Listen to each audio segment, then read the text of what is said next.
शिवाय नमः शिवाय च नमः शिवाय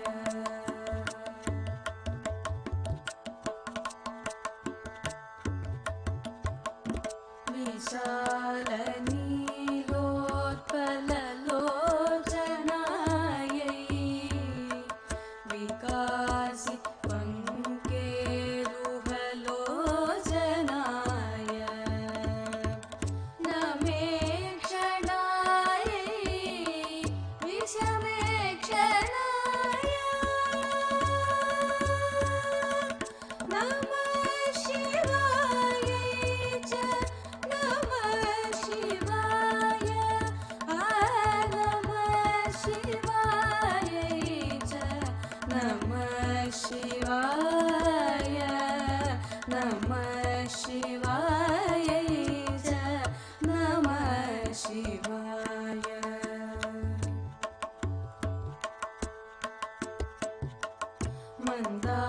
मन्दारमाला कलितालगायै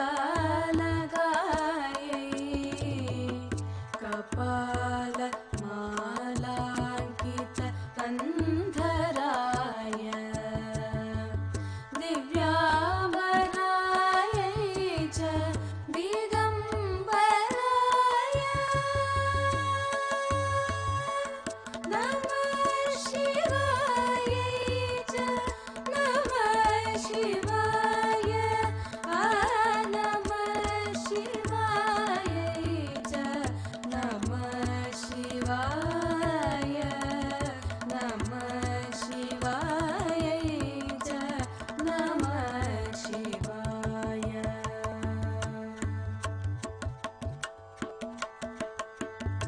अम्बोदर श्यामलकुन्तलायै तटिप्रभाताम्र जटाधराय निरीश्वरायै निखिलेश्वराय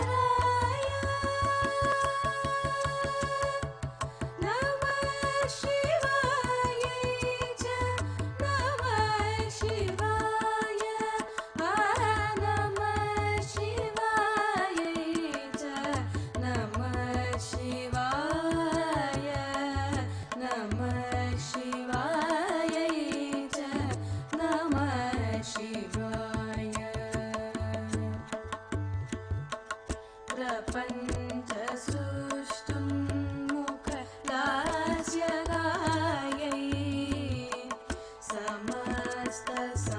समस्तसंहारक ताण्डवाय जगज्जनन्यै जगदेकपित्रे नमः शिवाय च नमः शिवाय नमः शिवाय च नमः शिवाय नमः शिवाय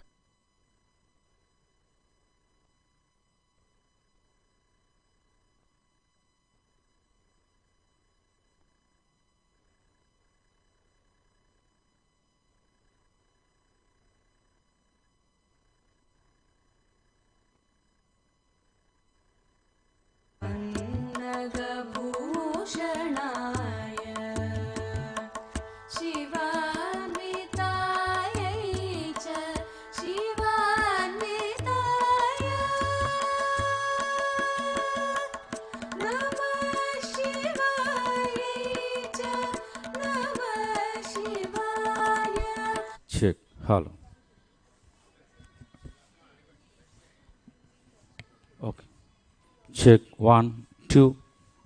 Check 1, 1, 2. Check. Check. Hello. 1.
वसुदेवसुतं देवं कंसचाणूरमर्दनं देवकी परमानन्दं कृष्णं वन्दे जगद्गुरुं कृष्णं वन्दे जगद्गुरुम्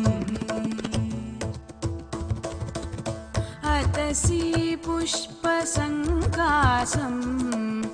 हारनूपुरसुशोभितं रत्नकङ्कणकेयूरं कृष्णं वन्दे जगद्गुरुं कृष्णं वन्दे जगद्गुरुम्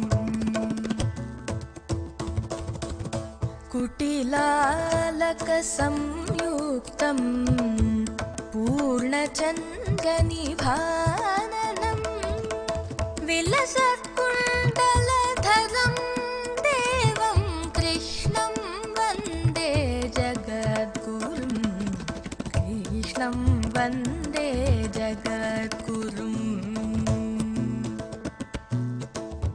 मन्दारगन्धसंयुक्तं चारुहासं चतुर्भुजं बर्हिपिञ्चवचूडाङ्गं कृष्णं वन्दे जगद्गुरुं कृष्णं वन्दे जगद्गुरुम्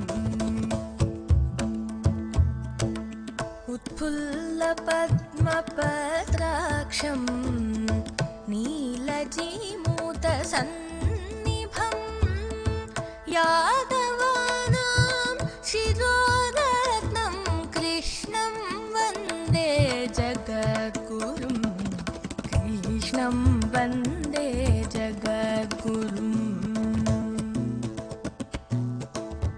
रुक्मिणीकेलिसंयुक्तं पीताम्बरसुशोभितं आवाप्ततुलसीगन्धं कृष्णं वन्दे जगद्गुरुं कृष्णं वन्दे जगद्गुरुम् गोपिकानां कुचद्वन्द्वं कुङ्कुमाङ्कितवक्षसं श्रीनिकेतं महेश्वासं कृष्णं वन्दे जगद्गुरुं कृष्णं वन्दे जगद्गुरुम् श्रीवत्साङ्कं महोरस्कं वनमाला विराजितं शङ्खचक्रधरं देवं कृष्णं वन्दे जगद्गुरुं कृष्णं वन्दे जगद्गुरुं कृष्णं वन्दे जगद्गुरुं कृष्णं वन्दे जगद्गुरुम्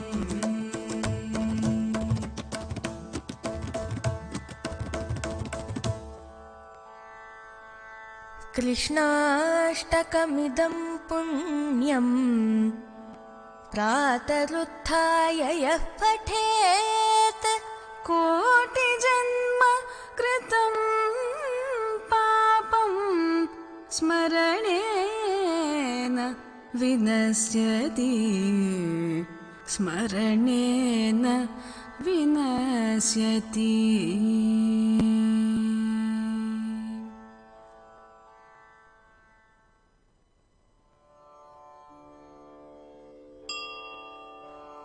जगद्गुरो नमस्तुभ्यं हिमालयनिवासिने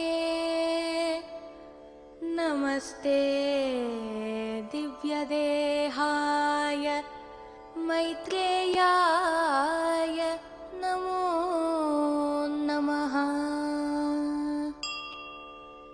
नमो प्रेमस्वरूपाय मायामोहविदारिणे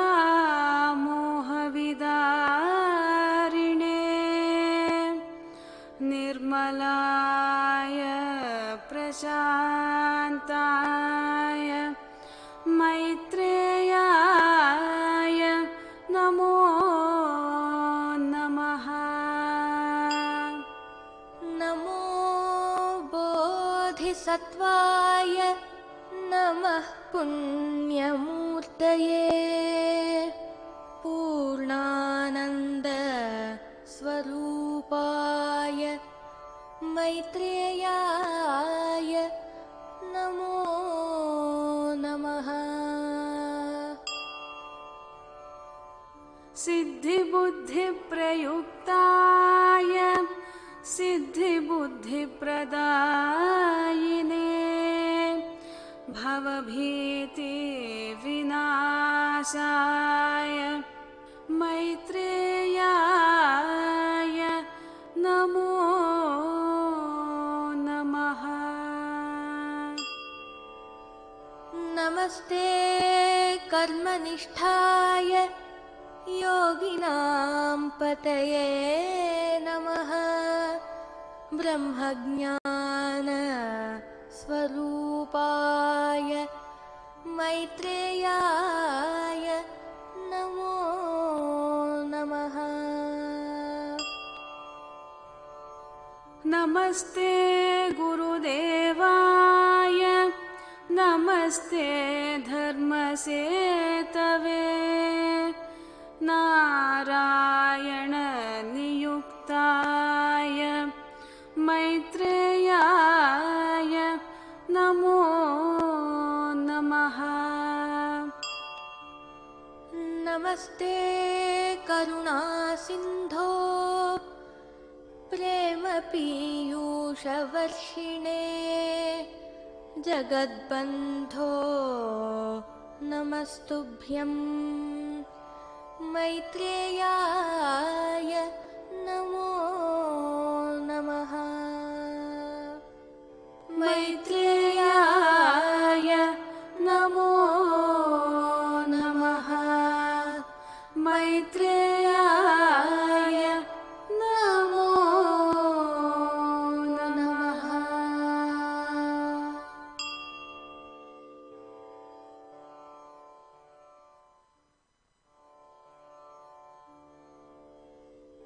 श्रीसमन्थितमद्वयं परमप्रकाशमगोचरं भेदवर्जितमप्रमेयमनन्तमाद्यमकल्मषं निर्मलं निगमान्तमद्वयमप्रतर्क्यमबोधकं प्रातरेव हि मानसान्तर्भावये गुरुपादुकां प्रातरेव हि मानसान्तर्भावये गुरुपादुकाम्।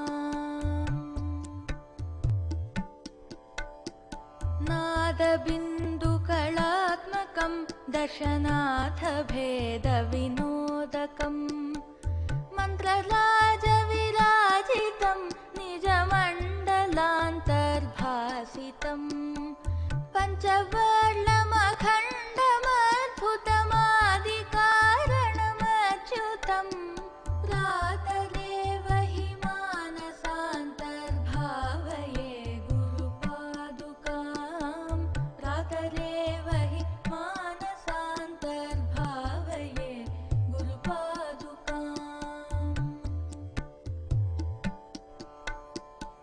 व्योमवद्बहिरन्तरस्थितमक्षरम् अखिलात्मकं केवलं निजशुद्धमेकमजन्म हि प्रतिरूपकं ब्रह्मतत्त्वविनिश्चयं निरतानुमोदसुबोधकं प्रातरेव हि मानसान्तर्भावये गुरुपादुकां प्रातरेव हि मानसान्तर्भावये गुरुपादुकाम्। बुद्धिरूपमवधिकं त्रितयैककूटनिवासिनं निश्चलं निरतप्रकाशं प्रकाशकनिर्मलं निजमूलकम् पश्चिमान्तरखेलनं निजशुद्धसंयमि गोचरम् प्रातरेव हि मानसान्तर्भावये गुरुपादुकां प्रातरेव हि मानसान्तर्भावये गुरुपादुकाम् हृद्गतं विमलं मनोज्ञविभासितं परमाणुकम्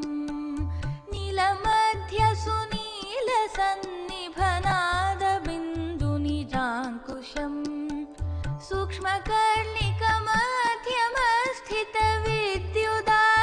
सूक्ष्मकर्णिकमध्यमस्थितविद्युदादिविभासितम् प्रातरेव हि मानसान्तर्भावये गुरुपादुकां प्रातरेव हि मानसान्तर्भावये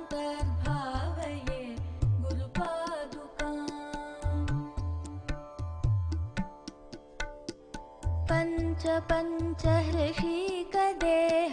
पञ्चहृषिकदेहमनश्चतुष्क परस्परम् पञ्चभूतसकाय षट्कसमीरशब्दमुखेतरम्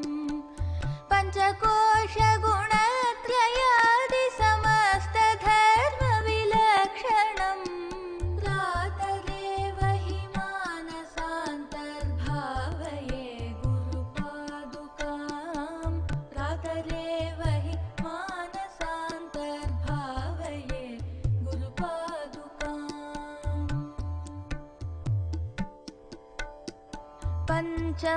पञ्चमुद्रसुलक्ष्य दर्शनभावमात्मनिरूपणम्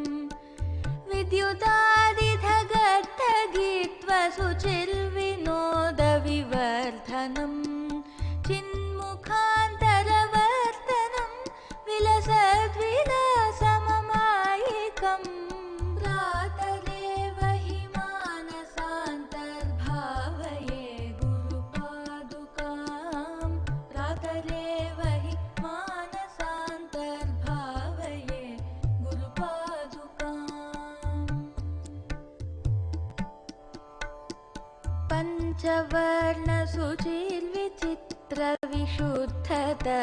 पञ्चवर्णसुचिर्विचित्रविशुद्धतत्त्वविचारिणम् चन्द्रसूर्यचिदग्निमण्डलमण्डितं घनचिन्मयम्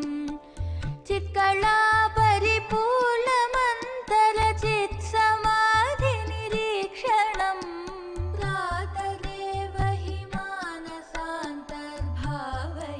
गुरुपादुकां प्रातरेव हि मानसान्तर्भावये गुरुपादुकाम्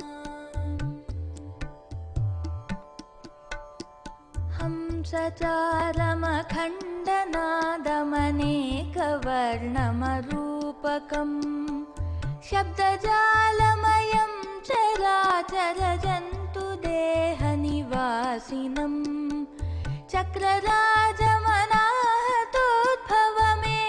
चक्रराजमनाहतोद्भवमेकवर्णमतः परम् प्रातरेव हि मानसान्तर्भावये गुरुपादुकां प्रातरेव हि मानसान्तर्भावये गुरुपादुकाम्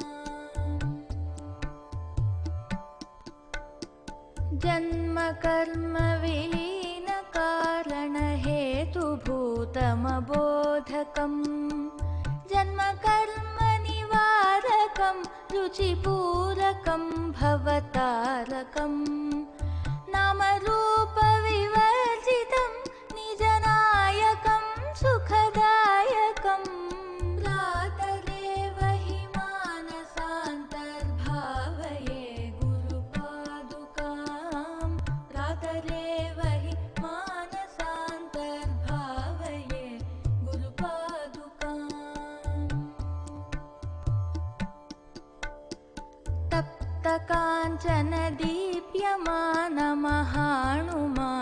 तप्तकाञ्चनदीप्यमानमहाणुमातृकरूपकम् चन्द्रकान्तकतारकैरवमुज्ज्वलं परमास्पदम् नीलनीरद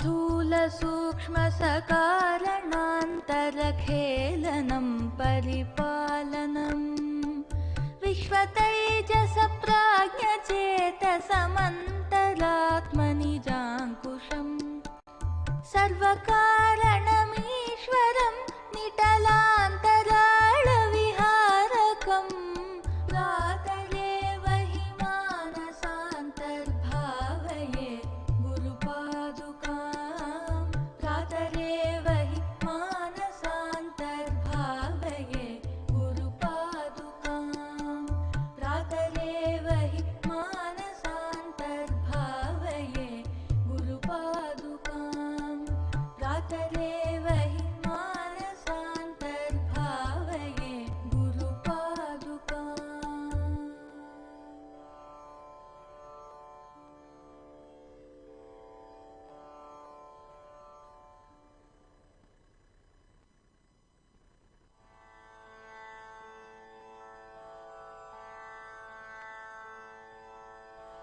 जगदेकरक्षं जगदेकबन्धुं शिवस्वरूपं शिवावतारम् इन्द्रादिवन्द्यं मुमुक्षुकल्पं गोरक्षनाथं शिरसा नमामि गोरक्षनाथं शिरसा नमामि।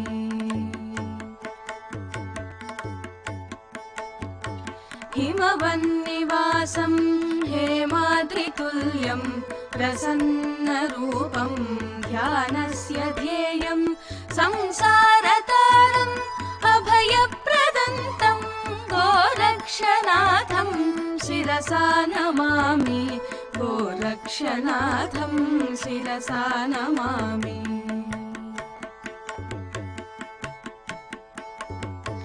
योगीश्वरेशं योगावतारं निर्वाणदातं मोक्षस्य मार्गं सङ्कल्पसिद्धिं मोक्षप्रदन्तं गोरक्षनाथं शिरसा नमामि गोरक्षनाथं शिरसा नमामि।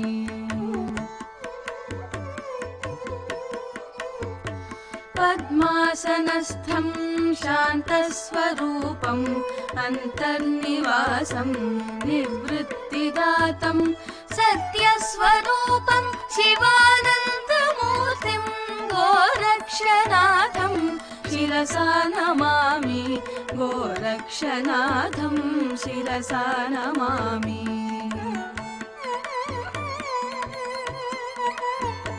मत्स्येन्द्रपुत्रं ज्ञानावतारं सिद्धांस्य साध्यांस्य आराध्य दैवं सन्मार्गदर्शिं मोक्षप्रदन्तं गोरक्षनाथं शिरसा नमामि गोरक्षनाथं शिरसा नमामि।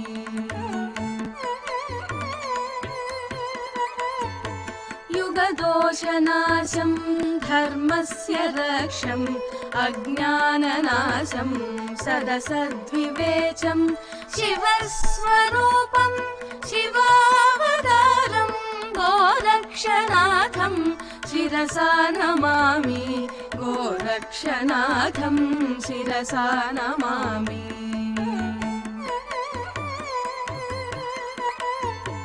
कामादिरोगाणि सर्वान् निरोध्य शान्तिं च दान्तिं च ज्ञानप्रदन्तं शिवस्वरूपं शिवावतारं गोरक्षनाथं शिरसा नमामि गोरक्षनाथं शिरसा नमामि गोरक्षनाथं शिरसा नमामि गोरक्षनाथं शिरसा नमामि गोरक्षनाथं शिरसा नमामि।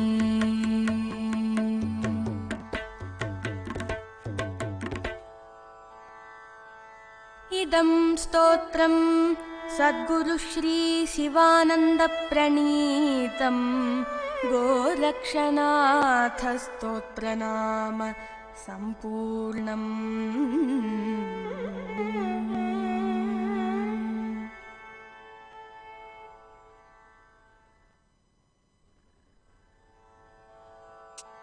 काम्पेय गौरार्थ शरीरकायै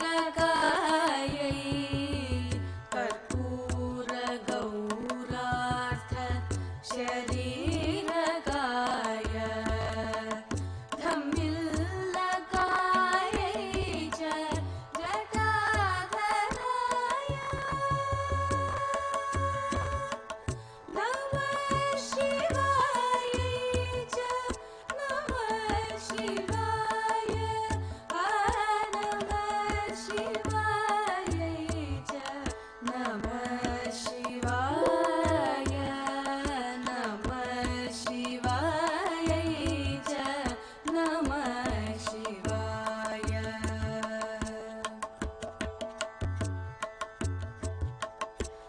कस्तूरिका कुङ्कुमचर्चितायै चितारज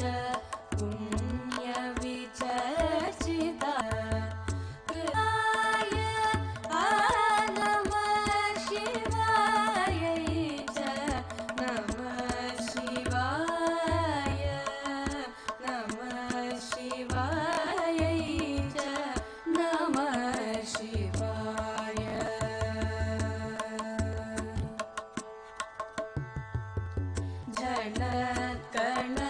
झणत्कणत्कङ्कण नूपुरायै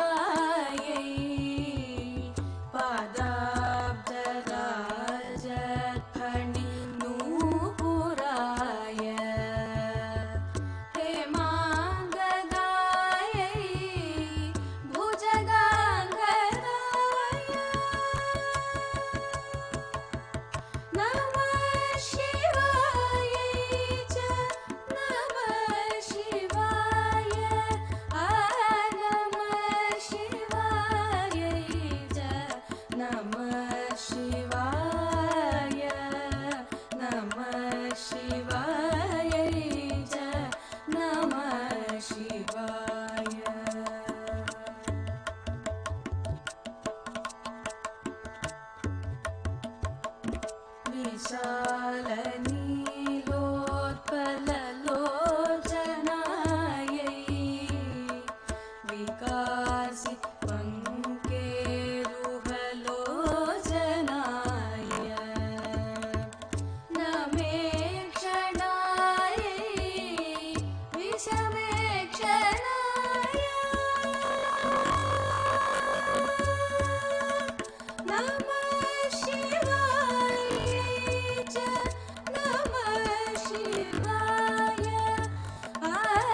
जगज्जनन्यै जगदेकपित्रे नमः शिवायै च नमः शिवाय नमः शिवायै च नमः शिवाय नमः शिवायै च नमः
निर्मलाय प्रशान्ताय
नमो नमः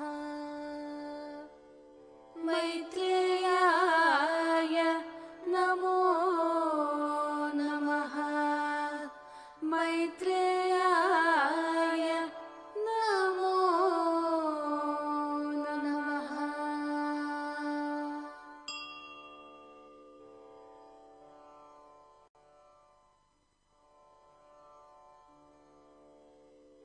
श्रीसमञ्चितमद्वयं परमप्रकाशमगोचरम् भेदवर्जितमप्रमेयमनन्तमाद्यमकल्मषम् निर्मलं निगमान्तमद्वयमप्रतर्क्यमबोधकम् प्रातरेव हि मानसान्तर्भावये गुरुपादुकाम् प्रातरेव हि मानसान्तर्भावये गुरुपादुकाम्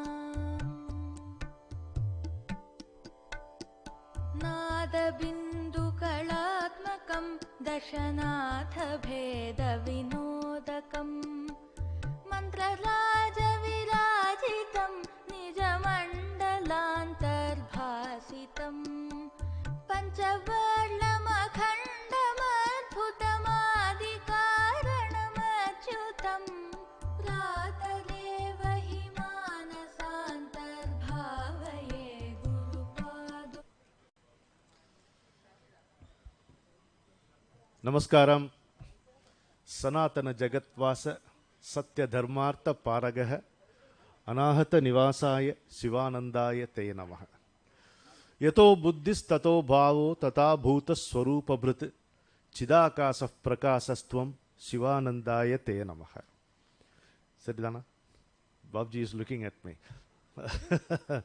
I do not know Sanskrit, but with Guruji's grace I composed a few couplets. Mahayogin, Mahajnanin, Mahatamyo Mahattamah, Sarvajnana Swarupaya, Shivanandaya Te Namaha. Virinchistvam, Tata Vishnuhu, Visvavyapi Maheswaraha, Guhyat Guhyavataraya, Shivanandaya Te Namaha.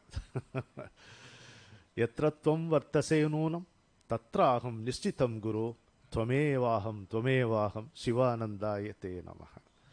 Tvamevaham is a word given by Guruji when he took us all to Kedarnath. So that's it. With that note, we will commence the second day's proceedings of this historic seminar. The youngsters who are here will remember this day when what I told you yesterday and what I'm repeating today would certainly happen. This will be considered as a historic seminar in the years to come. The implications will be positive and it will be a continuous inspiration for the coming generations also. So our warm compliments and words of appreciation to Sivananda Supada Foundation for convening this wonderful seminar. Now yesterday we had I would say from my own little experience of attending various seminars, reluctantly and otherwise, that it was a classic day of session after session by eminent men, and the participation which you showed in spite of the failure of this air conditioning system was amazing. So hats off to you, audience, because your cooperation is extremely necessary and vital for the success of this seminar.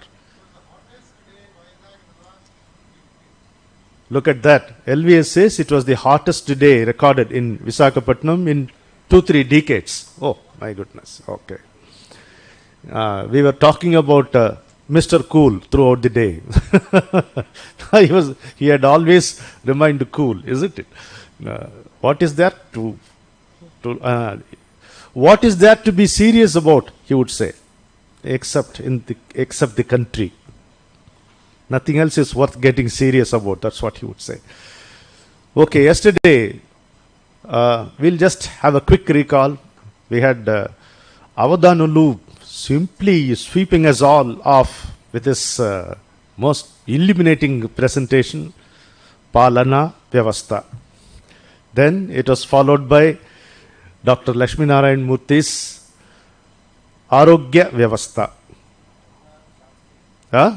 Lakshminarayan Shastri garu. Arogya Vyavastha. Then who came? Yeah, you tell me.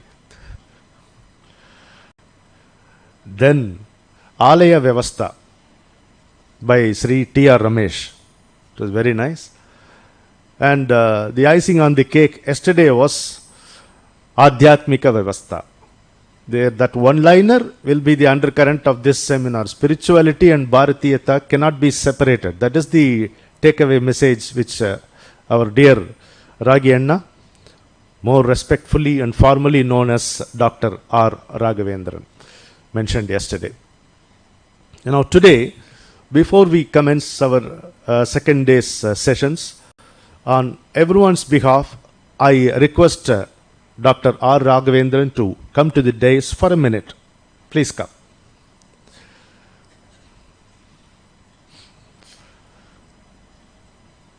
And I also request Admiral Raman Puri Saab to please come. The idea is to felicitate our dear Ragi Anna in everyone's presence. So it should not be casually done. That is why. Annavang, Vital. Vital, right. One of you come. Rajiro, Randy.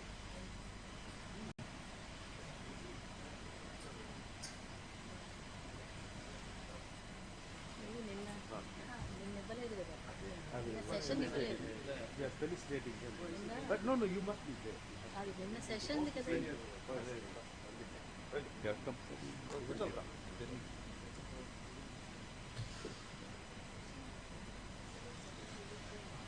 He is asking why.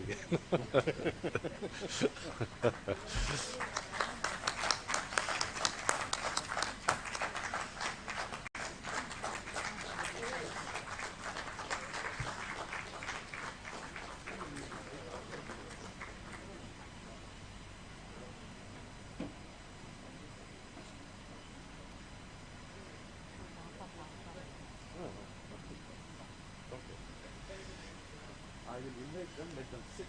Then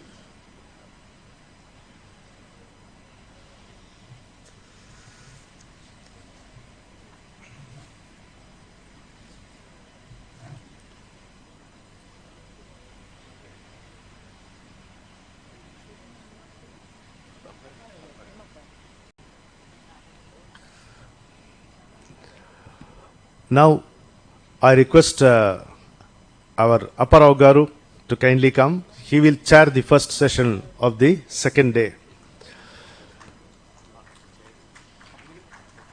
I do not know what his initial A stands for. M stands for, yes. But he has one adjective with him. Even when he touches 90 or 100, he will still be called Dolphin Apparao. So some tags, remain forever.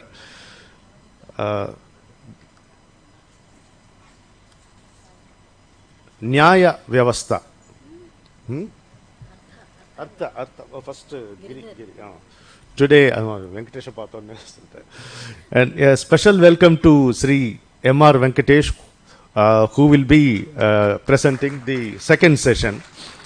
Like Sri T.R. Ramesh yesterday, from airport, he has come here straight. The small difference is from here, he will go back to the airport. So that's how, normally, he comes to a place today and leaves yesterday. That kind of, that's how busy he is always. I request one of the soldiers of Guruji, I would say, Sri Giridhar Mamidi, to come to the dais, and he is going to handle this session on Artha Vyavastha, economics. He looks like a well-rounded personality. He's quite fitting to talk about economic wealth. Yes. I'm very happy. It is touching to see Giri's mother has come and she is sitting there. Amma Namaskar. She has every reason to be proud of this son because he has done all of us proud by being what he is. After Guruji showed the way, he has been traveling to all the nooks and corners of this great country and performing special prayers for Desa Rakshana. Like Raghena pointed out, our Desa Rakshana is not different from Dharma Rakshana. You can't separate. So like you cannot separate Shruti from Saraswati Vidyarthi and Sarada Subramanyam. You cannot separate Desa Rakshana and Dharma Rakshana. That is our concept. And every time when he posts pictures in Facebook about today I am in Sindhu River, today I am in Kashmir, like that, naturally, people become jealous. I admit. Every now and then he will be there and he will look as calm as any iceberg could be and performing the Yajnam and Abhishekam, he will be doing it. It's very touching to see. We are happy and proud to know you, Giri. I'm very happy about that. For the sake of posterity and formality, I have to mention a few words about his qualification, but this best qualification, essentially, he is a very fierce patriot. That is the best qualification, I would say. There is nothing better or greater than him. And Amma is sitting here. His Appa will be sitting somewhere in the heavens. We do not know in which plane Guruji has placed him to do tapas now. Professor Ramamurthy, I don't get tired of repeating this. He was one of the earliest chroniclers of Guruji's wisdom. Earliest chroniclers of Guruji's wisdom. He has done a yeoman service to the followers of Guruji by recording what he has heard directly from Guruji. And he was kind enough to give me share a lot of that with me freely, even before it was it appeared in the form of a book.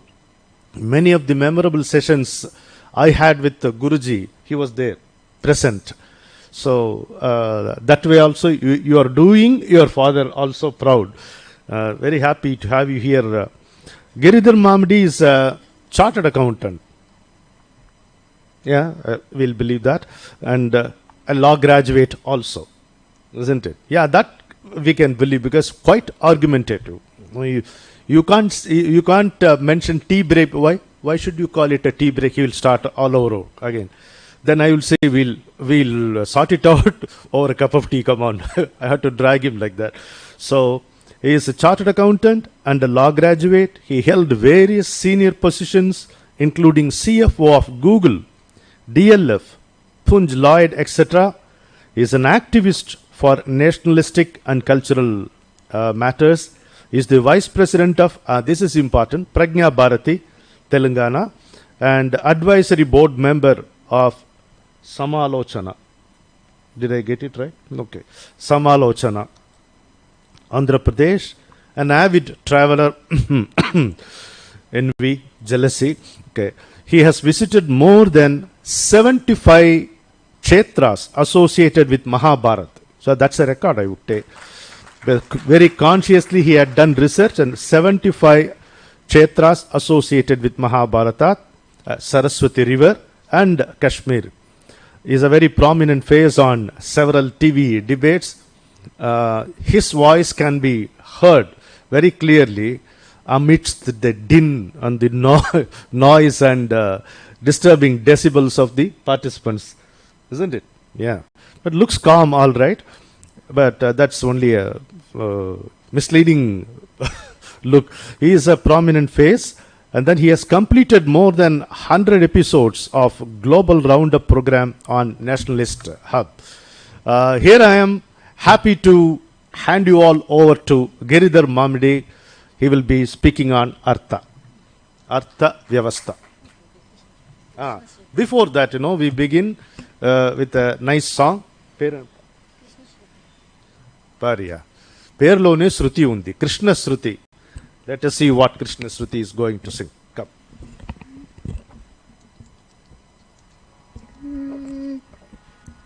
Take your time. Relax. ए मेरे वतन के लोगों, तुम खूब लगा लो नारा, ये शुभ दिन है हम सबका, लहरा लो तिरंगा प्यारा, पर मत भूलो सीमा पर वीरों ने है प्राण गवाए, कुछ याद उन्हें भी कर लो, कुछ याद उन्हें भी कर लो, जो लौट के घर न आए, जो लौट के घर न आए। ए मेरे वतन के लोगों, जरा आँख में भर लो पानी, जो शहीद हुए हैं उनकी जरा याद करो कुर्बानी। ए मेरे वतन के लोगों, जरा आँख में भर लो पानी, जो शहीद हुए हैं उनकी जरा याद करो कुर्बानी। जब घायल हुआ हिमालय, कतरे में पड़ी आज़ादी, जब तक थी सांस लड़े वो, जब तक थी सांस लड़े वो, फिर अपनी लाश बिछा दे, संगीन पे धर कर माता, सो गए अमर बलिदानी, जो शहीद हुए हैं उनकी जरा याद करो कुर्बानी, जरा याद करो कुर्बानी।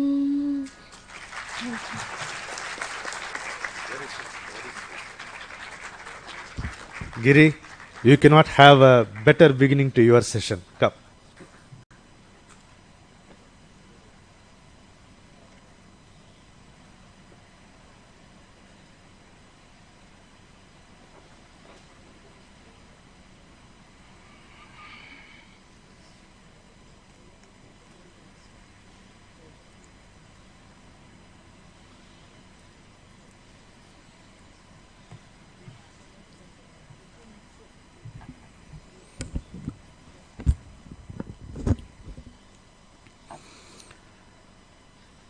श्री महागणाधिपतये नमः। श्री गुरुभ्यो नमः। सभाये नमः। श्री अप्पाराव जी, Shri Guruji, my mother, and the dignitaries who have assembled today, and to all of you who are watching it online, my humble pranams. Friends, actually, the topic that I'm going to take up today and the next topic together combining both these topics, one man could have handled it.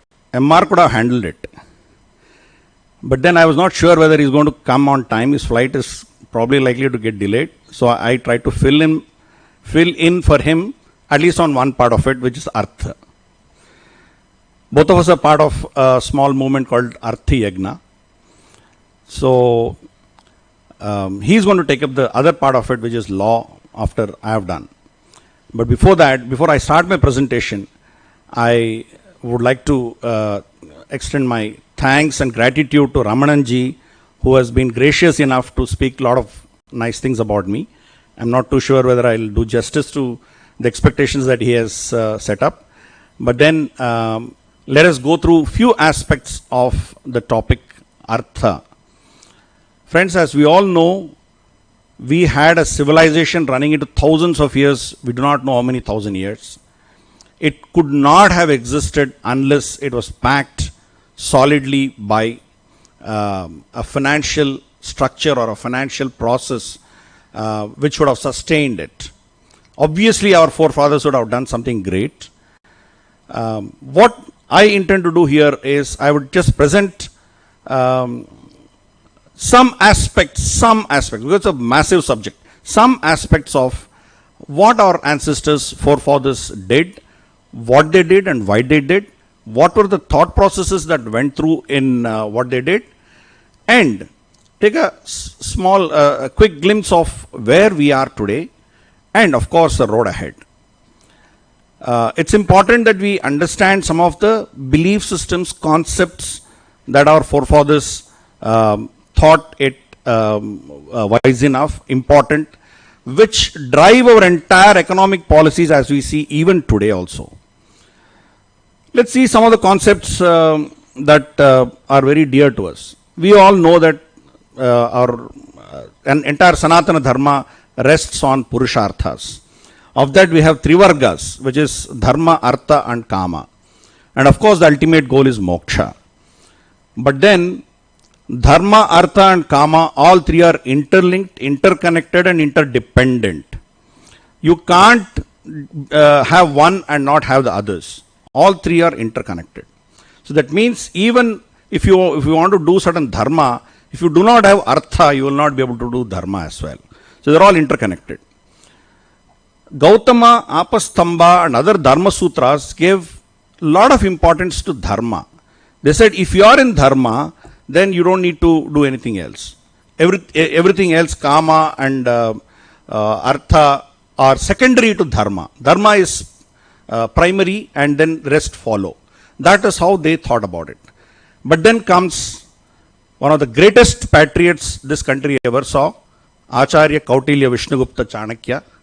He flips it around and says, if you want to have dharma and kama, they can't exist unless artha is there. He puts artha on, as a priority even ahead of dharma and kama. The famous quote from him is Sukhasya moolam dharmam, dharmasya moolam artham, arthasya moolam rajyam. So you can understand the importance of artha. He says without artha, rajya doesn't exist. If rajya doesn't exist, dharma doesn't exist. If dharma doesn't exist, there cannot be any happiness. So for everything the root cause is artha. That's how he focused on Artha Shastra. We all know the concept of wealth is very different in our country compared to what it is in the West. We have this concept of Ashta Lakshmis. Lakshmi is again wealth. Whereas for the West, it is a very mundane, materialistic definition of wealth. For us, Adi Lakshmi, the biggest wealth one can get is moksha itself. Everything else is secondary to it. Adi Lakshmi represents the ultimate wealth, which is moksha. Then, of course, Dhanalakshmi. Dhanalakshmi is typical fiscal wealth that all of us talk about. Dhanya Lakshmi, having sufficient food grains, is wealth. Today, there are many countries across the globe who are suffering because they do not have sufficient food. There is food insecurity in those countries. Look at China. China is perennially food deficient. Today, they hoard 69% of the world's wheat, 60% of world's rice, and almost 60% of world's corn. It's not produced there. They need to buy from rest of the world and store it. Whereas we are blessed by Bhagwan, blessed by Mahakal, blessed by gods, that we have the world's largest irrigable land any country can possess. And thanks to the Indian farmers, Bharatiya farmers, today we are food sufficient. And not just that, when Ukraine war happened, we could supply wheat to many countries. So food, Dhanya Lakshmi, is wealth for us. Gaja Lakshmi, in those days, of course, animals were used. Now probably movable properties, animals could be replaced with movable properties. But then that also is a very significant asset that we always consider. Then Santana Lakshmi. Santana, having offspring. Today we are the world's most populated country in the world is Bharat today. We have overtaken China long back. The problem in China is the demographics are falling so badly that we don't need to fight them. We don't need to defeat them in a war in the next 20, 30 years. Automatically, Chinese economy is going to go into a tailspin. They do not have people to work in their factories from 20, 30 years from now. Because they had a very stupid policy of one-child policy. So the girl child they killed, it has to be a boy. And those boys are pampered so much that today, the entire economy, entire society is completely in a free fall in China. As we are watching it, China is actually declining faster than what they want us to believe. So for us, Santana Lakshmi is very, very important. We give definition of wealth to it. Dhairya Lakshmi. Having an AK-47 rifle is not dhairya. Standing up to an AK-47, standing up to any adversary is wealth. For us, our nation, in spite of having faced relentless invasions and occupation over last 1500 years, we still stood up. Yes, we took a lot of beating. Yes, we suffered a lot. Still, as a nation, we are very confident in our Sanatana Dharma and the basic principles of our civilization. That is how we survived. Vijaya Lakshmi. Victory itself, any victory, it could be small, big, whatever. That itself is considered to be a wealth for us. Vidya Lakshmi. Neeraj ji is going to talk post-lunch. He is going to talk about education-related Vidya Vyavastha. So for us, we were the world's largest knowledge givers. The biggest knowledge that we gave was the concept of moksha. We were not pacifists. Actively, we gave the concept of moksha as ultimate, but before that, we created everything under the sun in terms of knowledge. Of course, we all know that we produce zero, we produce so many other concepts in this country. But then, we also produced answers to many questions that lingered in the human mind. Why are we born random in this particular life? Did we have a past? Are we going to have a future? Why is somebody suffering and why is somebody not suffering? All these questions we have answered. So knowledge is wealth according to Bharatiya concept. Of course, there are other Lakshmis. For instance, Arogya Lakshmi. Health again is considered to be wealth. So our definition of wealth is itself completely different. We have attributed a divinity to wealth. Unlike in the West. West, it is just cold, materialistic wealth. Now let's look at a few more important concepts that we had. Of course, we have this karma philosophy. Karma philosophy of birth cycle, whatever we have, that has a direct impact on the way our ancestors did their business, in their economy was governed by these principles. Similarly, concept of punyam and papam. Whereas in the West, as we see their Western concepts, they don't have these concepts at all. So they are driven by materialistic gains and not the fear of doing something wrong or the need for gaining some punyam. Because they don't have a rebirth. If they don't have a rebirth, all they need is, you could charvaka kind of a concept, they could do what they want in this life and they can get away. Right? Vasudhaiva Kutumbakam. Of course, a lot of people don't like to hear this word, and one of them is sitting in front of me. MR doesn't like to put this word, but it is not the family of Vasudeva. Vasudha. Vasudha is earth. We are all connected. Recently I had been to Bangladesh. When the hard borders were put in by the British, we have lost so much. Our Naga sadhus and akhadas used to go into all those Shakti Pitas of Bangladesh. But because it became a different country, that connection is lost. Similarly, we used to go into territories which are now Pakistan. Could be Moolastan, which is Multan. Could be Purushapura, Peshawar, or it could be Hinglaj, or it could be Charsadda, which was Pushkalavati. We were all interconnected. So what happens to one place, you cannot escape. We have seen what has happened. What they did in Wuhan made us all sit in our houses in our villages. So our economy was governed by this concept of Vasudhaiva Kutumbam. That means you are not in isolation. You are not independent of what's happening in the world. You are part of a whole system. Similarly, family is very important. Individual was given secondary preference, and MRV has written a book, Retaining Balance. In that, he stresses the importance of family as a unit and not as an individual. West focuses on an individual, whereas our civilization always focused on family. Similarly, for us, we have dharma, we have rights. So we have obligations. Our rights follow our obligations.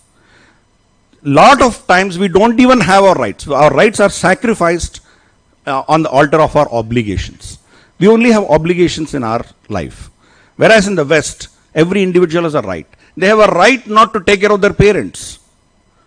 But whereas in our society, it is, for us, it is almost unthinkable that you don't take care of your parents.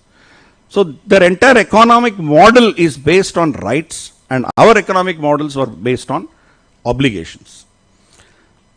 Again, for us, role of women is very important. Till early 90s, 1915, 1920, Europe did not even consider women to be a human being. Because she was born out of the rib of Adam, she was not even considered to be a human being.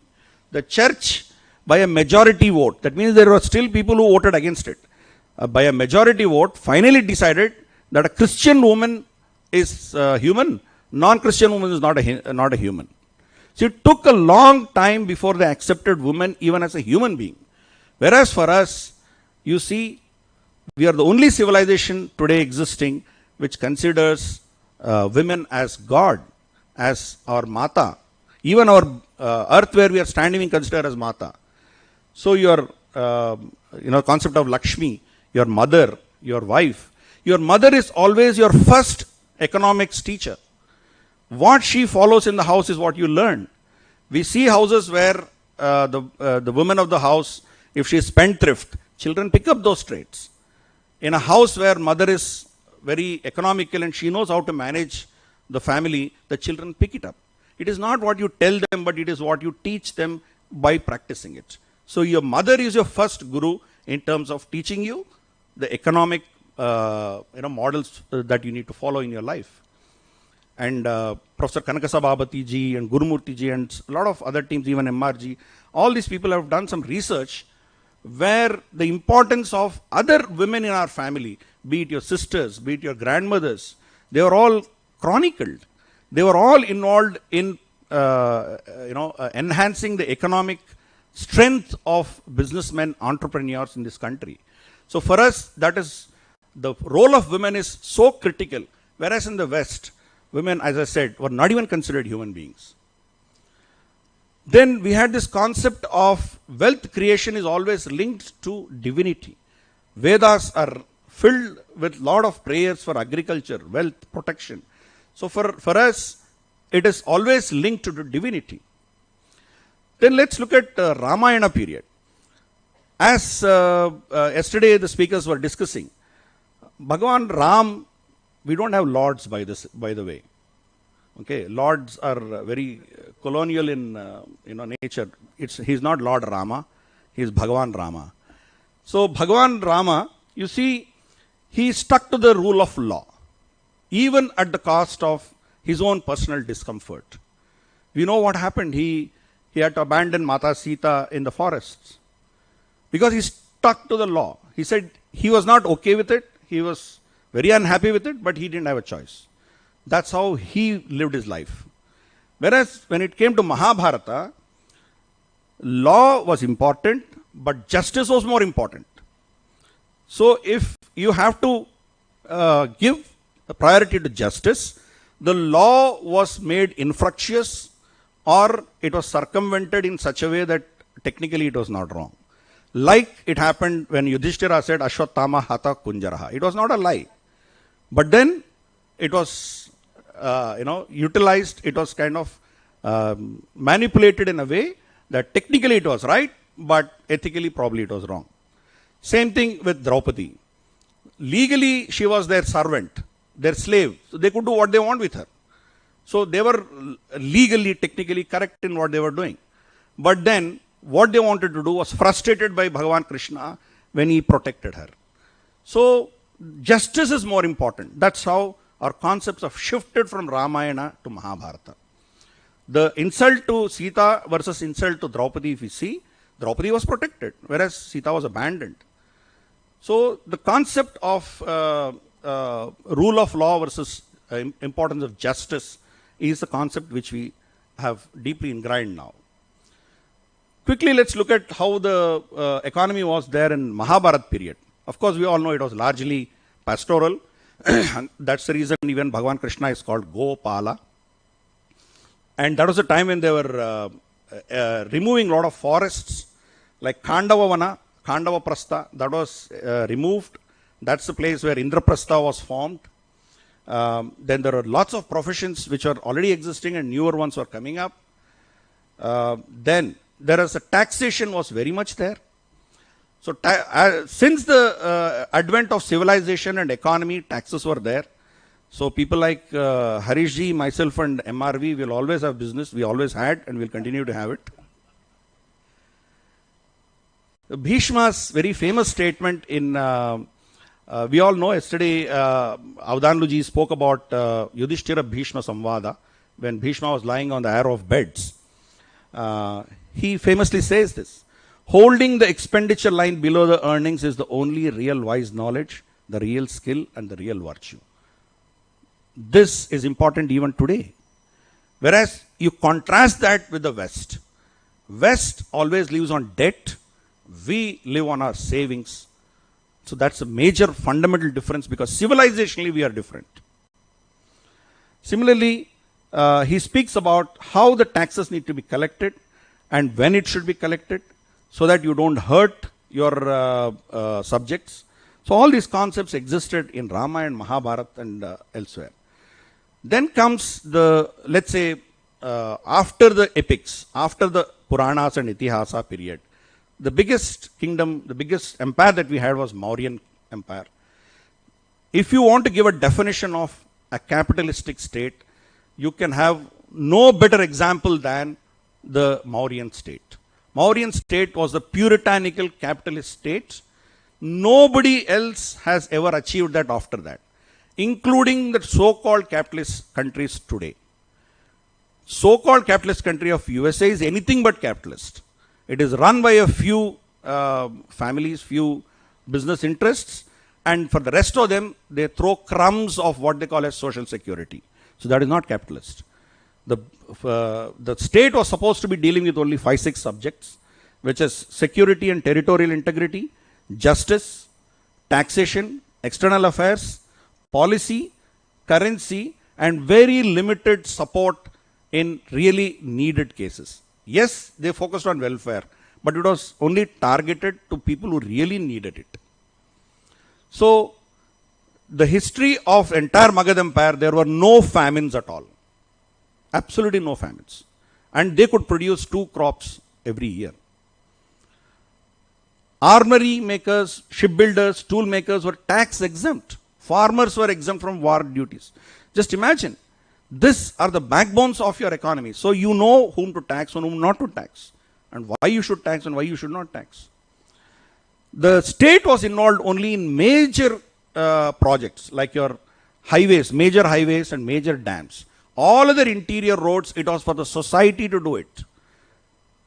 So it was for the Shrenis, the guilds. They used to pull up money. If a couple of villages needed a lake or a pond, they used to dig it themselves. Government was not involved. Government had no business to get involved in what decisions the society makes. It was only interested in policy. You can see the fifth point. They will put a policy. They will monitor the policy. If you are doing anything against the policy, yes, they'll come down heavily on you. Except that they were not involved in anything to do with the day-to-day life of people. Similarly, artisans were encouraged, and any harm done to them was severely punished. So today you see the so-called rule of law, which MRV will take up in the next session, so-called equality of law. I mean, everybody with a certain crime will be punished. Every human being will be punished equally if for a certain crime.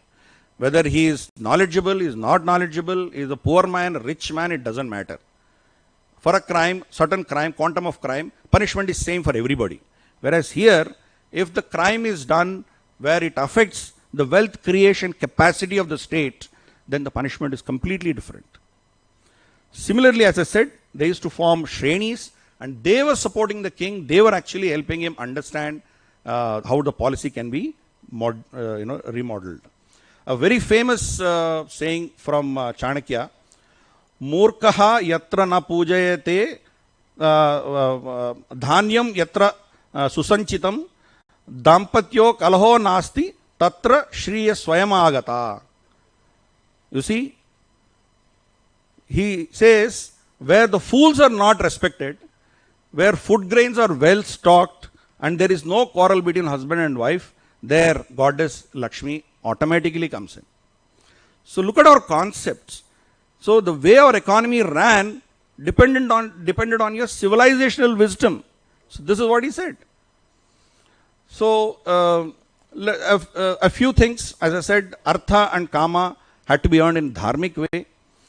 And this is the best statement of a welfare state that anybody can ever quote. He says, in the happiness of the king's subjects lies his happiness. In their welfare, his welfare. What is dear to him is not good for him. What is dear to people would be good for him. So it is very, very clear. King has no role to play. In fact, Chandragupta protests. Am I not a human being? Don't I have a right to decide my wife, or don't I have a right to decide my private life? Chanakya says, no. You have no private life. You are nobody. You are just a servant of this country. It's very clear. So that is the reason why our country has seen many models of governance. Samrajyancha, Bodhyancha, Vairagyancha, Maharajyam Adipatyancha, Parameshchagum, Maharajyam Adipatyancha. We have seen many models in that. In that, we have a model where typically like what today we have, somebody who doesn't have a family, who is dedicated to the society. That model also we have seen. So he says, but then he was not a welfare state. The state was not running welfare for the people. It was the people who do for themselves. Similarly, the balanced distribution of wealth is something which they focused a lot. Fraud prevention. You see, fraud existed since money came into being. So auditors were always needed, and they will continue to be needed. This is again a famous quote which yesterday Avdhanluji had also said. It is impossible to know when and how much water a fish drank. Similar is the act of stealing government money by officials. And he is advised that head of any government department should not be allowed to hold the post for prolonged time. He will collude and get corrupted. So that answers a lot of things. We see a lot of income tax officers, a lot of IAS officers, IPS posted in their selected places who don't get transferred in 2 terms, 3 terms, right? So we know why it is happening, why people are getting polluted.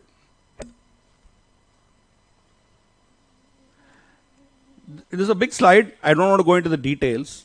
He has given a detailed list of the dinacharya of a king.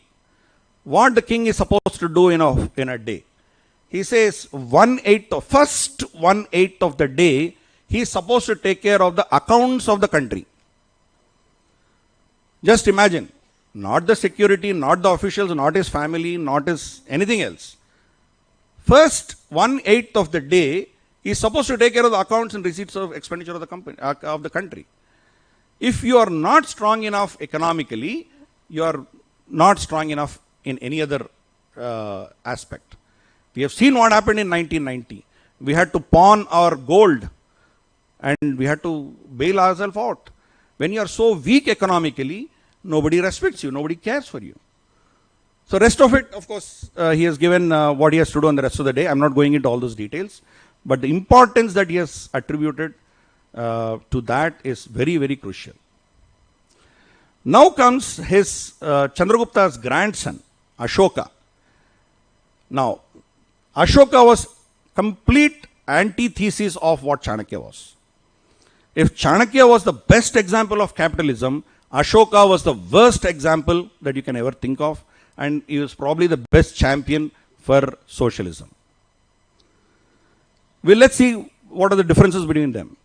Chanakya advocated for a strong state, but with a limited role in society. State was extremely strong, but its role in society was very, very limited. Whereas Ashoka advocated a weak state, he had disbanded the army. So that's how I'm saying it's a weak state. He had disbanded the army. And heavy involvement in the society. You see, welfare state with limited involvement in the society. As I said, Chanakya only focused on people who really needed, who had no parents, nobody to take care, no children, abandoned people. Only they were taken care. If a son abandons a parent, there were severe punishments under Chanakya. Whereas under Ashoka, they will be taken care by the government, which is exactly what we are seeing today. Mai Baap Ka Sarkar, we can call it, The government thinks, Ashoka thought that he is the father of the nation and he will administer the parenthood through his officers. So that is how he created this entire Mai Baap Ka Sarkar, which to a large extent we see even today. From birth to death, we have so many subsidies. Every government is offering so many things. Then, as I said, security, justice, policy, external affairs, currency, taxation, and limited subsidies were all that the government is supposed to take care, and the rest of society will take care under Chanakya. Whereas, under Ashoka, all these things were taken care, and he was interfering in daily affairs of the matters of the people, their food habits, and everything under the sun.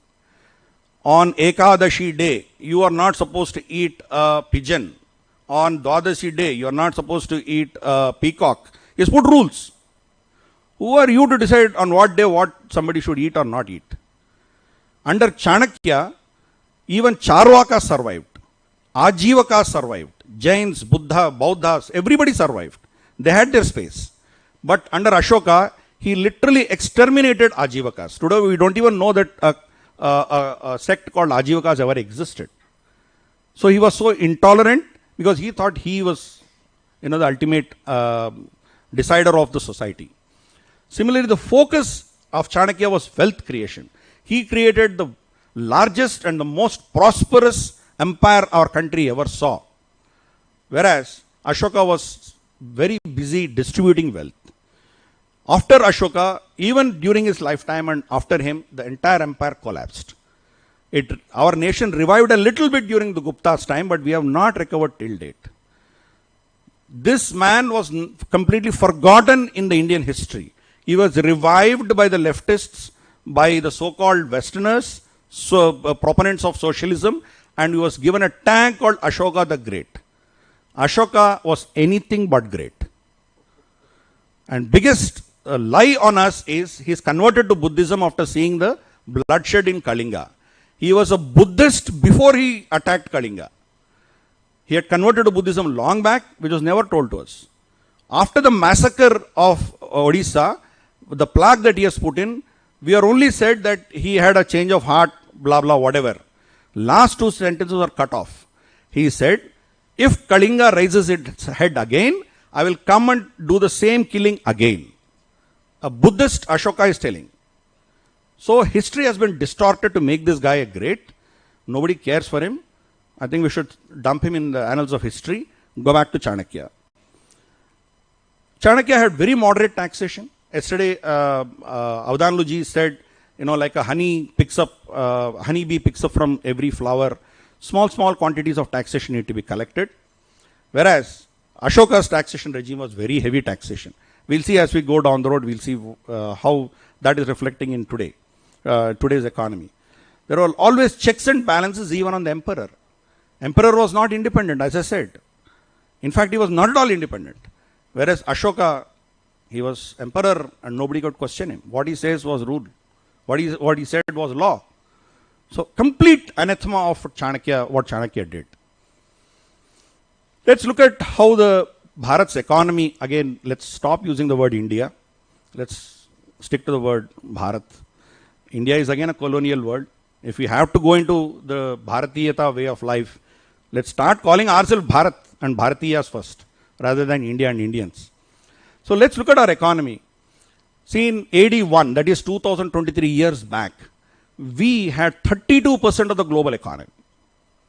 You can imagine what it was during Chanakya's time, during Chandragupta's time. It was well over 50% of the global economy, we were holding it. That's the kind of wealth and richness our country had. Come Delhi Sultanate, around the 1012, 1015 AD, that was the time when the Delhi Sultanate was formed, we fell to 28%. Then when the Mughals arrived here, we were still prosperous. Thanks to the prosperity that was created by forefathers of our own Krishna here, the Vijayanagar Empire, and the empires that flourished, Chaulas, Pandyas, and all these people. So, other than the north part of the country, the rest of the country was rich enough. So, we still maintained that tag of 24%. When we slipped below that, then come the Marathas, we restored the things a little bit. So, we were still 24% at that time.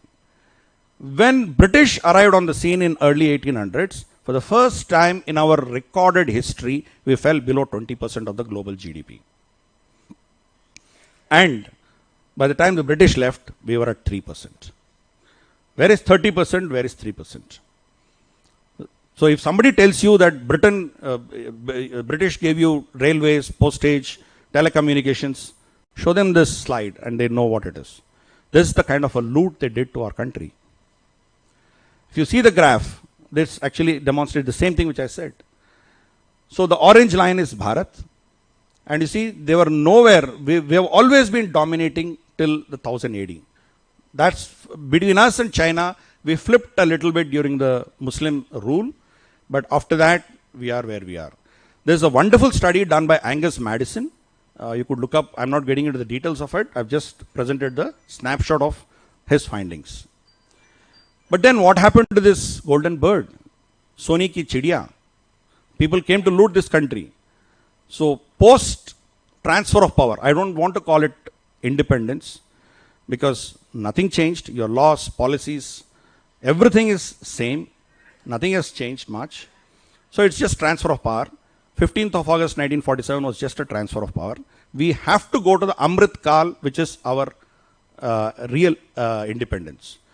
In the path to it, what happened in the immediate aftermath of this transfer, let us look at it. From 47 to 1990, we grew at an average rate of 4%. Many years we were at 1.5 to 2.5%.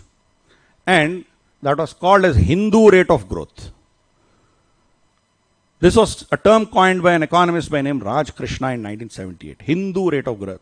But it should have been actually called as Nehruvian rate of growth, which is a socialist rate of growth. Even today, the rate at which we are growing is not a Hindu rate of growth. If you want a Hindu rate of growth, go back to Chanakya. Even Pakistan grew faster than us during this decades, till 1971 war. They were doing much better than us. In fact, that was justified. They justified that partition of Pakistan helped them because their economy was doing much better. That was our fate. You know what happened to our quota regimes. LVSG will be able to, talk much about it. Consumption quotas, capital quotas, so much of nonsense that they created. You know what happened in 1990? We had to pawn our gold.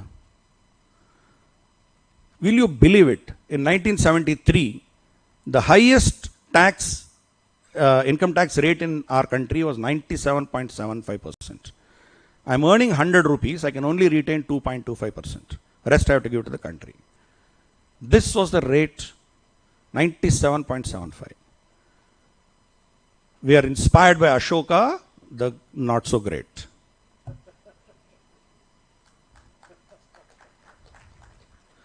So let's look at a snapshot of the GDP per capita. In 1950, we were 987. Pakistan was better than us, 1025. China was worse, it was below us, 799. But look where we are in 2018. We are at $6,807. Pakistan, of course, has slipped now. And China has doubled. They've gone double our size. Just imagine what this Nehruvian Hindu rate of growth has done to us. Now let's look at a few concepts of the West. They have this concept of welfare state.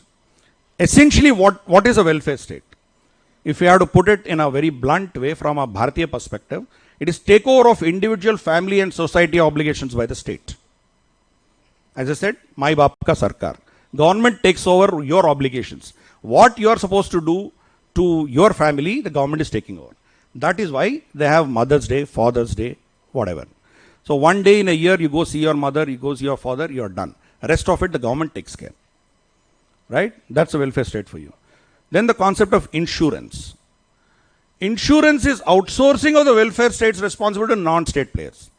Welfare state itself is nonsense. The government could not handle this because their economy started collapsing. So they outsource it to a private party called insurance company. Now what does this insurance do? First, it thrives on your fear psychosis. Second, it was a concept introduced in a society which was not connected, which was not bonded. In USA, a British man marries an Italian lady. Their son marries a Greek lady. Their daughter marries a German girl, whatever. So they're not connected. Whereas we had jatis, we have varnas, we have whatever you want to call it, castes, or whatever you want to call it. We are a cohesive force. Even in 2023, we are only 3% insured in this country. I'm sure Appaji will have some statistics on the level of coverage we have. We are only 3% insured in this country, whereas US is 97% insured. So this concept of insurance itself is taking away the responsibility from the parents and the society and handing it over to a private player. Then company. This again is a bloody nonsense, very similar to insurance. People who have absolutely no relation between each of them, they come together for only two issues, which is your individual profits and value creation. Other than that, they have nothing else. Whereas our economy, our civilizational economy, always was run by people who based it on dharma, on their interconnectivity. Either it was a family enterprise, or it was a community enterprise, or a village enterprise. So they were all connected. They were all answerable to each other. They were all answerable to dharma. They were all answerable to their guru. So that kind of a thing is not here. So when you are just an association of people just for profit maximization, you don't care if the company has done XYZ fraud. Whether they have polluted the nature, whether they have polluted the society, you don't care. All you need is profits, you need dividends. So that is the concept of company that they created. And there's a concept they created which is democracy. What is democracy? Somebody who gets one vote more than the other, you say is a winner. Just because somebody got one vote less, you are saying is a loser. But the so-called loser also represents a significant part of the society. He is representing them. Do you even consider that? Essentially, it is pitching a larger part of the society against the rest instead of consensual, participatory, or rule or by the knowledgeable people. So why am I talking all these things which are probably political and not directly related to the economy? Economy and politics can't be separated. That is why Arthashastra is a political economic thesis. And then the environment. Let's look at the statement of Genesis. Genesis, first chapter, 28 verse says, God blessed them, that is the humankind, and God said to them, be fruitful and multiply, and fill the earth and subdue it. Look at the word, subdue it, and have dominion over the fish of the sea, and over the birds of the air, and over every living thing that moves upon the earth. This is an order ordained, given by God. So their entire economic models stem from this concept, which is subduing the rest of the world. That is how the West tries to subdue the second and third world countries. That is how they try to establish their dominion on the entire world. Today, there are no elephants, there are no tigers, there are no major animals in Europe. They are all finished. Whereas they still exist in Asia. So, the domination concept stems from that. So, what has this statement in Bible done to their economic models? Capitalism.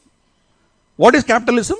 Capitalism is exploitation of resources, that is, to have dominion over resources by, that is material, men and capital, by market forces.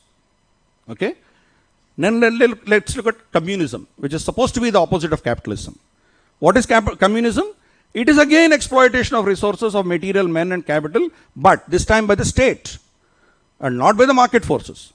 But what is common between the two is exploitation of the resources. And the exploitation of the resources comes from the Bible statement, where they have been ordered to have a dominion over all things that moves on the earth. So their entire economic model stems from that. Then there is a concept of reserve currency.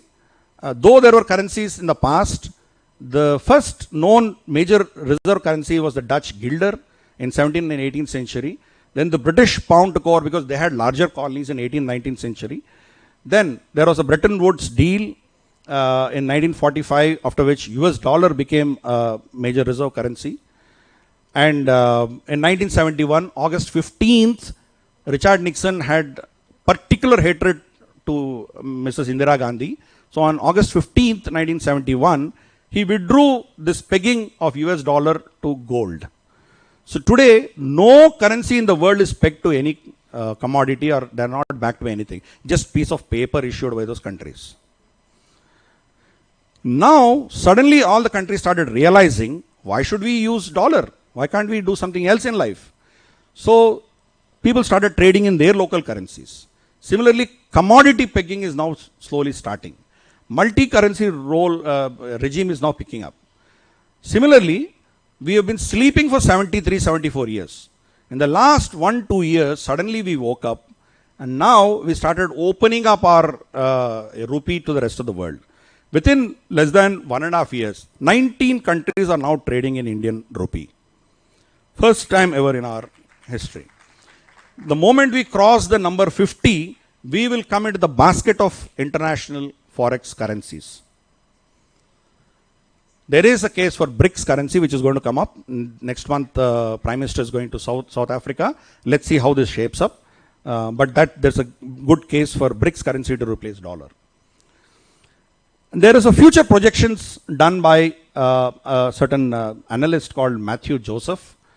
You see, he has predicted the world share of each country, today's major 5 countries. By the way, we have, of course, all of you know that we have become the 5th largest economy, overtaking Britain. Whatever they have looted from us, they spent it out in 75 years. And so that's the end of them. So now we are recovering. So we are the 5th largest.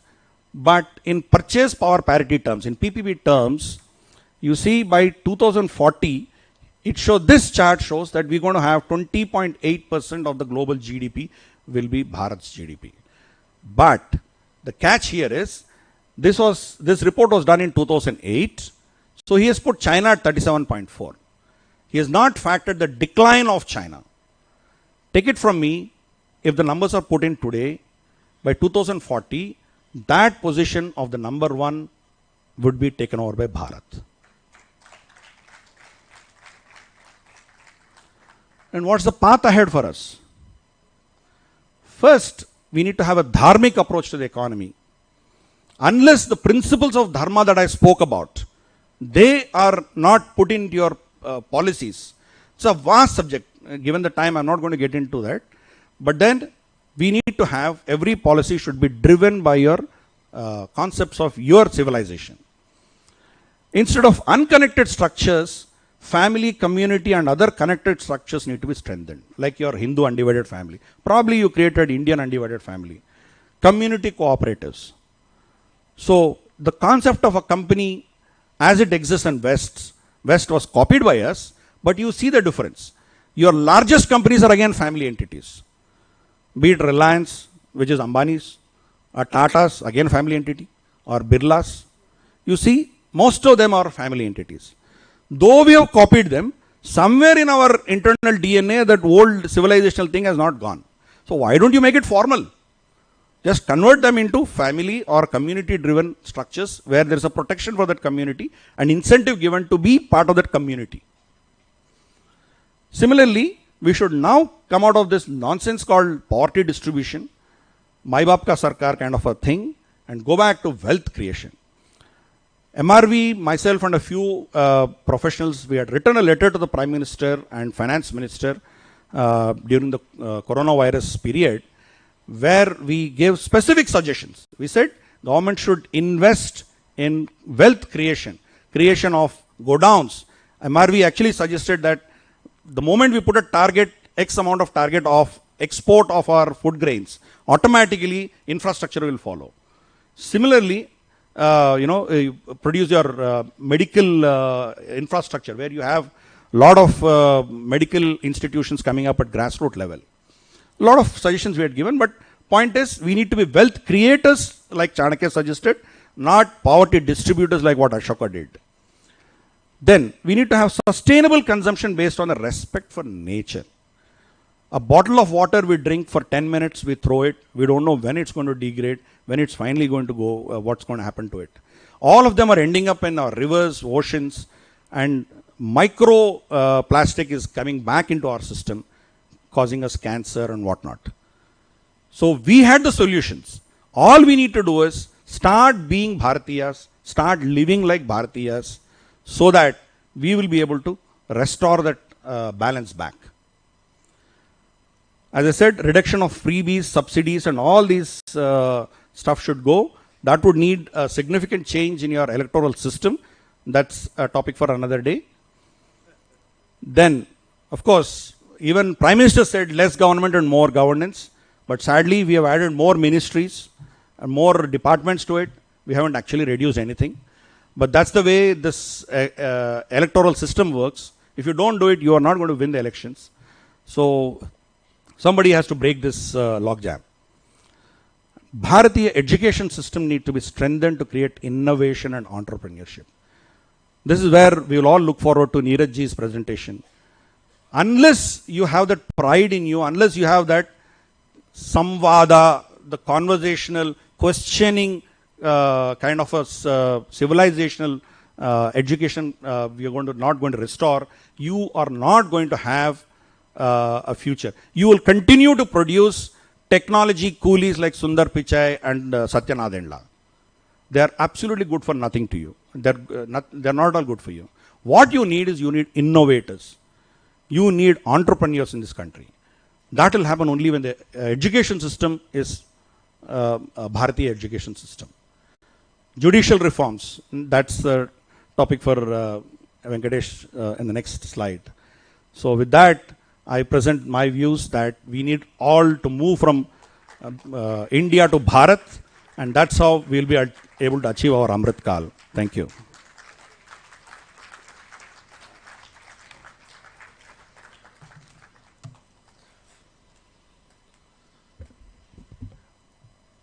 That was a brilliant presentation. This soldier of Guruji was armed with facts and figures, and he was very forthright and convincing throughout the presentation. Warm welcome to Professor Prasanna Kumar Garu, whom we all call Mr. Brevity. Namaskaram, sir. It was heartening to note that Giridhar Mamidi, sir. Acha, I didn't notice, sorry. Giridhar Mamidi echoed many specific statements of Guruji. That was very heartening to note. When you said at the beginning itself, Dharma, Artha and Kama, they're integrated. I remembered what Guruji said. He said it is not first Dharma and first then Artha. No, it is Artha through Dharma. It is Kama through Dharma. That is how our system works, he used to say. And it was very necessary for you to to stress on Chanakya's overemphasis on Artha. Because Guruji said life is material, the world is material, you are material, your thoughts are material, even your dreams, because they pertain to the material world, are also material. But then you are not material, he said. So you are not matter, he said. So that's you made us remember all these wonderful statements of Guruji. And personally, a specific note of appreciation to you, Guruji, for your beautiful exposition on Vasudeva Kutumbakam. Everyone says so much, but you truly echoed Guruji's explanation that interdependence is the central theme of creation. That's what Guruji says. Interdependence is the central theme of creation. You have the plant, you have the mineral, plant, animal, human, and the divine kingdom. All of us are related to each other because all of us are dependent on one another. Beautifully you have brought it out. And I thoroughly enjoyed your nuggets, like obligations versus rights, then debt, credit card economy versus small saving economy. That was very nice. And who can forget this 3% and 97%, which is also insurance. That was very nice. And then the icing on the cake, of course, was wealth creation versus poverty distribution. That was also very nice. And the Vedic, about your Vedic prayers also, I recall one of Guruji's statements. He quoted from Rig Veda. He said, earn wealth through 2 hands and give away in charity through 100 hands, he said. The beautiful quote from Rig Veda. And even if this happened to be a court, and even if there is a judge, and even if I happen to be an advocate, I will never use the word Lord again. Because Giri's angry face will loom large before me, so I will not use that again. Sir, justice is superior than law. That beautiful quote from Mahabharata was worth recalling here. Here I also recalled Guruji's explanation on Ritam and Satyam. Satyam vadishyami, Ritam vadishyami. What is the difference? Apparently both are called truth. Then with his beautiful smile he explained, Satyam is truth. Ritam is speaking the truth truthfully, he said. What a beautiful way of explaining it. And this is absolutely the original idea of Giri. He said our economy is dependent on civilizational wisdom. Beautiful. Hats off to you for that remark. And the GDP chart was also very interesting. He reminded us all, because we were the ones who were making these stupid statements like British gave us English, British gave us railways, and such nonsense, allied nonsense. He reminded us people came here to loot this country. That's the thing which we should not forget. Why did invaders come? Guruji raised this question and answered me. They did not come here for your Bhagavad Gita or Shastras. They came to loot the wealth which this country had till the middle part of the 17th century. And you know what happened later. If you read even Dharampalji's The Beautiful Tree book, So it was a very, very wonderful beginning to the second day of this seminar. I always admire him. I envy him for things which I have told you already. But here, with folded hands, I record my appreciation of this wonderful presentation which Giri has made here. And I'm sincerely and specifically thankful to our, before walking into Guruji's family, he was called as Dolphin Apparao. After that, he became Apparao uncle for all of us. Even people who are older than him used to call him uncle. That's what happens when you walk into the loving arms or aura of Guruji. And he was listening to it very attentively. Many places he nodded in approval because he is a man with a very rich experience. And I can, on a personal note, I can also recall when I came to Visakhapatnam in 1989, he was one of my earliest contacts. He was like a tiger or a lion or both in one. he was ruling the place because he was the chief of Enadu here at that time. I came here to launch the Hindu edition. No, I resigned from it later. Okay, fine. And while I was struggling, I was learning the ropes here. It was Apparao uncle who came to my help. He offered a lot of help to me.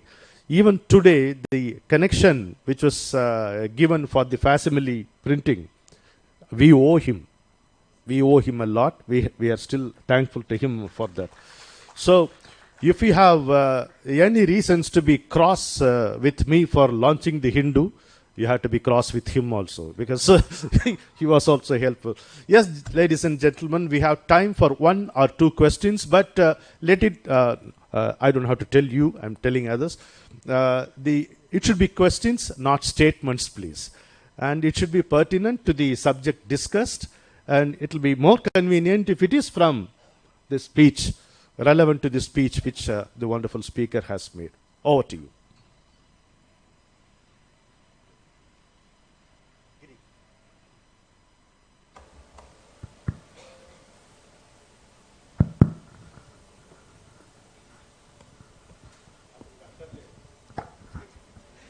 Thank you, Giri, for that wonderful presentation. I sincerely appreciate.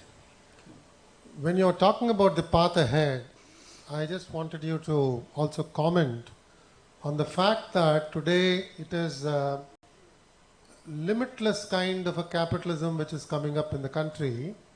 And when you are talking about dharmic institutions, perhaps we can think of a regulatory system to be somewhat akin to a dharmic system. Today in the country, are you satisfied with the way the regulatory systems are working? And the opportunities are more and more opening to the people who are more and more rich. So the rich are becoming even more richer, and the wealth distribution, which should have happened ideally, is not happening. I wanted your comments on that. Thank you. Essentially, what we are following right now is the Western models only. So obviously, you will see this kind of a wealth, gap and difference in terms of the way wealth is being distributed. So my entire pitch was that we get out of these Western models, start using our Indic models or Bharatiya models. For starters, when you are suggesting regulation, I am completely against regulation. So all the regulators today, obviously the moment you have regulation, what do you regulate? You have the power to deny. Regulation is all about your power to deny. So the point is, you are supposed to be, the government should be involved in policy making. Once the policy is made, it should be focused only on policy implementation and audits. It should not be getting into regulation, controls and things like that. They don't own it. Society owns it. Let society decide. When society fails, that is when government may probably give a nudge here and there. But let's say, look at the Editors Guild, which Ramananji and everybody were involved at some point in time.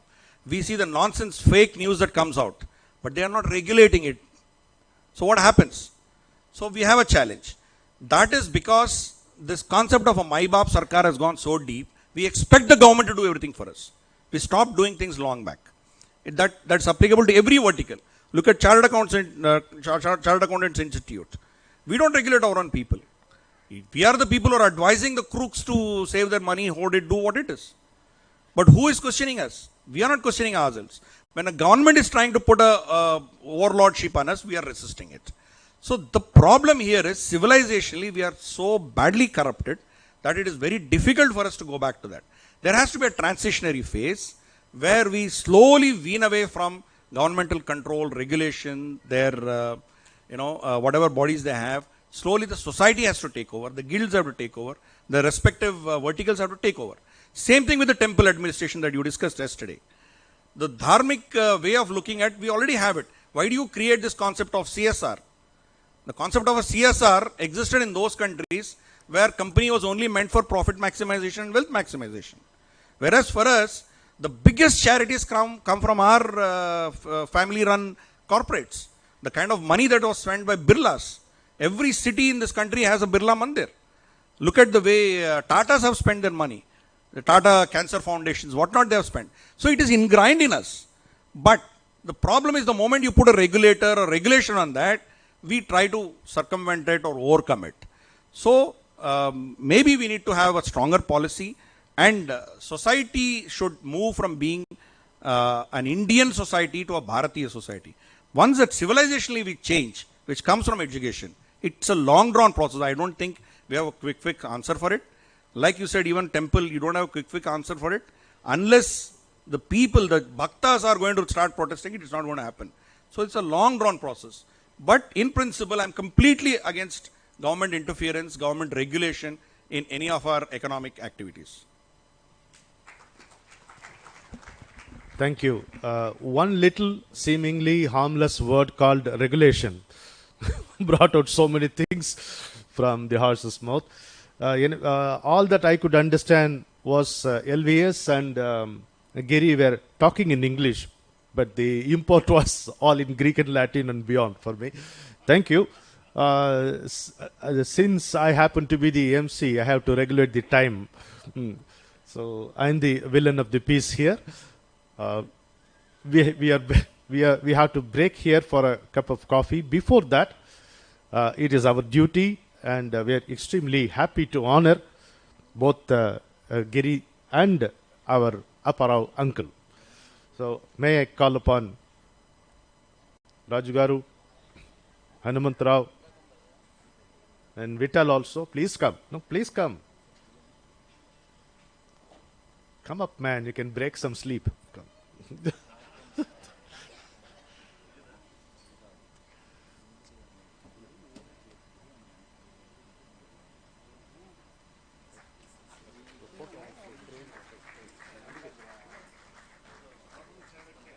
Yes. Come.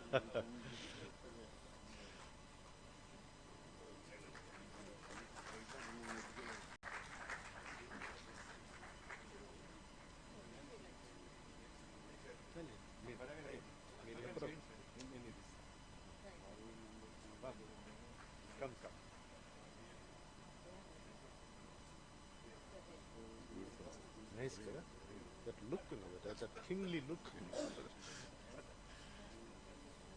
Da.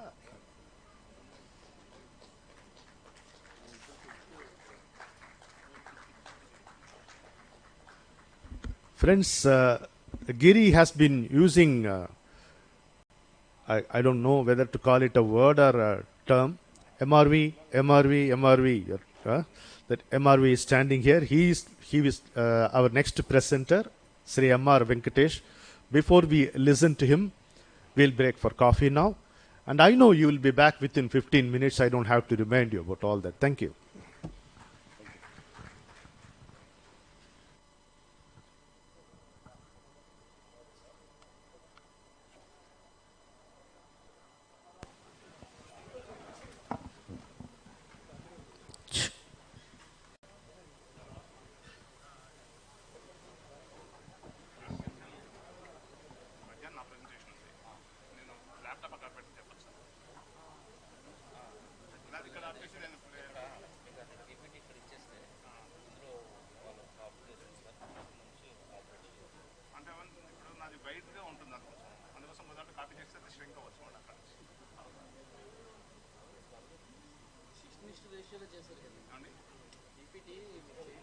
దాంట్లో wide out short out రెండు ఉంటాయి. నేను వైడ్లో చేస్తాను ఎందుకంటే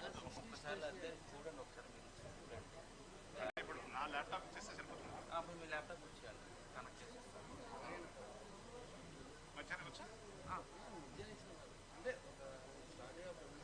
testing కూడా అయిపోతుంది కదా, check చేద్దామని sir. Check.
Namah Shivaya.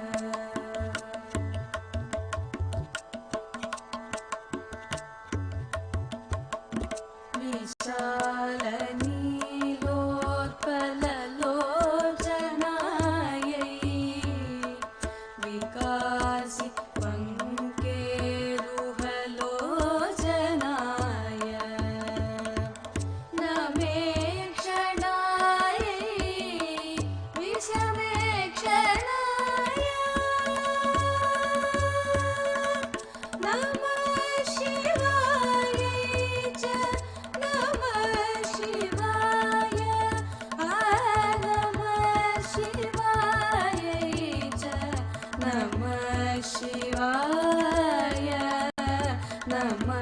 Shivaya.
वसुदेवसुतं देवं कंस च कृष्णं वन्दे जगद्गुरुं कृष्णं वन्दे जगद्गुरुम् अतसि पुष्पसङ्कासं हारनूपुरसुशोभितं रत्नकङ्कणकेयूरं कृष्णं वन्दे जगद्गुरुं कृष्णं वन्दे जगद्गुरुम् कुटिलालकसंयुक्तं पूर्णचन्द्रनिभाननं विलसत्कुण्डलधरं देवं कृष्णं वन्दे जगद्गुरुं कृष्णं वन्दे जगद्गुरुम् मन्दारगन्धसंयुक्तं चारुहासं चतुर्भुजं बर्हिपिञ्चवचूडाङ्गं कृष्णं वन्दे जगद्गुरुं कृष्णं वन्दे जगद्गुरुम्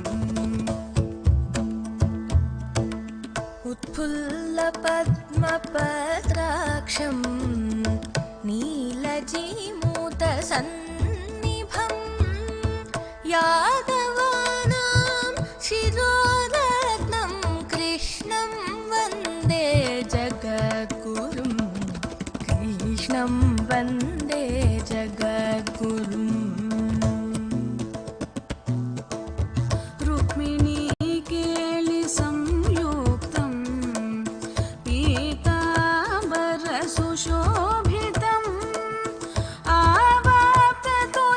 आवाप्ततुलसीगन्धं कृष्णं वन्दे जगद्गुरुं कृष्णं वन्दे जगद्गुरुम्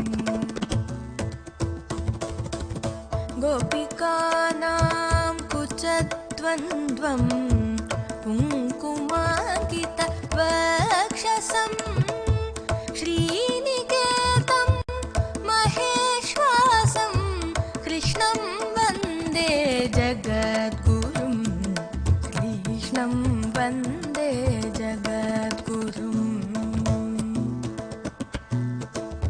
श्रीवत्साङ्कं महोरस्कं वनमाला विराजितं शङ्खचक्रधरं देवं कृष्णं वन्दे जगद्गुरुं कृष्णं वन्दे जगद्गुरुं कृष्णं वन्दे जगद्गुरुं कृष्णं वन्दे जगद्गुरुम्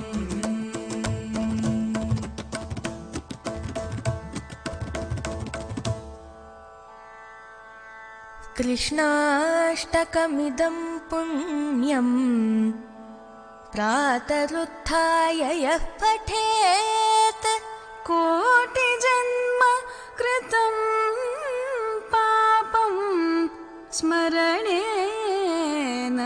विनश्यति स्मरणेन विनश्यति।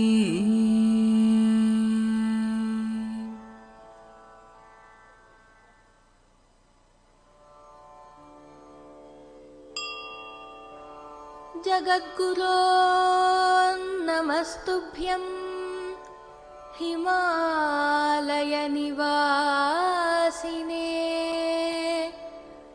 नमस्ते दिव्यदेहाय मैत्रेयाय नमो नमः।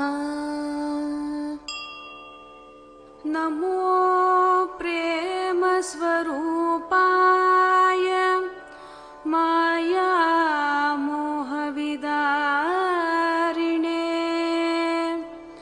निर्मलाय प्रशान्ताय मयि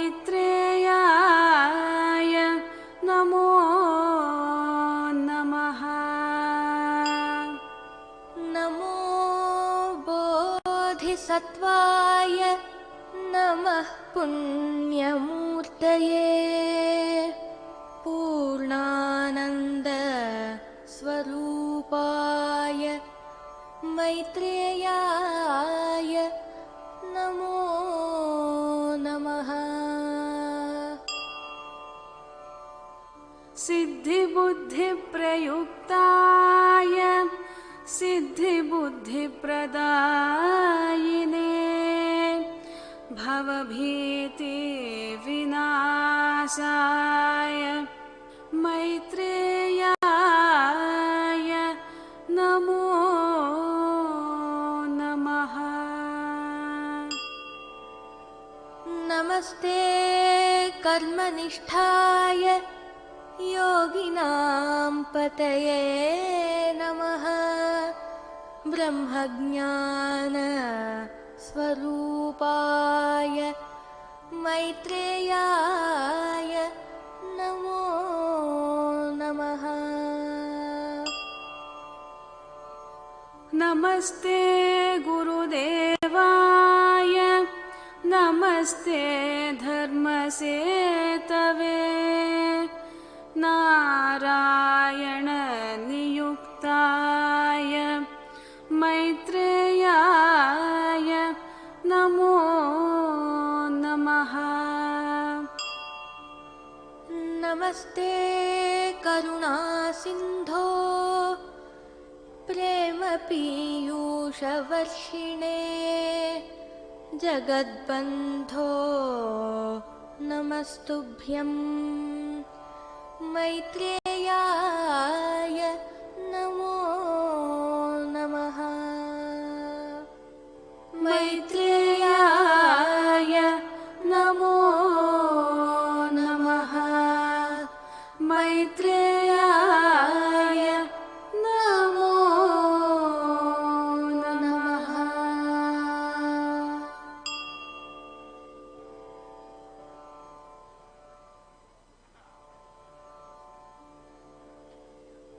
श्रीसमञ्चितमद्वयं परमप्रकाशमगोचरं भेदवर्जितमप्रमेयमनन्तमाद्यमकल्मषं निर्मलम्. Ladies and gentlemen, welcome back. My sincere thanks to you for minding time. I have a great pleasure in introducing Sri M.R. Venkatesh, who has come all the way from Chennai. Before that, he might have been in Delhi. Before that, he might have been in Dubai.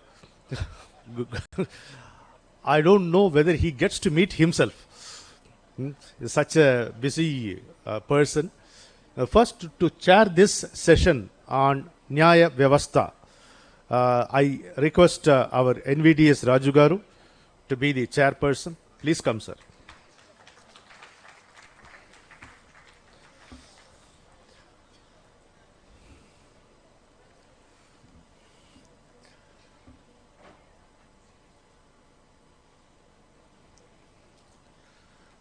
Raju Garu will always be jotting down something, speaking over the phone to make arrangements.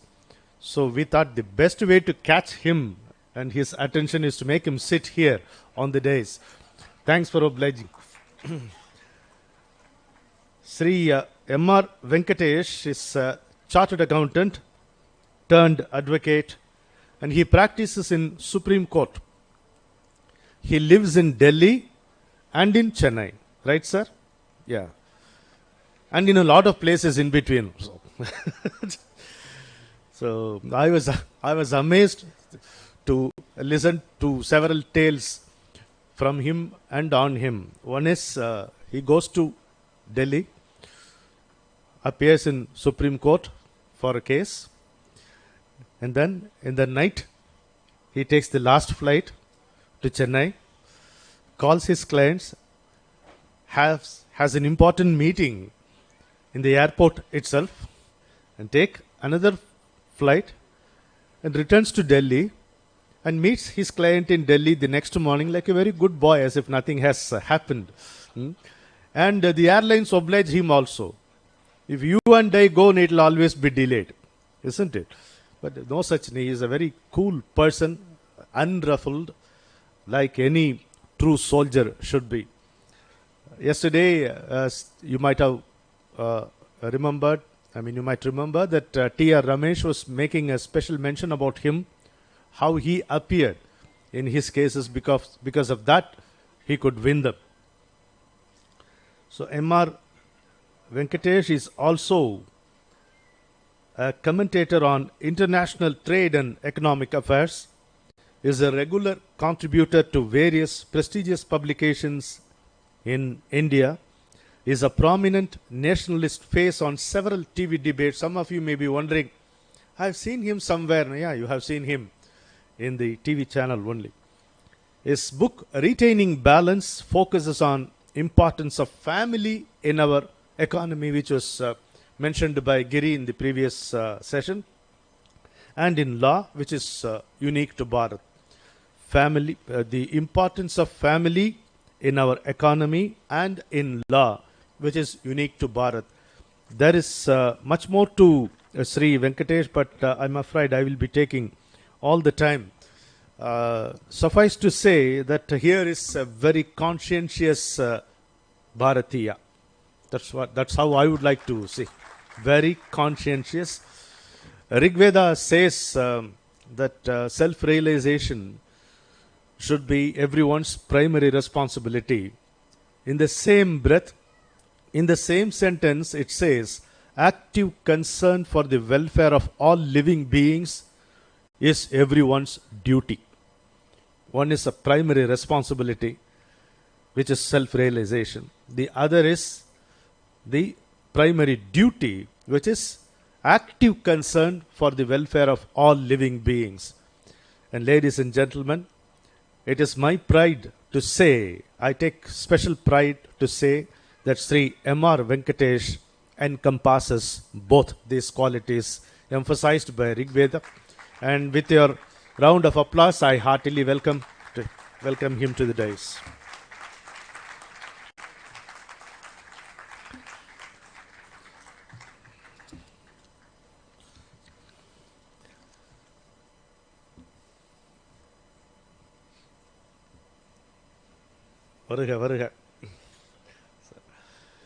And as usual, this session will commence with a beautiful song by a child whose name is Yashaswini.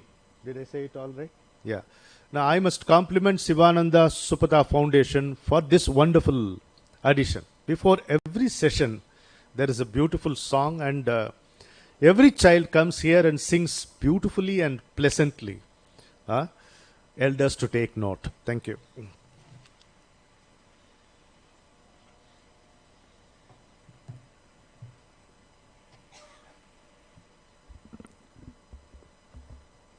Hello.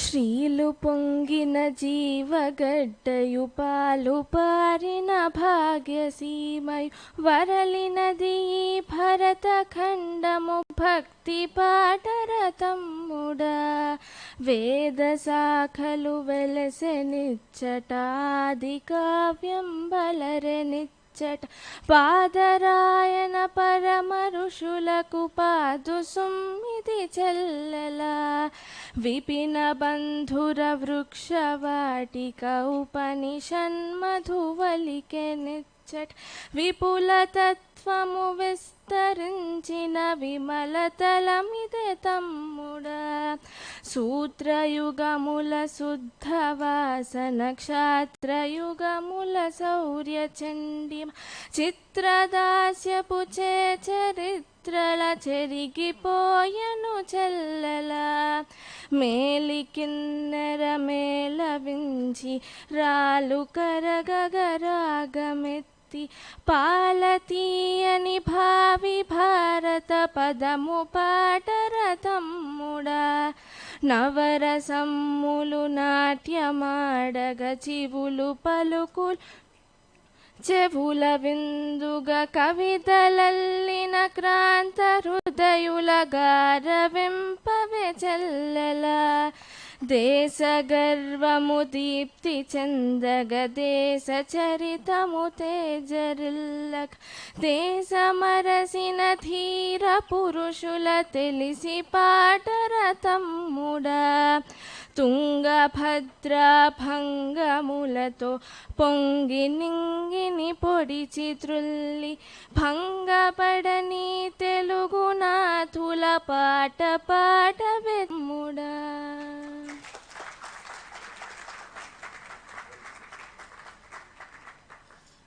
Now, before Sri Venkatesh comes and addresses this gathering, let us remember all the children who sang songs from yesterday and give them all a wild round of applause.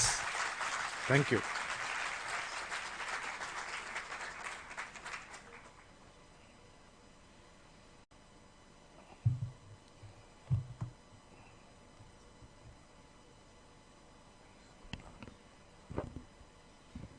Shri Gurubhyo Namaha.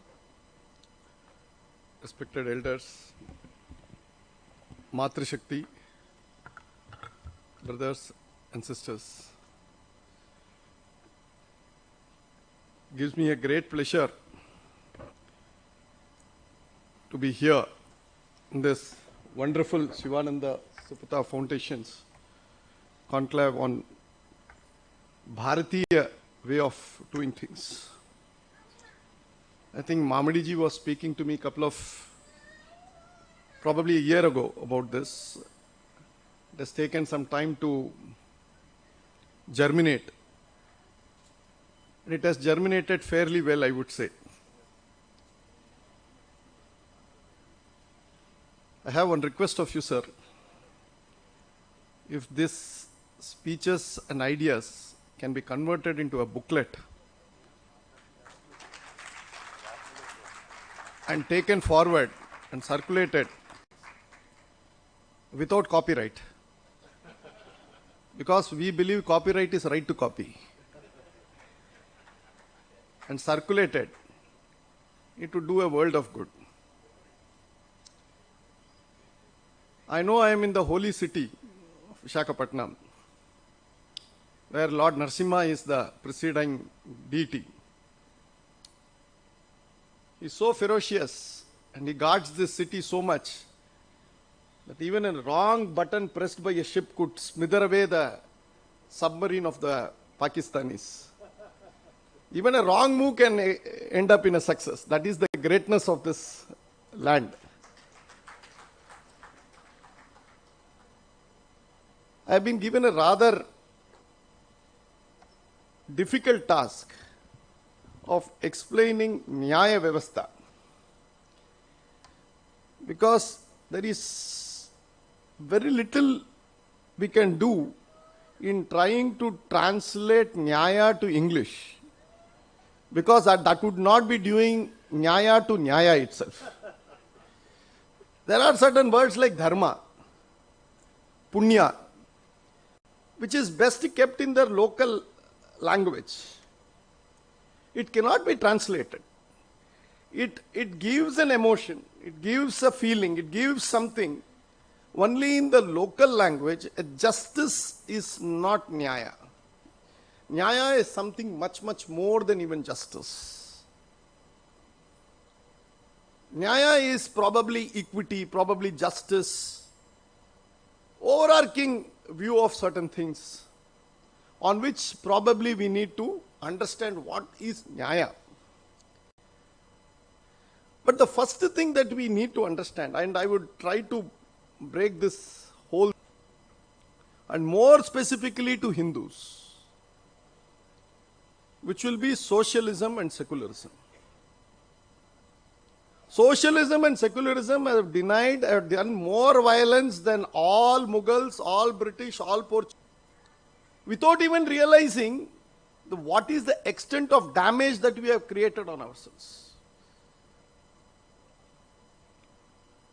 Mamadiji was talking about how the Paul Byrek's report, then Agnes Madison report, which resulted in the tracing of world history, economic history, India was consistently holding between 25 to 33% till 1770. And then the decline starts and ends up around 2% or 3% during 1950. That is, the British route is estimated to be somewhere around $45 trillion. India's current GDP is $3 trillion. It will take 15 years of all India's income at current level to match the British route of 90 years, between 1857 and 1947.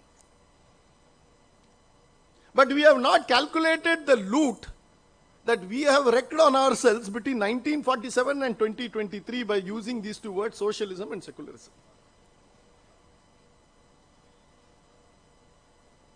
I am appalled sometimes how the Constitution was made.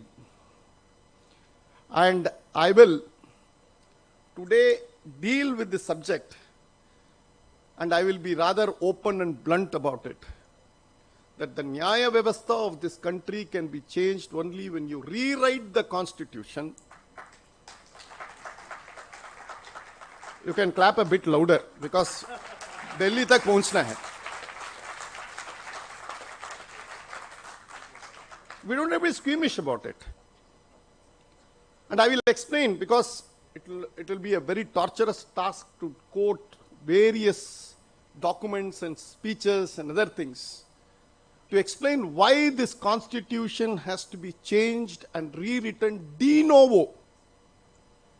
This morning as I landed, there was rains. I thought to myself, I am Rishi Shringa. I am bringing rains. And the Rishi Shringa was a person who did not see a feminine form. He did not know a feminine form. His father had kept his mother away from him, so that he would not even know that there is something called a feminine form. We should ask Rishi Shringas, constitutional Rishi Shringas, who have never read the Constitution, to write the Constitution. Because if you start, we will be a spaghetti bowl all over the place, without Adi nor Antam, and in Trisangu Swargam. Now, first let us take, I am going to 1947, August 15th. I am not going to Shengol. I am going away after the Shengol ceremony is all over. Nehru comes to the parliament. He says, very interesting speech, The Tryst with Destiny, where we have all seen in grainy footages whenever we used to go to the theaters in the 70s and the 80s. The newsreel used to play Nehru in his baritone. Long years ago, we have made a tryst with destiny, and now the time comes when we shall redeem our pledge, not wholly or in full measure, but very substantially. Actually, I thought it should be the other way around. We should make it wholly or fully, not very substantially. In the sense, we will do it fully. Why only substantially? But anyhow, probably the emotions got better of Nehru.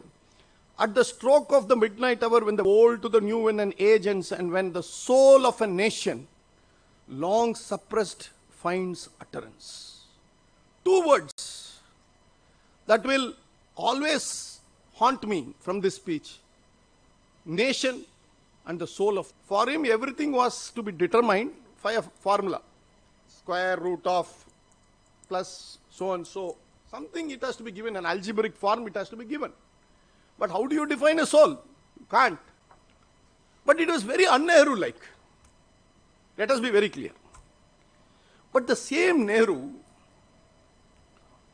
on 13th December 1946, 9th December 1946, the Constituent Assembly starts, and they start debating how to make the Constituent Assembly, Constitution for this country. 9th, they start. 13th December, which is a Friday. So it is Friday the 13th. Nehru comes and presents what is called the aims and objective resolution of the Constitution. He says we will be a democracy. 8 points he puts in. The fifth point is very interesting. He says we will protect the minorities. Baki sab bhaad mein jaye. First thing, we have to protect the minorities.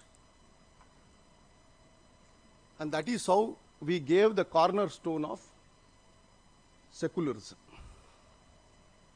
So Friday the 13th, he puts in the aims and objective resolution the word called protection of minorities.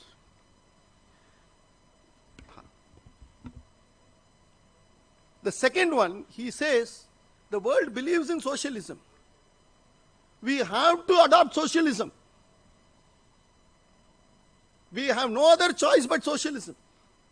So, even before the Constitution was actually drafted, we had nailed ourselves like Jesus Christ, one on this hand and one on this hand, socialism and secularism, and we are hanging.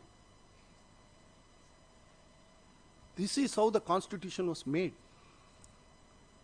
And he wanted to have the word socialism in the Constitution, but it was to the eternal credit of Ambedkar, who said we cannot draft an economic policy and cast it in stone and give it to the next generation.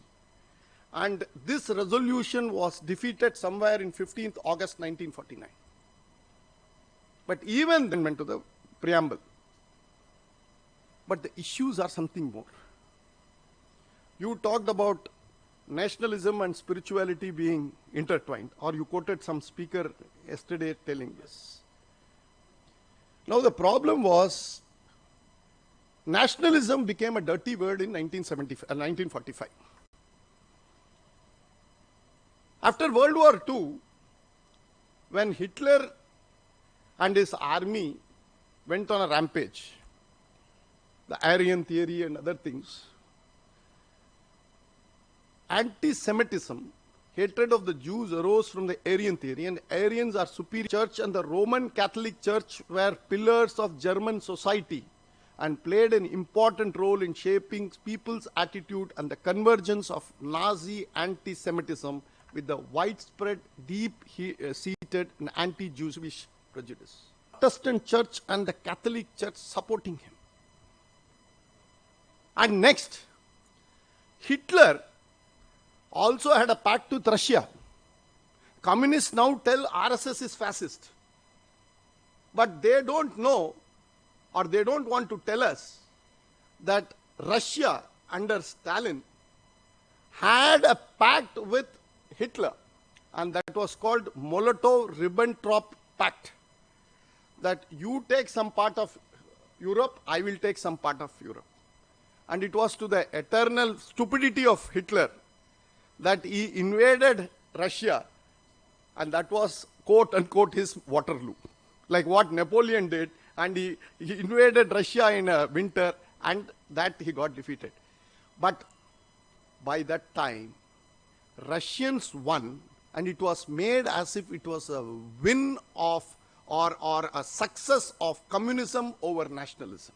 This was converted in India as a success of 45, our slogan was to give Ramarajya. Our people wanted Ramarajya because everybody understood Socialist, Secular, Democratic Republic of India.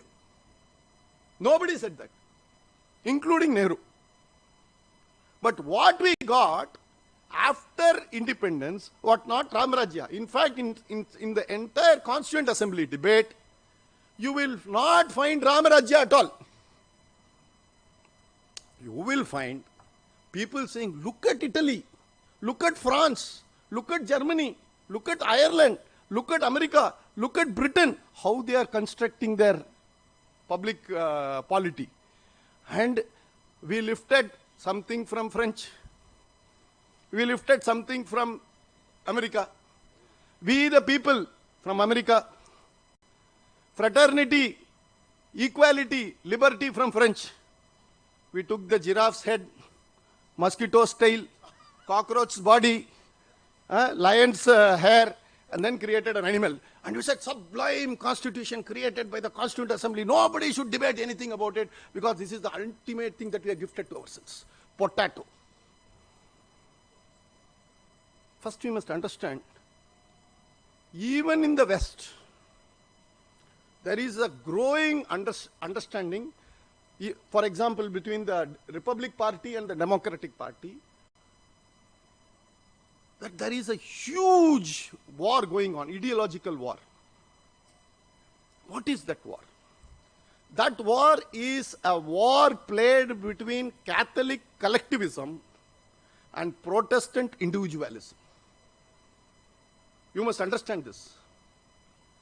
Protestants believe that they have a right to rebel against the Catholic, and they started rebelling against what is called as the priestly class, and they said, we will directly dialogue with the God, and we don't want this archbishops and the popes. And that is how 1648 the Westphalia Treaty was formed, and various European states, nation states were formed, and in that a protection was given to the minorities who, in the Catholic majority states, Protestants will be allowed, and Protestant majority state Catholics will be allowed. And that is how denominations came. When you say denomination, 100 rupee, 10 rupee, 20 rupee, 50 rupee are all denominations of rupee. Catholic, Protestant, Seventh-day Adventism, Baptism, all these things are denominations of Christianity. We took that and put it in Article 25 and 26. And then after Shirur Math onwards, we are now debating whether this is a particular denomination or whether this is not a particular denomination. In Hindi translation, I'm sure Ramesh should have dealt with this, he says it is Sampradaya.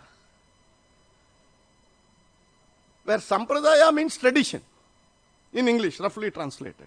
It is not denomination. And denomination is never used with relation to our religious ways of looking. We say, you are Vaishnavite, you are Shaivite, you are Madhva, you can have any type of branch, you are accepted, and you can go into the temple. And if your gods have a problem with my God, we get married, so that no problem. Or gods get married, better still. In this happens. In Tamil Nadu, there is a weird theory that in Chidambaram temple, Lord Nataraja is the presiding Lord, and in Madurai, it is basically Madurai Meenakshi. There was a theory that Lord Shiva and Vishnu were having a problem. And Vishnu's sister, Meenakshi, marries Lord Sundareshwarar in Madurai. They become brothers-in-law. Then it is inside the family. It is no longer a secular feud, it is only a family feud. So this is how we sorted out our problems.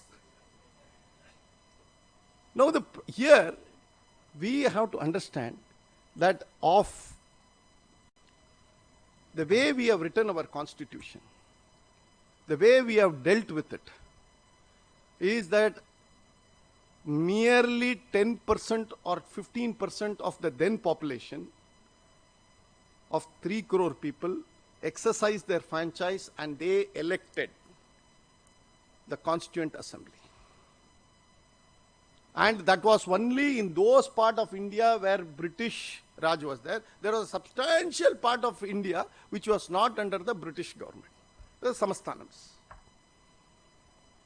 And even there, only a small part, only a very small population was allowed to vote, and out of that, here you have an electorate that created the Constituent Assembly. 299 people were elected.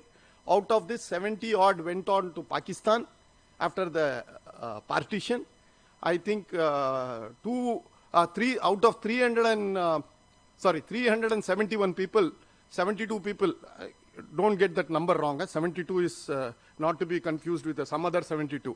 So this 72 people get away, and out of 299 people, 283 people or 284 people actually signed the constitution. So it was debated by 284 people. Out of these 284 people, 10-15 people were the majority people who were all lackeys of Nehru who used to debate, and others used to get a chance once in a time, and that is how this constitution was written. Was it written Next question. Who wrote and when it was written? Our popular thinking is 1946, December onwards, they started writing. Actually, it is not so. It was written by a gentleman from this part of the country, B.N. Rao. And along with Mr. Munshi, they produced a draft somewhere in January 1946. In fact, Mr. Nageshwar Rao pointed this out in a seminar in Chennai a couple of months back when he said that the drafting committee was not actually drafting the constitution, it was correcting the spelling, grammar and English of the drafted version of Mr. Benegal Rao. And where did Mr. Benegal Rao do the drafting from?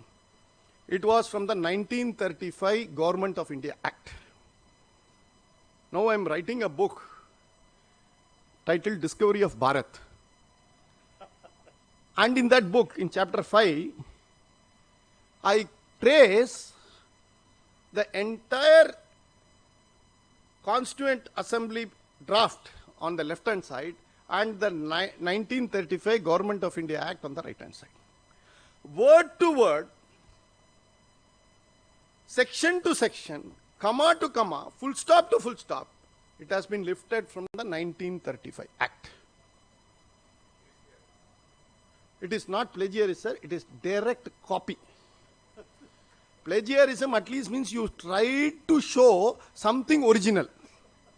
There was no, in fact, Ambedkar on 4th November 1948, when he introduces the draft, he says, yes, there is allegation that we have lifted it from the 1935 Act.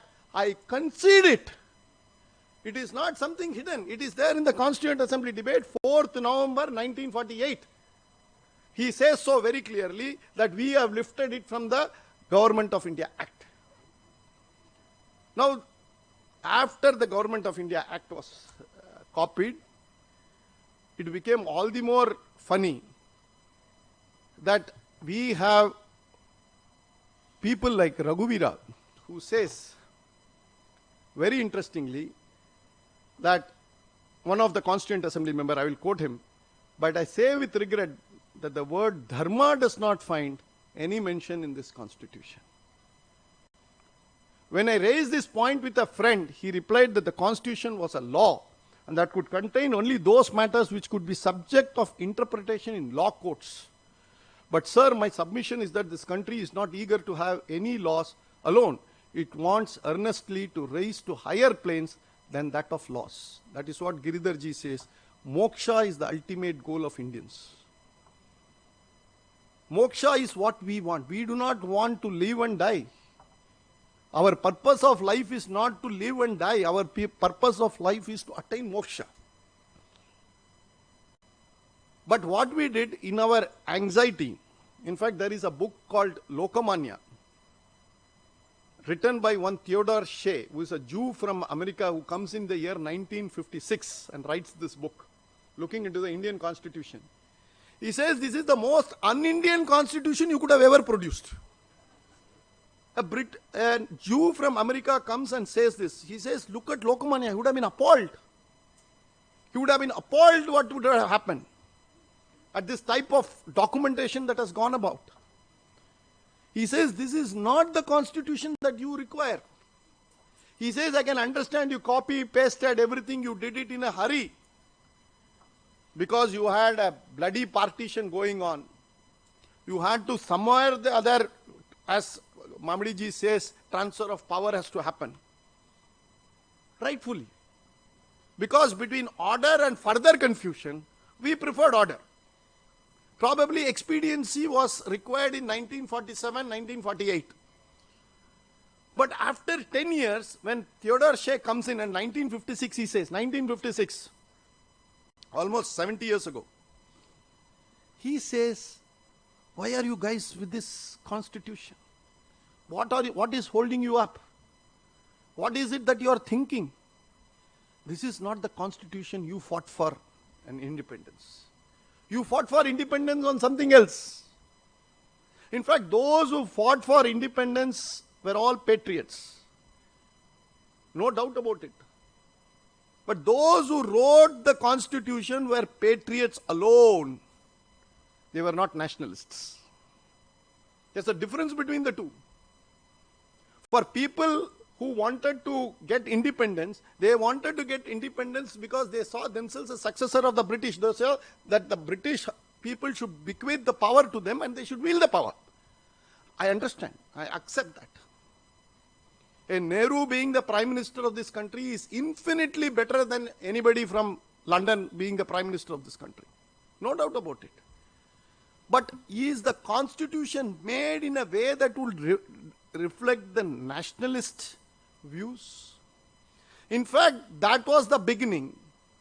And that was the beginning of the constitution where Hinduism or nationalism became a dirty word. And we replaced with some very esoteric terms like secularism, idea of India. Idea of India is to destroy India. And they say our idea of India is basically idea of India. I don't know where from these people come and give this type of ideas. We have enormous amount of problem in terms of administering ourselves because we do not know what we are. We are like Hanumanji in Sundarakandam in Kanyakumari. We do not know who we are, what is our strength. Somewhere down the line we have to have the aged Jambavan to come and tell us that this constitution is unworkable. Somebody has to take up this job and tell us you have to realize your potential. If you have to realize your ultimate goal in life, and your ultimate goal in life is not to have a 2 BHK. Your goal in life is to have moksha. And that moksha is possible only with a series of issues that you have to follow as per Hindu Dharma. And for that the state cannot be an antithesis of Hinduism. And today's constitution is predominantly anti-Hindu. And unless we rewrite it, unless we have Hindu scholars going into it, unless we debate and decide what is Hindu, what is Nyaya, how we deal with various issues, probably in 25 years, when the Amrit Kal would probably come to its first end, by 2047 we will also be celebrating our 100th year of independence. We must have a Prime Minister standing not in Red Fort, but probably in Meenakshi Temple in Madurai, probably in Kedarnath, probably in Guwahati, Kamakya, and then tell us that how this great nation of ours will be the Vishwaguru for the world, not in terms of only material. Material is very important. Because this dichotomy is again basically a Christian thought that only if you are poor you can be pious. This stupidity comes from Christian thought. This doesn't come from, if you are prosperous you can be honest and you can earn your wealth honestly and you can be dignified in being wealthy and prosperous is something that the West doesn't believe. West has always a binary view of things. We have a composite view of things. And the biggest challenge that we have is what is being indeterminate. You spoke about how Chanakya's vision was there and you compared it with Ashoka. But Ashoka is the symbol of India. Ashoka Chakra, Ashoka Stupa, everything we have borrowed from Ashoka. In fact, Ashoka and Arjuna are always compared. Ashoka had a confusion after the war. Arjuna had a confusion before the war. And Ashoka did not have a Krishna. And that is why he made all the blunders that you showed on the screen. But this leads us to a very important question. What type of government we should have? This requires greater debate. I can throw a question, but very difficult to answer a question like this.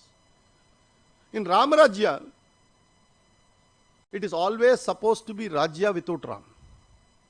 When Ram goes missing and the Rajya functions, it is supposed to be Rama Rajya. Rama Rajya is not to have policemen at every stage. to use your word regulator at every place, it will only be disaster. A self-governing Swaraj, Swadharma and Swadeshi will be the cornerstone of Ramarajya. How it will manifest? It is basically by molding the society you will create a Rajya. You cannot create a Rajya and then mold a society. This is the Western view, which stems from Thomas Hobbes and others, who believe that all man is born brutish. He is cruel. He is selfish. They don't see anything in good in a man. That is why you go to a church, they say, Pavihale. There is no Punyatma. There is no Punyatma there. They begin with always saying Pavihale. Why? Because Adam and Eve created the first sin. And we are all carrying that sin, carry forward every year, like using accountant's language. Brought forward sin from my grandfather to father, father to son, son to my... Because they believe that you have all been sinners. Whereas Swami Vivekananda says, every soul is divine. Look at the contrast. And every sinner can be redeemed in the Western Christian theology. And you require the benevolence of Christ. You have to be baptized, and you will have your uddhar only through the intervention of an external force, that is Christ. Now James Boyce, in his book Born Sinners, he says a very interesting thing. He says Western idea about any solution is external. If you have a problem between husband and wife, you should have a judiciary. Come here, do this, divorce. If you have a problem within the society, you have an omnipotent, omnipresent, omniscient state.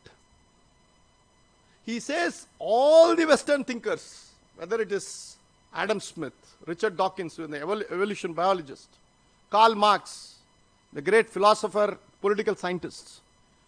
You take anybody, Adam Smith, economist, take anybody, he says they were all advocating an external agent.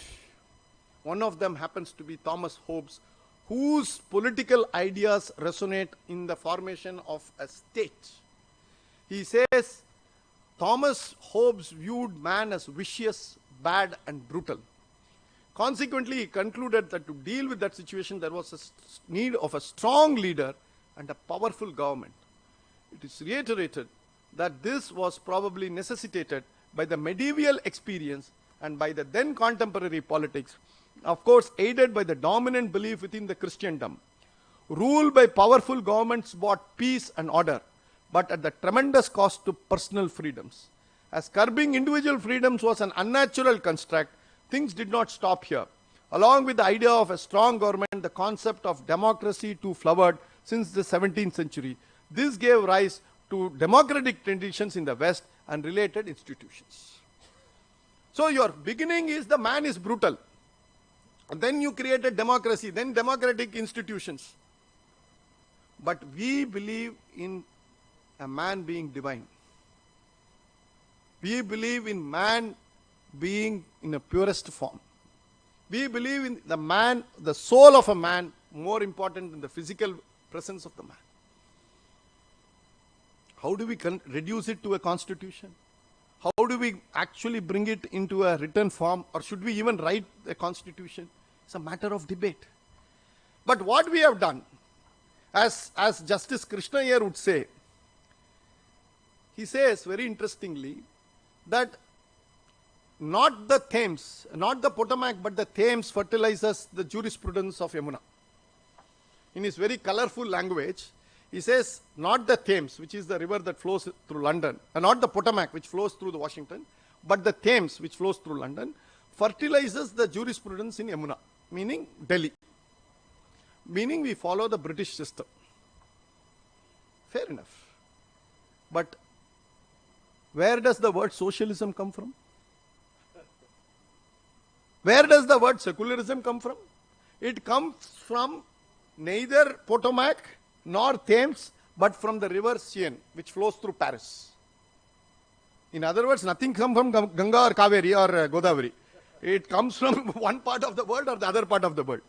So the point here is, unless we start looking into ourselves and look at what type of constitution that can be made for the genius of this people, then it will be very difficult to run and for hoping that we can't be competing with the Chinese with an American or a British constitution. If we have to compete with the outside world, whether it is Chinese or Sri Lanka or Pakistan, we require a constitution that is predominantly Indian. I'll give you one classic example. Often it is said federalism is a basic structure of the constitution. Who gave federalism? Where did this federalism start? Who thought about it? In 1946, even at that time, partition was an iffy subject. The British had the Cripps mission and others who came here to India. And they gave one package to the Muslim League. They said, center will have only 2 or 3 subjects, which is the precursor of Article 370. And they said external affairs, currency and defense will be in the hands of the central government. Big portion of your entire administration will be hands of your government at the federal level. This was pushed. But after partition, when Pakistan did not accept for this, Muslim League did not accept this condition should also have gone. But we held on to this, and when we negotiated with the Samasthanams, we had various conditions in various Samasthanams, which were also given a go-by, and we put in Schedule Part 1, Part 2, Part 3 of Schedule 7, which was copied from 1935 Act. If you want to copy, simply say we are going to copy. It could have at least spared the time. Instead, we made a huge roundabout, and now we are saying federalism is a basic structure, states right, GST 8%, yours is 8%, as if everything is calculated and done. Potato. This all comes from 1935 Act, and that is the solution that we have even today. 100 years later, we have the same solution what was given to by the British, and British gave this as a dominion status, meaning I am dominating you. And why they are thinking that they are dominating you? What is this issue about domination, dominion and domination? Somewhere in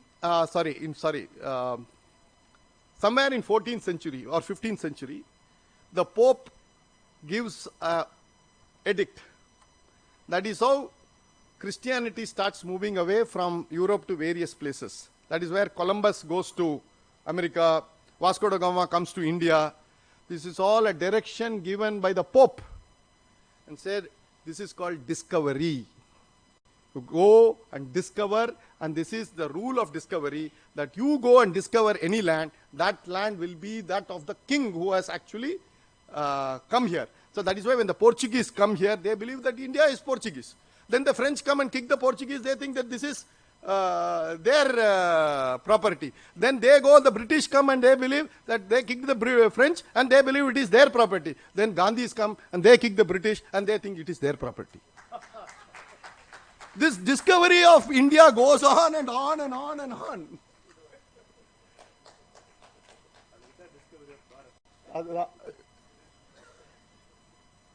So we have to understand every word in the English language also has a meaning and a history. Anybody can do this, discovery of by the church. Very interesting. And this is what we have to understand. And that is why when I have only one difference with Giridharji, whenever we discuss, 99% we are in agreement. He says, Vasudeva Kudumbakam. I say, sir, we are surrounded by scoundrels, rogues, rascals. This is 3-4 buckets you can put all the nations. And you will say, Vasudeva Kudumbakam, go and hug them. You know where does it start? This phrase Vasudeva Kudumbakam, I think in Kathopanishad or some other place, where the jackal is standing on the other side. Hitopanishad. Where the jackal is standing on the other side and it's calling the goat from this side of the river, come, come. The crow up there says, don't go. That fellow will eat you. Jackal says, come, come, we are all Vasudeva Kudumbakam. I am only reducing the story because whenever we use a phrase, we must understand. I am thankful to you corrected me because it's not Hitopanishad. I have reduced the story to a very small portion. Because we are surrounded by people who have an Abrahamic faith, who believe that in both racial and religious superiority, the supremacist theory is going on. And that is called Project Romanization. Even today, I can in fact quote this, that in an US case, that the US has said, in the US courts, they have decided that all papers should, all judgments must be taken. That I'll read that judgment itself. The US government argued that the Christian nations of Europe discovered the land of heathens and infidels. This is in 2003 or 2004 America for you. In support of its argument, the US cited a papal bull from the 1344 AD authorizing the domination and colonization of the Canary Islands, and the papal bulls of the 1493 after the first voyage of Christopher Columbus to the Caribbean. The US government further argued that because of Christian discovery, it had no obligation to compensate the Tehittan Indians for a federal taking of their timber discovery by Christian people. You may say it is loot. They think it is their fundamental right to loot. The US cited the 1823 John versus Mackintosh ruling that the discovery by the Christian nations of Europe had left the original Indian nations of the continent with a mere possessory right of occupancy, subject to the ultimate dominion right of domination of the first discoverer. The US Supreme Court went on so far to cite passages from the Old Testament, including Genesis 1:28-45, and ruled in favor of the US government. If the Supreme Court of India were to quote,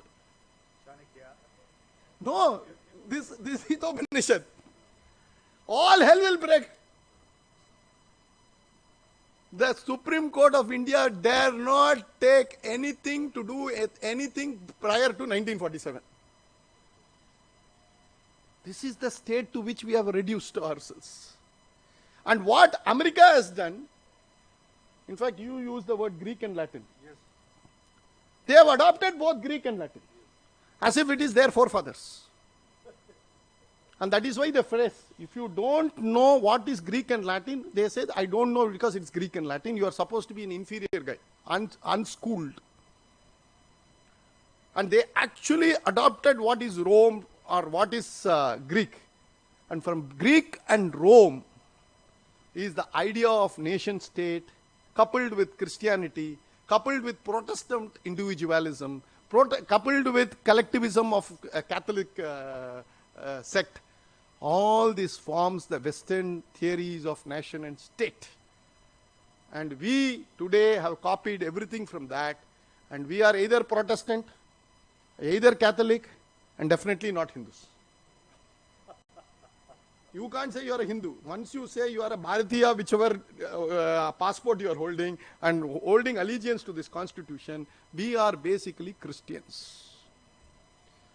So our Nyaya Vyavastha is Christian based, is Christian theology based. It is arising out of what Christianity says. It is not in a way that we would like to have our Nyaya Vyavastha. So how could it be? What could be the potentials? There could be several dimensions to the new Nyaya Vyavastha that we would be having. Our Nyaya Vyavastha was equity based. not equality based. It requires great amount of scholarship to distinguish between equity and equality and put it at mass play. How do we do it? Again, we have to understand. Administration. 90% of the constitution is only to say what is an institution, who can occupy, what will be salary. Can you ever believe the Constitution of India prescribing the salary of High Court judges? How many countries have this? Because they wanted to protect, the High Court judges then and Supreme Court judges wanted to protect their salary, so they put it at the Constitution. We have to have a constitution which is minimalistic, not more than 10,000 words. American constitution is 7,000, 8,000 words. Ours is 150,000 words, 20 times bigger. It is basically an administrative manual. To call it a constitution is an affront to the word constitution. Except part 3. And in part 3, everything is on rights. Everything is on rights because, as Thomas Hobbes said, every man is brutish. So as a counterbalance to it, the Western idea of rights came in. And that survived because of Keshavananda Bharati and Palkiwala's erudite arguments before the Supreme Court. But it is so fundamental that if you have an enormous amount of right given to a state, you counterbalance it with enormous amount of right to the individuals. That's what you said. But two wrongs don't make a thing right. Actually, you begin with enormous amount of duties to the state and counterbalance with duties to the individuals and the citizens. It should not be fundamental rights. Chapter 3 should be rechristened fundamental duties. Why we should have fundamental rights? What right? Against whom? My own country, my own people, my own government, my own state, and say my own people will do something wrong to me, so I will go to the court and say, my lord, this is my fundamental right. Look how absurd it is. This is not the state that we envisaged. This is not the state that we want. What we want is a state that will deliver what we actually don't have. And we don't have to go to the court. And you go to the courts, 70%, 80% of the litigation are between the individual citizens and the state. Whether it is income tax, whether it is this tax, or whether it is that tax. Since Giridharji is a chartered accountant, I can't resist. With two chartered accountants talking in a hall, it has to be necessarily on income tax. You all can donate to various ATG qualified, including this trust. Suppose I have an income of 10 lakhs and I donate 10 lakhs to this trust. I have no money on hand. But ATG says, even if you have donated your entire income, it is restricted to 10%. That is 10 lakhs minus exemption will be 1 lakh. And I will have to pay tax on the balance 9 lakhs. Now, why did this restriction to 10% come in the 1961 Act? Because the 1917 Act said the same thing. Why did the 1917 Act said the same thing? Because the British Income Tax Act said the same thing. Why did the British Income Tax Act said the 10%? Because under the Christian theory, 10% of donation has to be given out of your income. So Rishi Moolam, Nadi Moolam is all towards Vatican. And you blame poor Sonia Gandhi. Everything you take in this country, whenever we speak English, law, formal, everything will originate from Christendom. There is nothing except, there is a phrase in Hindi. In Delhi, they use it very frequently. They say, chuna laga diya. The constitution was made, everything was Christian. They put 4 or 5 photographs of murals of Ramayana, Mahabharata, and our Hindutva-vadis are so happy. Look, our constitution says this. Potato, there is nothing there. It is like Telugu movie copied from Bollywood with the mother and sister character. There is nothing original there. You have to rewrite and requires enormous energy to do this. It is not an ordinary task because we have now so much used to this constitution. There are so many power centers, so many people who are so drunk with this system that nobody wants to think beyond this system.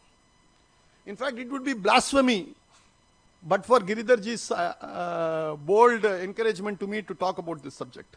Otherwise, it is very difficult. Whenever somebody says, please will you come for this lecture, I say, I will suggest this. और कुछ बात करना. Then I said, IPL पे बात करें. Nobody wants to talk anything more serious than IPL.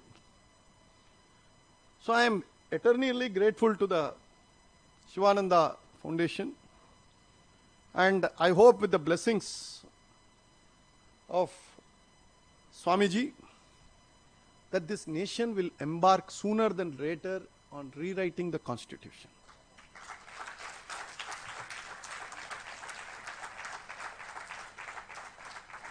Amrit Kal is not to have highways, roadways, bullet trains, ports, power, artificial intelligence, bio-nanotechnology, all these things are required.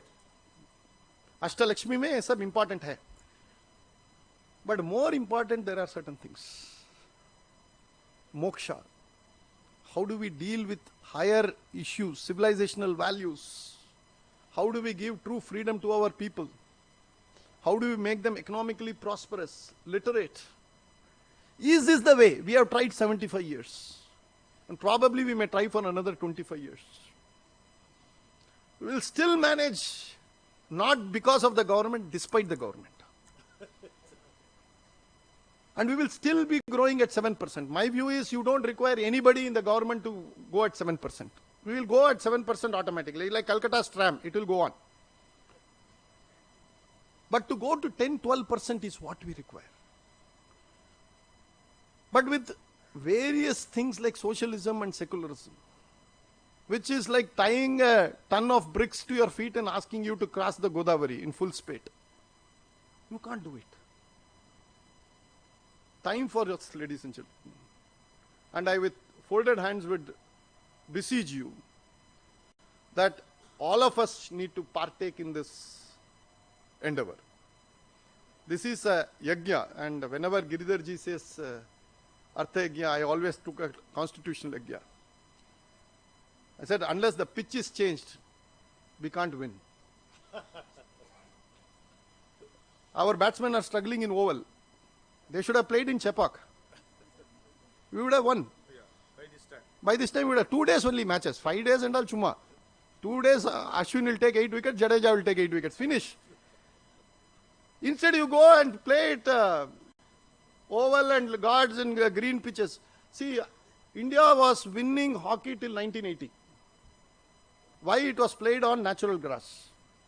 The Westerners realized that we can dribble fast. They changed it to AstroTurf. Once it turned to AstroTurf, we have never won, except 1 or 2 here and there. Change the pitch, change the constitution, and win the world. Thank you.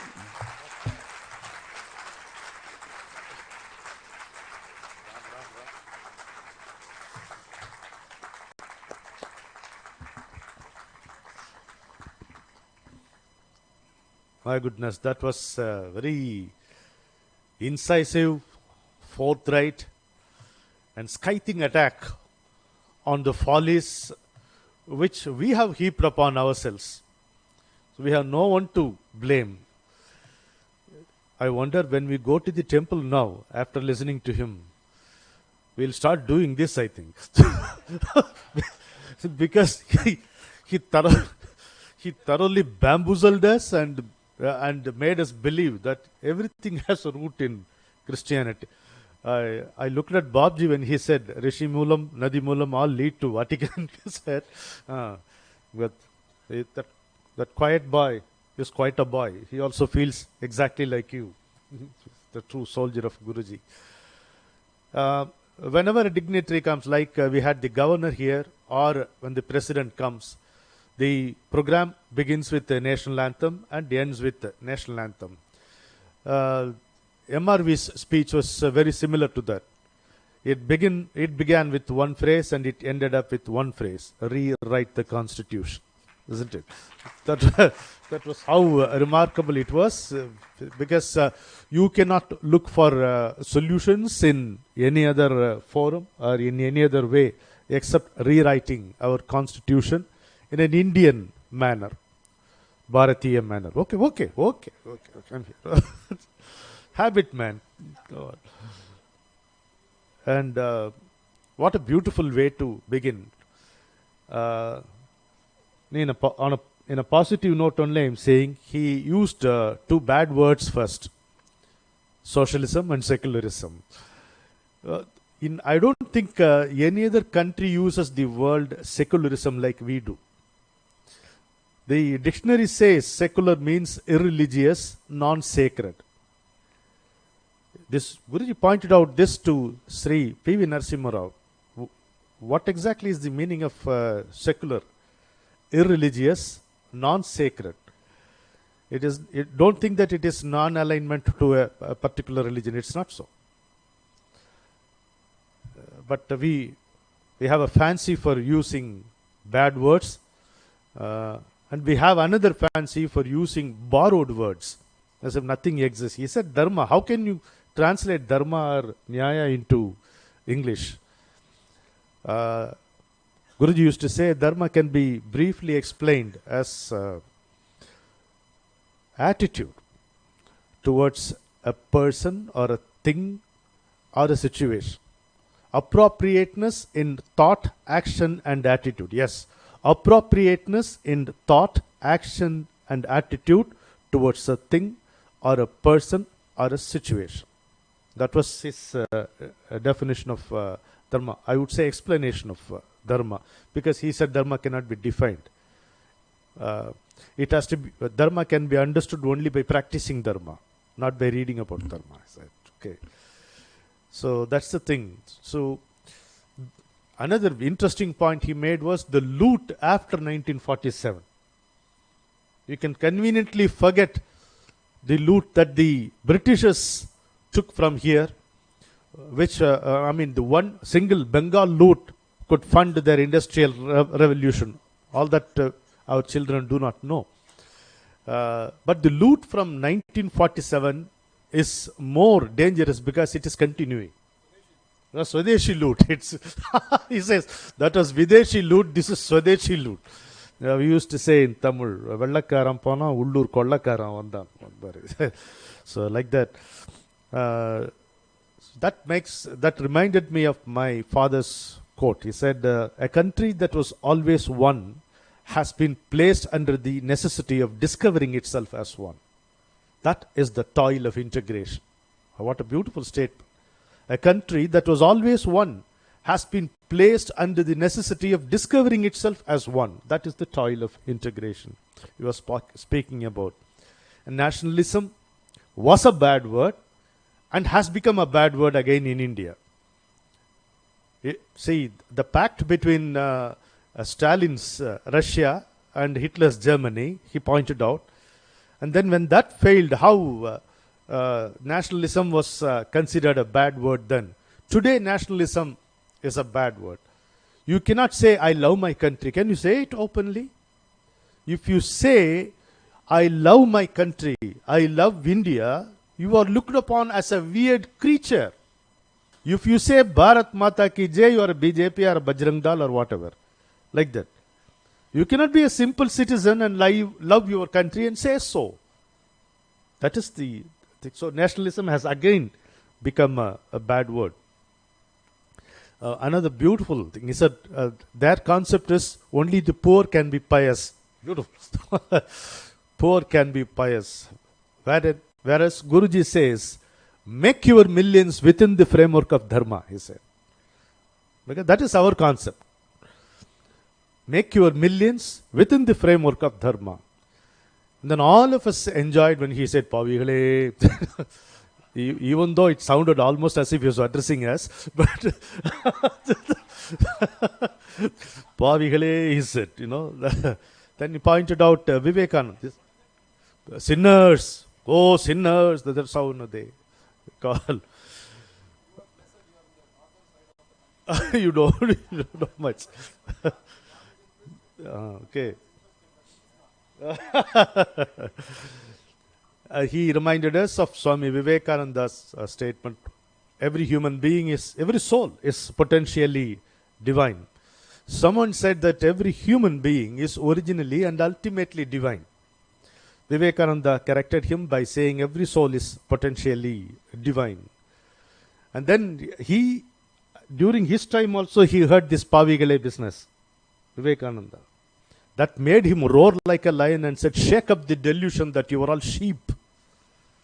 O sons of immortal bliss. Shake up the delusion that you are all sheep. O sons of immortal bliss. You are not sinners. It is a sin to call a man sinner, he said. Vivekananda spoke only about strength and limitation, and he hardly uses the word sinner or sin. But here it is a sin to call a man sinner, he said. Thanks for reminding us all about that.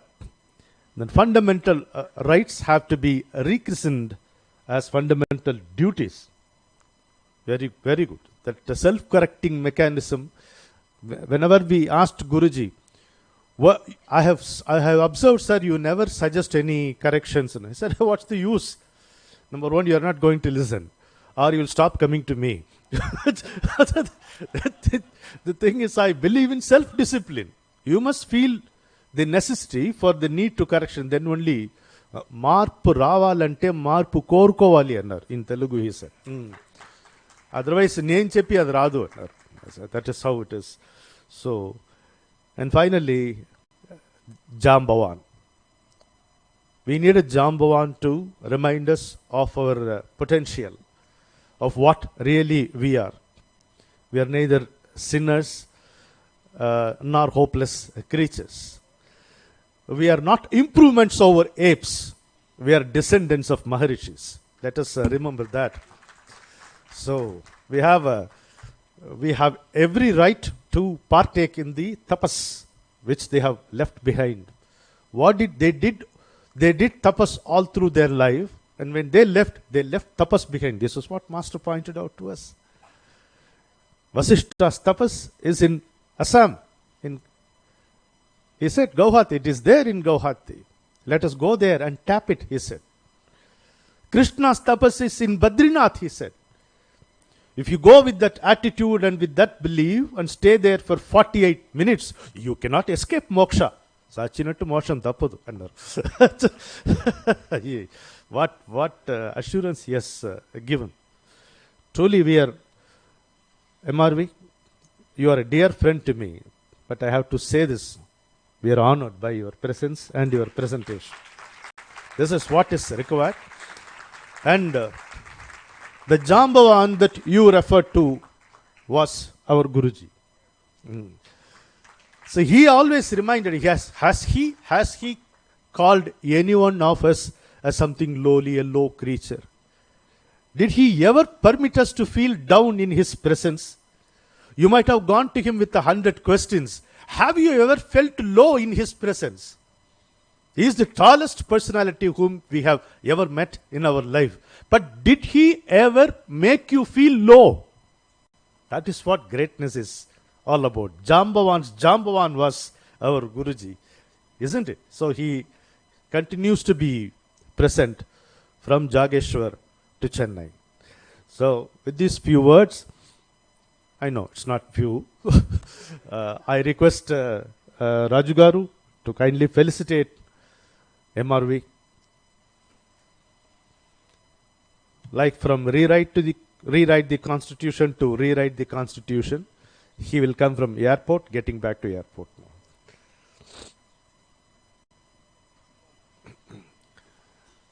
And we have time for a question. A question.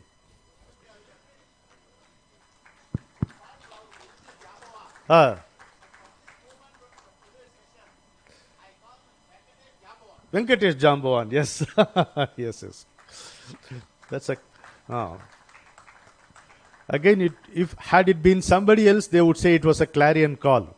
You know, whoa, what a stupid comparison that. Since it was Venkatesh, he mentioned Jambavan's call. It's not clarion's call. It is Jamboan's car. Because we are not building a Tower of Babel with its confused and diverse voices. We are only recollecting all the age-old wisdom which we can apply in our day-to-day life and then go to moksha. Ultimate goal is only that. Yes, any question? If there is any question, one question.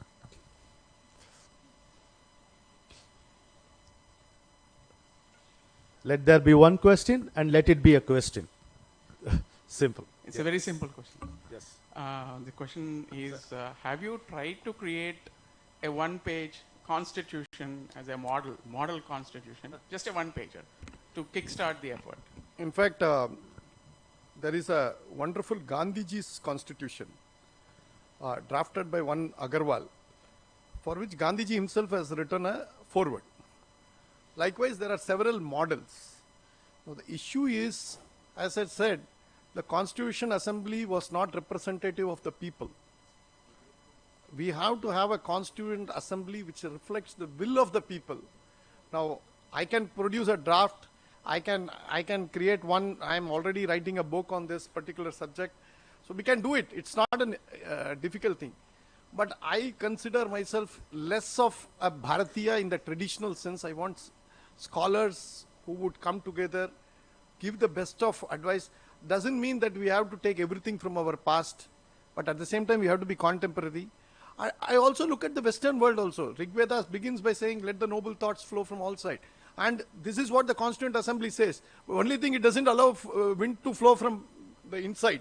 So we should try to see what best we can take from the outside world. We should try to make it a very concise document and try to see that it is not an administrative treatise. Instead, it should be reflecting a larger philosophical view of things rather than, mundane thing. There shall be a high court, there shall be this Lok Sabha, Rajya Sabha. All these can be left to some other parliament act or some other act. Look into it. Yes, we can do it. It's not a big task, but we require larger consultation is a more important thing. Thank you. Thank you.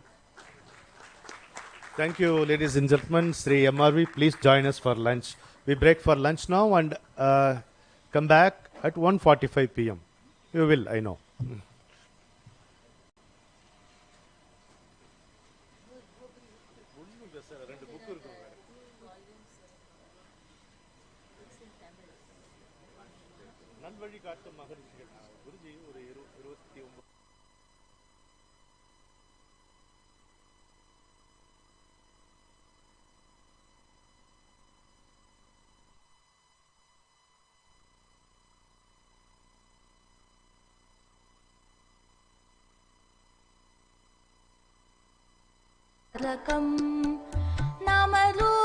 नामरूपविवर्जितं निजनायकं सुखदायकं प्रातरेव हि मानसान्तर्भावये गुरुपादुकां प्रातरेव हि मानसान्तर्भावये गुरुपादुकाम्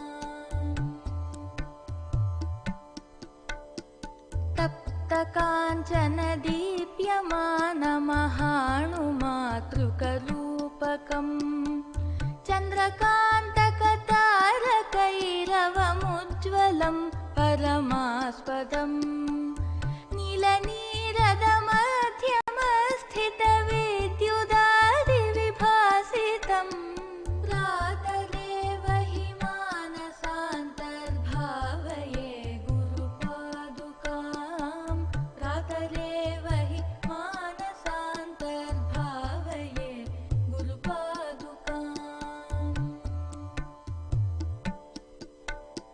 स्थूलसूक्ष्मसकारणान्तरखेलनं परिपालनं विश्वतैजसप्राज्ञचेतसमन्तरात्मनिजाङ्कुशम् सर्वकारणमीश्वरं निटलान्तराळविहारकम् प्रातरेव हि मानसान्तर्भावये गुरुपादुकां प्रातरेव हि मानसान्तर्भावये गुरुपादुकां प्रातरेव हि मानसान्तर्भावये गुरुपादुकाम्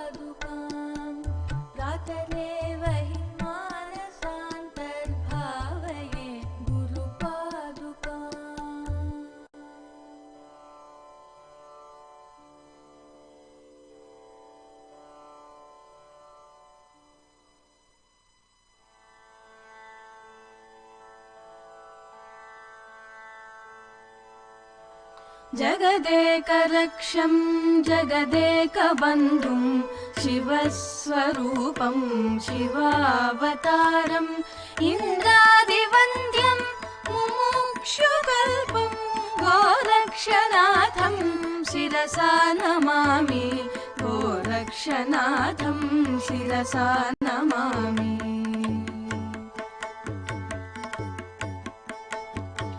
हिमवन्निवासं हेमाद्रितुल्यं प्रसन्नरूपं ध्यानस्य ध्येयं संसारतारम् अभयप्रदन्तं गोरक्षनाथं शिरसा नमामि गोरक्षनाथं शिरसा नमामि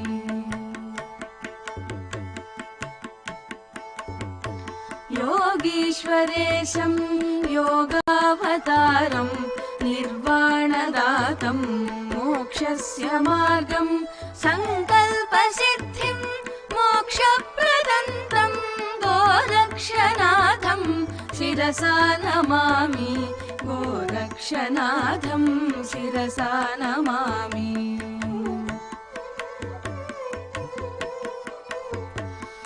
पद्मासनस्थं शान्तस्वरूपम् अन्तर्निवासं निवृत्तिदातं सत्यस्वरूपं शिवानन्दमूर्तिं गोरक्षनाथं शिरसा नमामि गोरक्षनाथं शिरसा नमामि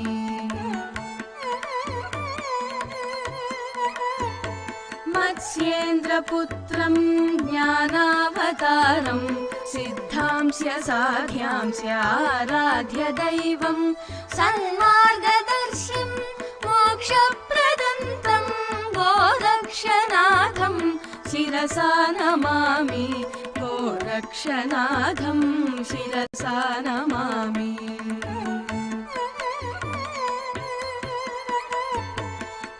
युगदोषनाशं धर्मस्य रक्षम् अज्ञाननाशं सदसद्विवेचं शिवस्वरूपं शिवावतारं गोरक्षनाथं शिरसा नमामि गोरक्षनाथं शिरसा नमामि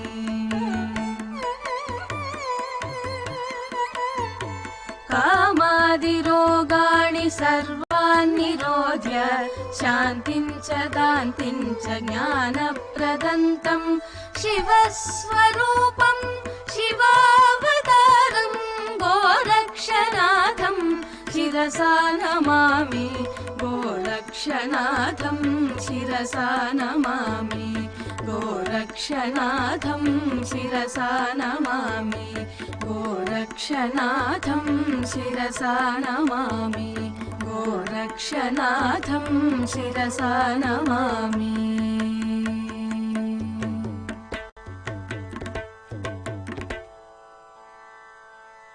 इदं स्तोत्रं सद्गुरु श्री शिवानन्द प्रणीतं गोरक्षनाथ स्तोत्रनाम सम्पूर्णम्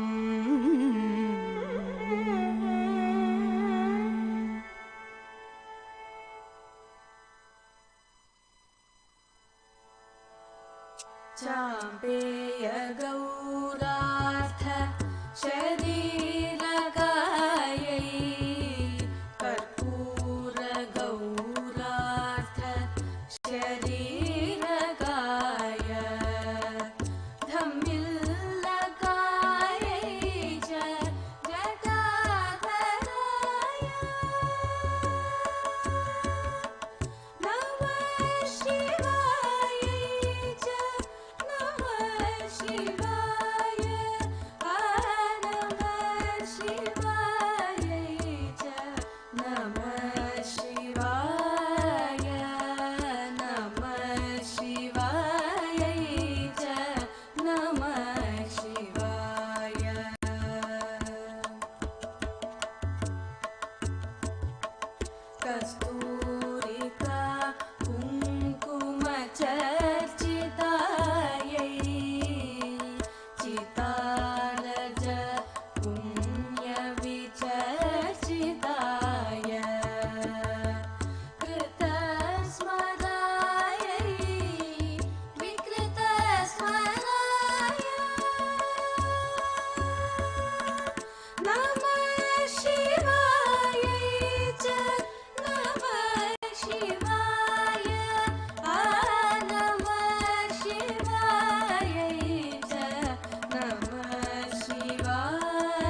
निर्मलं निगमान्तमद्वयमप्रतर्क्यमबोधकं प्रातरेव हि मानसान्त भावये गुरुपादुकां प्रातरेव हि मानसान्त भावये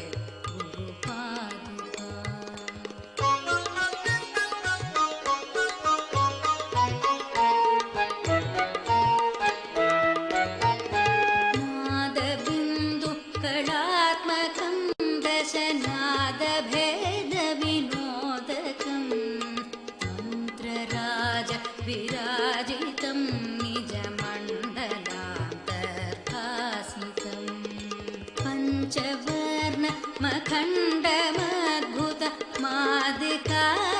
पञ्चवर्णमखण्डमद्भुतमादिकारणमच्युतं प्रातरेव हि मानसान्त भावये गुरुपादुकां प्रातरेव हि मानसान्त भावये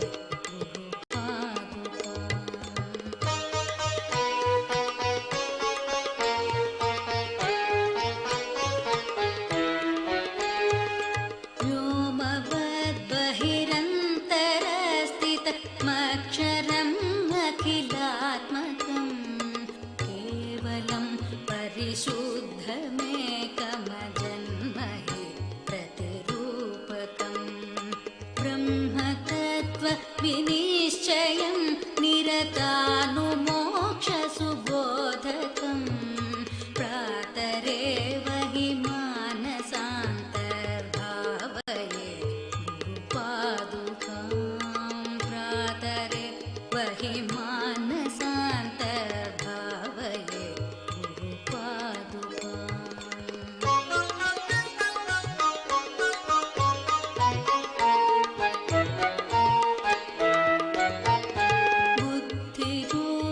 बुद्धिरूपमबुद्धिकं त्रितयैककूटनिवासिनं निश्चलं निखिलप्रकाशक निर्मलं निजमूलकम्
is a regular contributor to various prestigious publications in India, is a prominent nationalist face on several TV debates. Some of you may be wondering, I've seen him somewhere. Yeah, you have seen him in the TV channel only. His book, Retaining Balance, focuses on importance of family in our economy, which was mentioned by Giri in the previous session, and in law, which is unique to Bharat. Family, Mr. Nageshwar Rao pointed this out in a seminar in Chennai couple of months.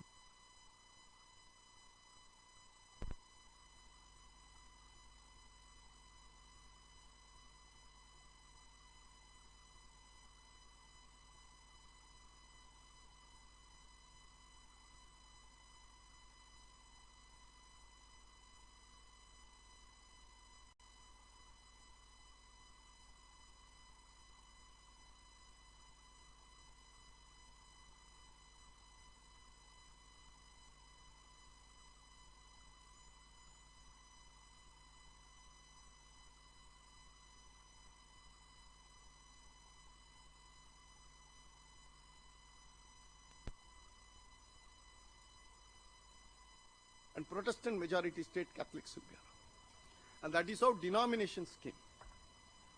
When you say denomination, 100 rupee, 10 rupee, 20 rupee, 50 rupee are all denominations of rupee.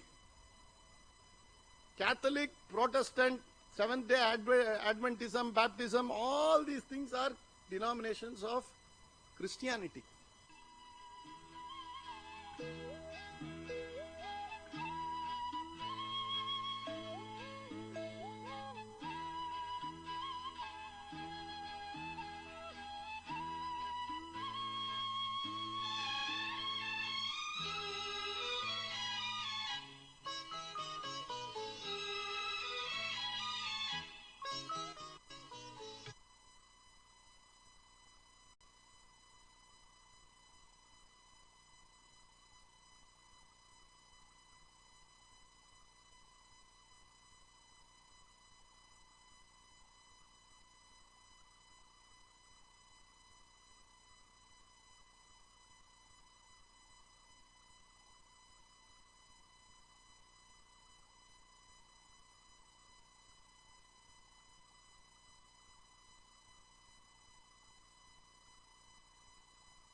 सचारमखण्डनादमनेकवर्णमरूपकम् शब्दजालमयं चराचरजन्तुदेहनिवासिनम्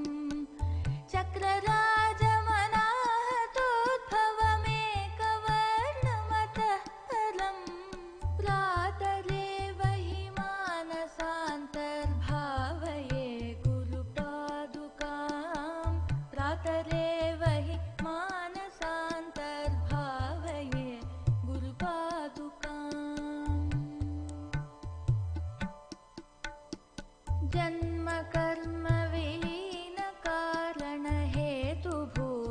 जन्मकर्मविलीनकारणहेतुभूतमबोधकम् जन्मकर्मनिवारकं रुचिपूरकं भवतारकम् नामरूपविवर्जितं निजनायकं सुखदायकं प्रातरेव हि मानसान्तर्भावये गुरुपादुकाम् प्रातरेव हि मानसान्तर्भावये गुरुपादुकाम्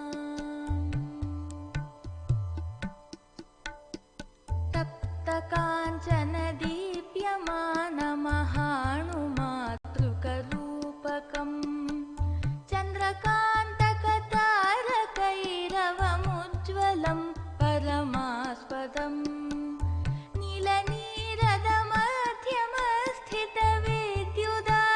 नीलनीरदमध्यमस्थितविद्युदादिविभासितं प्रातरेव हि मानसान्तर्भावये गुरुपादुकाम् प्रातरेव हि मानसान्तर्भावये गुरुपादुकाम्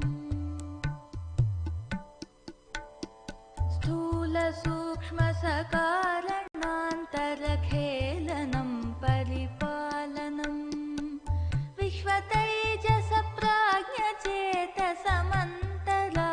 विश्वतैजसप्राज्ञचेतसमन्तरात्मनिजाङ्कुशम् सर्वकारणमीश्वरं निटलान्तराळविहारकं प्रातरेव हि मानसान्तर्भावये गुरुपादुकाम् प्रातरेव हि मानसान्तर्भावये गुरुपादुकाम् प्रातरेव हि मानसान्तर्भावये गुरुपादुकाम् प्रातरेव हि मानसान्तर्भावये गुरुपादुकाम्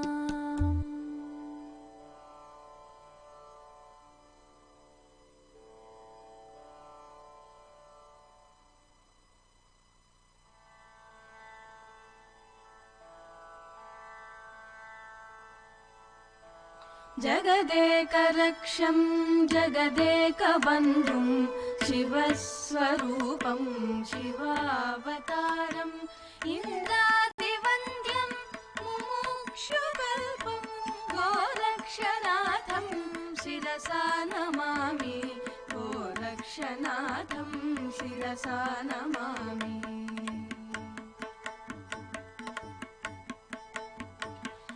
हिमवन्निवासं हेमाद्रितुल्यं प्रसन्नरूपं ध्यानस्य ध्येयं संसारतारम् अभयप्रदन्तं गोरक्षनाथं शिरसा नमामि गोरक्षनाथं शिरसा नमामि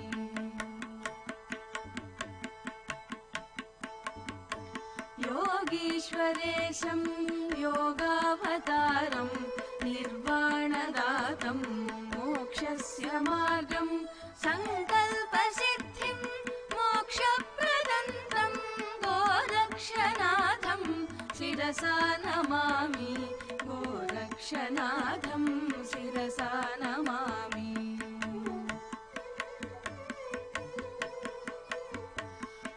पद्मासनस्थं शान्तस्वरूपम् अन्तर्निवासं निवृत्तिदातं सत्यस्वरूपं शिवानन्दमूर्तिं गोरक्षनाथं शिरसा नमामि गोरक्षनाथं शिरसा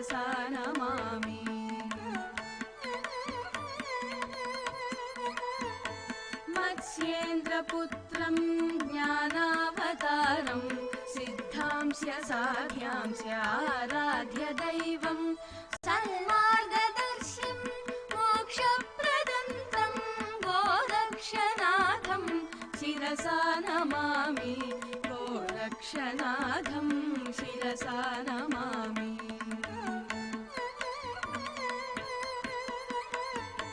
युगदोषनाशं धर्मस्य रक्षम् अज्ञाननाशं सदसद्विवेचं शिवस्वरूपं शिवावतारं गोरक्षनाथं शिरसा नमामि गोरक्षनाथं शिरसा नमामि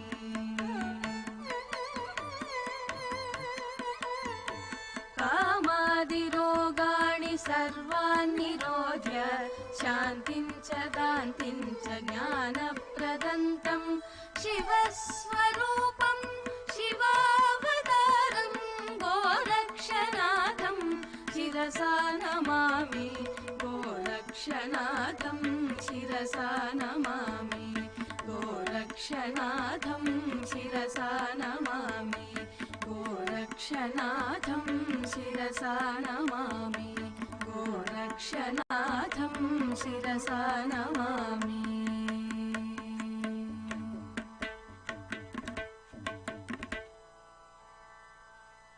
इदं स्तोत्रं सद्गुरु श्री शिवानन्द प्रणीतं गोरक्षनाथ स्तोत्रनाम सम्पूर्णम्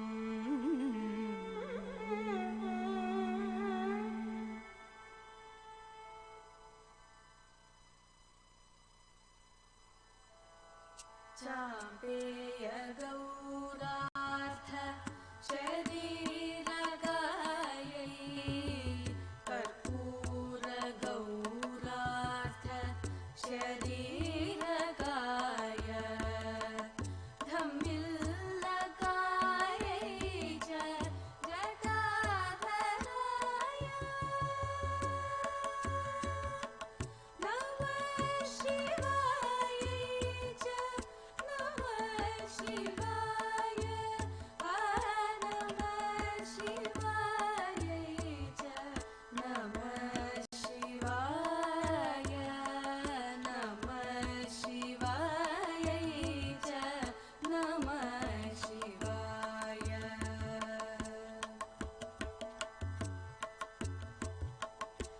कस्तूरिका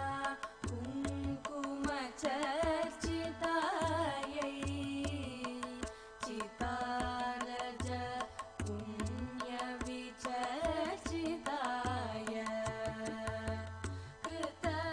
कृतस्मरायै विकृतस्मराय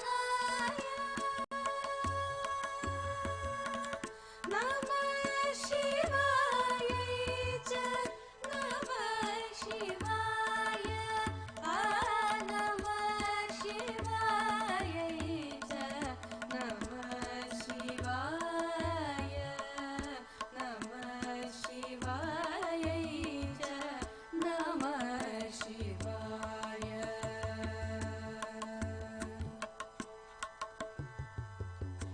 झणकण कङ्कण नूपुरायै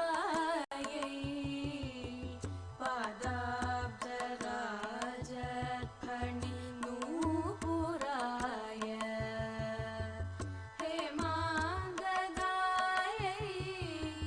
भुजगाङ्गदाय नमः शिवायै च नमः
Ladies and gentlemen, welcome back. Thank you. I suppose all of you had, the last session was on justice. I hope that you did justice to Telugu Bhojanam. Okay. A small announcement to make before we commence the next session. There are two books kept outside, ledgers rather, kept outside. One is a visitor's book. So, whenever you go out for a tea break, kindly record your remarks about the seminar or the speaker or food or even whatever. make your remarks. And in the other ledger, please give us your contact details like your name, address, and mobile numbers. Okay? Thank you. Now, after listening to Nyaya, we come to Rakshana Vyavastha. Security. Very good. Security. To chair this session, we invite a gentleman who was called my soldier disciple by Guruji himself. I heard this remark. My soldier disciple, Sri Ram Tiwari Saab, who always has Ram's name in his heart and lips. So he will chair this session.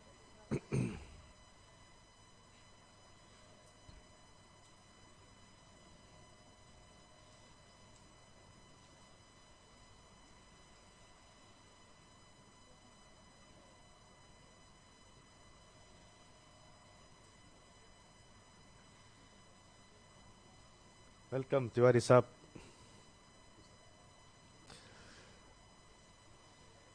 Then to present this session on Rakshana Vyavastha, we invite Major Madan Kumar. The major may look like a major, but he is a major. You looks like a minor, but he is really a major. 2003 to 2009 meritorious service in the Indian Army. And this detail is to Guruji's liking, I would say. He worked in areas like Poonch, Pathankot, and Doda also. Then medals, which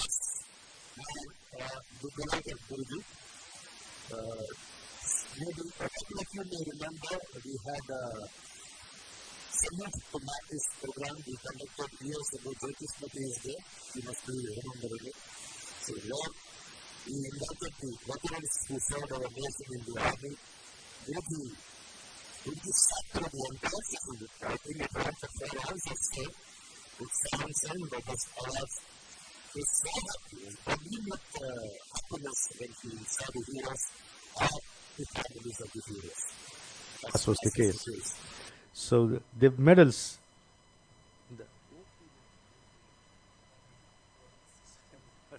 That's a problem.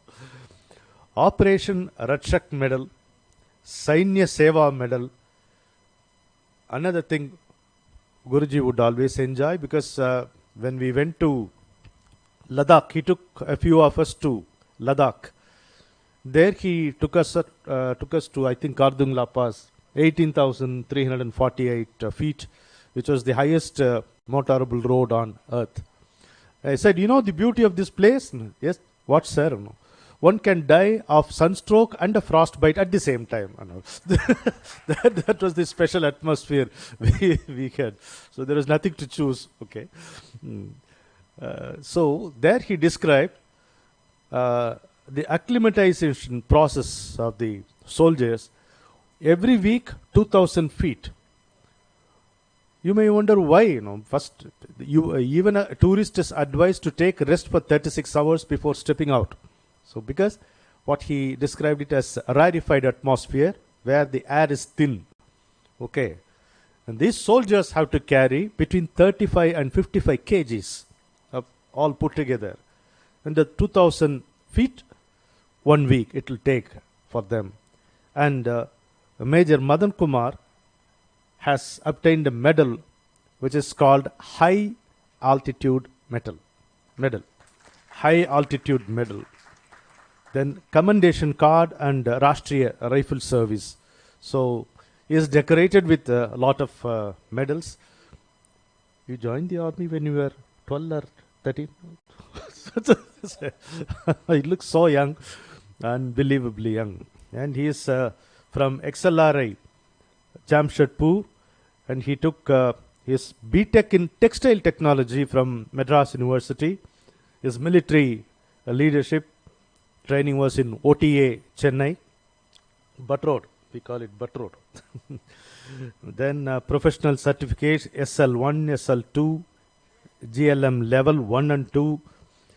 Then technical procurement professional, I don't know what is it, ARIBA and strategic sourcing.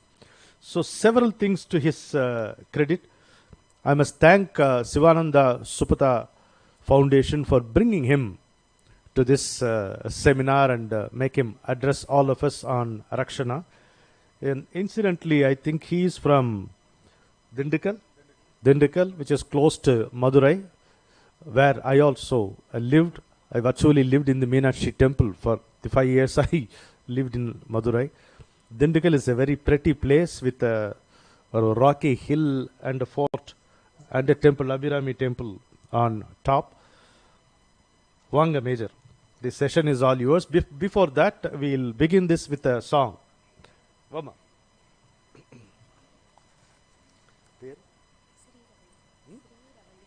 Oh. Sri Ravali. The girl's name is Sri Ravali. I always remember Radha Kumari now. When someone was introduced to me as Ravali, I told her Ravali. Then Radha kept her yes, please, it is Ravali. No, sir. So I will never forget Sri Ravali. Okay.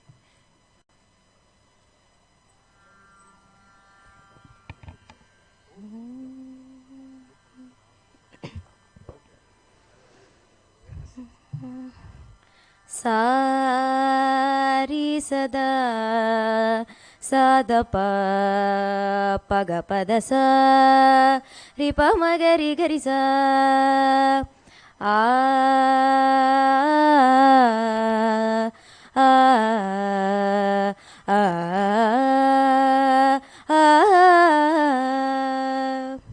धरती की शान तू भारत की संतान तेरे मुट्ठियों में बंद तूफान है रे मनुष्य तू बड़ा महान है रे मनुष्य तू बड़ा महान है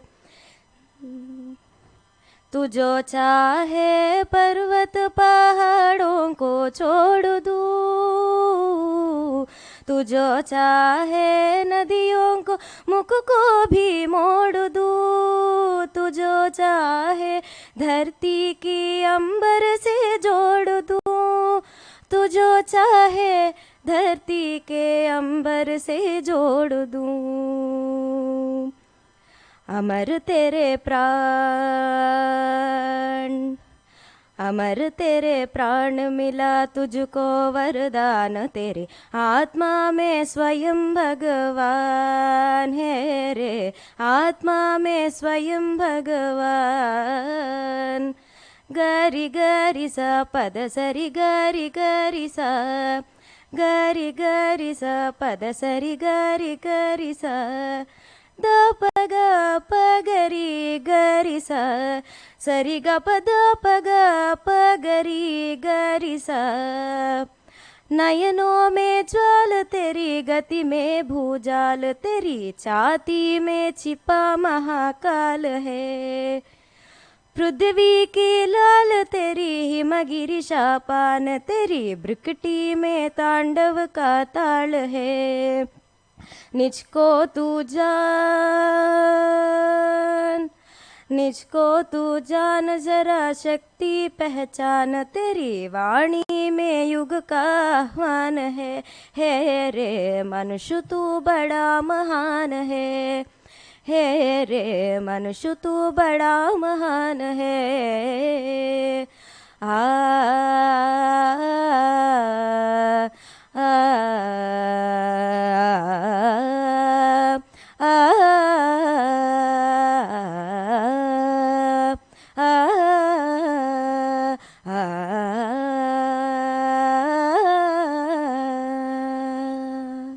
ಧನ್ಯವಾದ.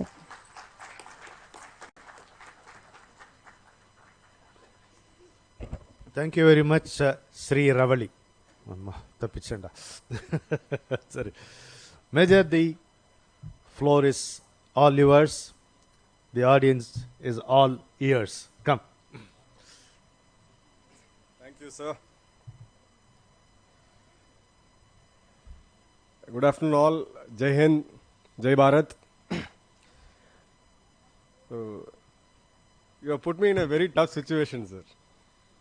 Post-lunch session, I myself in the influence of carbohydrate. But anyway, the topic is so serious and so important to all of us. I'll keep it as simple as it possible and as interesting as it possible. So, the previous eminent speakers, we heard from the legends, MRV sir, we heard the historic perspective of what Bharat is. When we said, when we want to have Bharatiya's Amrit Kal, we firstly need to know what Bharat is. So we had those interesting sessions. I had a flow of preparation in my mind, but in the last 15-20 minutes I reprogrammed it. I'll follow the same sequence of what my predecessors have done. Such a wonderful session. So historically, what the Bharat's defense forces were, or the armed forces were. So just in the morning we had a discussion with my fellow panelists. Should we call it as a defense force or should we call it as an armed force? Answers please. Why it shouldn't be a defense force? Or why it should be an armed force? Or why can't it be called as an offensive force? Or why can't it be called as a country's security force? So the defense, the concept of defense forces was done by British. So we were predominantly told to think we are not going to attack any country. We are not going to go against anyone. We are not an aggressor nation. We are not expansionist. The Army, Navy and Air Force, the armed forces are meant only to defend the country. And in the process of defending the country, if somebody has to put their life in the line of duty, he or she will do it. The beautiful war memorial which we have built in Delhi, the National War Memorial, it took 75 years for us to recognize our own soldiers who had given their life in World War I, World War II, 1947, 62, 65, 71, 99 until date. Why? Because there are each stone has the name of the soldier who has been killed in action. I don't call them martyrs, a wrong term. Martyrs is not the right word. A soldier is killed in action. The soldier never dies. He is like a flower. He or she is like a flower. He just fades away. So let's not get this concept of martyrs, which is predominantly, Pakistanis call them Shaheed. No, we are not Shaheeds. So there are spaces left in the war memorial for the obvious reason that we are going to give some more life, many more, to defend this wonderful country called Bharat. So this is the mindset which was instilled. I'll just take a 3 minutes reference of what we were, the Amrit Kal, what we were. I'll try to take one example of one big emperor called Chola. We all know the Singol story right now. Few people are literally they have been burning. Why Singol? It was lying in some museum in Allahabad as a walking stick of Pandit Jawaharlal Nehru. And suddenly it got all its importance and it's right now placed in the new parliament, just next to the speaker. So Cholas never crossed Vindhyas, or I would say they never wanted to retain land which is northwards of India, which basically today what we call as Himalayas, Afghanistan or Pakistan. But they took the sea route, they captured all the South Asian nations and went all the way till Cambodia. So in the process of doing it, you need to have a very, very strong naval force. The naval force to transport, to reach those countries, and an army based in the naval force to go and do the attack and to capture that particular country. So if you look at Cholas, the various kings of Cholas, they never destroyed temples. They never destroyed another religious identities, be it tribal worship or be it Buddhist or anything. They built temples. They believed that any invading population which they are going to take over or which they are going to invade has to have the spiritual enlightenment of our kingdom. So they need to have a strong naval force. So there is a book which is lying there in a cemetery library in Chennai. The pure script, not the script which we intend to do, like the way the constitution was made secular. So the pure script says three things. Cholas had written a 1800-page manual. Okay, it's a manual. How to choose a wood, which timber we should use to construct a ship, which trees, when it has to be cut, what has to be seen in the tree, how to be cut, how much of curing has to be done, how to axe it, how to make a ship. The second point, in those ships, they never add an iron nail because it's prone to rusting. Those days ships was built in pure wood. And they never had a single iron nail. So they learned the art of making wooden nails which are stronger than the timber which they used. Third thing, the Cholas predominantly were headquartered in Gangaikonda Cholapuram, which is the Kaveri Delta, the beautiful Kaveri River. So it's a fresh water. But all their naval operations were in Indian Ocean.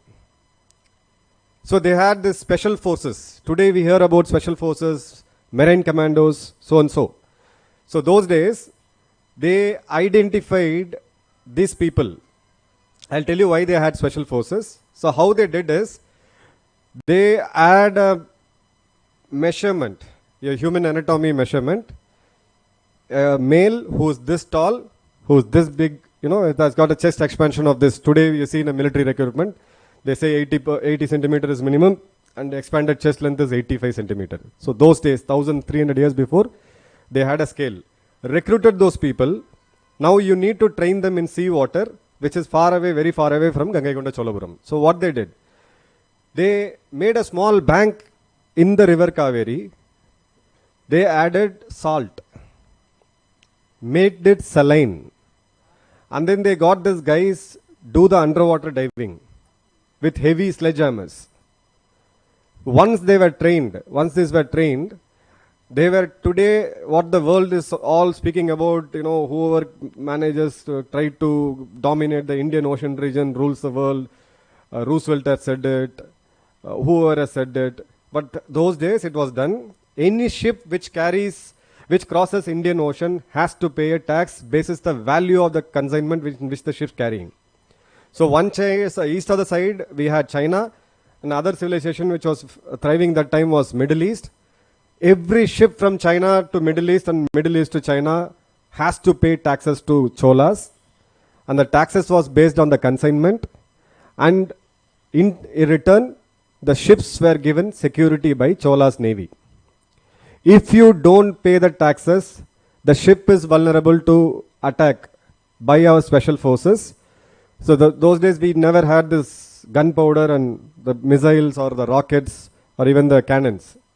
So in Bahubali, they were beautifully exhibited. There's a catapult action. They used to make huge iron balls, go and hit the ship, sunk it.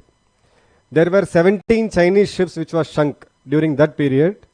And then Chinese came running to Cholas. They invited them. And then the so-called trade exchanges happened. These Chinese inscripts and these Chinese merchants who came, the proof is right now in a place called Aryalur. The proof is right now in a place called Tanjore. If you go to the temple, you can see some Chinese faces there. This happened there. And those ships which are far away, this so-called commandos, today we call them commandos, so they called them in a different name. So they take a dive inside the ocean, go, reach that ship, hammer it, break it and come back. So we ruled the Indian Ocean. It's not it's not any other civilization. Trust me, we ruled the Indian Ocean. 75% of the world's trade was controlled by Cholas. Cholas didn't loot. Cholas didn't loot like Mughals. Cholas didn't go and, change a country's demography and take the loot out like what Girdhar Sahib just showed us what British did to us. They never did this. The trade was legitimate. It was allowed. India was made a transshipment point. India was being a transit security provider for the entire Indian Ocean. And that's how those millions and millions of taxes were collected. And those were used to develop and prosper the country. Not only, as we said, not only wealth, it's spiritual, it's emotional, it is everything. Now we come to the British era, where we were told, even if you ask the senior generals of the armed forces, the retired armed forces, they'll say, we have inherited the British tradition. Our armed forces has been trained by British. No, the armed forces has been ruled by British. The officers were mostly British. And by the time we reached World War II, those officers were scared. There were not enough number of officers. That's the time they said, okay, we will pick up all the elites of India and make them officers. So a lot of officers came in, and we had great first generation officers like legends like General Thimayya and General Manaksha, who was then trained by British.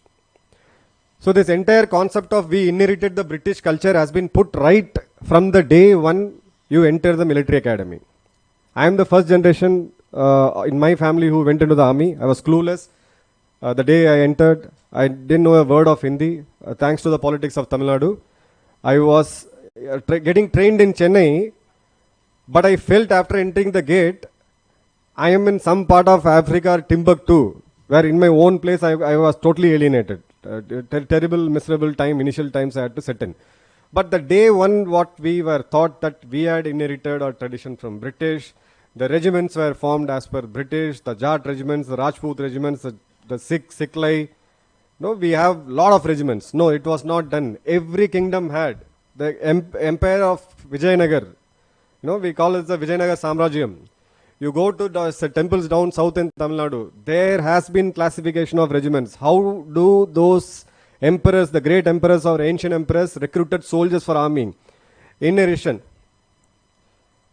the families, the Kshatriyas, who were been giving soldiers year after year, generation after generation. That was given the first preference. Second came the Vaishyas and this, where whenever we had shortage of soldiers, we recruited from them, basis their physical standard and emotional standard. It was not based on the so-called Varnashrama, or what we call it as the caste feudal caste, we say, right? The upper caste, it was not basis that. It was based on the physical fitness and the emotional intelligence of a person. Then we also had mercenaries. Wherever we invaded, we had mercenaries. We took them on a case-to-case basis. What precisely the Wagner's army is doing in Russia today. So we had all form of structure. We had self-governed. We were winning battles. And we had the longest serving dynasties or the kingdoms only in Bharat. Now post independence, or MRE says post transfer of power, there's a first question which was asked to us, do we need an army? And our Indian officers are capable of taking the leadership of the army. I think by now the WhatsApp University would have got you the story, what happened that day. So the Prime Minister then asked, how can we have Indian officers commanding this big an army? Are they really qualified enough? So British army, the British officers were commanding the Pakistan army till almost 1950s. 3 years they were under the British commander's rule. But we refused. That there were capability on our own leaders, if we could be able to capture it. So there is a story of Major Onkar Singh Kal. You can just Google it, or you can see my YouTube channel, or in P Gurus I have spoken about this in English. So you can hear that story. The 1947 happened, the partition happened, there was complete chaos, fight between Hindus and Muslims. Hindus were sent, or they came back as refugees. When all this chaos was happening, we comfortably ignored Kashmir. We thought that our enemy will not, the adversary will not come and capture Kashmir. It's a very simple layman understanding. It is just matter of time they are going to come in. So the military was ready. Then Indian Army, the modern day Indian Army was ready, and it was advised that we should fight. Now the British left lot of their assets. In the sense they looted us and they gave our military assets, be it a radio set or be it a communication line, be it a old truck or a military aircraft, anything. So it was all given to both the armies, India and Pakistan, and certain things they said, if you want, you can buy it from us. So we had a communication line in the current day POK. We had a communication line from Delhi to the current day POK. That was offered to us. We said, what are you going to do with this? Just throw it off. There was one more communication line which was established between the same POK. Right? Balakot you had all heard, right? So the place is close to Balakot. Balakot was a brigade headquarters. So there was one more communication line between Lahore and POK. So we said it is useless to buy all these assets. We will focus on industrialization. It costed peanuts to us. We didn't buy it. Can you imagine Indian Army's communication from Delhi to those posts in POK was happening through Lahore? It was happening through Lahore, and we were comfortable about it. It's obviously all our information is getting decoded. Then we fought a tough battle. We could able to save 2/3 of our Kashmir. 1/3 is still lying with them. Matter of time we'll get it back. But we have, we call it in Tamil, I used to call it as Pillayar Suli. You start something auspicious, you play to Lord Ganesha and put a symbol. The symbol itself has been reversed. The day one we started. Then 50s, we have this great boundary between India and Tibet coming into a crisis. Why? Because Chinese came into Tibet. Now, when we say about our defense capabilities, I am saying about our offensive capabilities. Just go back 3 years before, what Girdhar Sahab had shown us, Chinese economy was much, much worse than India. Now Chinese is coming to Tibet. You already have a trained, seasoned, battle-hardened army which has seen 4 major wars since 1930s, stationed there in Kashmir.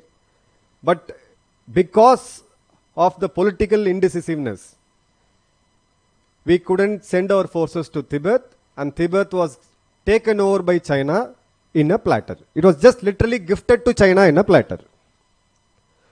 The cost of that particular war, if the leader would have decided to fight, is not even 1% of the GDP at that day.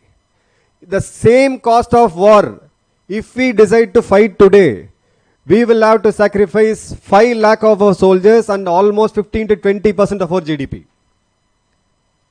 So the historical blunders which they say everything is, you guys keep referring to there are certain blunders you can't change. Your child's polio vaccination is to be done on time. If it is not done, that polio deformity will carry on for your life. This is the brutal reality. So then when this Tibet was taken over, we went and handshaked. Like Vasudeva Kudumbagam sir said, we have scoundrels, thugs. So we said, we went and had said Hindi Chini bye bye. We wrote the Panchil agreement. Believing that the guy has already set fire on your neighbor's house and you still believe that he will not set fire on you. We paid a price, heavy price in 1962. Trust me, I keep meeting veterans. The 71 war veterans have just celebrated their golden jubilee. I just met them in Rajbhavan in a governor's event in Chennai. Those are the legends. Maybe I would not be able to see them after 10-15 years because they're all mostly 80-85 plus.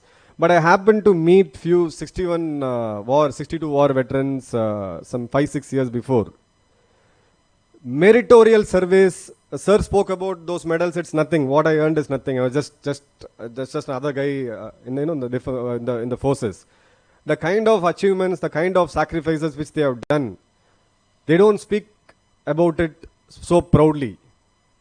The one blemish or one deep wound they have is, we were part of the war which was lost. There is no runner-up in war. There is absolutely no runner-up in war. In Olympics, you have gold, silver and bronze. Either you lose or you win. In 62, when your intelligence services have been giving you repeated warnings, and then you had, when you know, this socialistic and dynasty-based leadership comes in, you have a set of psychopaths around you. You are disconnected from the rest of the world, the real world opinion, what is happening to your people, exactly what has happened in 62 as well. We never took those things seriously. And then we said, no, north, east of it. Today we spoke about roads and all. The Yangtze, which we had an issue some couple of months before, where Indian Army quickly reacted and kicked the Chinese out. The same place used to take 14 days of foot patrolling to reach. We had one ITBP border patrol there who were holding that post and a score of Chinese coming in. And I would suggest every Bharatiya here to read a story about Major Shaitan Singh. Please Google it. If at all you feel that my life is under trouble, if you feel that I am sad, something is not going well, please read that story. You will regain your energy. Trust me. So that war was fought, defended. Sir told about the acclimatization process at minus, when you reach 16,000 feet above sea level. Everybody would have been, would have flown from place A to place B in an aircraft. The pressure which the pilot maintains is at around 5,500 feet. In 16,000 feet, without winter clothing, without proper shoes, with rifle as good as 303 and SLRs, Indian Army stood there and fought. Yes, we lost. There is no doubts about it. We lost. We lost territory, no doubts about it. But we had fought last man and last bullet. The best story for that, in paucity of time, I will not be able to explain the story. Do Google Major Shaitan Singh. You will know how much painful it was for us to fight that battle. Later, that was conveniently. Then the couple of psychopaths, I want to name one person, which was then Defense Secretary Menon. And then we had one interesting person. I referred about 1947, when the POK was happening, the Pathans came in. So the officers were given choice. The Muslim officers who were part of the Punjab, now the Pakistan, were domicile. So they all went and joined Pakistan Army. So Hindu officers and Sikh officers who were in Pakistan, the current day Pakistan, were given an option of either joining the Pakistan Army or joining the Indian Army within 15 days. Otherwise, he is discharged out of service.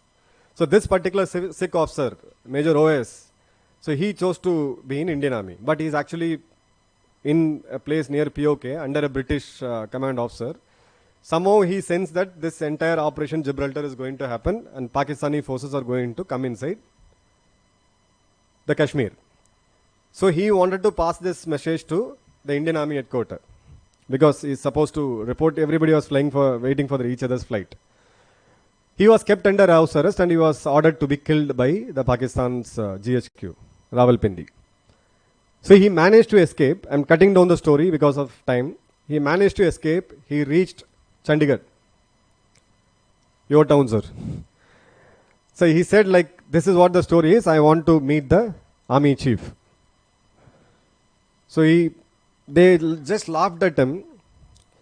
And then they said, not possible. He's a too junior an officer. So he took a train, a goods train from Amritsar to Delhi. With all the dirt on his combat fatigues, he reached the army headquarters and he met Colonel, who was then part of the military operations, the Directorate General Military Operations, so who is essentially the one which conducts the war based in Delhi. So that particular officer, they said, this guy has gone nuts. He has gone mad. Ye Sardar pagal ho gaya. So that information was left and he finally took his thing because his wife and children are already in a village near Amritsar. He came back. Later when this thing started, So the intelligence chief and the Colonel Saab, I'm just reserving his name for a reason. They said, okay, now this has happened. Nehru, then Prime Minister, went angry, became wonka. He said, get that officer here, I want to meet him. We want to know the plan. So they sent a jeep from Chandigarh, went all the way to Amritsar. They found the officer, they got him back. The officer who was then part of the military operation directorate was Colonel Thapar. Later, in 1962, he was promoted as Chief of Army Staff. Can you believe it? The war which we lost, one vital information, if Indian Army would have been sent, based on this information, it would have been sent 2 years before. What we nationalists, we get, so much of hype that we are going to get back POK. POK would have been us. We would have been now negotiating for Baluchistan, not POK. One information, one blunder. You and me at this capacity can do some blunders. I didn't add salt in my food. Fine, we can add salt and eat. But these are all national security issues. How can you promote a person from that place to the Chief of Army Staff? Right? So you can just see the thing. And one information, his son is a very famous journalist called Thapar. Karan Thapar. So, we were clueless about national security. The one person's decision was our national policy. Best example is Panchil. Got backfired in 62. 71, thanks to Madam Indira Gandhi, we fought a war which was needed. Just imagine, current day scenario, we have two Pakistans, one towards our west and one towards our east. To put a commercial value to it, put economical values to it, our GDP, the percentage spending of defense per part of GDP is 2%. We should be at least spending around 5% if we have enemies in both sides. So we did a thing, we moved on. Later came the era of Rajiv Gandhi, where we went and intervened into an island nation's politics, the politics between the Tamils, the Hindus, versus the majority, Sinhalese were Buddhist. It's a war, it's got a separate history, 1400 years. You can read about it. So we went and we wanted to show, the Prime Minister wanted to establish himself as a Vishwa Guru, the regional Guru. So you need to do some intervention, right? So Madam Indira Gandhi did something in Bangladesh, the new birth of a nation, due credits to her. So we went and intervened in Sri Lanka without knowing the dynamics of it. And then we signed an agreement in Delhi between the government of Sri Lanka, Jayawardene, and Indian government, which was something to do with the LTTE and the Sri Lankan government. So I am marrying on somebody else's behalf. They were not part of the agreement. The foreign minister then, P.V. Narasimha Rao, you can go and see my Twitter angle. When this agreement was signed between Rajiv Gandhi and Jayawardene, our foreign minister Narasimha Rao, he was standing next. Till the last moment of that sign, he said, no, we should not sign this agreement. We should make this agreement to be signed between the Tamils and Sinhalese. We should be the validatory of this particular agreement, not to be part of the agreement. Again, the same whims and fancies. He never listened to a learned man who knew the Sri Lankan nerve in and out. We choose to ignore his advice, his own minister's advice. Then the IPKF was sent in, peacekeeping force, Operation Pavan. When the Indian army came back, by then the local politics took over. There was not a single political leader who was available in the port of Chennai to receive our soldiers. We lost 2,700 of our soldiers and officers for nothing in Sri Lanka. It put us in such a bad light geopolitically. We created our own enemies. These are all things which are undoable. 2009, the war, the civil war is coming to an end in Sri Lanka. 1 lakh plus of population was killed. And we did nothing. because it was seen as a revenge of Prime Minister Rajiv Gandhi's assassination. Individualism, your psychophancy, your inexperience, and your power took over the fundamentals and principles of India's foreign policy, geostrategy, and security. Now, today, when we are rebuilding this relation with Sri Lanka, there are two stakeholders. One is the native ethnic Tamil population. One is that hill population, hill Tamils we call, people who went from Tamil Nadu, Andhra and all these places to Sri Lanka for tea estate, 400-300 years before during the British rule, and we have a majority Sinhalese. Majority Sinhalese doesn't trust us because of the agreement which we signed. Tamils doesn't trust us because of the genocide which happened on next door, and we sit quietly. In fact, there are a lot of reports that we supported it. Now we have Chinese presence in Hambantota. Chinese is building up a port. China is coming up in north. China came as close as, Dead Island, which is 23 kilometers exactly from Rameshwaram. The enemy is at your gates, and we don't have a population, we don't have a base which supports us. We have, there is a survey called Pew Survey. 80% of the Afghanis, they trust India. It's just opposite in Sri Lanka. So why am I saying this is, like, you have neighbors. You can't decide your neighbors, it's by default. We can't decide our parents, we can't decide our relatives, we can only choose our friends. So we made a complete mess because the foreign policy, the national security was at the whims and fancies of few people who were sitting in Delhi. So there came Narasimha Rao as a Prime Minister, where national security was taken a bit seriously. Certain agreements were made. That's the time we had put that so-called Pillayar Shulli, that in this way, the adversaries kind of advisory we have, India should be a nuclear weaponized country. Nuclear test happened in the first, during Indira Gandhi's period. That is the capability. Yes, we can make it. But the nuclear weapon has to be controlled, it has to be detonated, it has to be taken. We need to have a delivery mechanism, which is a missile. So the missile program was then launched. At the end of P.V. Narasimha Rao's government, when Atalji's first tenure, when he came in, this is written in the autobiography of Dr. APJ Abdul Kalam, where the outgoing Prime Minister and the incoming Prime Minister, the missile program was there. Abdul Kalam ji was heading it. He said, we may have to drop this during the change of guard. It may go into something else, but this is of a national security importance. So he went and spoke to P.V. Narasimha Rao ji and said, please come, sir, and let's speak to Atalji. As per protocol, he's not supposed to. He can say no. Anyway, I'm going out of the government. Why should I? But that meeting happened in Delhi. They met, and Atalji agreed to continue this program, which was then done way back in 91, in the same letter and spirit, without any politics. This is the leadership we had.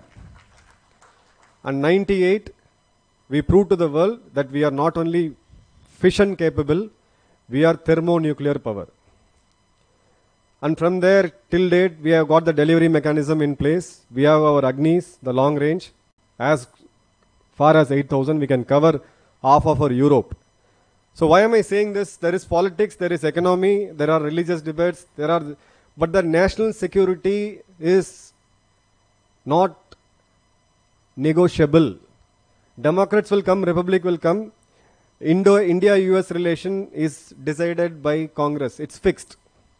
You give me this, we give you this. It doesn't change as per the personality. Now came the UPA era. So one incident I'll tell you, you can just Google it again. Whatever I'm saying, I'm not putting a slide. It's there, you can just Google it.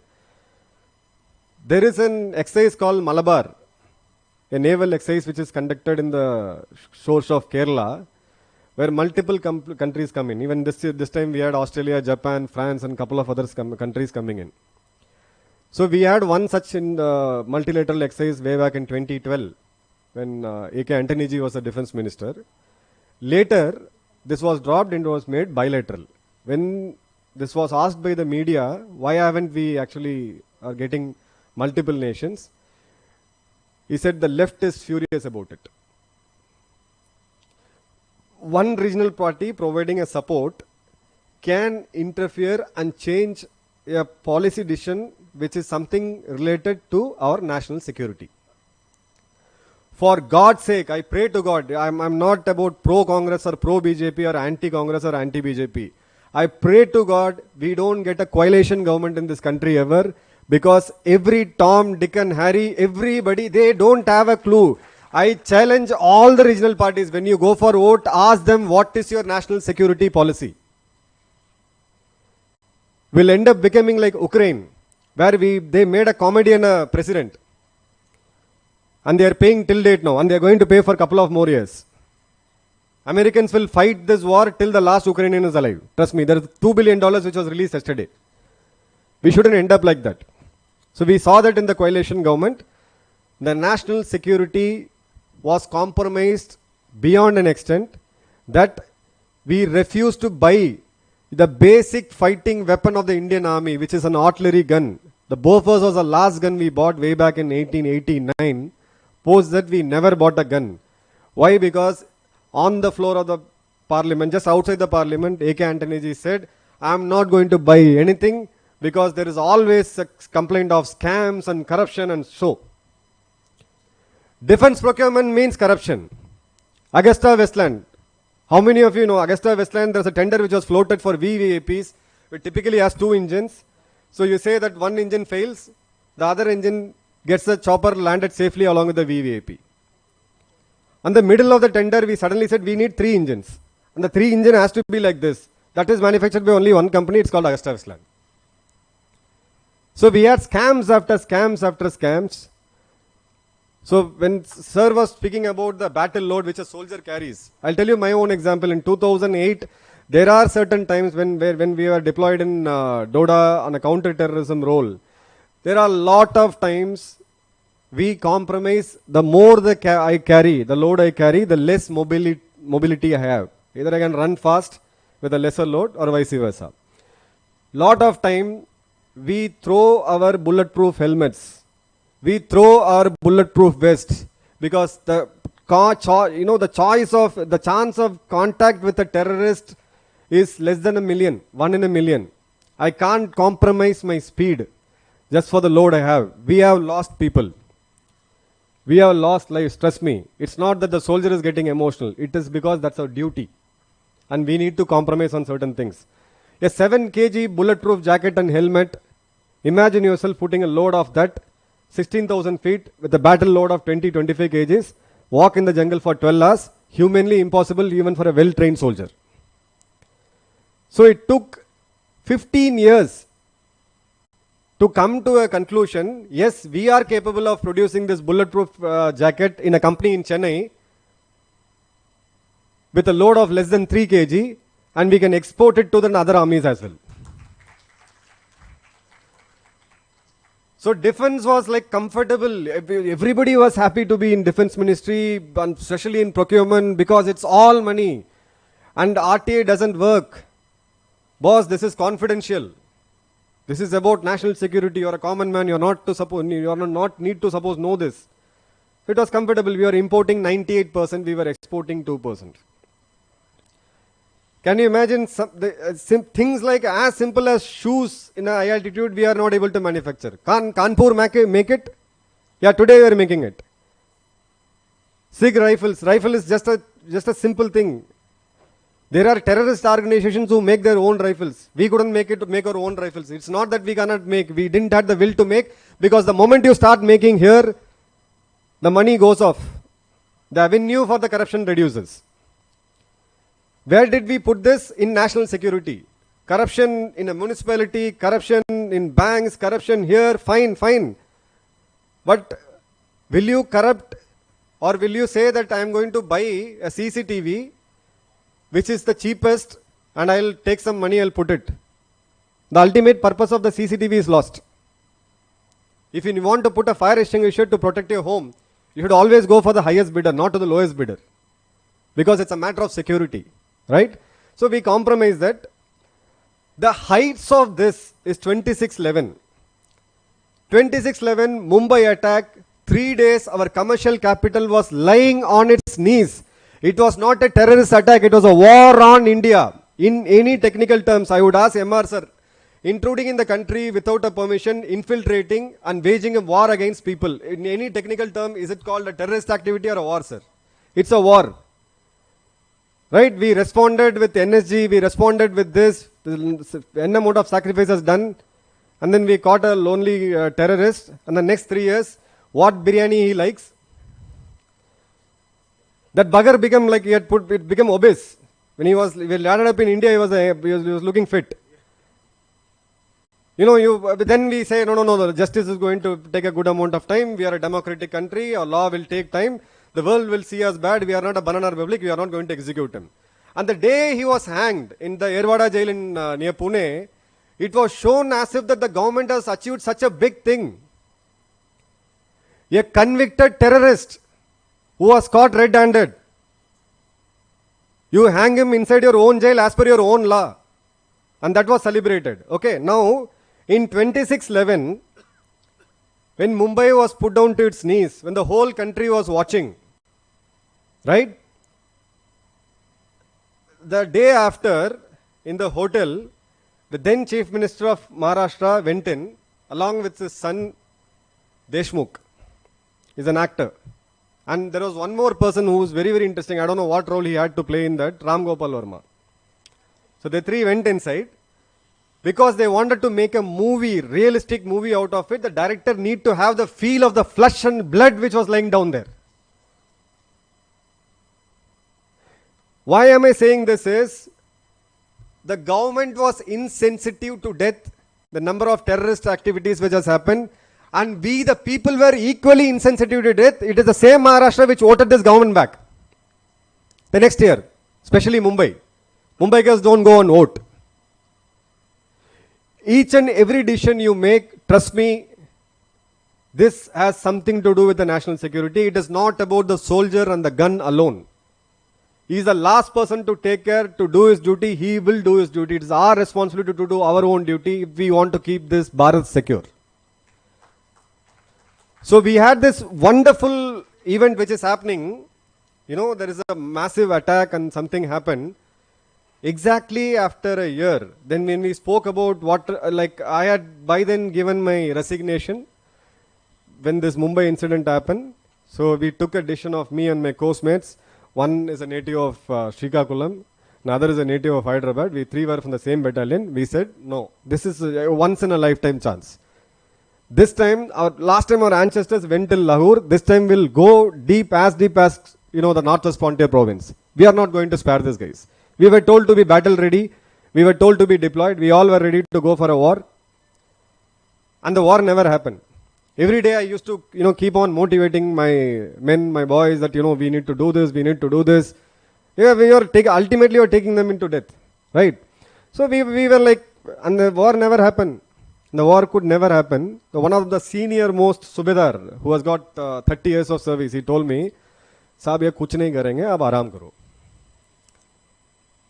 So that was a situation. We didn't react. It's not essentially that we should react militarily or go on a war. Maybe that I was 28 at that time. I may be a bit more emotional. But the heights of this is, the next year, our Prime Minister Manmohan ji goes to South Africa. On a common summit, he meets his Pakistani counterpart. And then there is a joint press release both these leaders post with. They say both the countries are affected with terrorism. And such acts of terrorism will not weaken the relationship attempt between the countries. I am vaguely putting it. The perpetrator and the victim both stand together, right? And then we agree that both are affected with terrorism. And we also say such terrorist activities will not derail the peace process. Later you would have seen a lot of this, this Bollywood romanticization. There is an Indian spy, raw agent. He falls in love with a ISI agent, and then they go to Syria and save somebody else. This parallelly grows. If you see the system, how it works is parallelly grows. This, when they take such decisions, you will find such movies being romanticized by Bollywood. They are adversaries. They are out to kill us. They have made multiple attempts to do that. They have this vengeance till date. They have it in their blood. They have it in their DNA.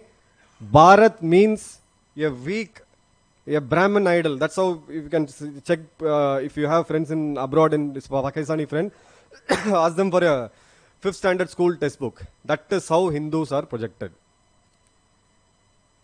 It's Ghazvi Hind. It's a war.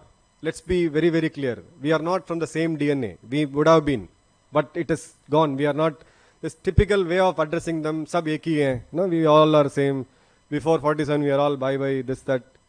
It's all nonsense, utter nonsense. They are our enemies.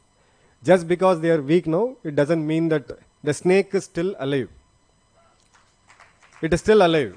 It is not that I hate Pakistan. There is a concept, Pakistan is because of the politicians and the Pakistan army, military, the people are good. No. Please interact with people. There are few intellectuals. I do have friends, Pakistani friends. Few genuinely read intellectuals who believe that we should have been with Bharat. It's a mistake to have this two nation stupid theory. 95% of them are by DNA, by DNA they have been radicalized to think against India and Hindus. This is the ground reality. And then we pose up with a picture. Now the last 8 years, we have seen two major responses from the Indian government. One is the Uri surgical strike, and second is the Balakot airstrike.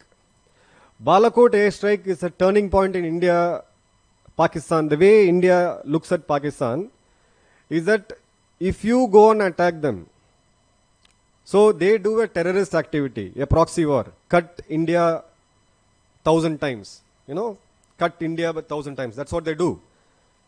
There's a bomb blast in Pathankot, there's bomb blast in Mumbai, Bangalore, Hyderabad, anywhere, everywhere. Keep doing that cuts. What India will respond? In the border, in the LOC, line of control, we fire. I have done that. Just fire, keep firing it. And then everything comes normal. And then there is a diplomatic pressure. And then, you have this thing, terrorism is not acceptable, this, that. And then the Bollywood continues. We both are equal and, come here and act and all this. But if you go beyond this, no, Pakistan will use a nuke. Because Pakistan's nuclear doctrine says, we don't have such a powerful, big, numerically powerful, strong army like India. So if such an advisory, it's an existential threat for us. If India attacks, we will use a nuke on you. The counter strategy, India's nuclear doctrine says that we are not going to use nuke on anyone on our own unless or until we have been nuked. Unless or until somebody puts fires a nuclear weapon on us, we are not going to attack us. Now, just a year before, 2 years before, it has been changed. There are two words which has been changed. We say massively. The massive is a very, very subjective word. So we called their nuclear buff. We will come inside your country. We will strike your bases. Now try do whatever you want. So they retaliated with the airstrike. The so-called nuclear drama has gone off now. So that's a deterrent we had built.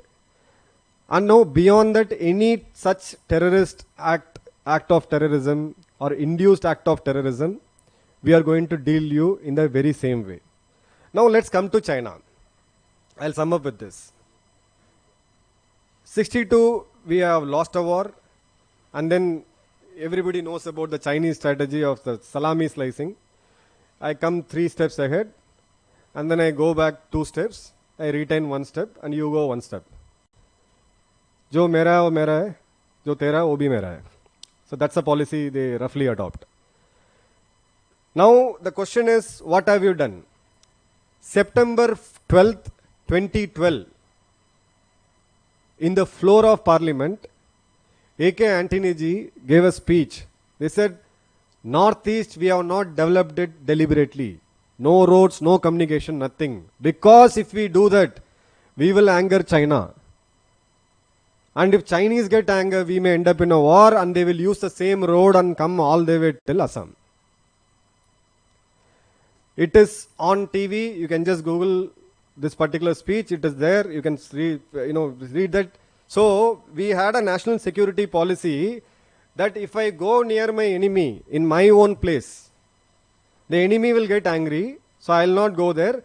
But the enemy has already built his infrastructure He is 30 years ahead of us. The fact is he has got a bullet train to lay now. He is 30 years ahead of us. But this never pinched you that he is building such an infrastructure for a future war. How will your troops go? So now in the last 5-6 years, the Border Road Organization, the Indian Army, the GREF, everybody is working overnight, day and night and day and night. Every month you will see that there is tunnel coming up, there is a road coming up, DBO, this, that.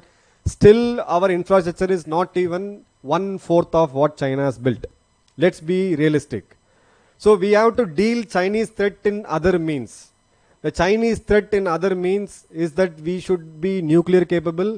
We should have the triad, the second strike capability. If all our nuclear launch pads in the land is destroyed by China, we should be capable of hitting them from air, and we should be capable of hitting them underwater.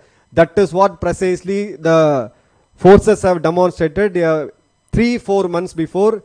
We can launch a nuclear weapon from the water, under the water, above the air, on the land, to any city of China. Because that's the only language they understand. The Chinese are not Pakistanis. Pakistanis still are, I would rate them a very respected force. They are much well battle-hardened force. Chinese are not. Chinese are shrewd. Chinese understand only one language, is that you give them back. Otherwise, this entire drama of this thing going on, Galwan was an unfortunate situation. We were outnumbered. So as we said, Sir said about Chanakya Niti, where Dharma takes a second seat and Artha comes the first. Precisely that was what has happened. We went in, Colonel Santosh Babu, my senior, he went in with the troops, believing that this people will vacate. They were already ready. A medieval period rogues and thugs who can have a club stick, roped with barbed wire. And then this is not army, this is rogues. I don't call them, I call Pakistani army as army. I don't call Chinese army as an army. They're rogues of highest order. If that is how you have to fight us, then we also need to fight them in the same way, if not worse. Trust me, the defense forces, the army especially, is a tamed animal. But if it is unleashed, it can be as brutal as 100 times more than Chinese. So we need to think unconventional ways. We have to revisit our Chanakya Niti. We need to rethink our strategies, how to handle this big animal or a big dragon which is next to us. Because trust me, they are preparing for a war. The day Xi Jinping has taken over, the doctrine is very clear. China has to fight 5 wars. Ma Zedong, in an interaction with then Russian president, had said about World War I and World War II as given rise of communism and socialism and has reduced the impact of the imperialistic world. I'm 2 minutes, sir? Okay. So, but for that, the price which they paid, he said like we are like 40 million plus, we can sacrifice 10 million people, that's okay. So their thinking is that, it's not that like when we had lost 20 of our soldiers, we all were in pain. There was pain, there was agony, there was angry. Everybody was angry. They don't mind to sacrifice millions of them. Like guinea pigs. They can just put them in front of the battle, they can die. Doesn't matter to them. So we need to revisit our strategy. We need to increase our naval strength, which the government dispensation is consciously doing it. Yesterday you have seen 2 of our aircraft carriers, INS Vikrant and Vikramaditya together, along with 35 combat aircrafts, a battle group doing a drill on our eastern seaboard. 2 weeks before, we had 2 of our aircrafts, Sukhoi 30, taking off from Gujarat, going all the way till Gulf of Oman, and other aircrafts, Rafale, taking off from Ashimara, West Bengal, going and hitting a target all the way north of Andamans. So we are increasing our naval prowess. We should exactly get back to where the Rajaraja Chola had left us as far as the navy is concerned, until we catch hold of them in the oceans, in the Malacca Strait. If we choke Malacca Strait, if we choke Persian Gulf, 67% of the Chinese trade comes to standstill. We have to fight them out there. We need to engage with them in the north. We need to engage with them in the east. but we need to fight them, and this war will eventually be, it will happen. Trust me, you can record this, you can put this as a message, you can challenge me after any years. Next 10 to 12 years, this war is imminent, and we need to have such a powerful will, and we need to be united as one Bharat, and we need to have one strong government to do this, and this will settle the score in Asia and the globe, who will be the real Vishwaguru, and it is going to be us, believe me, trust all. Thank you all for this wonderful time and extended time. Sorry sir, I think I would have overshot the timing. Thank you all, Jai Hind.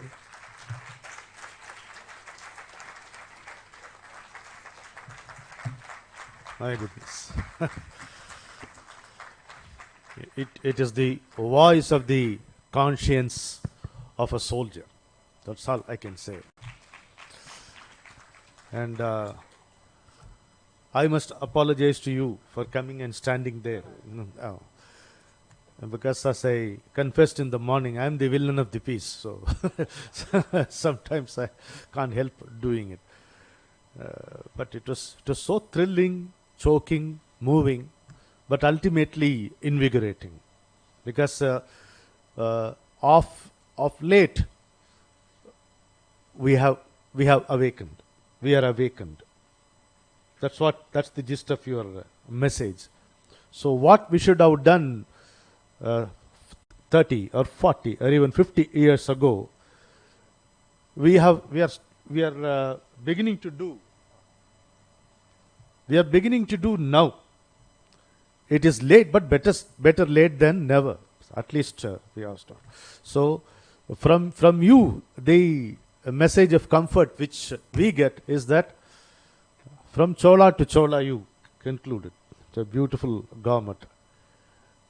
I feel that the return of this Sengol, which came from Chola, is the sign, is the good sign of the things which you are envisaging.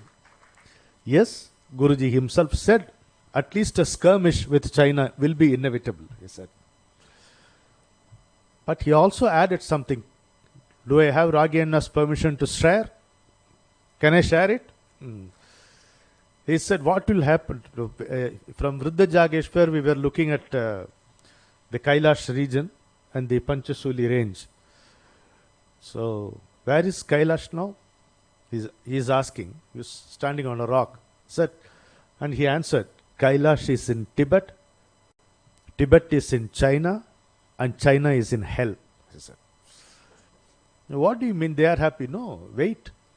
When it disintegrates, you will know. The big sweeping changes happen not according to your logic, but as the influence of a higher logic, it will happen, he said. That's what MR. It will happen when it disintegrates. And then, typical of him, he said, history is not sequential, it is consequential, he said. What a word. History is not sequential, it is consequential. So for all the sins which China and Pakistan have been repeatedly committing, they will reap the consequences. That doesn't mean that we should keep quiet. No, this information, this message should awaken us to reality. That is one thing. The government, should develop spine and nerve. It has started. The present government is like that. So, but now you have to pick up speed now and to safeguard ourselves. The soldier disciple is watching me. If you could say so much, how much I would feel. Because he was face to face with very harsh realities in life. So like that. So the 17 ships were sunk by, 17 Chinese ships were sunk by Cholas, and he referred to the inscriptions in Ariyalur. Very interesting, sir. Very interesting. Now, all this will motivate all of us to watch your YouTube channel. Those who have not seen it so far, please start watching them now. And the army is not trained by British, ruled by British. No, that's a very beautiful, very potent statement. And we all listen to the story of Pakistan occupied Kashmir. It's a sad story. It's a sickening story. My goodness. The communication had to happen from Delhi through Lahore. Can you ever hear? Can you ever hear of such a stupid thing? Huh? But you know, the parliamentarians know. While and to think that Tibet was a gift offered by India to China. That was the import of his message. Courtesy, indecisive leadership. The Hindi Chini bye bye, the most embarrassing moment for any patriotic citizen was that 1962. They call it conflict. If you read Brigadier Dalvi's book Himalayan Blunder, you will bleed to death.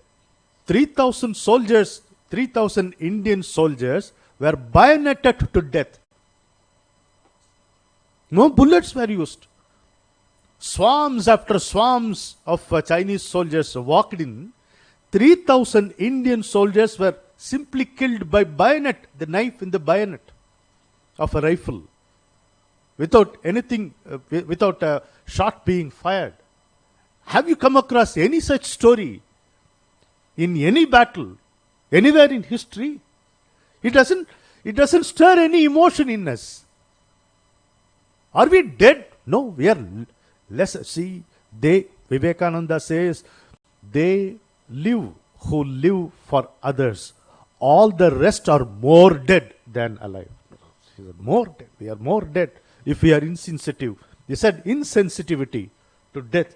Unfortunately, we are giving a wrong message to the world that human life is the cheapest material in this country, particularly that of a soldier. Very, very sickening. We must be ashamed of this state of affairs. Yeah, Jyotishmati may recall in that Salute to Martyrs program presided over by Guruji in Kalabharati in this city, Brigadier Anand made that statement, in war there are no runners up. Old man, veteran. When our Madanji also mentioned the same thing, we remembered Guruji, and when we sat for dinner after a 4-hour program, Guruji was recalling those in war, there are no runners up. The enemy must be made to sit down on his knees and beg for mercy. Only then a war is over. The interregnum between two wars is not peace, he said. Guruji's masterly statement. The interregnum between two wars is not peace. Police to peace is not peace at all. He said. War was one of the options which the Aryans used. Never forget that. We never avoided war when it came to. So Krishna asked Arjuna to wage a war against them. But does he know? Can't he speak more flowery language about peace than all of us put together? My goodness, you. The highest bidder must be encouraged, you said, when it comes to buying sensitive defense equipment. And today, India is a thermonuclear power, you mentioned. I again recall what Guruji said. Arjuna did tremendous tapas, pleased Shiva, and obtained Pasapatastra. Where did he use it? He didn't use it. It was not used in Mahabharata war. But the enemy must know what kind of weapon he has. That is the message. That is the message, he said. Beautiful. And 26/11, what happened, the tragedy, the shame that happened was not a terrorist act, but a war of a different kind. Excellent. So, that can be treated like this. When the WTO happened, when the two planes rammed into that building, the Americans thought it is the biggest humiliation after Pearl Harbor. 26/11 was no different from it. This we should understand. So, insensitive to death. Let us stop being insensitive to death of our fellow men, particularly those who protect us. In Tamil we say, avanga vitta moochu dhaan naanga ilukurom. It is the soldier's breath, he left his breath and we are inhaling that and living. That we must remember. And on all your behalf, I salute Major Madhavan. Please, sir, request Sri NVDS Raju Garu come and honor our. Come, you come. All of you come. Sivananda Supata Foundation members should be here whenever these gentlemen are honored. Sri Ram Tiwari ji will felicitate Major Madan.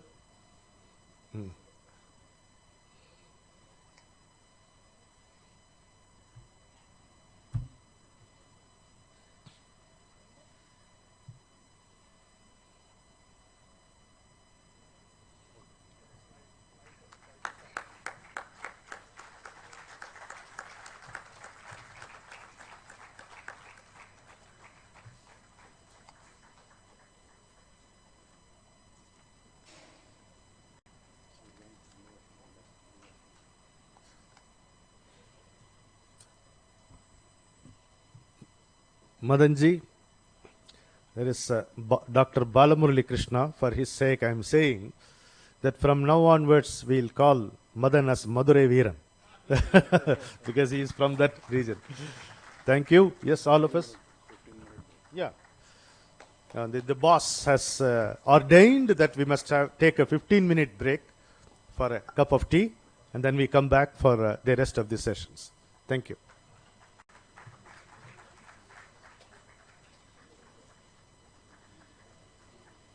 I love your authority for all your sweet smile and all that. I know you rascals.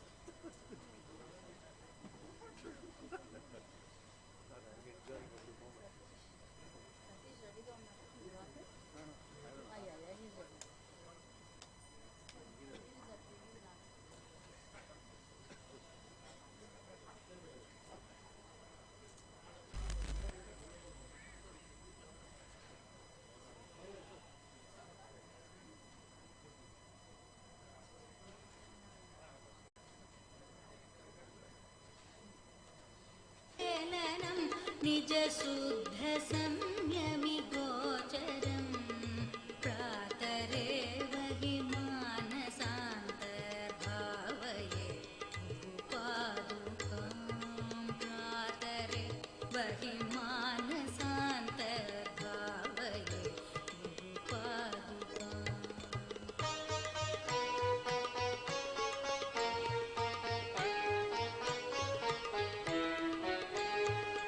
हृद्गतं विमलं मनोज्ञ विभासितं परमाणुकं नीलमध्य सुनीलसन्निधनादबिन्दु निजांशुकं सूक्ष्मकर्णिकमध्यमस्थित विद्युदादिविभासितं प्रातरेव हि मानसान्तर्भावये पादुकां प्रातरे वहि मानसान्तर्भावये पादुकाम्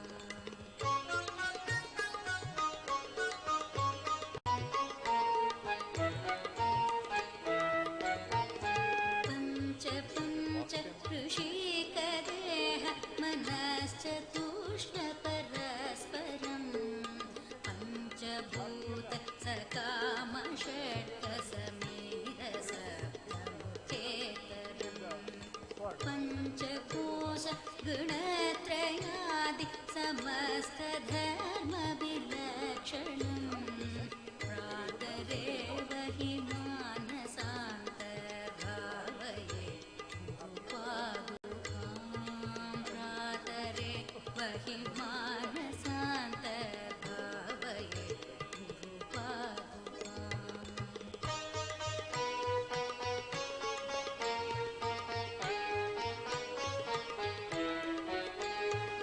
पञ्चमुद्र सुलक्ष्यदर्शन भावमात्मनिरूपणं विद्युदादि धगधगित्वरुचिर्विनोदविवर्धनं चिन्मुखान्तरवर्तिनं विलसद्विलासममायकं प्रातरेव हि मानसान्तर्भावये पादुकां प्रातरे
జాలమయం చరాచర జంతుదేహ నివాసినం చక్రరాజమనాహతోద్భవం ఏకవర్ణ మతః పరం ప్రాతరేవ హి మానసాంతర్భావయే గురుపాదుకాం ప్రాతరేవ హి మానసాంతర్భావయే గురుపాదుకాం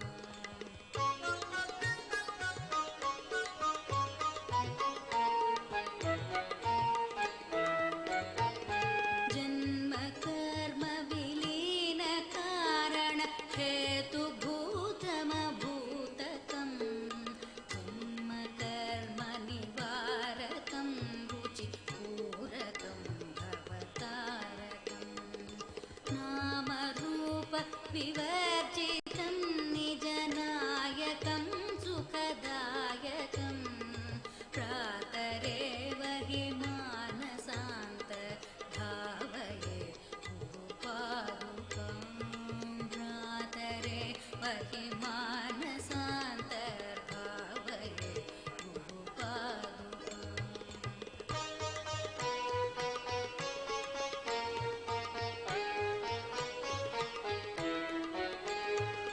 తప్త కాంచన దీప్యమాన మహాణుమాత్రమరూపకం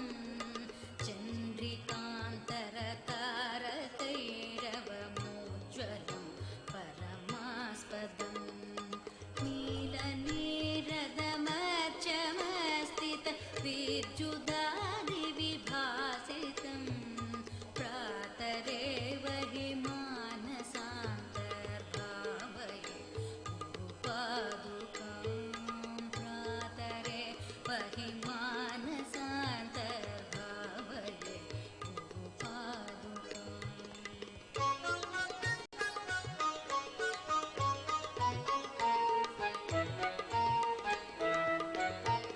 స్థూల సూక్ష్మ సకారణాంతర ఖేళనం పరిపాలనం విశ్వతేజసం సర్వకారణమీశ్వరం నిటలాంతరాళ విహారకం ప్రాతరేవ హి మానసాంతర్భావయే గురుపాదుకాం ప్రాతరేవ హి మానసాంతర్భావయే గురుపాదుకాం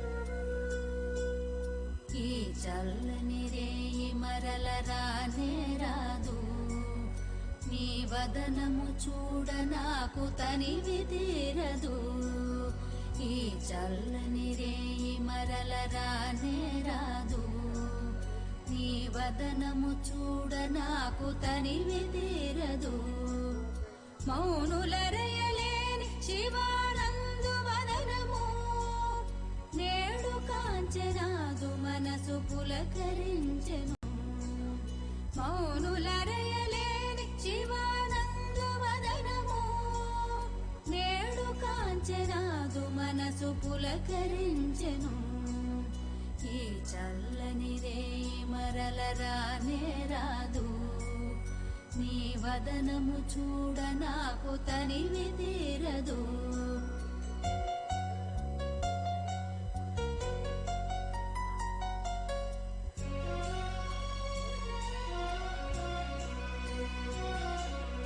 ఎన్ని మార్లు నీ కోసము విలపించితినో ఎన్ని తావులందు వెదకి వెదకియుంటినో ఎన్ని మార్లు నీ కోసము విలపించితినో ఎన్ని తావులందు వెదకి వెదకియుంటినో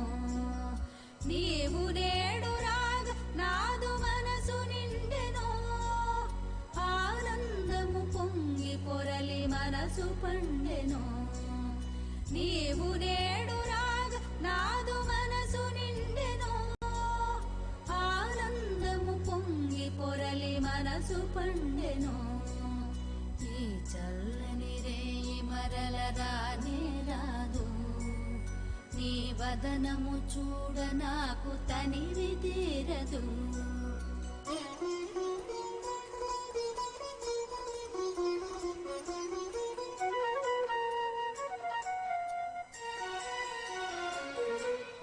ఎన్నో మాటలను నీతో చెప్పవలనని ఇన్ని నాళ్ళు వేచియుంటి కాస్త తాళుము. ఎన్నో మాటలను నీతో చెప్పవలనని ఇన్ని నాళ్ళు వేచియుంటి కాస్త తాళుము. మూగ గొంతు తెరచి నీదు దివ్య సన్నిధిన్ శివానంద గీతములను నేను పాడెదన్. మూగ గొంతు తెరచి నీదు దివ్య సన్నిధిన్ శివానంద గీతములను నేను పాడెదన్. ఈ చల్లని రేయి మరల రానే రాదు. నీ వదనము చూడ నాకు తనివి తీరదు.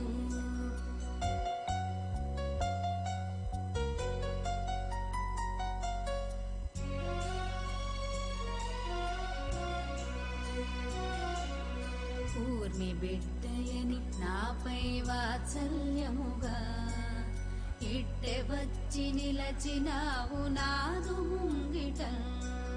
కూర్మి బిడ్డయని నాపై వాత్సల్యముగా ఇట్టె వచ్చి నిలచినావు నాదు ముంగిట. ఇట్టె మరలిపోయి నాదు గుండె చీల్చకు. శాశ్వతముగా నా హృదిని వసింపు సద్గురు. ఇట్టె మరలిపోయి నాదు గుండె చీల్చకు. శాశ్వతముగా నా హృదిని వసింపు సద్గురు. ఈ చల్లని రేయి మరల రానే రాదు.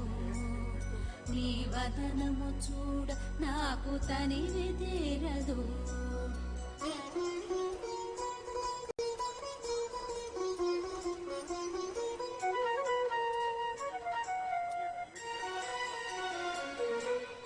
నీవు రాక వ్యర్థమాయ ఎన్నో యుగములు.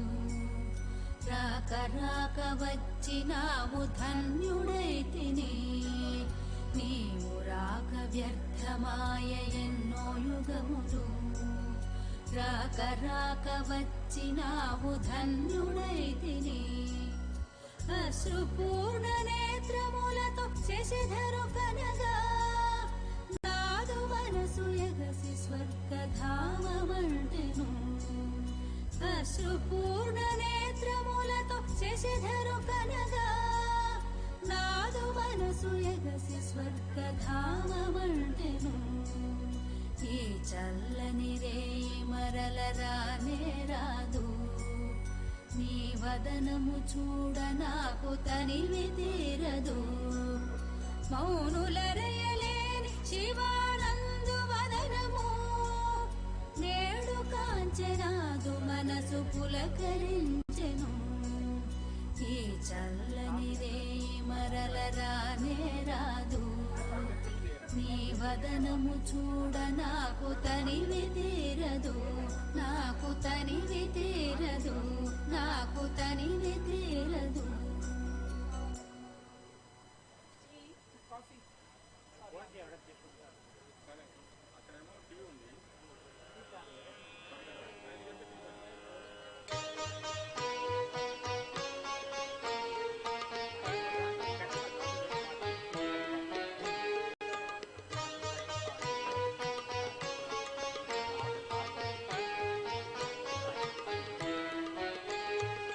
శ్రీ సమంత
वहि मानसान्तर्भावये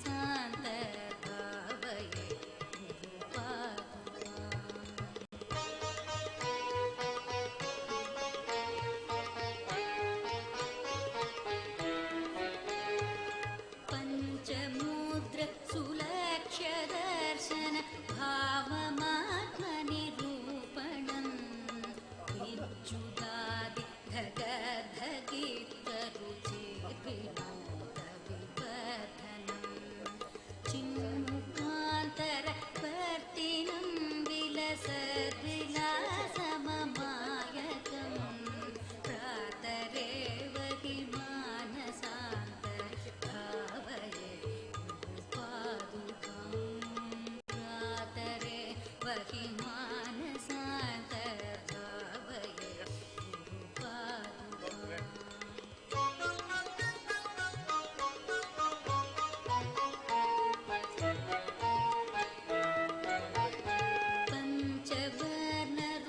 पञ्चवर्णरुचिर्विचित्र विशुद्धतत्त्वविचारणम् चन्द्रसूर्यचिदग्निमण्डलमण्डितं घनचिन्मयम् चित्कलापरिपूर्णमन्तर चित्समाधिनिरीक्षणम् प्रातरेव हि मानसान्तर्भावये पादुकां प्रातरे वहि मानसान्तर्भावये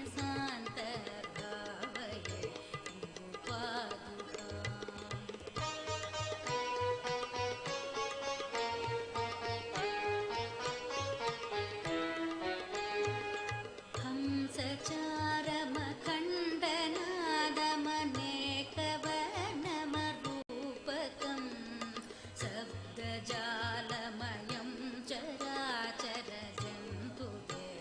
चराचरजन्तुदेहनिवासिनं चक्रराजमनाहतोद्भवम् एकवर्णमतः परं प्रातरेव हि मानसान्तर्भावये पादुकां प्रातरे वहि मानसान्तर्भावये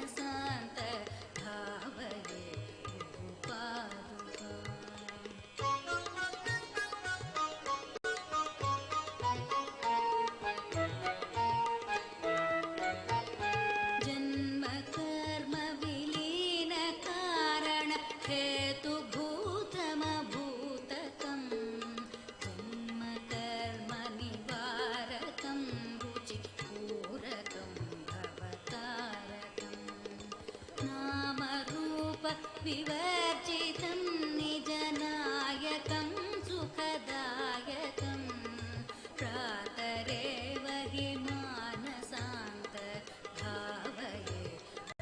पादुकां प्रातरे वहि मानसान्तर्भावये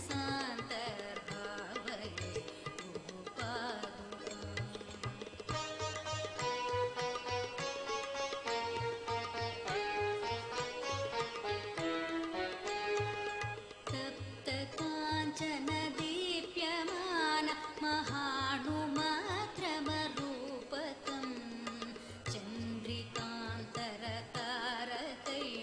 चन्द्रिकान्तरतारकैरवमोज्ज्वलं परमास्पदम्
मानसान्त भावये To chair this session. He shared a beautiful quote of late Sri Sri on the editor. But unfortunately, I cannot repeat it because it was in Telugu. And when this man speaks, it is always chaste Telugu, too good for my comfort.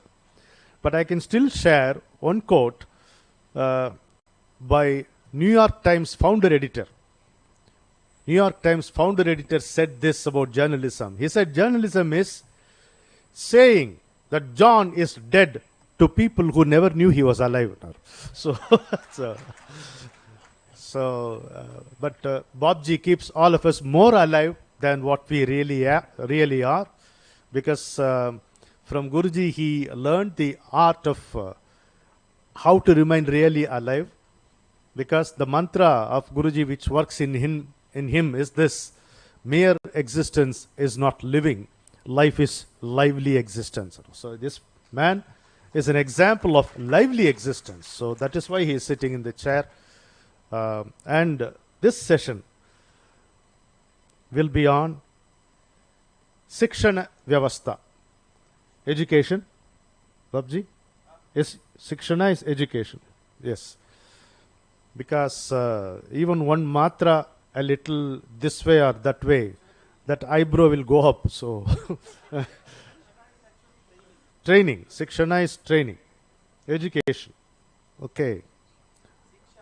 Siksha. Vedic word. To present this session, you have started your Sikshana now. Well, though even it's a little too late, I very warmly welcome Sri Neeraj Atri to the dais. And I did not know this gentleman is Neeraj Atri yesterday. I mistook him to be a friend of either Sri Ram Tiwari ji or Raman Puri ji. So he was sitting along them, I thought. Welcome, sir. Please come. Yes, see, his session comes now. But he sat through the entire day's proceedings yesterday also till the end. I think we owe him a special round of applause, offering our pranams to him. Neeraj Atri is a physics teacher, essentially, and voracious reader. And there is another tag given, I think Giri you have given, Sanatan Warrior. I think you can take him as a title. Virud.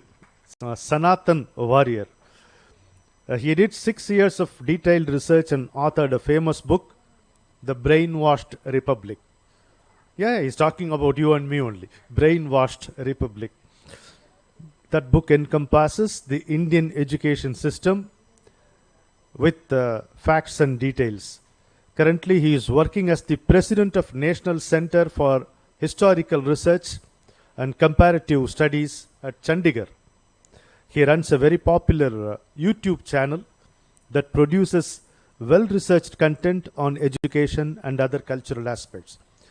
Now, I would request the parents here to make their children watch the YouTube channels of Neeraj Atri ji and Major Madan. So they will immensely benefit, because the questions which our children ask, we are never able to answer. We try to shut them up. That's not the way. You have to answer their questions. If you do not know them, accept that you do not know the answers and direct their attention to those who really know the answers for the questions. That's my request to you. I am practicing it, because most of the things I do not know. So I direct my children to this, to that source, this source, like that. Sir? To grandchildren, yes. And Indian education system. Today, many people are not aware, many of us are not aware that we had an educational system. They don't know. Again, if you read The Beautiful Tree, at least the remnants of what was our ancient education system can be understood. Every village, South India, the survey, the British survey was done in South India, where 3 or 4 major factors which are astounding. He said there was not even a single village in the 17th century. There was not even a single village which did not have a school. Number one. In every school, boys and girls studied. The co-education system is not new as we think it is. Number three, this is more fascinating. The children of several castes or all castes studied in the school. The fourth fact is children of Devadasis, particularly daughters of Devadasis, also studied in the school.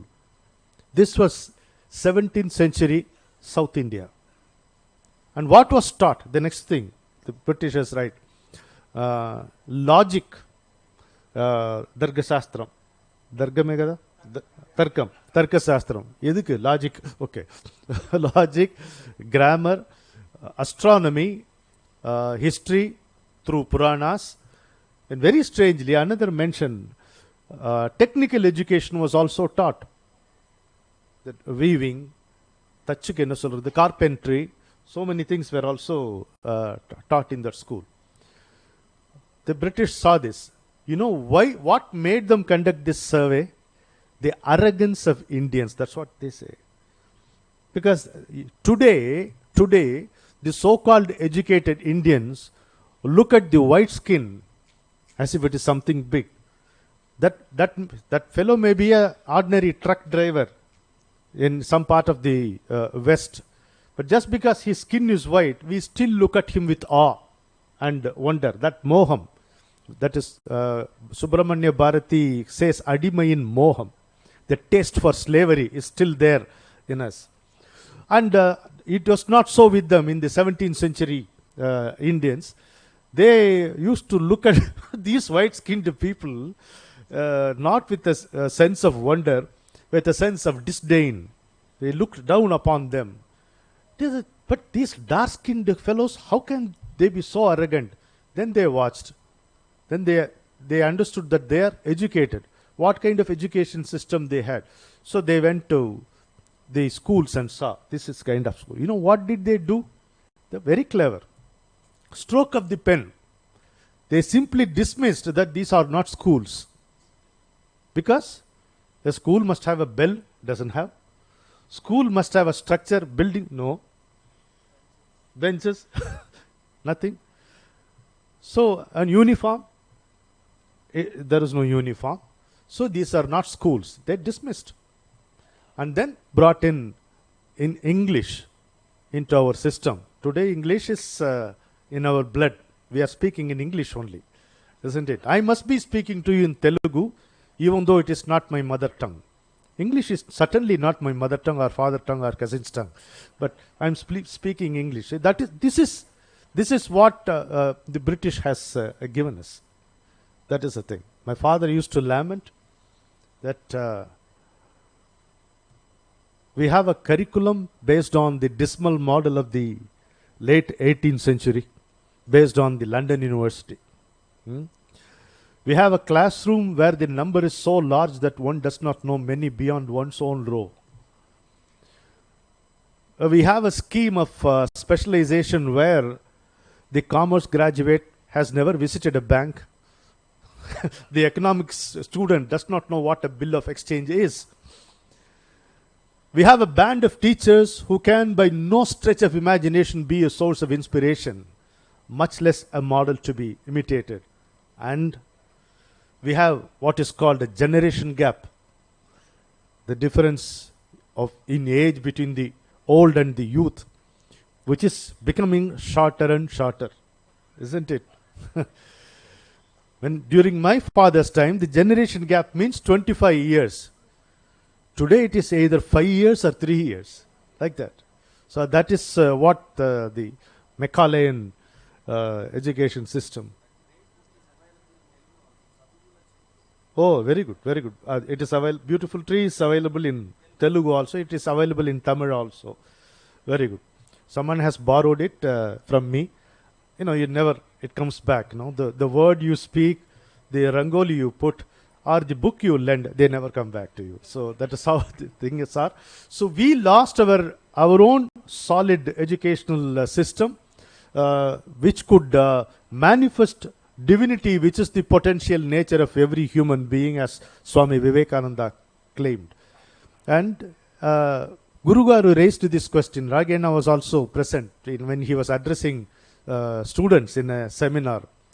In Telugu, he asked, you must pardon me, don't look at me like that.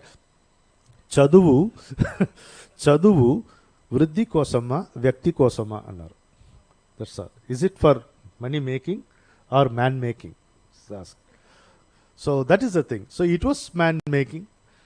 So the person who was well read was associated with a set of human values and good qualities. Anna Tamil, we used to ask, படிச்சவ மாதிரியா பேசுற நீ அப்படின்னு சொல்லுவாங்கல்ல. If a person speaks badly, I mean out of tune, say you are speaking like an uneducated fellow. We have a lot of educated fools all around us now. So that is why Ramana Maharshi called education as enhanced ignorance. Sweet term he gave, enhanced ignorance. But what Niraj is going to tell us about Sikshana, which is education, which is training in education. Before that, we have Mau Per Soluma. Sangeeta, yeah, there is no confusion about that. After that, there is something. I ask you to please mention your name also. Sangeeta is going to give us a beautiful song.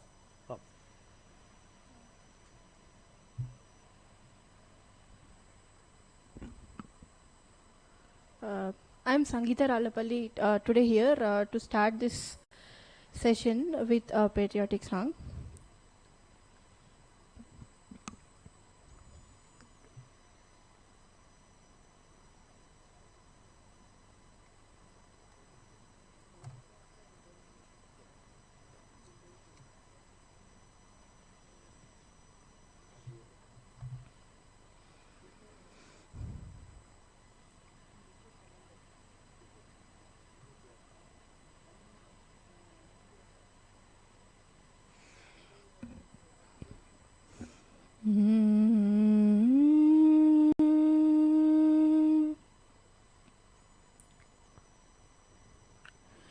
जयति जयति भारत माता बुध गीता जयति जयति भारत माता बुध गीता जयति जयति भारत माता बुध गीता निखिल मतवन निरत नत जन सुहिता निखिल मतवन निरत नत जन सुहिता जयति जयति जयति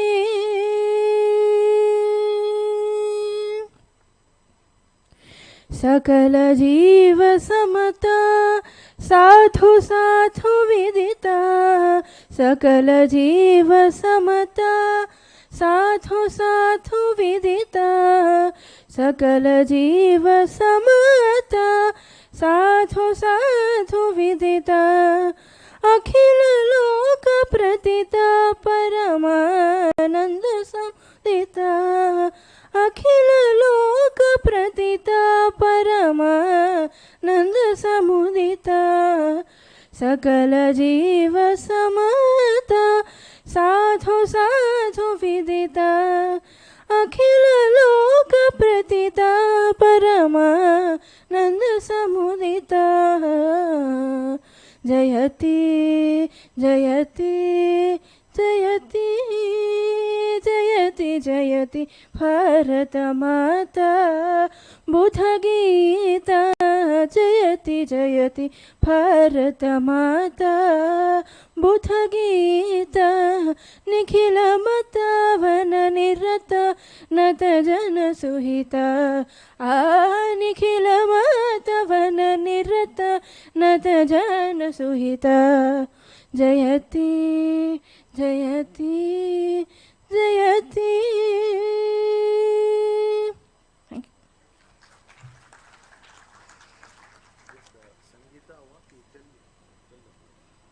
I'm Sangeeta Ralapalli.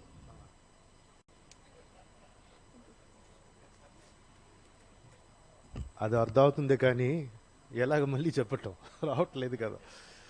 ఏంటో తెలుగు తల్లికి నా మీద ఏమి ప్రేమ కలగలేదు, ఏం చేద్దాం. Neeraj ji, we are all waiting for you. They are all yours. Come. धन्यवाद Raman ji.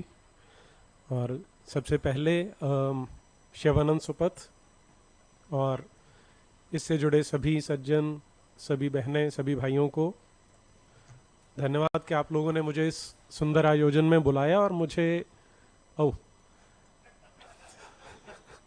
Okay, first of all, I would like to thank Shivanand Supath, all the workers associated with, all the volunteers associated with this organization, and this lovely audience for inviting me over here. And like Ramanji was saying, I was sitting in the audience from yesterday, right from the first session, and I thoroughly enjoyed all the proceedings. And it has been an enlightening experience so far. Especially the last evening's program, although there was this language barrier, I could not understand what was being sung, but it was a treat to watch, and I enjoyed it. Now coming to the topic today, the pattern of all the speakers over here has been that if we are talking of a subject, initially we talk about what was the status of that particular topic in the yesteryears, what is the situation today, and what should be the road for tomorrow. So I'll try to stick to that, though there may be some going to and fro. Now, before I come exactly to the topic, a vast portion of my life I have spent as a communist, as a leftist, and I enjoyed that kind of thinking, that kind of thought process also. So when I received invitation for this particular program, it was Bharateeyata, the road to Amrit Kal. Can we have the presentation, please?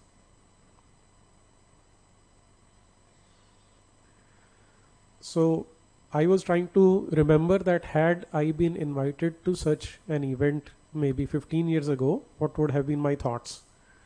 The first thought would have been, what the hell is Bharateeyata? What are you talking about? The second thought is, are you talking about some kind of chauvinism, some kind of nationalistic chauvinism? Because what is so special about Bharat? The third would have been that this is one more that we are special bullshit. Now why is it so? Because in a worldview, in one particular ideology, for example leftism or communism, I picked up these terms. What is generally said is that in every nation, it is claimed that you are fortunate to have been born in that particular country. A French will say nothing like France, a German will say nothing like Germany, a Chinese will say nothing like China, American will say nothing like America, same for Japanese, and surprise, surprise, same for Pakistanis also. They are also proud of being born in Pakistan. So, is it just chauvinism? And if it is, it has to be very shallow. I remember when I was in my school days, I met with a class fellow of my brother. He was a Sanghi, by the way. And he started talking to me and he said one day that, don't you think we are very fortunate to have been born in this country which is called Devbhumi? I looked at him with disdain. And I was thinking that such an idiot. I mean, if I'm taking birth, that is just a matter of chance. My parents got married and I took birth in this country. What is so special about this? It's just a piece of land. Wherever you're going to be born, the land is not going to eject you out of there, is it? So then what is so special? But since yesterday, these questions I would have asked maybe 15 years ago. In last 15 years, I've learned a lot of things, and sitting here since yesterday, there have been various definitions of Bharatiyata also, which almost all of them are correct. And there is an understanding now that if I am born in Bharat, that is my good fortune. But why is it so? We have to come to that also. Next, please. Oh, yes.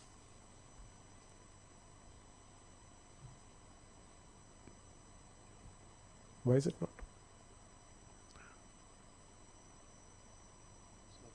No.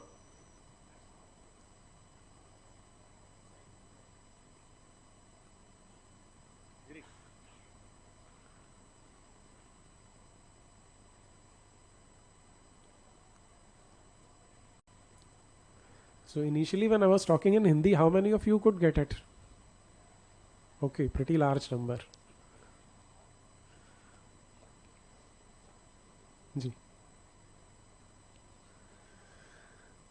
Okay, yesterday when I was witnessing that inaugural session in which a book was released, there somebody mentioned about a person called Pinak Pani. I did not have the fortune of meeting him, but the way he was being talked about, the traits of that person which were being enumerated over here, one was that a large number of organizations were handing him over checks or demand drafts which he never encashed. Now, this is a typical Bharatiya trait, which I don't see. Have previous one, please. Yes, just that. Next, please.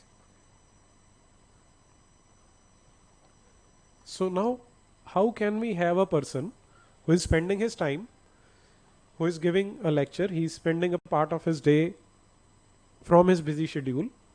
So why would he refuse to take money out of it? So then I was reminded of a gentleman called Thomas Babington Macaulay. Most of us have heard this name. And most of us have heard or read about his minutes also.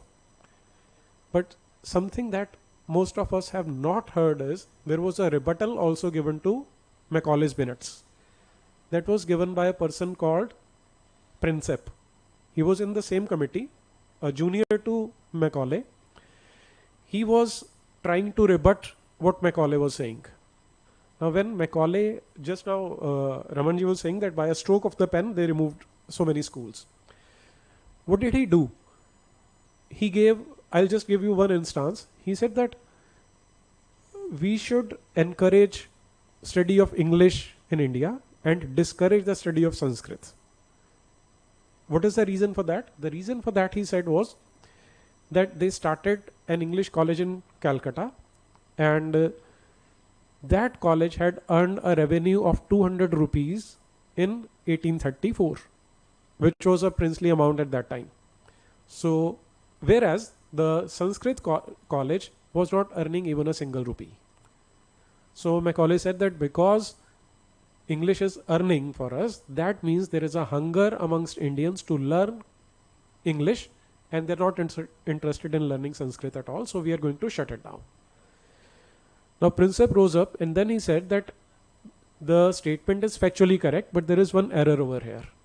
The error is that the gentleman who is running the English college is a Christian, and he very shamelessly asks for money from the pupil, whereas the person who is in charge of Sanskrit college is a Brahmin, and they consider it a sin to ask for money when they are imparting education. This is what is Bharatiyata, one aspect of Bharatiyata.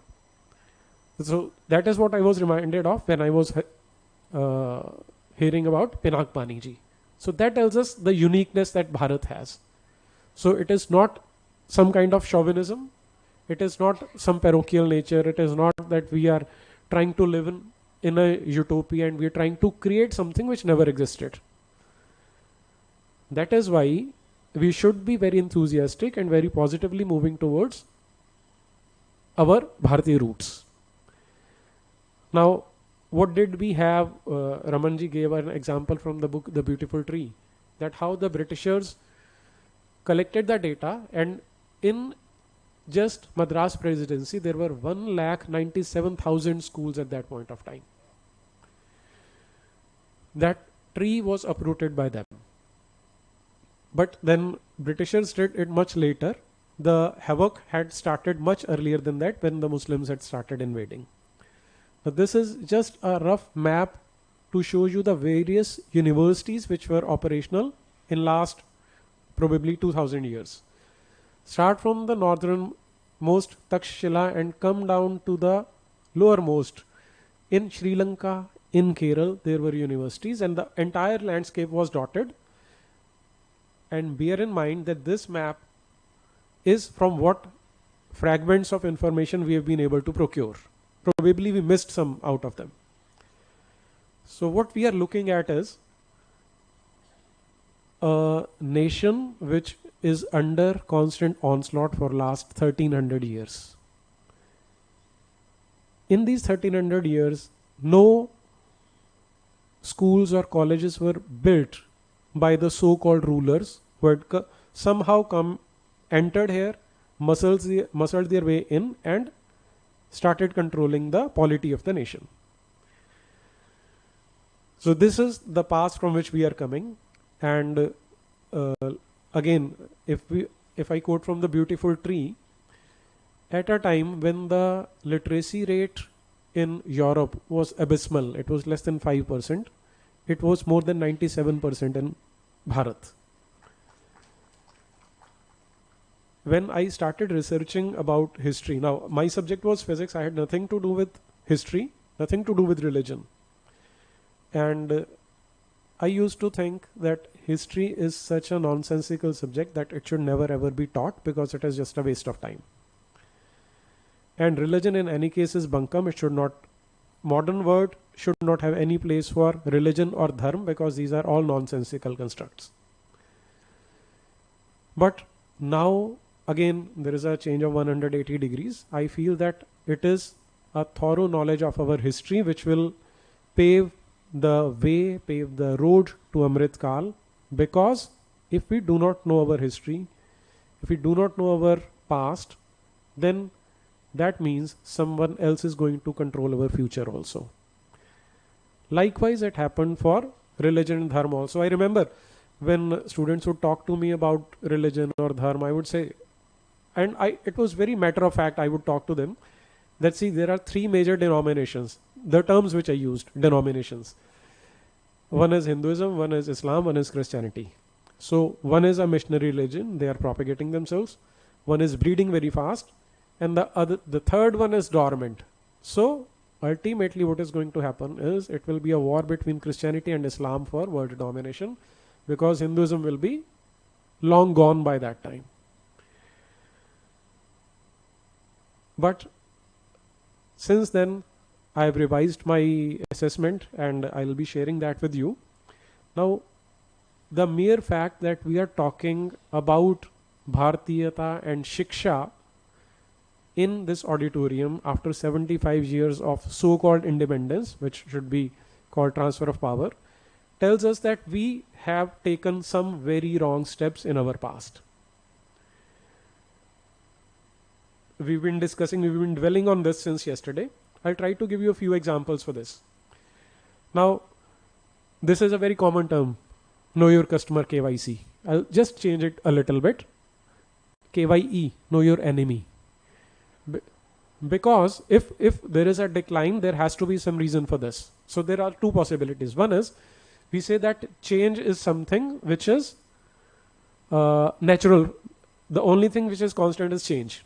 Now, if it is just a change without any design, it can be a part which we can accept. But if there is a specific motivation for this change, then we have to look at it.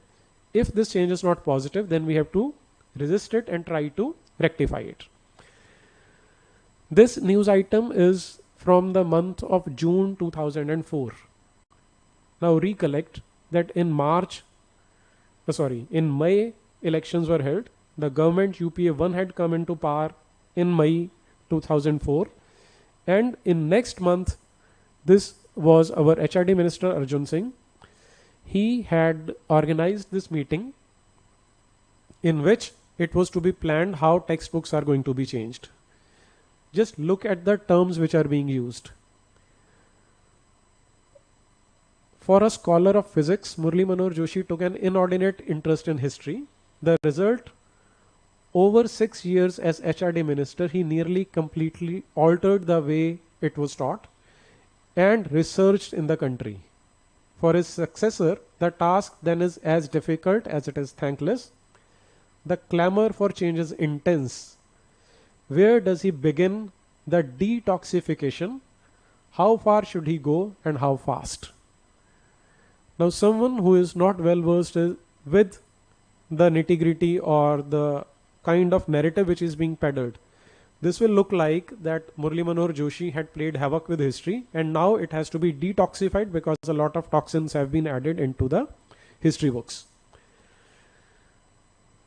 By the next academic year, the books were ready and they were into the school bags of our kids, and those books are continuing till today, right?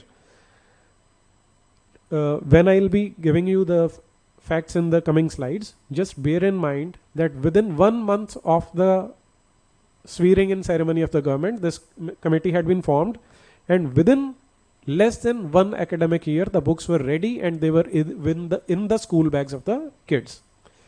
And these are so-called detoxified books. Now let us have a look at them. Okay, before that, what do you see on the screen? Any one of you? Yes, somebody said that. It's a circle, right? Now, somebody as erudite as Ramanji said this is a circle. Why did you not say that it is a sequence of dashes and dots, which it actually is? That is the point. 99% of people will say this is a circle, although in fact it is a group of dashes and dots which has been arranged to give an appearance of a circle. This is a circle, right? Now what is the difference? Human mind is the most powerful tool, but at the same time it is the weakest tool also. Why? Because we have a tendency of looking at patterns, because that is easy for us. That is why when I asked you about this, you did say it is a circle because it looks like the pattern of a circle, right? Now in applied psychology, there is a propaganda technique. That technique is called creating information gaps. I'll show you that example now. What is being given to our students? Now I was in this high school class. These are engineering students. One of the boys came to me, said, "Sir, it's my birthday, so I'm offering you sweets." His name was Aryan. So I asked, "Do you know the meaning of your name?" He said, "No, sir, I don't know." So then I asked the class.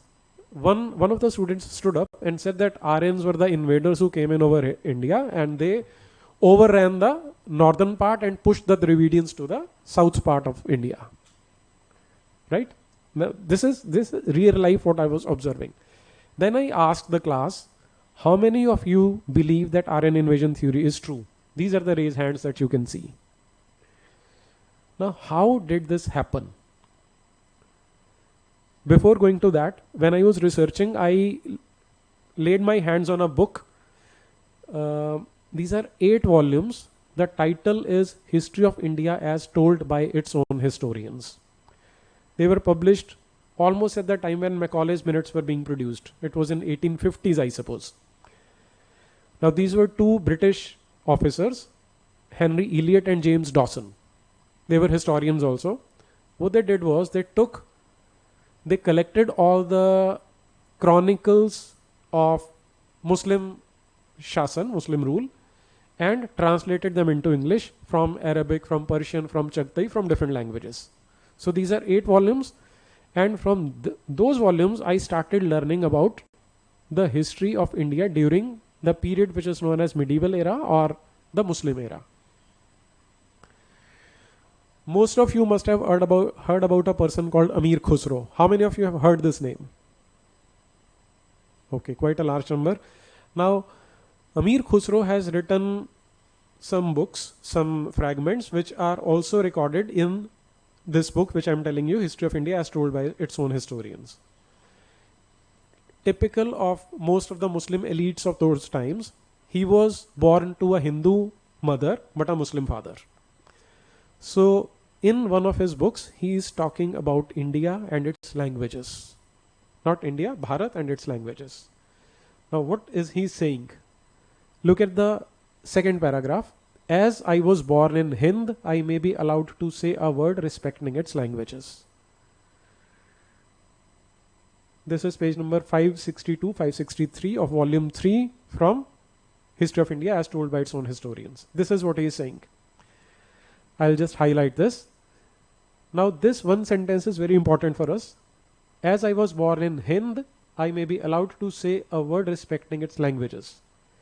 There is at this time in every province a language peculiar to itself and not borrowed from any other.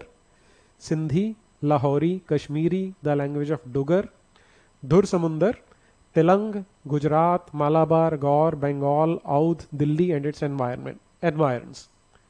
Then he says, these are all languages of Hind which from ancient times have been applied in every way to the common purposes of life. Now this is in cold letters, right? Now try to imagine a child studying in class 7th, maybe 13 years of age. If he is reading this one paragraph, the image that he will get, what will be that image? That Khusro is talking about Hind, which is Hindustan, and he is talking of different languages which have been prevalent in this country since time immemorial, telling us about the diversity of the land. And then the last line, these are all languages of Hind, that all these languages belong to Bharat or Hindustan, right? No two opinions about this? Okay. Now moving further, he says, but there is another language more select than the others, which all the Brahmins use. Its name of old is Sanskrit, right?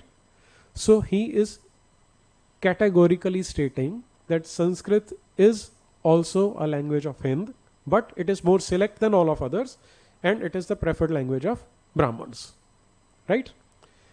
Now, how has this been presented in these textbooks?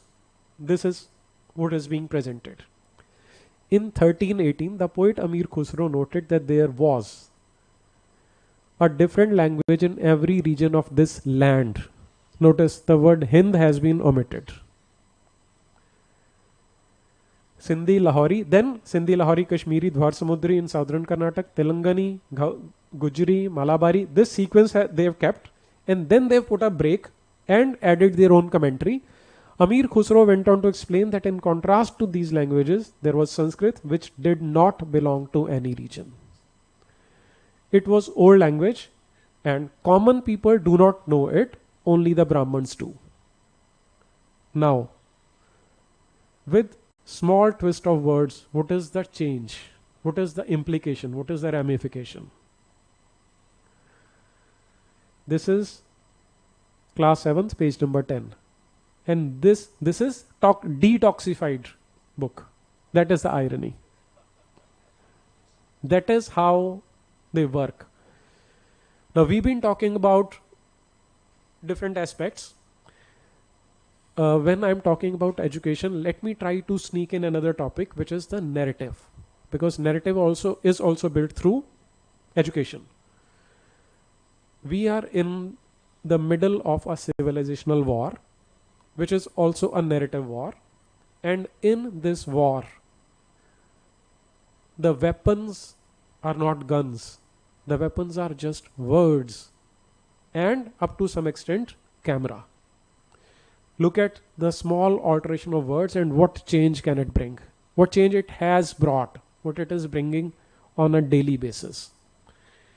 Now if you put side by side what Amir Khusro was saying, You don't have to use additional space for this. If our kids are taught this actual content, notice the confidence that they will have in their own history, in their own traditions. It will be immense. And this is exactly what they do not want.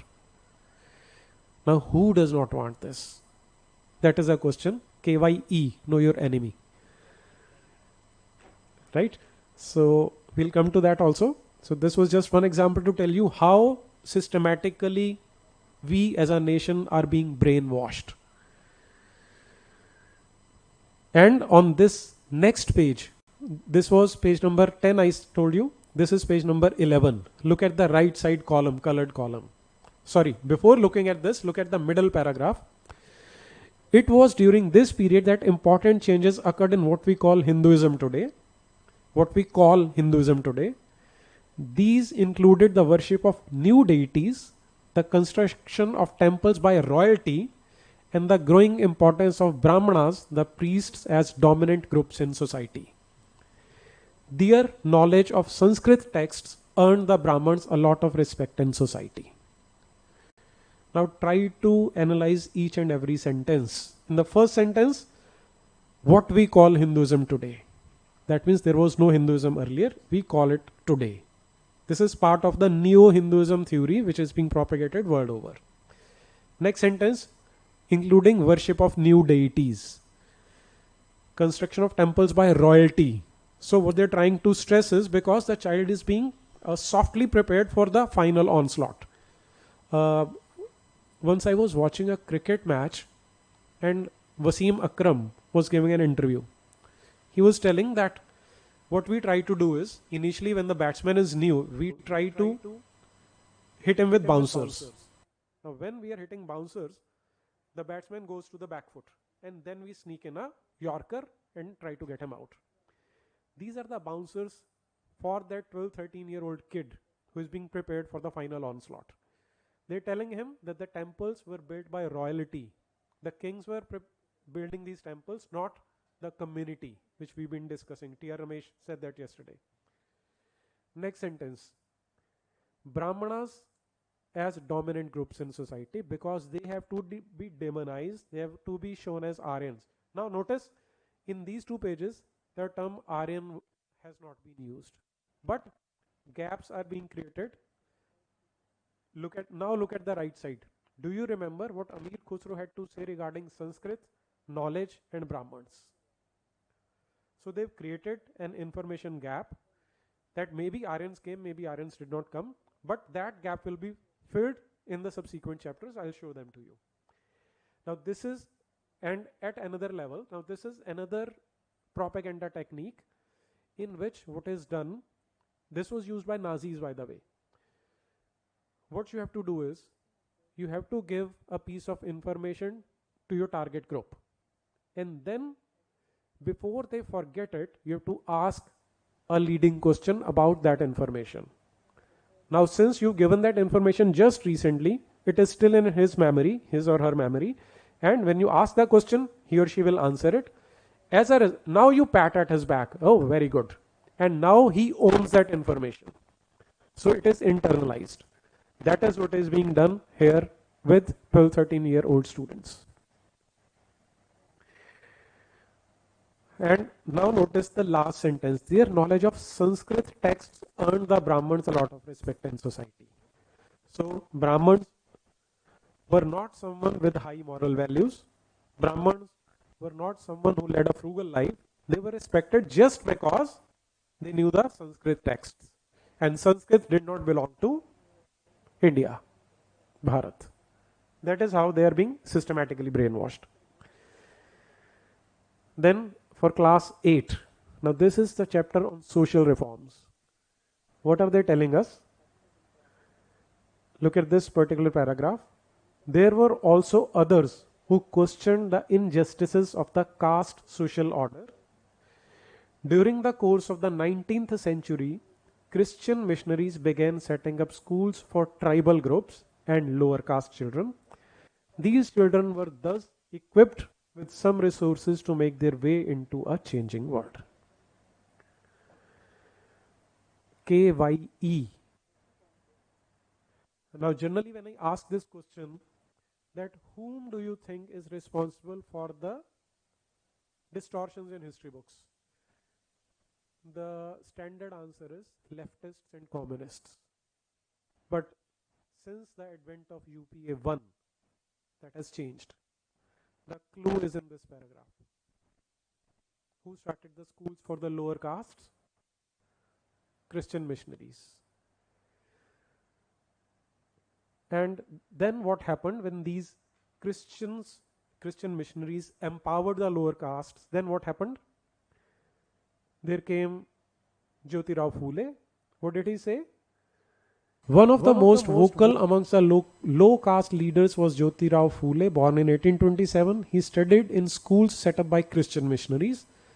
On growing up, he developed his own ideas. Now look at the irony of this. He is studying in Christian school, but he is developing his own ideas. How very smart and how very convenient. On growing up, he developed his own ideas about the injustices of caste society. He set out to attack the Brahmins' claim that they were superior to others since they were Aryans. So now they're using the term Aryans. I filed an RTA application with NCERT and I specifically asked about this, that since Aryan theory has already been discredited all over the world, scientifically and methodically, why are the kids being taught this theory? And you know what the answer was? They say we are not teaching Aryan invasion theory. We are just letting the students know what Jyotirao Phule felt. So convenient. A crime at such a massive scale, and just with the twist of words, they're getting scot-free. Then another one, Periyar. In the early 20th century, the non-Brahman movement started. The initiative came from those non-Brahman castes that had acquired access to education, wealth and influence. Now who was educating? Christian missionaries. They argued that Brahmins were heirs of Aryan invaders from the north who had conquered southern lands from the original inhabitants of the region, the indigenous Dravidian races. They also challenged Brahmanical claims to power. The running threads, there are 2-3 threads running parallel in all this content. One is they are demonizing Brahmins. Second, by association they are demonizing Sanskrit. And by association they are demonizing the entire Sanskrit corpus. Fourth, they are presenting Christian missionaries as some kind of saviors. And fifth, creating a rift between the upper castes and lower castes.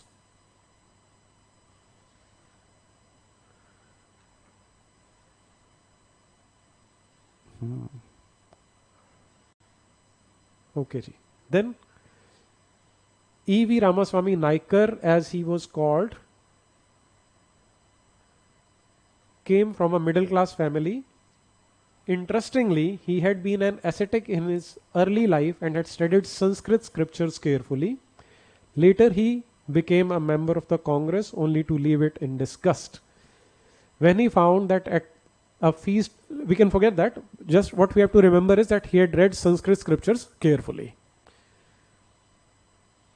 Okay, then, oh, just a minute. Now, why is it jumping? This is just in a side column for the students.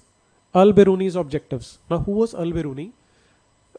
1000 years ago, when Mahmud Ghaznavi had started attacking Bharat, he had brought his chronicler Al-Biruni along with him.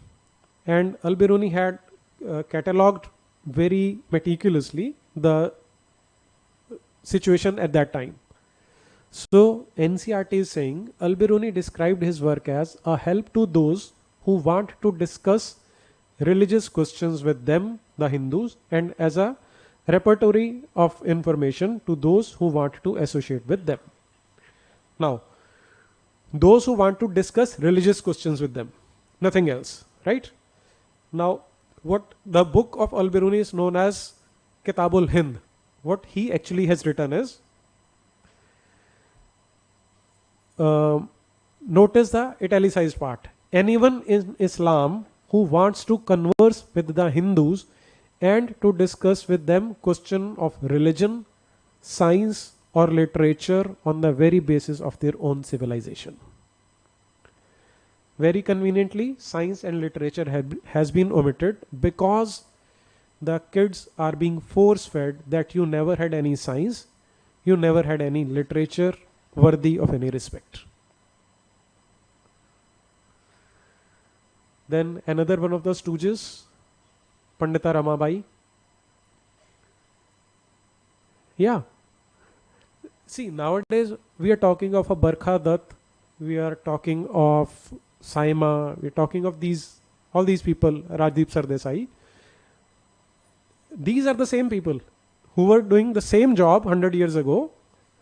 Yeah, it is just the same modus operandi, same which is operating even today. Pandita Ramabai, a great scholar of Sanskrit, felt that Hinduism was oppressive towards women and wrote a book about the miserable lives of upper caste Hindu women. She founded a widow's home at Pune to provide shelter to widows who had been treated badly by their husbands' relatives. Here women were trained so that they could support themselves economically. Needless to say, all this more than alarmed the orthodox. For instance, many Hindu nationalists felt that Hindu women were adopting Western ways. This is being fed to our kids even today. For 18 years, these detoxified books are in currency. Right? Now, I don't know how many of you are conversant with Pandita Ramabai's life. No one? Never heard of her. Okay. But you heard about Ramaswamy Naikar, right? Okay. Right. So what these books are doing is they are addressing to their constituencies all over the country. We've heard about Phule. Phule is a big name in Maharashtra. Naikar, a big name in Tamil Nadu and this adjoining area. Ramabai, Pandita Ramabai is also a big name in Maharashtra and Konkan area. Now, she had a somewhat tragic life. She was born to a very poor Brahmin. I forget the name, some Shastri was his name. He started teaching his daughters and sons Sanskrit literature from very early childhood. What does this indicate? That there was no taboo on educating women. Point number one, right? By the time she had a younger brother, 1 year younger to her. By the time she became 15 years of age, the father expired. Mother was not working. Of course, they had no source of income. So it was already poor family. Now the problems are exacerbated. But they still continued to study. They went to Kashi. There they met the Brahmins of Kashi, and the Brahmins of Kashi were glad to see this young girl who was well versed in so many Hindu scriptures, and they gave her the title of Pandita. Right? So what is this indicating about Brahmins and Hindu society about educated girls? Right? All these ironies, these are all ironies. Okay. Then now when we move ahead, when she was about 18 years of age, her brother also died. But before that, what happened was, once she got the title of Pandita, she came back to Maharashtra. And there, the Brahmins, there is this term for Brahmins of Maharashtra. I'm forgetting that term. It'll come to my mind. They formed a committee and they asked her to move about in the circles, in Maratha circles, and she would go and give lectures. The gist of those lectures was that Hindu Dharam says that women should be educated. They should not lag behind boys in any manner. Now, who was funding all these lectures? The Hindu community of Maharashtra. And she was giving those lectures. And she categorically stated that the present plight of Hindu women, in which they are not being allowed to study and they are being married at a very young age without their consent, is a result of the Muhammadan invasion. That is also written in her own biography. And then she says that we had this hoary tradition of Swayamvar. This is what she was preaching.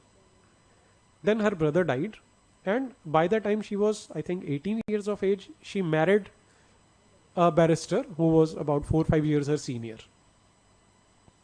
And within 6 months or a year of the marriage, the husband also died. Now she was pregnant by that time. Then what happens? A change occurs in her life. This is the change. American Ramabai Association, Board of Managers, 1901. Now look at the names. Reverend E. Winchester Donald. Vice Presidents, a Reverend. She fell into the hands of missionaries. She was taken to England. There she was baptized as a Christian, and then she was sent back. So it is just like Tista Setalwad goes to America, gets funds, and comes back to peddle the narrative. That is what she was doing. And now the lady who so far had been a staunch Hindu, now what she is saying, this is a lecture which she gave in America, just a part of that. Therefore, I invite all good women and men of the United States to give me their help liberally in whatever way they may be able to for a period of about 10 years. So she is just appealing to them that you now fund me. And look at the red part, because I believe that those who regard the preaching of the gospel of our Lord Jesus Christ to the heathen so important as to spend in its accomplishment millions of money and hundreds of valuable lives. This Christian missionary is being propagated in our textbooks as a Hindu reformer. Okay, then in her own biography, what is it? It was during these wanderings with her brother that Ramabai's faith in the Hindu religion was shaken, though she continued the worship of idols until nearly 20 years old. Now this biography has been written by a Christian woman, that is why you can notice this terminology.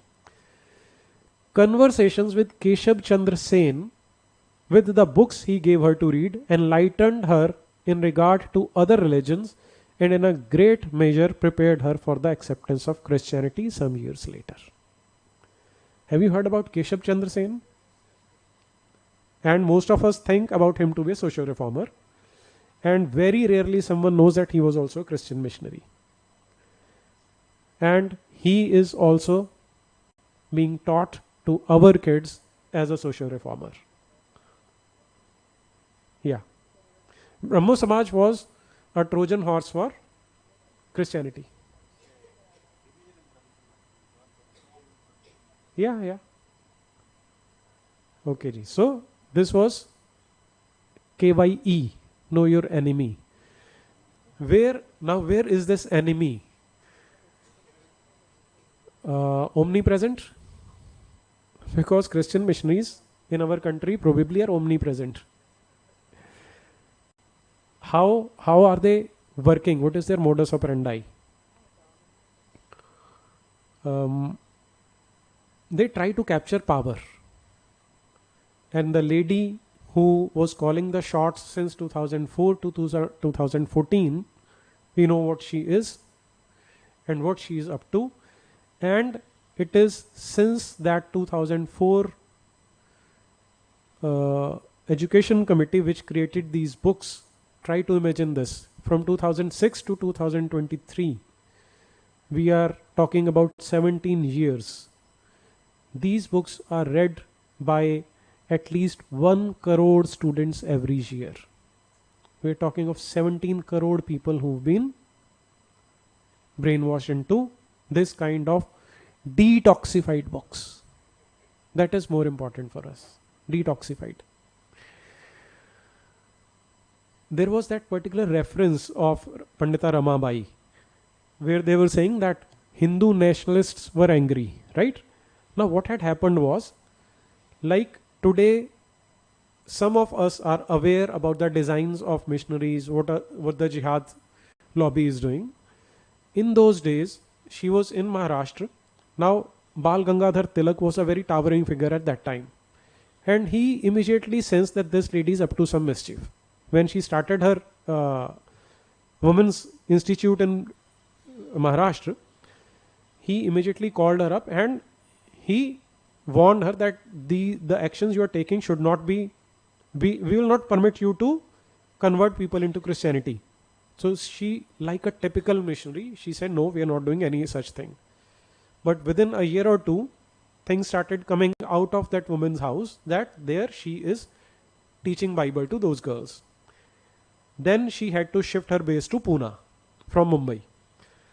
And that Hindu nationalist is being referred in a derogatory term, in a pejorative term, in textbooks which have been created by Congress party itself. What we have to remember is that we are dealing with an enemy which does not have any scruples, who does not have any rules to play by. Their only objective is to win by hook or by crook. I generally say that in every meeting, wherever we go, we need to address the two elephants in the room which people normally ignore. They are Christianity and Islam. The state that we today are in is due to these two ideologies, but we try to shy away from their declared agenda. They don't hide it. They put Bible in front of you. They say that it is our declared objective that we are going to convert every person into Christianity. The other group says we are going to convert entire world into Darul Islam. They declare it openly. For that, they are using different means. Education is one of them. What can we do to alter this? How much time have we got? 10 minutes. Okay. Now, what do we do about this? We can talk about the solutions at a government level also and at a community level also. Unfortunately, education is a state subject. It is under the control of state. So the best way is to get hold of the rulers, hammer some sense into them that this nonsense is being peddled to our children. Now, why did I show you that particular news item? Was to tell you how Congress party understands the importance, understands the gravity of this narrative.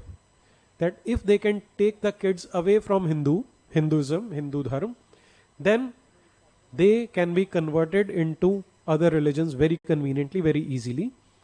And they will be a continuous vote bank for them every year because they are going to away from Hindu Dharma. So that means they are not in the kitty of BJP, which is their prime opponent. If they are not going to vote for BJP or any party which is actually acting for Hindu causes or claims to be acting for Hindu causes, these students who are coming out of this system, they are not going to vote for that party. If they are not going to vote for that party, they are going to vote for either Congress or their allies. Right? Now this is, if I talk purely in terms of politics, suppose I am a politician, a very mean, a very crooked politician at that. I would like to win every successive election. And this is a very handy tool for me because I am injecting my ideology through textbooks to the students. So had our present government been alive to the situation, these books should have been changed with the same speed at which Arjun Singh had done. But unfortunately, 10 years have gone down the drain. This nonsense is being peddled to our children. This is alarming for us. This should be alarming for us. Just like in the previous session, we were talking that the death of one soldier should shake us from within. Similarly, every lie that is being told to our children should shake us to the core. And this is happening on a daily basis. We should ask our politicians to write truth in the history. We are not talking about injecting propaganda. We just demand the politicians to insert the truth into history books so that our kids can learn balanced truth about the history of their own ancestors. This is not too much to demand. This is one correction but this is going to take place as political level. They will take it at their own speed. Now second is community level or individual level. What can we do for that? When I had started researching this, I felt so desperate, and this was in 2011, 2012 when I was doing this research. There was no Modi on the horizon. It was all UPA, all that Prevention of Communal and Targeted Violence bill was looming large. That was a very grim time when I was looking at all these things. So I discussed with my friends that what can we do? Then we thought we had very limited resources with us. We thought, okay, what we'll do is we'll publish our own books. Now, how can we play this around? There is no clear directive that you have to stick to this particular curriculum which has been given to you. NCERT does not dictate that curriculum. At least there is no written direction anywhere. So we can choose our own curriculum for our kids within a broader framework.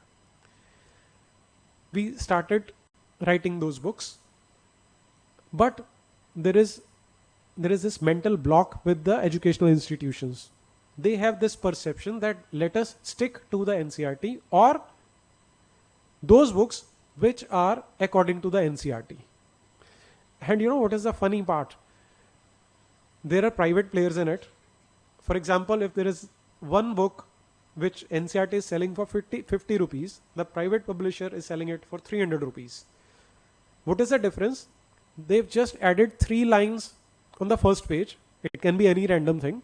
And rest is word by word copy of NCERT. Word by word copy. How did it come to my notice? There was one error in one 9th class history book. The error was regarding the date of an agreement which Hitler had signed somewhere. And the books which were copying them, they were also carrying the same error with them. That is a level of stupidity which is prevalent all around. So if we think of correcting this narrative at a community level, what we can do is we can publish our own books and we can get them accepted into the schools which are willing to give proper history education to the students. This is second alternative. Now, so far I have been talking about content correction, but when we are talking about an entire system, how do we rectify that system? What is the solution for this? When I was coming over here, 2 minutes more? Okay. This criminal Jiva had been killed. We've all seen that in the news. Now one yogi comes into Uttar Pradesh, a state which was considered to be a basket case, is thriving within 7 years. Since I live close to Uttar Pradesh, people are so upbeat, so glad that now there is no crime or the criminals are on the run, and every individual, every law-abiding citizen can look at a criminal in the eye and try to scare him. That is what one yogi has done. What is special about yogi? It reminded me of a term which was stated by Lala Lajpat Rai.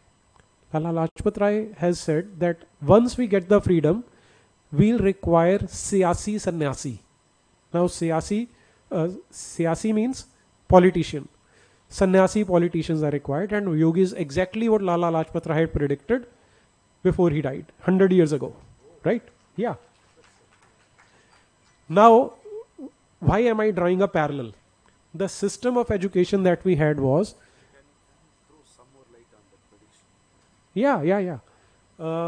I've been a fan of Lala Lajpat Rai, and I was going through his literature, and there he said that we are going to get freedom. If not today, maybe a month later, maybe a year later, maybe a decade later, but we are going to push these Britishers out of this. But that will create a vacuum of leadership. And the present situation of our society is that they've been looking up to a very corrupt system so far. That corruption has seeped into the society. To get rid of that corruption, we'll need a class of leaders which he called siyasi sannyasi. That they should be sannyasis also and they should be politicians also. That is what he said. Yeah.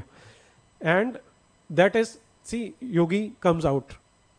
No one anticipated, but here is this man who just changed a total basket case Uttar Pradesh state into a living, thriving state in which people are confident that now we can live a dignified life.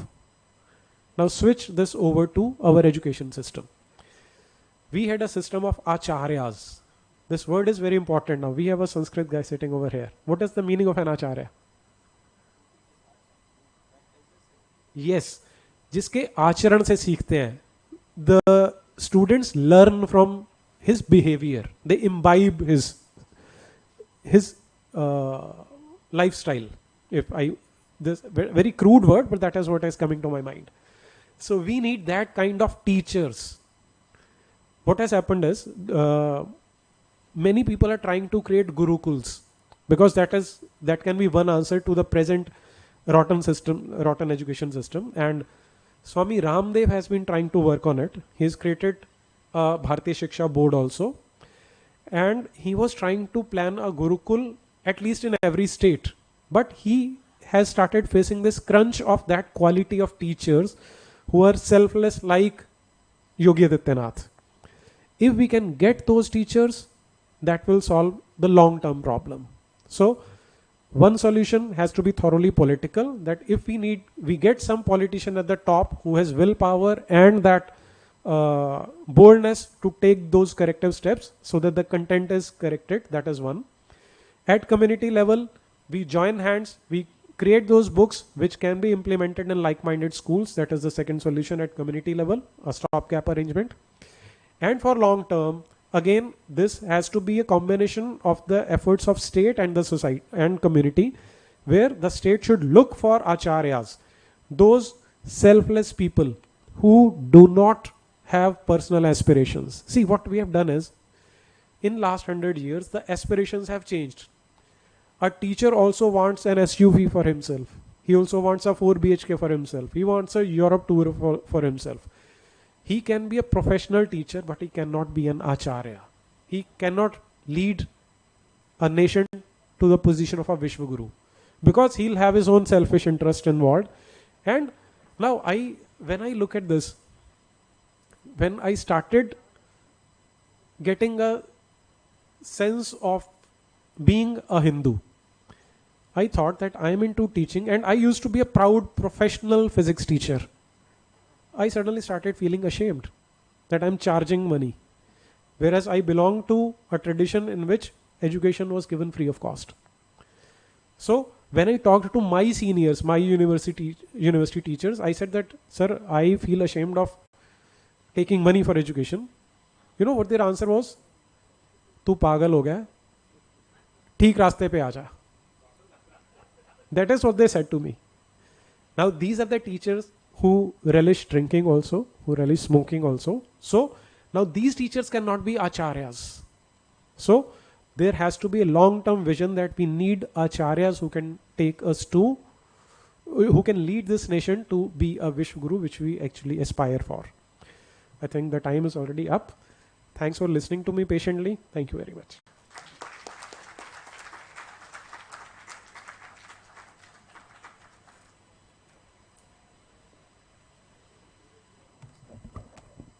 That was great, I would say. Every presentation, if it is going to be classic equally, like what Neeraj Attri has presented now, I think you will agree with me, audience, when I say this, that the Shivananda Supata Foundation has met with stupendous success in conducting this seminar. Quality, top quality content. Tomorrow, when all these speeches will be converted into the form of a book, you will appreciate it much better. You will agree with me much better. See, he was giving us the history of education, and the keynote here is the misspelt key. It was not K-E-Y, it was K-Y-E. You hit the nail on the head by introducing that. I have this a list of eminent eminees now with me. Phule, Ramabai, Keshav Chandra Sen. These names I will not be able to forget now because you have listed them out so beautifully. Maybe in a way you applied that same Christian missionary technique in implanting it slowly, asking me a question so that I am able to recall, so that you can take me to the next level. Well done. Once a teacher, always a teacher. Maybe you can have retired engineers, retired lawyers, mercifully so, but you can never have retired teachers. Once a teacher, always a teacher, because the Acharya Parampara, that tradition is very unique to this nation. And when he mentioned Lala Lajpat Rai, I was thrilled to bits. How many of our children know this Pal, Lal, Bal? The trio was called like that. Vipin Chandra Pal, Bal Gangadhar Tilak, and Lala Lajpat Rai. Have you seen that portrait? I used to look at them, look at the portrait. No, it's awesome. Awe-inspiring, not awesome. Awe-inspiring. Hmm. Hmm. Hmm. Hmm. Hmm. Unhappy India. Yeah. We could do that. And why I am personally thrilled, I would draw the attention of Major Madanji also to this, because when the release of Vipin Chandra Bal was announced, Mahakavi Subramanya Bharati convened a meeting in Marina Beach in Madras when prohibitory order was issued by the British government. 20,000 people attended the meeting. He sang Aduvame Pallu Paduvame. Then it was played in Nadaswaram. Every line was played back in Nadaswaram. And then a group of people were singing. 20,000 people attended there. Except newspapers, there was no media at that time. So that was the power people like Bipin Chandra Pal had. When Lala Lajpat Rai was released, Bharati again convened a meeting. According to the Britishers' account, British CID's account, about 8,000 people attended the meeting.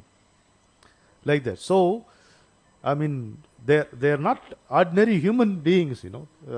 They're not the awe-inspiring tales of the. How many children know it? I won't blame them. How many parents know this? How many of us know it? Read them. He said a teacher lives by example. A parent should also be living by example. If you practice, you don't have to profess. Our teachers, I remember, some of you will also be able to recall, they were very rich in their poverty. Varumayil Semmai. They were very rich in their poverty. I used to ask my teacher, he had only 3 sets of clothes. You know, they used to wear a dhoti and one jibba. Now we say kurta. If I say jibba, they used to look at me like this. Huh? Okay. So kurtas and one towel.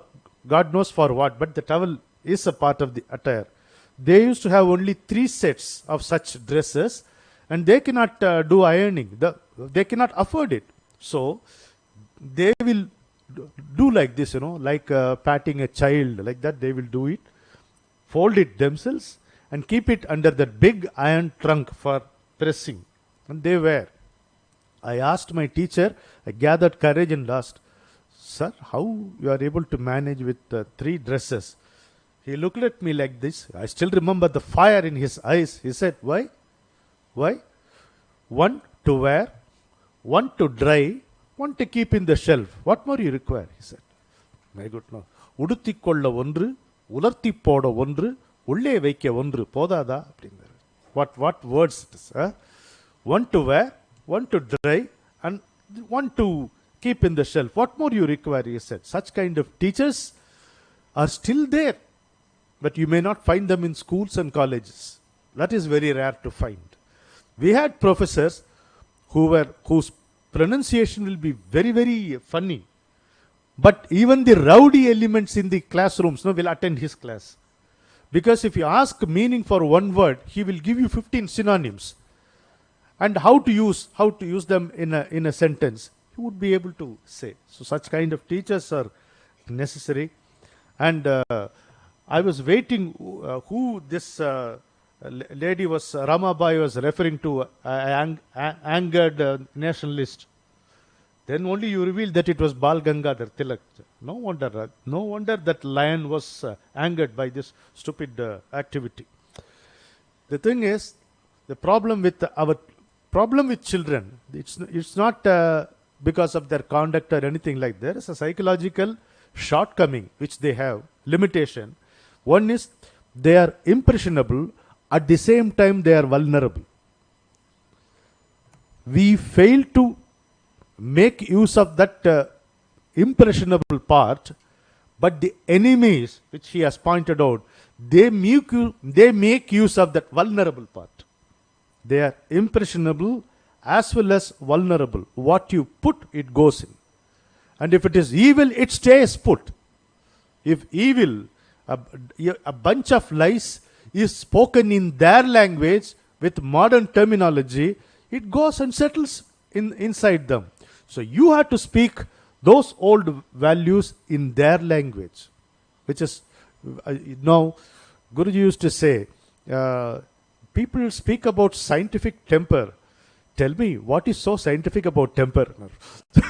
I see only hot-tempered people here. What is so scientific about this temper? So that is how it is. So it was an educative experience when you talk. So what I feel, I mean, this is my opinion. I am offering it to Sivananda Supata Foundation. It is wonderful to have all these 9 people assembled in one place and have a 2-day seminar. But, asking them to speak for 1 hour, I don't think it is sufficient. It is almost, anyaya vyavastha.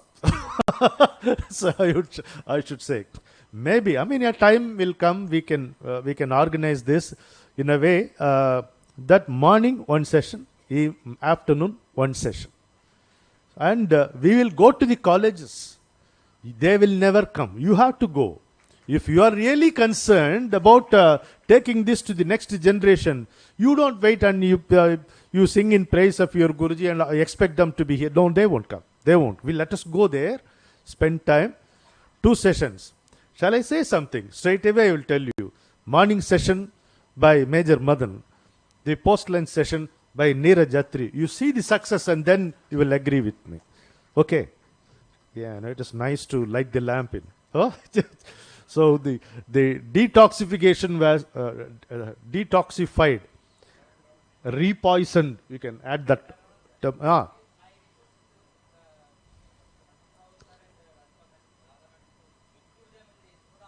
Oh, yes. That will all be done. That will all be done. The one sad piece of information which we must all remember, two pieces of information, is one, that literacy level, which was 5% in West at the time, India had 97% literacy level. It's not a small piece of information. Like Guruji pointed out, our history is a story of decline, not of progress. So that is how it is. Then all over the world, even the propounders of Aryan invasion theory have given it up. But it is available only in our textbooks. In no other country such nonsense will continue to happen. I would also recommend the parents here to recommend a book written by Michel Danino, who was very well known to Guruji. He's a Frenchman who became an Indian citizen. The Invasion That Never Was is a book. And he brought out a school edition also, specifically targeting for addressing the school children. The Invasion That Never Was by Michel Danino. So all in all, it was a very, very enlightening session. Neeraj Jatri, you sat through the entire day's proceedings yesterday and today also. I'm so happy. Let me please invite NVDS Raju and other members of Sivananda Supata Foundation. And Babji, you are here. Let us felicitate this wonderful teacher.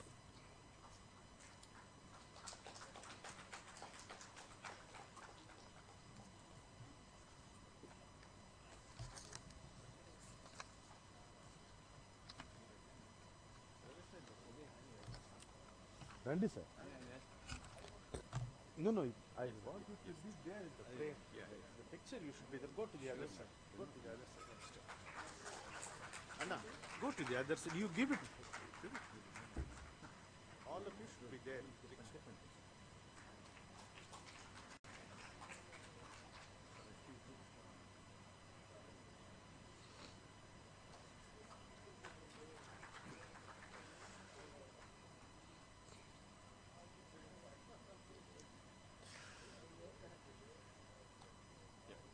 Thank you very much, sir.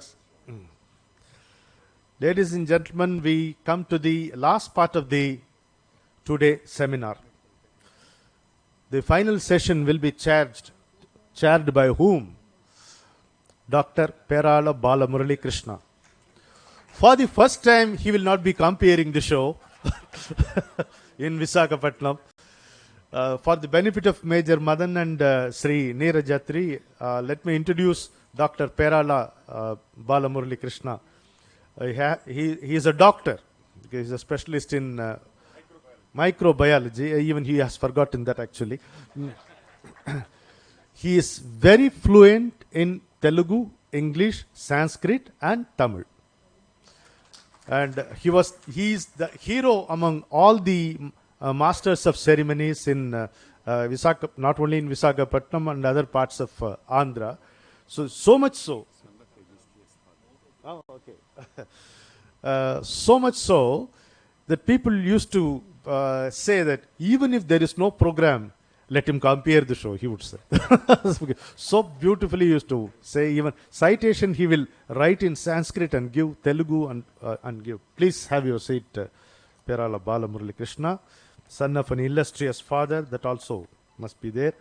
The last session is on Jyotisha Vyavastha, astrology. What did Guruji say about astrology? Astrology is a science, but prediction is an art. That's a, so this seminar, is very helpful to me. So whatever these gentlemen are speaking here, we are able to recall something from what we heard from Guruji. So it is in tune. The entire seminar is in tune with what we have heard from Pujya Guruji. So this is the last item. This is the 9th session of the seminar, Navaratnas.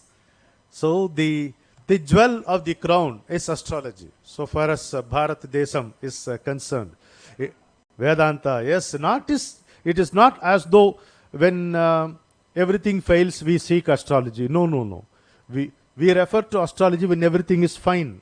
It is only to know the probabilities and convert them into possibilities. We welcome Sri Pucha Srinivasa Rao, who has come from Vijayawada to participate and present this session. His Jyotisha Guru, Mahapatyaya, late Sri Madhura Krishnamurti Sastri Garu. He might look very young, but his experience in astrology is for about 4 decades, 40 years of experience. Pravritti Grandha Rachana, he says. He has published about 75 books, which include translation works also. About 21 books are translations, 54 books he has authored.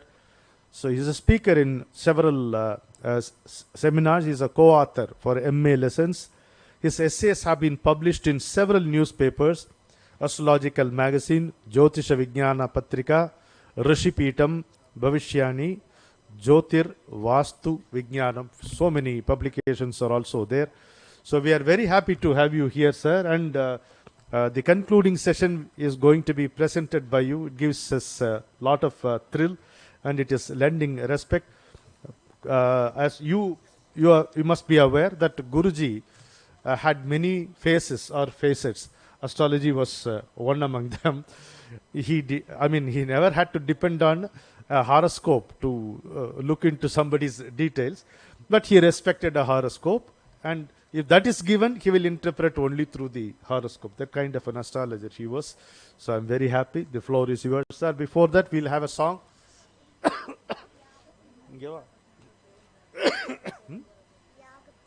Oh. Here, Ragamo. Which Ragam are you going to? Which రాగం ఇప్పుడు పాడుతున్నాం కదా పాట ఏ రాగం?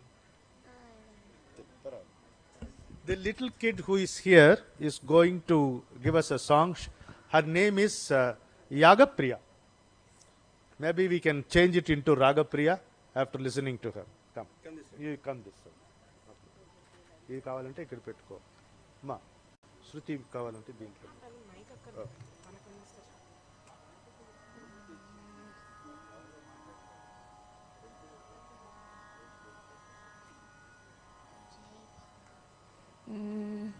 जय भारत जननी, जय भारत जननी, भारत माता बुध जन गीता, निर्मल गंगा जलपूता, भारत माता बुध जन गीता, निर्मल गंगा जलपूता, शिरसि विराजित हिमगिरि मुकुटं, शिरसि विराजित हिमगिरि मुकुटं, शरणे हिन्दुमहो दलिशलिनं, जगनेशलता हलिसलिनं,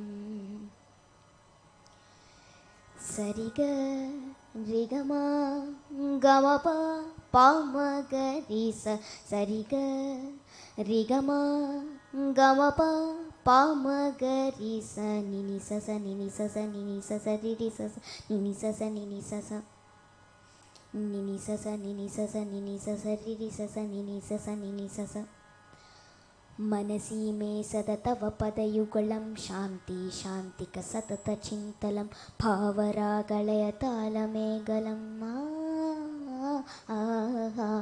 मनसि मे सदतव पदयुगलं, शान्ति शान्तिक सतत चिन्तलं, भावरागलय तालमेगलं, जय भारत जननी, जय भारत जननी, जय भारत जननी, जय भारत जननी, जय भारत जननी.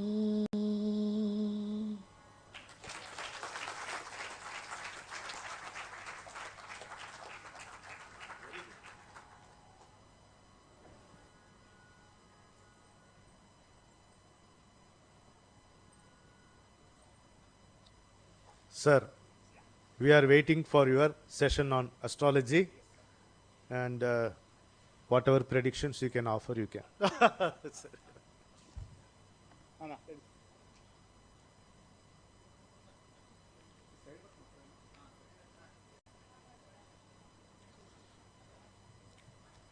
సభా సరస్వతికి నమస్కారం. ఇంతవరకు అద్భుతమైన పొద్దుటి నుంచి ఈరోజే నేను చూశాను. అద్భుతమైన వ్యక్తులు ఎంత లోపలికి తీసుకెళ్లారు ఒక్కొక్క వారి సబ్జెక్టుల్ని. ఇప్పుడు మీకు జ్యోతిష్యంలో నేను తెలుగులోనే మాట్లాడుతున్నాను, ఎందుకంటే మరి మేమందరం ఆంధ్రప్రదేశ్ వాళ్ళం కాబట్టి. మీకు దీంట్లో కొత్త డైమెన్షన్ నేను చూపించాలనే ఉద్దేశంతో ఈసారి ప్రజెంటేషన్ నేను తీసుకోవడం జరిగింది. సర్వవిఘ్న హరం దేవం, సర్వవిఘ్న వివర్జితం, సర్వసిద్ధి ప్రదాతారం, వందేహం గణనాయకం. జ్యోతిష విజ్ఞాన మార్తాండం, ఆర్ష విజ్ఞాన భాస్కరం, సదాచార ప్రవక్తారం, కృష్ణం వందే జగద్గురుం.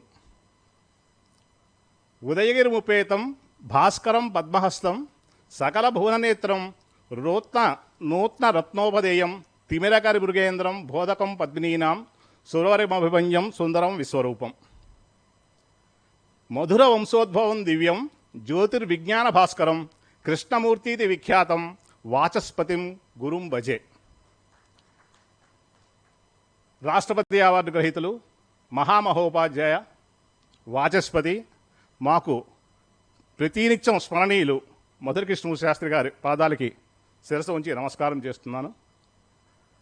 అలాగే నాకు సద్గురువులు కందుకూరి శివానందమూర్తి గారు, వారికి హృదయపూర్వకంగా పాదాంజలిని సమర్పించుకుంటూ నేను నా ప్రసంగాన్ని ప్రారంభిస్తున్నాను. అయితే మనకి సంధ్యావందనం చేసుకునేప్పుడు సంకల్పంతో చెప్పుకుంటూ ఫస్ట్ ఉత్తిష్టంతు భూత పిశాచ అయితే భూమి భారక అని చదువుకుంటాం. ఎందుకంటే దేవతలతో పాటు దెయ్యాలు కూడా వస్తాయి ఆ పక్కకి, వాటిని కూడా పక్క తొలగించమని చెప్పి నీళ్లు తీసుకెళ్ళి పక్క చేస్తాం. అదే మిగతా పూజలు అయితే ముఖ అక్షర తీసుకుని ఈ పక్కకి పడేస్తాం అన్నమాట. సేమ్ అదే విధంగా మనని కూడా ఇబ్బంది పెట్టే వస్తువు ఒకటి ఉంది. ఈ సభకు విచ్చేసిన అందరికీ కూడా నేను ప్రత్యేకంగా చెప్పవలసిన లేదు, సెల్ ఫోన్ ఇది రాక్షసి. దీన్ని కొంచెం నియంత్రించవలసిందిగా కోర్సు కనీసం మ్యూట్ చేసుకుంటే కనుక మనకి చక్కగా మన ప్రసంగానికి మనం ముందరికి అవకాశం ఉంటుంది. నాకు కరెక్ట్గా 5 రోజుల కిందట నాకు ఫోన్ వచ్చిందండి. వచ్చి ఇలాగా భారతీయత ది పాత్ ఆఫ్ అమృతకాల్ అనే దాని మీద పెట్టారంటే భయపడ్డాను, ఏం చెప్పాలి అని చెప్పని అనుకుంటే నాకు మార్గనిర్దేశకం చేసింది మాత్రం మా గురువుగారు శివానందమూర్తి గారే. నువ్వు ఈ చెప్పు నాయన అనిపించినట్టు నాకు అనిపించింది. ఎందుకంటే ఆ విషయాన్ని మీకు నా ప్రజెంటేషన్ మొత్తంలో మీకు తెలుస్తుంది. దీంట్లో నా ప్రసంగం కంటే మీకు ఎక్కువ నేను విజువల్స్కే ఎక్కువ ప్రాముఖ్యత ఇచ్చాను. మీ అందరూ దృష్టిని అటువైపే పెట్టి చక్కగా చూస్తుండవలసిందిగా నేను ప్రార్థన చేస్తున్నా. అమృత కాలానికి భారతీయతే మార్గం ఏ రకంగా అర్థం చెప్పుకున్నా ఇదే. ఇది ఎలాగయ్యా అంటే మనకి ఒక తెలుగు పాట ఉంది, ఉందిలే మంచి కాలం ముందు ముందున అందరూ సుఖపడాలి నందానందాన్ అని చెప్పి ఒక పాట ఉంది. అంటే భవిష్యత్తులో అమృతకాలం అనే దాని పూర్వం నుంచి ఉంది, ఇప్పుడు ఉంది, రాబోయే కాలం ఉంది. దీన్ని మనం అనుభవించాలని చెప్పి ఇదే ఆర్యోక్తి ఈ భారతీయత పాత్ ఆఫ్ అమృతకాలం అనే దానికి అర్థం అని చెప్పి అనుకుంటున్నాను. ఈ కోణంలో శివానంద సుభద ఫౌండేషన్ వారు చక్కటి 9 అద్భుతమైన సబ్జెక్టుల మీద చాలా లోతైన వివరణలతోటి ప్రసంగాలు ఏర్పాటు చేయడం జరిగింది. ఈ ఇప్పుడు ఇంతవరకు జరిగిన మీటింగ్స్ అన్నీ కూడా పొద్దుటి నుంచి కూడా ఈ వ్యవస్థ ఎలా నాశనం అయిపోయింది, ఎలా పాడు చేశారు, ఎందుకు పాడు చేశారు, ఇవన్నీ కూడా మనం పోస్ట్ మార్టం చేసుకుంటున్నాం. ఎక్కడ జరిగింది ఈ తేడా అంటే మనకి మధ్యలో అంధకార కాలం అని చెప్పి కొంతకాలం వచ్చింది. ఇంచుమించు జ్యోతిషానికి అయితే 1000 సంవత్సరం నుంచి 2000 వరకు కూడా కొత్తగా డెవలప్మెంట్ లేదు, పాదాన్ని తిరిగి తవ్వుకోవడమే జరుగుతోంది. కాబట్టి ఇప్పుడు దీనిని మనం తెలుసుకోవాలి. అమృతకాలానికి వెళ్ళాలంటే అసలు మనం ఎక్కడ ప్రారంభమయ్యాం, ఎక్కడ ఆగింది, అది ఎక్కడ ముందరకు వెళ్తోంది అనే విషయం తెలుసుకోవాల్సి ఉంటుంది. కృణ్వంతో విశ్వమార్యం అనే ఆర్యోక్తి అనుసరించి ప్రపంచ భవిష్యత్తుని అమృతమయం చేయడం అనేది కేవలం భారతీయతతోనే సాధ్యము. ఇంతవరకు మన ముఖ్యమైన ప్రసంగికులందరూ ఈ విషయాన్ని చక్కగా చెప్పారు. ఈ ప్రయత్నంలో అనేక శాస్త్రాలని లోతుగా అధ్యయనం చేసి వాటిని ఈనాటి పరిస్థితులకి భవిష్యత్తులో ఏర్పబోయే మార్పులకి అనుగుణంగా పరిశోధించవలసిన అవసరం ఉంది. ఈ ప్రయాణాల్లో మనకు సహాయ సహకారాలు అందించవలసింది ఎవరంటే అండి, సద్గురువులు, జగద్గురువులు. వీరిని ఆశ్రయిస్తే ఈ సమన్వయం చేసుకునే స్థితి ఏర్పడుతుందని చెప్పేసి మనకి గట్టిగా నమ్మవచ్చు. అది తథ్యం కూడా. ఇప్పుడు మనకి జ్యోతిషం అంటే జాతకం, ఎంతసేపు జాతకమే లేదా పంచాంగ రచన, ఇక్కడతో అయిపోయింది. నేను ఇంతవరకు పొద్దుటి నుంచి 10 మంది చేస్తే ప్రెడిక్షన్స్ లేదా జాతకంలో భవిష్యత్తు ఏమవుతుంది ఈ విషయం మాట్లాడుతున్నాం. కానీ జ్యోతిషం అంటే ఇంతే కాదు. మొత్తం జ్యోతిషంలో ఒక 1/200% మాత్రమే ప్రెడిక్షన్స్ది. చాలా అద్భుతమైన శాస్త్రం ఎంతో ఉంది. ఈ అమృతకాలం గురించి తెలుసుకోవాలంటే చాలా లోతుల కంటా వెళ్ళాలి. మీకు అందుకోసమే ఇవాళ నేను మామూలు వాస్తవ జాతకం గురించి నేను చెప్పదలుచుకోవట్లేదు. ఎందుకంటే 2011వ సంవత్సరంలో రాజమండ్రిలో విశ్వవిజ్ఞాన ప్రతిష్టానం వారి యొక్క ఆధ్వర్యంలో మంచి సభలు జరిగాయి, జ్యోతిషశాస్త్ర సభలు. దానికి అతిథులుగా సద్గురువులు రావడం, మమ్మల్ని అందరినీ చూసి ఆశీపూర్వక అభినందనలు తెలియజేయడం జరిగింది. ఇది మాకు అద్భుతంగా మా జీవితంలో ఒక మర్చిపోలేని సంఘటన. ఆయన ఏమైతే మనసులో అనుకున్నారో దాన్ని మా గురువుగారి ద్వారా మేము చెప్పగలిగాము అని మాత్రం చెప్పగలను. ఆ వైనాన్ని ఎప్పుడు జరిగింది, ఈ విశేషాలన్నీ కూడా మీకు ప్రసంగంలో మధ్యలో ఒక ఉదాహరణతో సహా తెలియజేస్తాను. ఏమంటే మనకి నవగ్రహాల్లో అత్యంత శుభగ్రహం ఎవరంటే గురుడు. ఆయన గురువు అంటారు.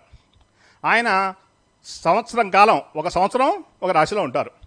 ఆ విధంగా 12 ఏళ్ళు తిరిగితేపటికి తిరిగి అదే ప్రాంతానికి ఆయన వస్తారు. అందుకోసమే ఓ సంవత్సరానికి పుష్కరం అంటారు. 12 పుష్కరాలు ఏర్పడతాయి. 12 సంవత్సరాల కాలాన్ని పుష్కరము అంటారు.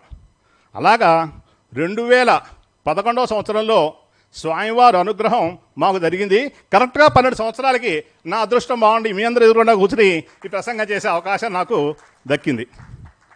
ఏమండి, ఈ విధంగా గురువుల అనుగ్రహం, నేనేమి స్వామివారిని నాకు తెలుసు, కానీ అంత ప్రియమైన భక్తుడిని నేను కాదు. ఎందుకంటే స్వామివారిని తెలుసు, చూస్తుంటాం. మీ అంతటి మాత్రం కాదు. అయినప్పటికీ కూడా అంటే మనం వెంకటేశ్వరాన్ని చూస్తే ఒక సెకండ్లో చూస్తేనే అనుగ్రహం ఇచ్చారంటే ఎంత పైకి తీసుకెళ్తారో, స్వామివారు ఇచ్చిన అనుగ్రహం 12 సంవత్సరాల తర్వాత నా మీద వర్షించిందని చెప్పి నేను సంతోషిస్తున్నా. ఇక్కడ చిన్న ఉదాహరణ చెప్పాలి. ఇక్కడ ఈ అందరూ కూర్చున్నప్పుడు అక్కడ స్వామివారు వారిక్కడే కూర్చున్నారని చెప్పి ఒక సీటు వేశారు. కానీ నాకు దానికంటే మంచి వివరణ చెప్తున్నాను. మనకి మహాభారతంలోనూ వాటిలోనూ వచ్చిన ఉదాహరణ ఉంది. ఏమిటంటే, గోపికలందరితోటి కృష్ణుడు రాసలీలలు ఆడేప్పుడు ఆయన వివిధ రూపాల్లో అందరితోటే విడిపోయి ఎవరికి వాళ్ళే కృష్ణుడు నాతోటే ఉన్నాడు అనుకున్నారట. నాకైతే మాత్రము ఆయన అక్కడ కాదు, మీ అందరి ముఖాల్లోనూ ఆయన ఉన్నారు అని నేను భావిస్తున్నా. అందరూ మీరు భగవద్బంధులే, అందరూ స్వామివారి బంధువులే. ఇక్కడ గురువుగారికి ఆసనం వేశారు, కానీ మీ అందరూ కూడా గురుస్థానంలో ఉన్న వారి కిందే నేను భావిస్తున్నాను. అలాగే మీ అందరిలోనూ ఒక్కొక్క డైమెన్షన్లో వారి యొక్క రూపం సాక్షాత్కరిస్తోంది నాకు. ఎందుకంటే పొద్దున వారు అర్థ వ్యవస్థ చెప్పారు, తర్వాత ఇందాక విద్య గురించి ఒకరు చెప్పారు. ఏం చెప్పారండి ఒకళ్ళు కూడా మనకి బాధ వేస్తోంది, ఎలా జరుగుతున్నాయా అని చెప్పనసి. సరే, వీటన్నిటినీ తీసేస్తే ప్రస్తుతాంశంలోకి వస్తే జ్యోతిష్ శాస్త్రం, దీని గురించి ప్రత్యేకమైన పరిచయం మీకు అక్కర్లేదు. ఈ జ్యోతిష్ శాస్త్రంలో స్కందత్రయాత్మకం శాస్త్రం, ఆద్యం సిద్ధాంత సంజ్ఞికం, ద్వితీయం జాతకం స్కందం, తృతీయం సంహితాన్వహం అని చెప్పనేసి అన్నారు. అంటే జ్యోతిష్ శాస్త్రం 3 భాగాలుగా విభజించబడింది. దీంట్లో మొట్టమొదటిదండి సిద్ధాంతము, రెండవది ఏమన్నా కొంచెం లైట్ ఆఫ్ చేస్తే నాకు కొంచెం ఇక్కడ కనపట్లేదు నాకు. సిద్ధాంతము ప్రతి హ్యాండ్ మైక్ ఇచ్చినా నాకు పనిచేస్తుంది, అక్కడికి వచ్చి చెప్పుకుంటా. రెండవది హోర, 3 సంహితలు. దీంట్లో మొట్టమొదటి సిద్ధాంతం అంటే గ్రహాలు ఎక్కడుంటాయి, వాటి యొక్క అంతరిక్ష పదార్థాలు ఏ విధంగా ఉంటాయి, వాటి యొక్క గణన ఎలాగా, ఏం చేయాలి, వాటి ఎంత దూరంలో ఉన్నాయి, నక్షత్రాలు, రాసులు, మొత్తం ఈ ఖగోళ పదార్థం అంతా కూడా ఈ సిద్ధాంతంలో వస్తుంది. తర్వాత హోర, వ్యక్తిగత జాతకం గురించి, ప్రశ్న గురించి, ముహూర్తం గురించి, ఇలాంటి విషయాలన్నీ కూడా హోరాశాస్త్రం చాలా సమర్థవంతంగా మనకి గవర్న్ చేస్తుంది. ఏమంటే ఇక్కడ క్యాలెండర్ రిఫార్మ్ కమిటీ వాళ్ళు 1956లో విషయం చెప్పారు. జ్యోతిష్ పూర్వం నుంచి చెప్తున్నారు. ఏమిటంటే జ్యోతిష్ శాస్త్రం ఇంత బాగా నిలబడిందంటే కారణం ఏమిటంటే ప్రతి వారికి తమ భవిష్యత్తుపై ఆశ ఉండడంతో అందరూ దాన్ని గమనిస్తున్నారు కాబట్టి శాస్త్రం అభివృద్ధి చెందుతోంది అని చెప్పనేసి మనకి వాళ్ళు ఖచ్చితంగా చెప్పారు. ఇంకా మూడవది సంహిత. ఇప్పుడు మీ సంహిత అంటే దీని గురించి నేనే మీకు ఇప్పుడు తెలియజేయదలుచుకున్నా. మనకి జ్యోతిష్ శాస్త్రం ఎవరయ్యా కర్తలు, వీరిని ప్రవర్తకులు అంటారు. సూర్య పితామహో వ్యాసో వశిష్ఠో అత్రేయ పరాశర కశ్యపో నారదో గర్గో మరీచిర్ మనురంగీర అని చెప్పి 18 మంది ఋషుల్ని మనకి తెలియజేశారు. వీరి ద్వారానే మనకి శాస్త్రం పుట్టింది అని చెప్పి మనకి పెద్దలందరూ చెప్తారు.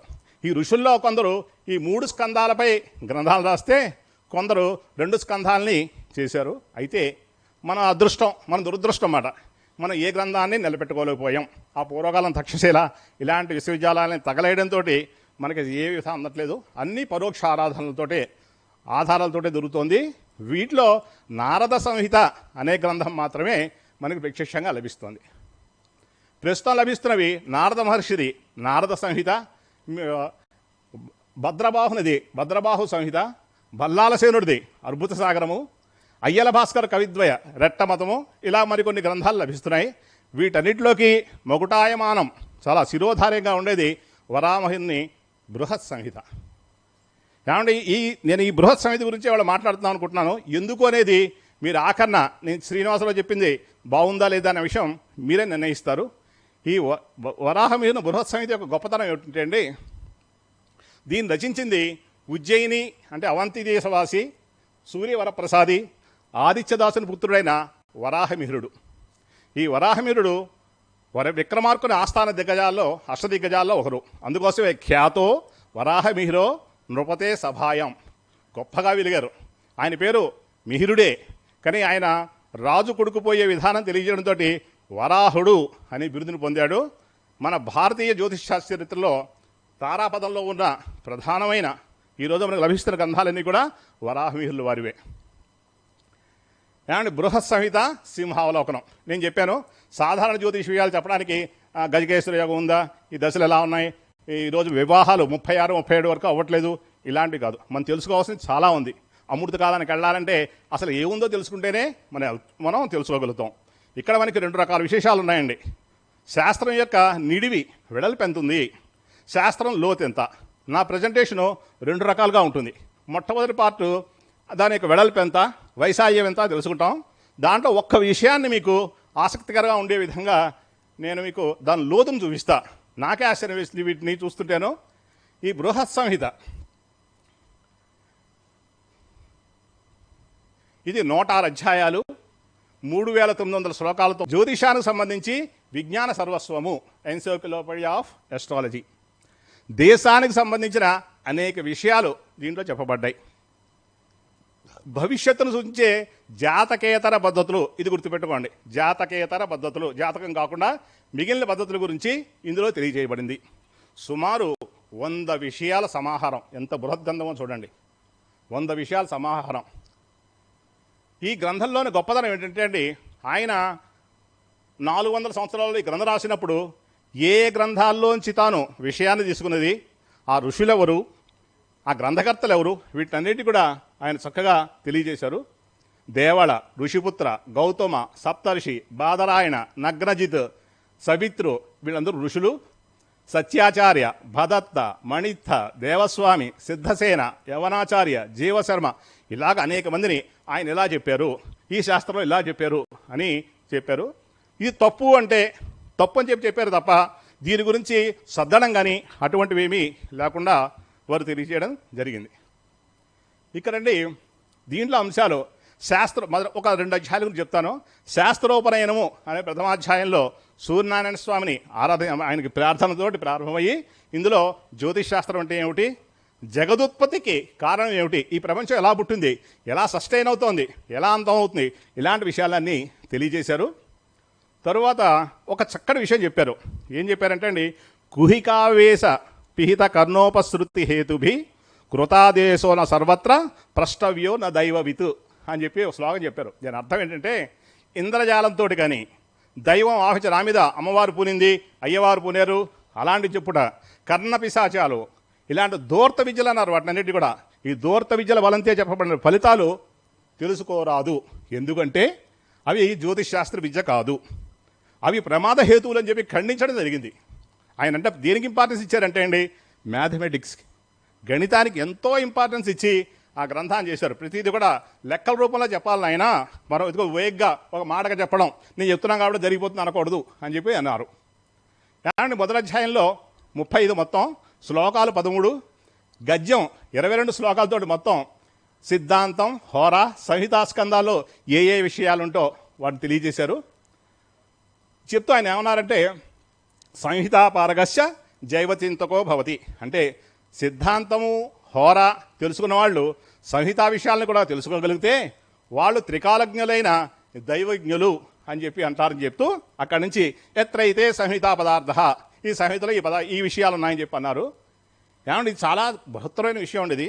మీకు ఒక్కసారి ఊహాలోకంలోకి తీసుకెళ్తున్నాను, ఒకసారి దాన్ని మీరు చక్కగా చూడండి. అనేక విషయాల సమాహారమైన ఈ బృహద్గ్రంథాన్ని పరిచయం చేయడానికి చాలా సమయం పడుతుంది. మీరు 2 రోజులు కాదు 100 రోజులు ఇచ్చినా కూడా సరిపోదు. అయితే మనం విహంగ వీక్షణ చేద్దాం. అంటే గద్ద చూసి పైనుంచి ఏ విధంగా వీక్షణ చేస్తుందో ఆ విధంగా ఒక్కసారి ఒక 20-25 నిమిషాల్లో సబ్జెక్ట్ని తెలియజేస్తాను, తర్వాత లోతుని తెలియజేస్తాను. ఈ గ్రంథ స్వరూపాన్ని తెలుసుకోవడానికి ఈ గ్రంథాన్ని, అంటే గ్రంథం గురించి పరిచయం చేస్తాను అనుకోవచ్చు మీరు, కాదు, సబ్జెక్ట్ ఏ విధమైనగా ఉన్నా అందరూ ఇలాగే పరిచయం చేస్తారు. దీన్ని సులువుగా తెలుసుకునే విధానం ఒకటి ఉంది. ఎలాగంటే అండి, ఈ దీంట్లో అధ్యాయాల్ని నేను మార్చి ఒక క్రమణికలో రాసుకుంటూ వచ్చాను. దాంట్లో గ్రహ సంబంధమైనవి 15, తారా సంబంధమైనవి 47, ఆకాశ సంబంధం 10, వర్ష సంబంధం 8, భూ సంబంధం 4, రత్నశాస్త్రం 4 అధ్యాయాలు, వృక్ష సంబంధం, వాణిజ్య సంబంధం, రాజ సంబంధం, మనుష్య సంబంధం, మృగ అంటే పశువులకు సంబంధించినది, జ్యోతిష సంబంధం, వాస్తు సంబంధమైనవి, శకునాలు, ఇతరాలు 6, ఆఖరణ ఉపసంహారము, శాస్త్రానుక్రమణిక అనే అధ్యాయాలతోటి ఈ గ్రంథం బృహత్గా ఉంటుంది. దీంట్లో అండి మీకు స్థూలంగా ఎక్కువసేపు మీరు ఆలోచన పడక్కలేదు, చక్కగా చూడండి. ఇది గ్రహ సంబంధమైన 15 అధ్యాయాల్లో తెలియజేశారు. ఇవన్నీ మీకు అధ్యాయాలు మాత్రమే మీకు పరిచయం చేస్తున్నా. దీంట్లో మొట్టమొదటిది రవిచారాధ్యాయం అంటారు. అంటే సూర్యుడు ఆయన అయినాదులు ఎలా ఫలితాలు ఇస్తాడు, ఆయన ఫలితాలు ఎలా ఉంటాయి, ఆయన వివిధ వర్ణాల్లో ఉంటే ఫలితాలు ఏమిటి, సూర్యుల్లో మచ్చలు వస్తే ఫలితాలు ఏమిటి, సూర్యుడి యొక్క ప్రతి విషయాన్ని కూడా వివిధ ఋతువుల్లో ఆయన సూర్యకాంతిలో మార్పులు ఎలా వస్తాయి, వీటన్నిటి గురించి ఒక అధ్యాయం తెలియజేస్తుంది. తర్వాత చంద్రచారాధ్యాయం అని చెప్పనేసి ఉందండి. దీంట్లో 27 నక్షత్రాల్లో చంద్రుడు ఉన్నప్పుడు ప్రపంచం మీద ఏ ఫలితాలు కలుగుతాయి వాటిని వివరంగా తెలియజేశారు. మనకి చంద్రుడు 2వ రోజున అంటే విధినాడు సన్నగా చిన్న రేఖలా కనిపిస్తాడు. దాంట్లో దాని శృంగాలంటారు, అటు ఇటు కొమ్ములు ఉంటాయి. ఆ 2 కొమ్ముల యొక్క ఆకారం ఎలా ఉంటుంది అంటే అండి, ఒకసారి ఎదురుగా ఉంటుంది, ఒకసారి ఓ పక్కకి తిరిగి దక్షిణం వైపు, ఓ వైపు లేకపోతే ఉత్తరం వైపు తిరుగుంటుంది. ఆ ఉండే ఆకారాన్ని బట్టి ధరల గురించి తెలుసుకోవచ్చు. అందుకోసం పంచాంగం చూడండి, దక్షిణ శృంగ, సమార్గ, సమశృంగ అని చెప్పి ఈ శృంగం ఇలా ఉంది కాబట్టి ఇలా ధరలు ఉంటాయి అని చెప్పి మనకి ఆ విషయం దాంట్లో తెలియజేశారు. చంద్రబింబ పరిమాణం పెద్దదుంటే ఏమిటి, చిన్నదుంటే ఏమిటి, వివిధ రంగులుంటే ఫలితాలు ఏమిటి, తారాగ్రహాలు అంటే కుజ, బుధ, గురు, శుక్ర, శని వేళ్ళతో కలిసిన ఫలితాలు ఎలా ఉంటాయి అని ఈ విషయం తెలియజేశారు. అలాగా రాహుచారాధ్యాయం అద్భుతమైన అధ్యాయం అండి. 89 శ్లోకాల్లో ఉంటుంది. రాహు స్వరూపం ఏమిటి, చంద్రుడు సూర్యగ్రహణాలు ఎలా ఏర్పడతాయి, వివిధ రాసుల్లో వివిధ ప్రదేశాల్లో ఏర్పడిన ఫలితాలు ఎలా ఉంటాయి, వివిధ దిక్కుల్లో ఫలితం ఎలా ఉంటాయి, గ్రసన మోక్ష ఫలితాలు ఎలా ఉంటాయి, ప్రాంతంకి మారిపోతాయి, ఒక విధంగా కనపడిన చోట ఇంకో చోట కనపడదు. వీటన్నిటి గురించి దాంట్లో మనం చెప్పబడింది. కుజాచారాధ్యాయం కుజుడు గురించి. ఆయన చాలా ఫైర్స్ ప్లానెట్, చాలా మార్షియన్ ప్లానెట్ అంటారు. ఆయన నక్షత్రాలను వక్రం ఎడితే ఫలితాలు ఏమిటి, వక్రగతిలో ఆయనకు ముఖాలు పేర్లు చెప్పారు, వాటి ఫలితాలు ఏమిటి, కుజోదయం కుజుడు ఉదయించినప్పుడు ఏ రకమైన ఫలితాలు కలుగుతాయి, ఇలాంటివి. తర్వాత బుధుడు గురించి నోత్పాత పరిత్యక్త అని చెప్పి ఒక శ్లోకాలు ఏం చెప్పారంటే అండి, ఎప్పుడు కనపడిన ఒకసారి కనపడితే ఏదో ఉత్పాతం కనపడుతుంది అంటారు. ఎప్పుడు సూర్యుడిని అంటిపెట్టి ఉండే బుధుడు ఒక్కసారి కనుక ఉదయం అంటే మనకు కనిపిస్తే కనుక ప్రపంచంలో ఎక్కడో అక్కడ పెద్ద ఉత్పాతాలు జరుగుతాయిట. ఇవి ఎలా ఏర్పడతాయి, వివిధ సంచారాలు నక్షత్రాలు, బుధుడి గదిని వ్యాపారి ధరవర్లు ఎలా ఉంటాయి, ఇలాంటి విషయాలన్నీ కూడా దాంట్లో తెలియజేశారు. బుధుని గతుల్లోని విశేషాలు కూడా ఈ అధ్యాయంలో ఉంటాయి. ప్రధానమైన గ్రహం గురుచారాధ్యాయం. గురుోదయం అయినప్పుడు ఆ సంవత్సరాల పేర్లు ఎలా ఉంటాయి, వివిధ బాబు చూడమ్మ ఒకసారి ఇందాకట్లో వచ్చిన ప్రాబ్లం, వివిధ యుగాల్లో గురు ఫలితాలు, ఇతర విశేషాలు కూడా ఈ గురుచారాధ్యాయంలో ఉంటాయి. శుక్రుడు ఈయన ప్రయాణం చేసే మార్గంలో 9 వీధులను కనుక్కుంటారండి. ఆ వీధుల్లో ఉన్నప్పుడు ఆయన యొక్క మండలాలు ఎలా ఏర్పడతాయి, లోకంపై వీటి ఫలితాలు ఏమిటి, ఉభయ సంధ్యల్లో ఉదయాస్తమయ ఫలితాలు, వివిధ నక్షత్రాలు ఉన్నప్పుడు ధరలు ఎలా ఉంటాయని చెప్పే విషయం మనకి కూలంకషంగా నేను పైన మాత్రమే మీకు తెలియజేస్తున్నా. శనిచారాధ్యాయం 27 నక్షత్రాల శని ఉన్నప్పుడు ఫలితాలు ఏమిటి, గమనంలో ఏర్పడే దుర్భిక్షాలు ఏ విధంగా ఉంటాయి, కెలామిటీస్ ఏ విధంగా ఉంటాయి, ఇవన్నీ కూడా తెలియజేస్తారు. తర్వాత కేతుచారాధ్యాయం. కేతు అంటే మామూలుగా రాహుకేతులు కనపడరు. ఈ కేతు అంటే ఏమిటంటే వివిధ గ్రహాల యొక్క సంతానము అని చెప్పనేసి అంటారు. దీని గురించి గర్గ, పరాశర, అసిత దేవులు చెప్పిన కేతువుల గురించి, కేతుల్లోని శుభాశుభత్వాలు అవి ఎంతకాలం ఉంటాయి, వివిధ గ్రహాలతో కలిసినప్పుడు ఫలితాలు ఏమిటి, ఇలాంటివన్నీ వాటి లక్షణాల గురించి తెలియజేశారు. తర్వాత ఈ గ్రహభుక్తి యోగాధ్యాయం అని చెప్పి వివిధ గ్రహాలు ఏ దేశానికి ఆధిపత్యం వహిస్తాయి, ఏ పదార్థానికి ఆధిపత్యం వహిస్తాయి, ఏ లోహానికి ఆధిపత్యం వహిస్తాయి, వాటి కారకత్వాలు అన్నమాట. బోల్డని కారకత్వాల గురించి దీంట్లో ఉంటుందండి. ప్రజల వృత్తులు ఏ విధంగా ఉంటాయి, పశువుల గురించి అన్నీ ఉంటాయి. గ్రహయుద్ధం. గ్రహాలన్నీ ఆకాశంలో సంచారం చేస్తున్నప్పుడు మనకు దృష్టి చేత 2 గ్రహాలు కలిసి యుద్ధం చేసుకున్నట్టు కనిపిస్తాయి. ప్రధానంగా కుచుడితో కూర్చున్నప్పుడు ఈ గ్రహయుద్ధం అనేది ఏర్పడుతూ ఉంటుంది. ఈ తారాగ్రహాలు ఏ కారణం చేత యుద్ధం వచ్చేది, పంచసిద్ధాంతికలో చెప్పబడిన విశేషాలు, భేద ఉల్లేఖ అంశుమర్ధన అపసవ్య యుద్ధాలు, వీటన్నిటి గురించి యుద్ధం ముందు వెనుకల్లో ఏ విధమైన ఫలితాలు ఉంటాయనే విషయం దీంట్లో తెలియజేశారు. తర్వాత శశిగ్రహ అధ్యాయం అని చెప్పేసి ఉందండి. ఇది ఏమంటే వివిధ గ్రహాలు చంద్రుడితో కలిస్తే ఏ ఫలితాలు ఉంటాయి, నక్షత్రాలకు ఉత్తర దిక్కుల్లో ఉంటే కనుక ఏ ఫలితాలు ఏర్పడతాయని చెప్పి, అంటే ఎంత లోతుకు వెళ్తున్నారో చూడండి. గ్రహ వర్షఫలాధ్యాయం, రవ్యాది గ్రహాలు మనకి ఈ సంవత్సరం రవి అధిపతి, చంద్రుడి అధిపతి ఏమిటి, సైన్యాధిపతి బుధుడైతే ఫలితాలు ఏమిటి, ఇలాంటివి ఎలా తెలుసుకుంటాం, వాటి లక్షణాలు ఫలితాలు వీటి గురించి తెలియజేశారు. గ్రహ శృంగాటకాధ్యాయం అంటే తారాగ్రహాలు మనకి బుధుడు వాళ్ళందరూ కనిపించే దిక్కులు, ఆ దిక్కులు బట్టి ఏం తెలుసుకోవచ్చు ఇలాంటి విషయాలు. అలాగే రవితో కలిస్తే అస్తంగతం అంటారు, ఈ అస్తంగతం ఏ విధంగా ఏర్పడుతుంది, గ్రహాల కలయిక వాటి పేర్లు ఇవన్నీ కూడా తెలియజేశారు. అండ్ మయూర చిత్రకం అని చెప్పి ఇది ప్రత్యేకమైన అధ్యాయం, అన్నిటినీ కంపేర్ చేస్తూ చేసిన ఒక పెద్ద అధ్యాయం. ఇది గ్రహముల గురించి మనం చెప్పబడిన విశేషాలు. తర్వాత నక్షత్ర సంబంధమైనది ఇదో అద్భుతమైన అధ్యాయం అండి. మహర్షి ఆయన వరాహమిలో ఎంత దూరం వెళ్ళారో అనేది తెలుస్తుంది. ఆకాశంలో ఒక మండలాన్ని చూస్తున్నాం మీకు చూడండి. దీంట్లో దాన్ని ఒరాయన్ అంటారు, ఒరాయన్ దాన్ని మృగశిర అంటారు, మృగశీర్ష అంటారు. మనకి కార్తీక మాసంలో తెల్లారగట్ట 4:30 గంటలు లేచి తూర్పు వైపును చూస్తే మన శివుడి యొక్క దర్శనం అవుతుంది. ఏదంటే రోహిణి ఆర్ద్ర నక్షత్రం, ఆర్ద్ర నక్షత్రానికి అధిపతి ఎవరంటే మనకి శివుడు. మీరు అందరూ కూడా చూడండి చక్కగా, మీరు ఇంకా వేరే కాశీలోనో లేకపోతే ఇంకో చోట దండం పెట్టుకోక్కర్లేదు, ప్రత్యక్షంగా ఆయన చూసి దండం పెట్టుకుంటే సరిపోతుంది. తర్వాత వృత్తపాద మృగవ్యాధుడు, ఏమండి ఆర్ద్ర నక్షత్రంతో గీత గీస్తే కింద మనకి కనిపించేది దాని అగస్త్యాచారము అంటారు. అంటే అగస్త్యుడు క్యానోపస్ అనే నక్షత్రం అన్నమాట.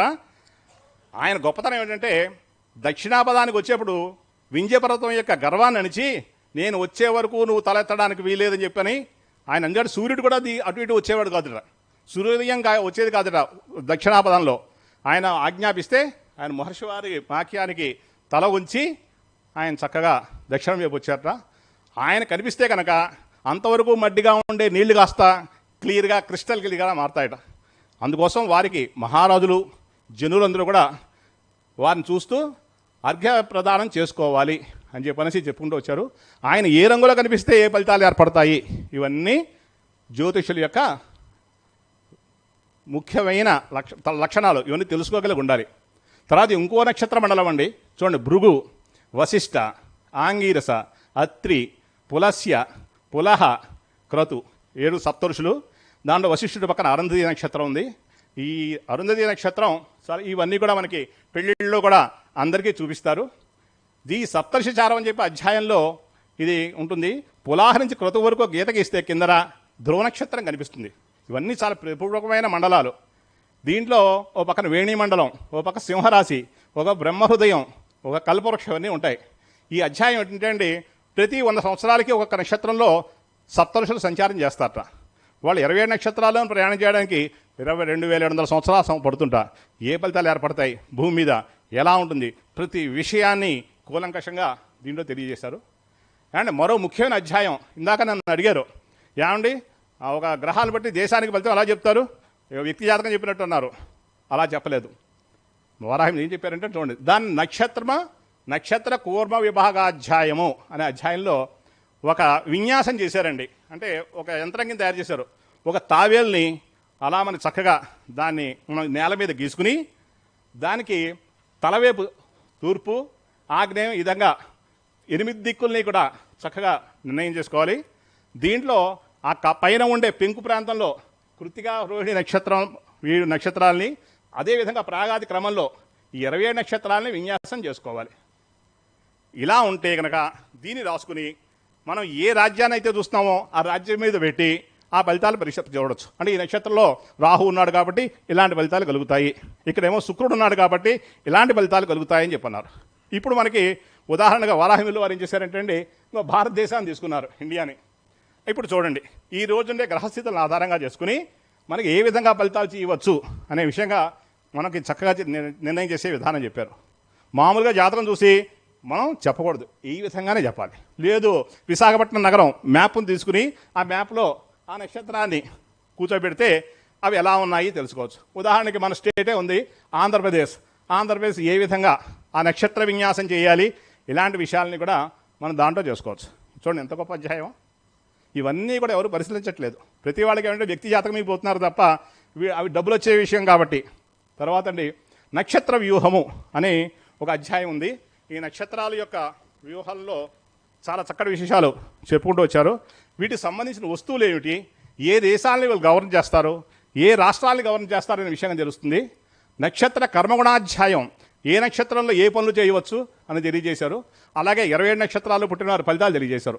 ఇక ఒక ముఖ్య అధ్యాయం ఇదొకటి చూడండి, రూపసత్రాధ్యాయము.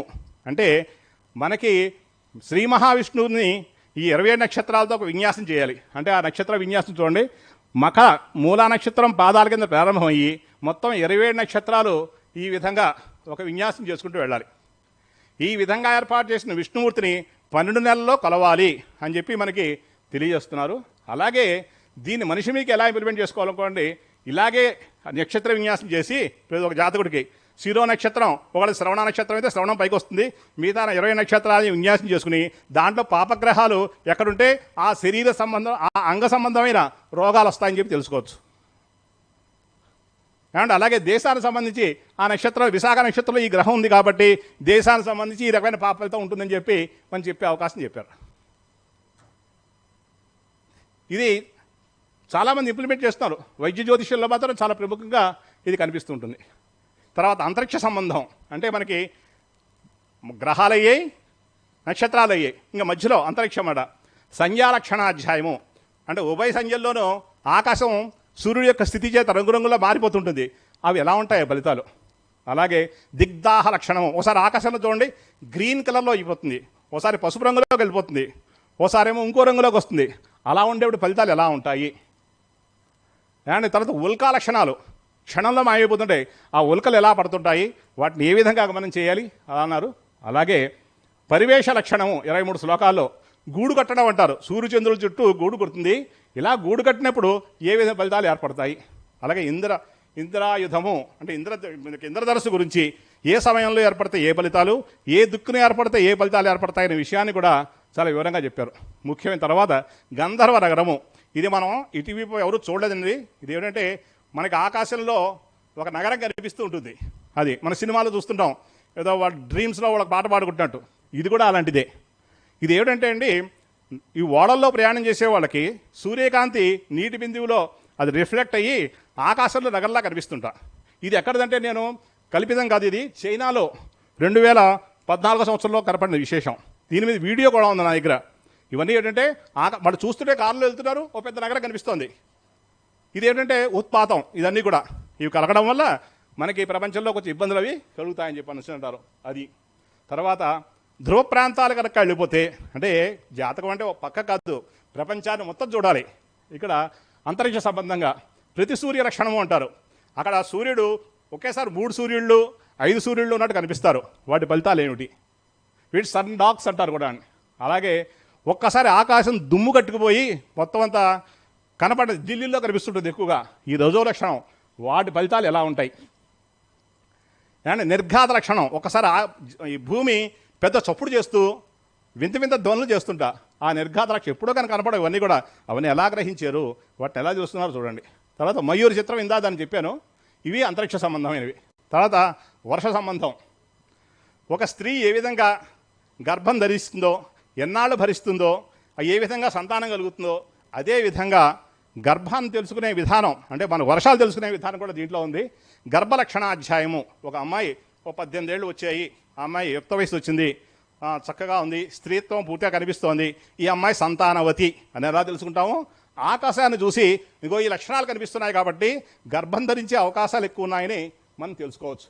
అలాగే గర్భధారణాధ్యాయం, గర్భం ధరించడానికి ఏ లక్షణాలు ఉన్నాయి, ఏ సమయము వాళ్ళు చెప్తారు. 195 రోజుల తర్వాత ఉదయం కనుక లక్షణం ఏర్పడితే సాయంత్రము, సాయంత్రం ఏర్పడితే ఉదయము, ఇలా కాంట్రవర్సీగా 3 నెలల పాటు ఈ గర్భధారణ లక్షణాలు మనకు కనిపిస్తాయి.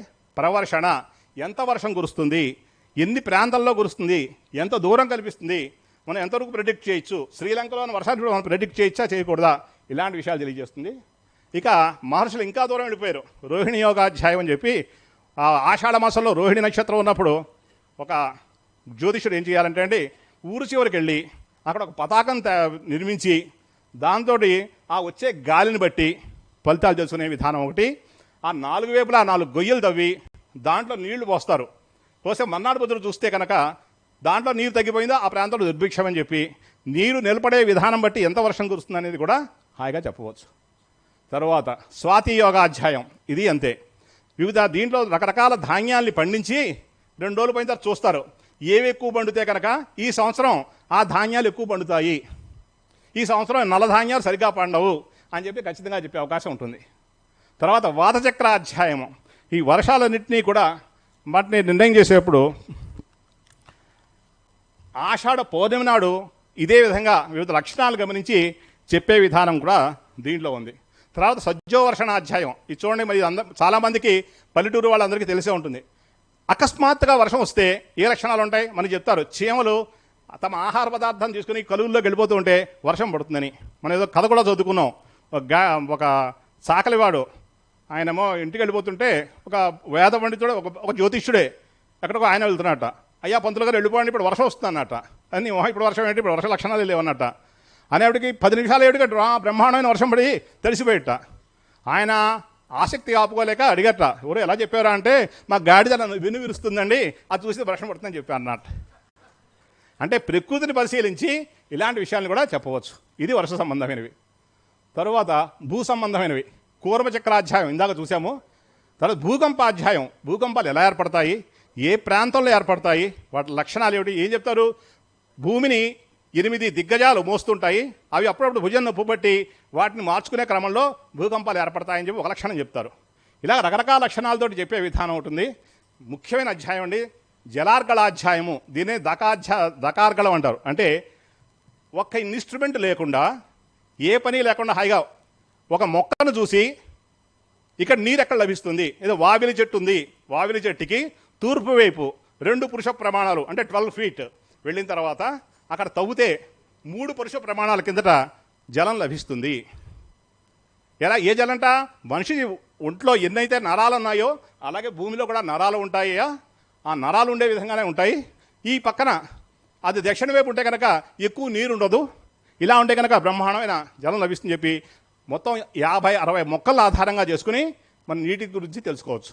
అలాగే ఎడారి ప్రాంతాల్లో నీరు తెలుసుకునే విధానం ఎలాగా అంటే మామూలు ప్రాంతాలకి డబుల్ డిజిట్లో మనం కౌంట్ చేసి ఆ నీరు ఇక్కడ ఉంటుంది, ఇక్కడ మంచి వాటర్ పడుతుంది, అక్కడ ఉప్పు వాటర్ పడుతుంది, సాల్ట్ వాటర్ అక్కడ, ఈ వాటర్ స్వీట్నెస్ ఉండదు, ఇవన్నీ కూడా జస్ట్ ఆ మొక్కను అబ్జర్వ్ చేయడం ద్వారా మనకి తెలుసుకోవచ్చు. మరి దీని గుర్తేమిటయ్యా అంటే తవ్వండి, తవ్వుతుంటే ఒక పురుష ప్రమాణం వెళ్ళే వరకు మట్టి వస్తుంది, తర్వాత తెల్లటి వైట్ శాండ్ అనేది వస్తుంది, తర్వాత కప్ప ఉంటుంది కింద, తర్వాత రాయి ఉంటుంది, ఆ రాయి ద్వారా తవ్వుతే మనకి జలం వస్తుంది అంటాడు.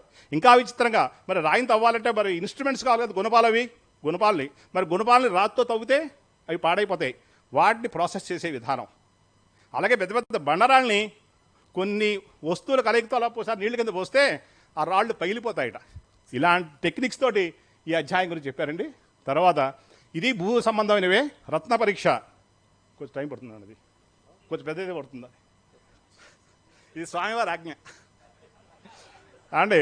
రత్న పరీక్ష అధ్యాయం, దీంట్లో ముక్తా లక్షణాలు, తర్వాత పద్మరాగ లక్షణాలు, మరకత లక్షణాలు, వీటన్నిటి గురించి చెప్తూ మహారాజులు ధరించాలయ్యా, ఇది మామూలు వాళ్ళకు దొరకవు, వీటిని జాగ్రత్తగా చేయాలి, వీటి ఖరీదులు ఇంత ఉంటాయని చెప్పి ఆనాడు సమయంలో ఎంత ధరలు ఉన్నాయో వాటి గురించి ఆయన తెలియజేయడం జరిగిందండి.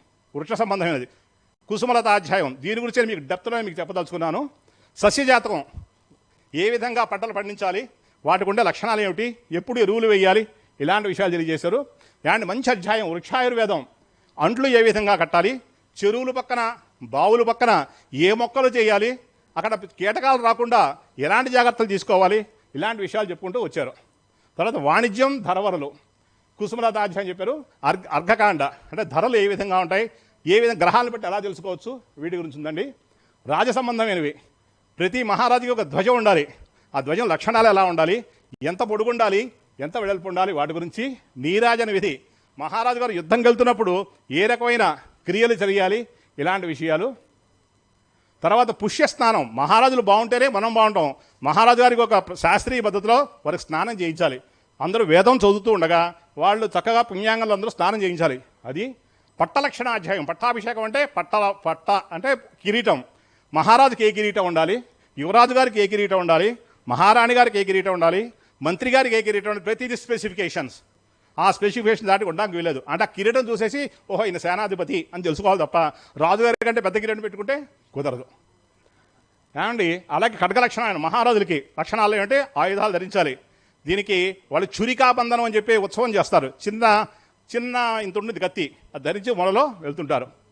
చామర లక్షణాధ్యాయం మహారాజు పక్కన అటు ఇటు చెలిగెత్తులుండి ఆయనకి వేడి చేయకుండా నేను తడిసిపోయాను ఇలా తడవకుండా వారికి చామరంతో వీచాలి. దేవుళ్ళకి సేవలు చేసేప్పుడు ఈ చామరి మృగం ఉంటుంది, తెలుపు నలుపు రంగుల్లో ఉంటాయి, వాటిని ఎలా చేయాలి. తర్వాత ఛత్రం గొడుగులు పట్టే విధానం మహారాజుకి ఎలా ఉండాలి, యువరాజుకి ఎలా ఉండాలి అండ్ ప్రతిదీ స్పెసిఫికేషనే. మరి అమృతకాలం నిజంగా లేదంటే ఆ సమయంలోనూ ప్రతిదీ ఆలక్షణమే కదా.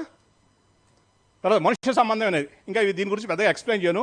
పిటక లక్షణాధ్యాయం పురుష లక్షణాధ్యాయం పురుషుడు ఏ విధంగా ఉండాలి. పంచమహాపురుషులు 5 పురుషుల కింద గ్రహాలను బట్టి నిర్ణయం చేసే విధానం. స్త్రీ రక్షణాధ్యాయము స్త్రీ ప్రశంసాధ్యాయం స్త్రీ చాలా అమూల్యమైందయ్యా, ఆవిడ పాపం అనేది చేయదు, ప్రతి నెల ఆర్తవం అంటే మ్యానిస్ట్రల్ పీరియడ్ అయిపోతే ఆవిడ శుద్ధి అయిపోతుంది, కాబట్టి ఆవిడని మనం అశుద్ధిగా చూడడానికి వీలే సుమా అని చెప్పి దాంట్లో చెప్తారు. సౌభాగ్య గ్రహణం వాళ్ళు సౌభాగ్యంగా ఉండాలి, ఎలా ఉండాలి, ఇలాంటివన్నీ లక్షణాలు దీంట్లో చెప్పుకుంటూ వచ్చారండి. తర్వాత మనతో పాటు బతికేవి మన పశువులు కూడా ఉంటాయి. మన ఇంట్లో కుక్క ఉంటుంది, పిల్లి ఉంటుంది, ఎలక ఉంటుంది, ఇవి కూడా మనతో జీవించేవి పూర్వం నుంచి కూడా. గోలక్షణాధ్యాయం స్వలక్షణాధ్యాయం కుక్కలకు సంబంధించి, కుక్కుట లక్షణాధ్యాయము, కూరం రక్షణాధ్యాయము, త్యాగలక్షణాధ్యాయం, అస్వరక్షణాధ్యాయం ఇవన్నీ కూడా మన పక్కన వాటికి 3 కాళ్ళు ఉంటాయి. అలాగా ఆ వేళ్ళు ఇలా ఉంటే ఏమిటి, పండ్లు ఎక్కువ ఉంటే ఏమిటి, కొమ్ములు ఇలా ఉంటే లక్షణాలు ఏమిటి, ఇవన్నిటి గురించి కూడా పూర్తిగా తెలియజేశారు. అలాగే శివారుత మనతో పాటు ఉండే అడవుల్లో దగ్గరలోనే ఉంటాయి మనుషులకి, ఇవి నక్కలు, వాటి గురించి. మృగం యొక్క చేష్టితం అంటే ఆవు చూస్తుండగా గుమ్మన గింకరించింది అనుకోండి, దాని ఫలితం ఏమిటి, ఇలాంటివి తెలియజేసేది. గవేంగితాధ్యాయం ఆవులు గేదెల యొక్క లక్షణాలు. అశ్వేంగిత హస్తచేష్టితాధ్యాయం ఎంత దూరం వెళ్ళారో చూడండి లోపలికి. మీరు ఒకసారి ఓహో ఇంత ఉందని తెలుసుకోవడం కోసం మీకు నేను పరిచయం చేస్తున్నా. జ్యోతిష్ సంబంధమైన అంగ ప్రశ్న అంటే చెయ్యి మాట్లాడుతూ చేయి గీక్కున్నాడు, దాని ఫలితం ఏమిటి ప్రశ్న అడుగుతూ.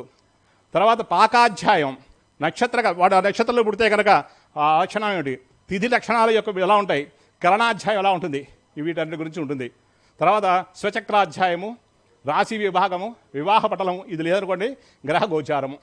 తర్వాత వాస్తుని దేన్ని వదిలిపెట్టలేదు. వాస్తు విద్యాధ్యాయం 123 శ్లోకాల్లో ఈ మొత్తం అంతా కూడా ఎలా ఉండాలి, ఏ ప్రాంతాల్లో ఏ ఉండాలి, ప్రతి స్పెసిఫికేషన్స్తో సహా ఇచ్చారు. ప్రాసాద లక్షణం మహారాజు కోటలు, గుడి యొక్క ప్రాకారాలు ఎలా ఉండాలి. వజ్రలేపనాధ్యాయం గుళ్ళో విగ్రహాలు పెడతాం, ప్రతిరోజు అభిషేకాలు జరుగుతాయి, ఆ విగ్రహం పాడవకూడదు, దానికి ఒక ప్రాసెస్ చెప్పారు. ఆ సైంటిఫిక్ ప్రాసెస్లో మొక్కల్ని వాటిని మనం చేయడం ద్వారా అవి కొన్ని వందల సంవత్సరాల పాటు ఆ శివలింగాలు విగ్రహాలు అవి ఉండాలి, ఆ వాటి గురించి తెలియజేశారు. తర్వాత ప్రతిమా లక్షణాధ్యాయం ఏ విగ్రహం ఎంత ఉండాలి, వెంకటేశ్వర స్వామి ఎంత ఉండాలి, శివుడు ఎంత ఉండాలి, వినాయకుడు ఎంత ఉండాలి, ఇవన్నీ కూడా ఉంటాయి.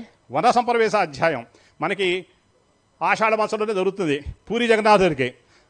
ఆ రథాలు చేయాలంటే ప్రతి ఏడాది చేస్తారు. ఏ సమయంలో అడవిలో ప్రవేశించాలి, వెళ్ళి ఏ మొక్కను సెలెక్ట్ చేసుకుని ఆ మొక్కకి పూజ చేయాలి. ఓ వృక్షమా నిన్ను ఆశ్రయించిన జంతువులన్నీ కూడా పక్కకి తొలగిపోవాలి, ఇలా చేయాలని చెప్పి ప్రార్థన చేసి అవి చేయాలి. ప్రతిమా ప్రతిష్టాపనాధ్యాయం ఇదంతా ఆగమశాస్త్ర సంబంధమైనవి, వీటి గురించి తెలియజేశారు. శకునాల గురించి అండి, ఇంకా మళ్ళా కంజనక పక్షి అంటారు, దాని గురించి శకునాధ్యాయం. అంతర్చక్రాధ్యాయం కాకులతోటి శకునోత్తరాలు, నక్కలు, ఎలుగుబంట్లు, ప్రతి విషయాన్ని కూడా వదిలిపెట్టకుండా పూర్తిగా తెలియజేసుకుంటూ వచ్చారు. శకునాలకి హేతువులు అండ్ ముఖ్యమైన అధ్యాయం. ఉత్పాతాధ్యాయం అని చెప్పనేసి ఇప్పుడు చాలామంది అడిగారు. ఒకటి ఏం చెప్పారంటే అండి, అపచారేణ నరాణం ఉపసర్గ పాప సంచయాత్ భవతి.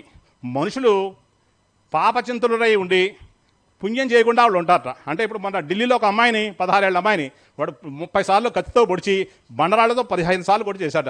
జనాలందరూ సెల్ఫీలు తీసుకుని వాడితోటి ఆ ఫోటోలు తీశారు తప్ప ఒక్క రక్షించడానికి ప్రయత్నం చేయలేదు. ఇది జనాలు చేసే పాప పనులు.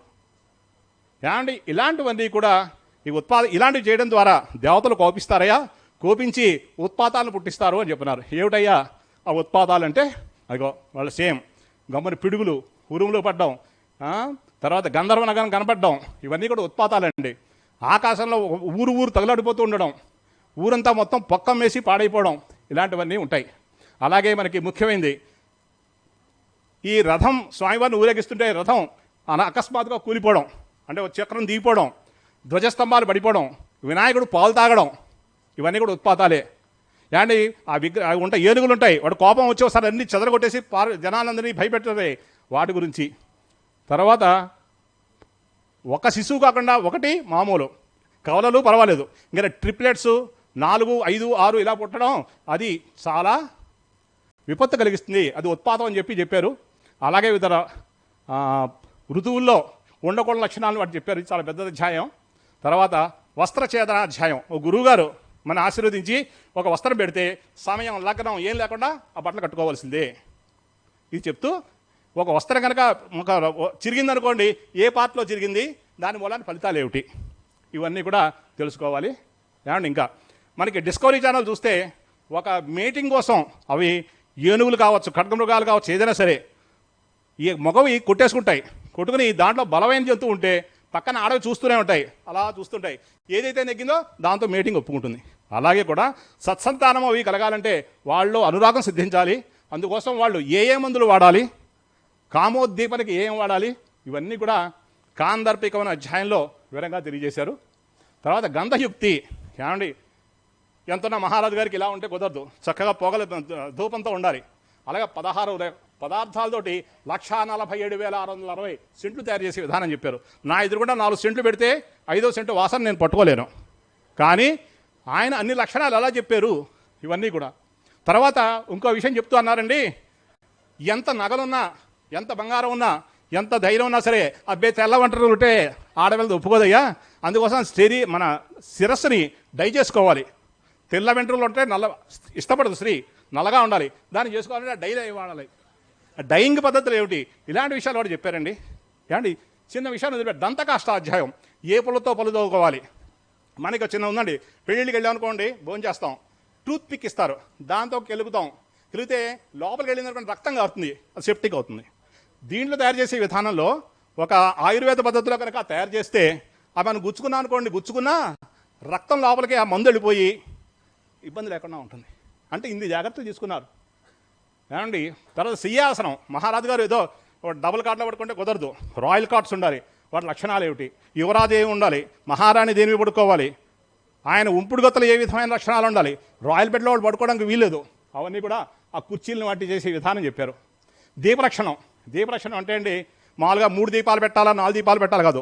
దీపం వెలుగుతున్నప్పుడు ప్రదక్షిణ క్రమంలో తిరుగుతుందా ఆ మంట, అప్రదక్షిణ క్రమంలో ఉందా, చిటపటలు ఆడుతోందా, ఈ లక్షణాలు చేసి ఏ ఫలితాలు కలుగుతాయో చెప్పే విధానం చెప్పారు.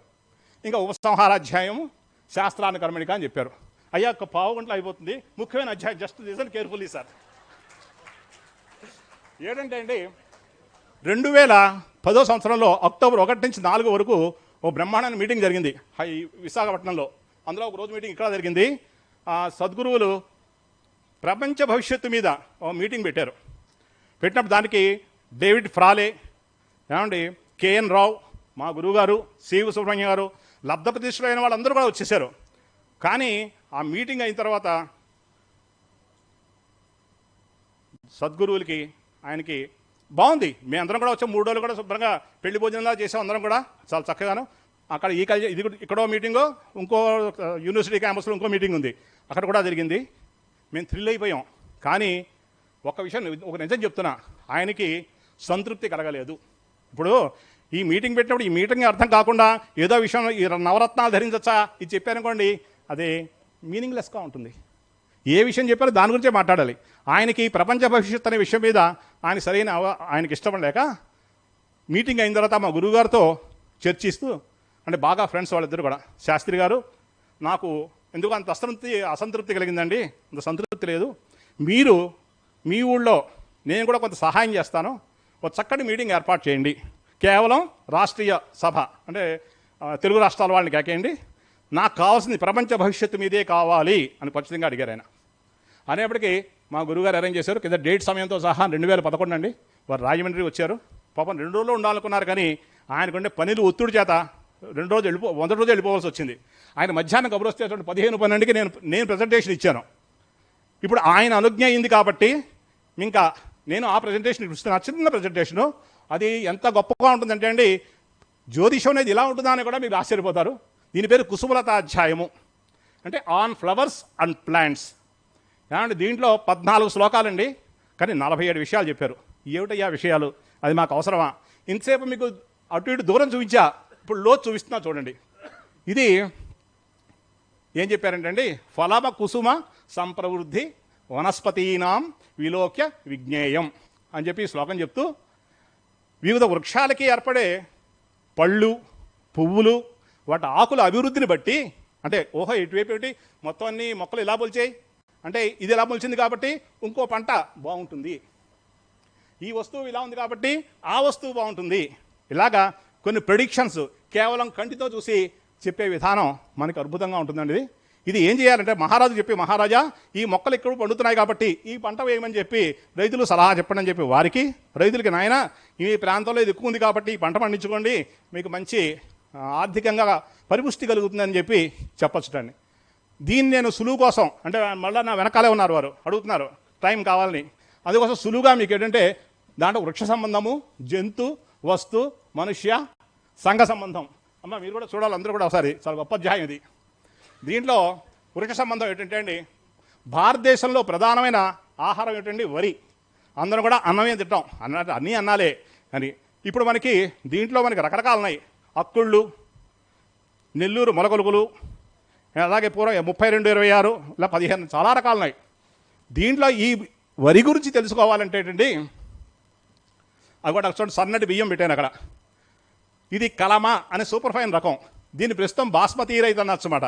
ఈ బాస్మతి రైస్ మనకి పండాలు తెలియాలంటే చూడండి, సాల వృక్షము అండ్ గుగ్గిలం చెట్టు, ఈ చెట్లు బాగా ఒక వనం అంతా కింద వచ్చేసి అవి ఆకులు అవి బాగా చేస్తున్నాయి అనుకోండి, ఇది ఉంది కాబట్టి అయ్యా ఈ సంవత్సరం ఇది బాగా పండుతుందని చెప్పి మనం చెప్పే అవకాశం ఉంటుందండి. అలాగే భూటాన్ ప్రాంతంలో ఎరడాము బియ్యం అని ఉంటాయి. వీటికి నేను రంగులేం వేయలేదండి, ఒరిజినల్గా ఉండే అన్నమాట. భూటాన్ పైన ఉన్న దేశాల్లో అది ఎరుపు రంగు బియ్యం, మన వైపేమో ఎరడాము బియ్యం అంటారు. ఇది సాధారణ సమయం కంటే తక్కువ సమయంలోనే పడుతుంటండి. ఇదేం చెట్టు అంటే అండి అశోక వృక్షము. సీతాదేవిని ఇక్కడే కూర్చోబెట్టారు. ఈ అశోకనాశ అనే పుష్పాల లభ్యత బట్టి ఈ బియ్యం బాగా లభిస్తుందని చెప్పచ్చు. చూడండి, దీనికి గ్రహాలకి పనే ఉంది, రాసులకు పనే ఉంది చెప్పండి. ఈ మొక్క బాగుంది కాబట్టి ఆ పంట పండుతుంది. చూడండి, బియ్యంలో నేను రకాలు చెప్పాడు. ఇది పసుపు రంగు బియ్యం.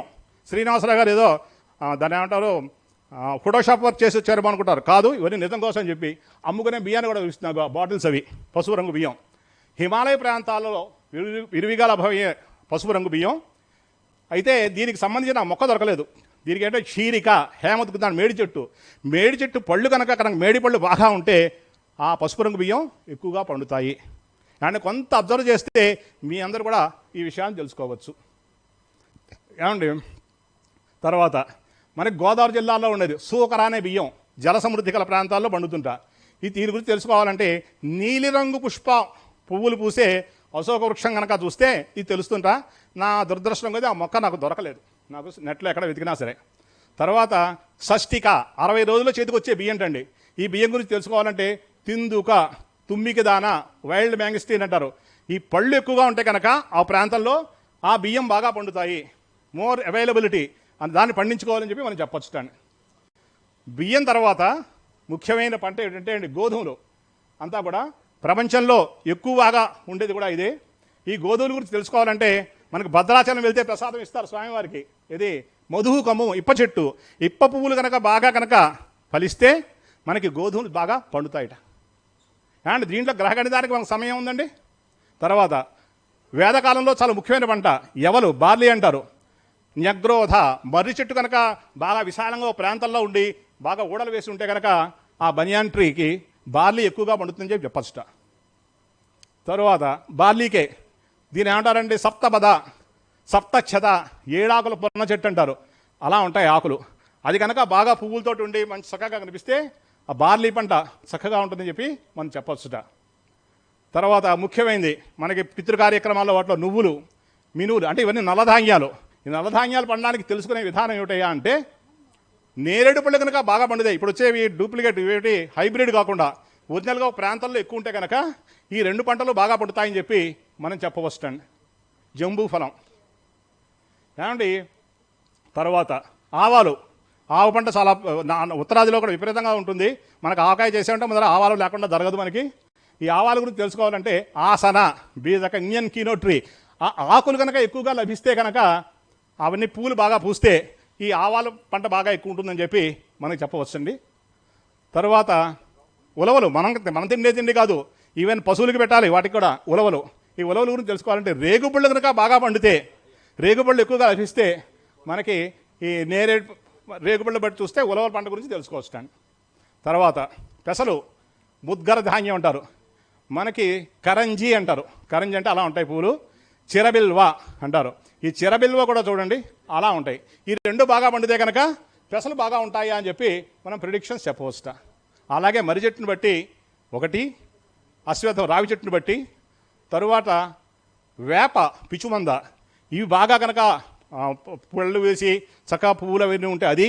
తర్వాత మూడోది నాగకేసర, ఈ పువ్వులు కూడా బాగా ఉంటే మనకి నవధాన్యాలు కూడా ధాన్యాలన్నీ కూడా ఈ పల్సెస్ అన్నీ కూడా ఈజీ చక్కగా లభిస్తాయని చెప్తాయండి.